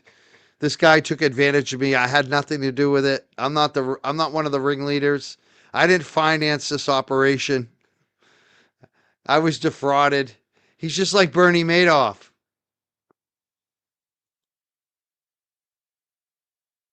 I'm pretty sure Bernie Madoff had other people involved that didn't get in trouble too. That's the funny thing. I think Bernie Madoff was a fall guy for a racket too, actually. It was just Lee Harvey Oswald. I had nothing to do with. I mean, it's just blame it all on the fall guy. It was all Jeffrey Epstein. I had nothing to do with it. I'm a crazy man in a bathrobe. I'm the mafia don. I'm the business don. I'm a billionaire that lost his mind. I got taken advantage of. What a story from this guy. I can't believe some people actually believe this guy. We did a poll tonight. 85% of you do not believe him. You believe you're with me. You think the guy's full of shit. Most people can see right through him.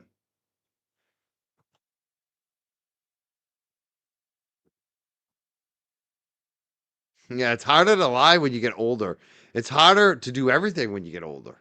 It's harder to stay up and look at me tonight. I was fine earlier, but I've been stumbling over my words as the night goes on, right? Because it's late and I'm getting older. It is harder. You're so right. He's not a good liar. He's not a good actor.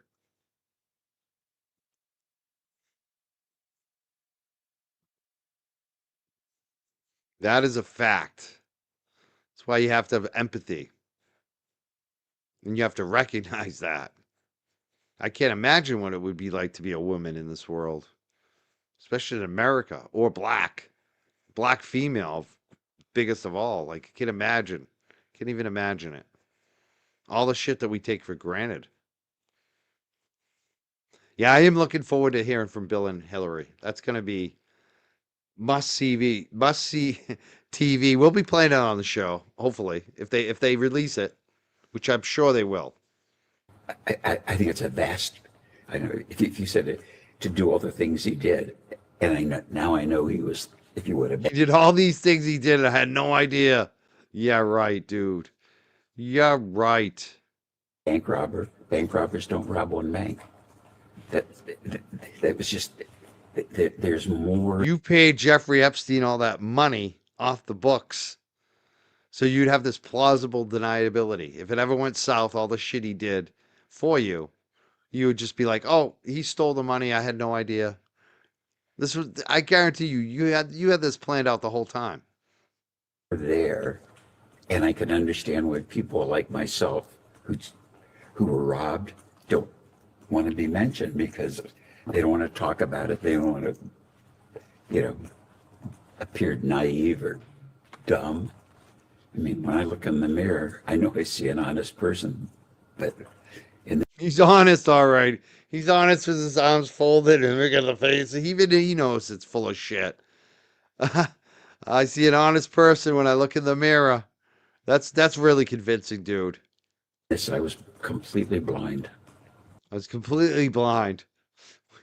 Shaking his head. He wasn't actually completely blind. He was actually full of shit on the stand here.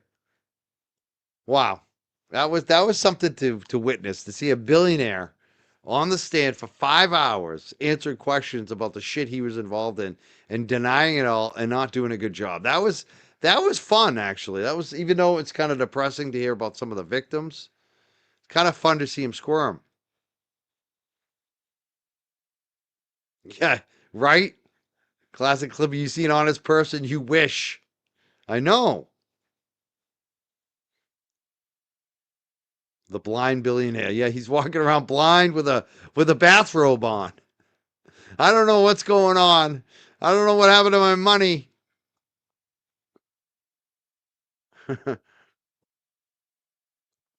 I want to see him put on the bathrobe and walk around the streets and what's that? He's like Vinny G, the gangster. Oh yeah, Bill's gonna be something. Bill knows how to put it on. Hillary's gonna be the one that's gonna be interesting.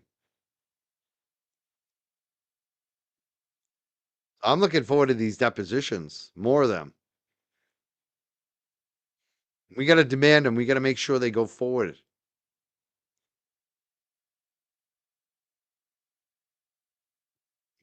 Yeah, what's great about this, Sherry, is you don't get to see him squirm like this and have to answer. This is like once in a lifetime. When do we see a billionaire for 5 hours get drilled with questions that they're uncomfortable with? It was great, actually.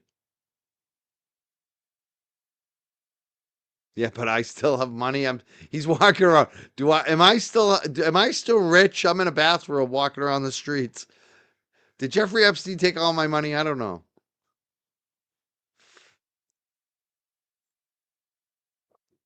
All right, I'm gonna wrap it up. I do have the redirect on to LTL, but I think he's long gone. I didn't expect to do an 8 hour show. We just, hey, we got through it. It was a 5 hour video and then a lot of talking by me. I want to thank everybody for the super chats and the Venmo and the donations. It's just been amazing. I'm just gonna flash them all on the screen one more time. I love you all. It's amazing. I want to thank everyone in the chat too. The people who couldn't donate, but you're still here. You're making the chat great. We got a great chat here. He was definitely squirming. How? I mean, that's the best thing about this. We got to see a billionaire squirm tonight. It was great. It was kind of funny. Yeah, it was kind of funny and fun actually. You don't feel guilty because you know this guy was involved in some shady shit. Like I have no sympathy for this guy. They need to start taking his name off the buildings. Yeah, I can't wait for these tech bros to have to answer for this. Musk. I want to hear Zuckerberg answer for this. I want to hear about the wild night. The wild night he had. Oh, thank you so much. I got another super chat. We got a super chat. Miss 808-CC. Miss 808-CC. Appreciate you covering this, Mike. I'm glad I could. I enjoyed tonight. This was fun. We had a good time. And we kept steady. Like everyone just stuck around. Some people, cycled off. They couldn't stay for the whole 8 hours, but we had about the same people all night, which is great. I want to thank all of our mods. It's late. It is late. It's 1:46. We need to go to bed. If you're up on the East Coast, you need to go to bed. We all need to go to bed. Maybe I'll see you tomorrow. I don't know what I'm doing tomorrow. I'm going to stop booking some more guests again. I got some ideas. I already know some of the people were just working on dates. I'll see you soon. Maybe tomorrow. Today actually. I'm sorry. It is today. 1:47. It is Saturday. So maybe I'll see you later today on Saturday. I don't know. We'll see what happens. Have a great night, everyone. Yeah, maybe tomorrow, or I keep saying tomorrow. Maybe later today on Saturday, after I go to bed and get out, I might do some Nancy Guthrie coverage. See what JLR is up to. We'll see if there's any new leads. See if the sheriff's still acting like a jackass. Yeah, I got some snow. I've already been clearing it tonight. I've been going out and clearing it during some of my breaks. We didn't get too much. Sunday night, we might get a big storm. It's either going to miss us or we're going to get hit hard. We'll see what happens. I'm going to do some shopping. I got to do some food shopping tomorrow. One of my favorite things. I'm going to stock up heavily. I'm going to buy out Market Basket tomorrow. All right. Have a great night, everyone. Give yourself an applause if you stuck for the whole 8 hours. Like, you're special. You are. If you made it through this whole thing, if you've been here since like the 5 o'clock or whatever I started this thing, you rule. Have a good night, everyone. Thank you so much for being here. Peace out. Love you all. Have a great weekend. And make sure you subscribe. Sub up if you haven't. Make sure you sub. Let's see what our subs are, because I love rubbing it in now. I'm so sub-oriented now because they said my subs are going down. They'll never come back up. All this shit. Every time I look at it, it goes up. Oh, yeah, we went up a couple tonight. We're moving up. We're moving up. Oh, the Market Basket loves to see me coming. They're like, this guy's going to spend a lot of money again. My favorite thing. I'm going to buy out that store tomorrow. Or today. I keep saying tomorrow. It's today. Have a great rest of your weekend. Hopefully I see you maybe later today. After Market Basket. All right. Peace out. Bye. It's going to be wild tomorrow at Mosque. Oh, I keep saying tomorrow. It's going to be wild today at Market Basket. Peace out.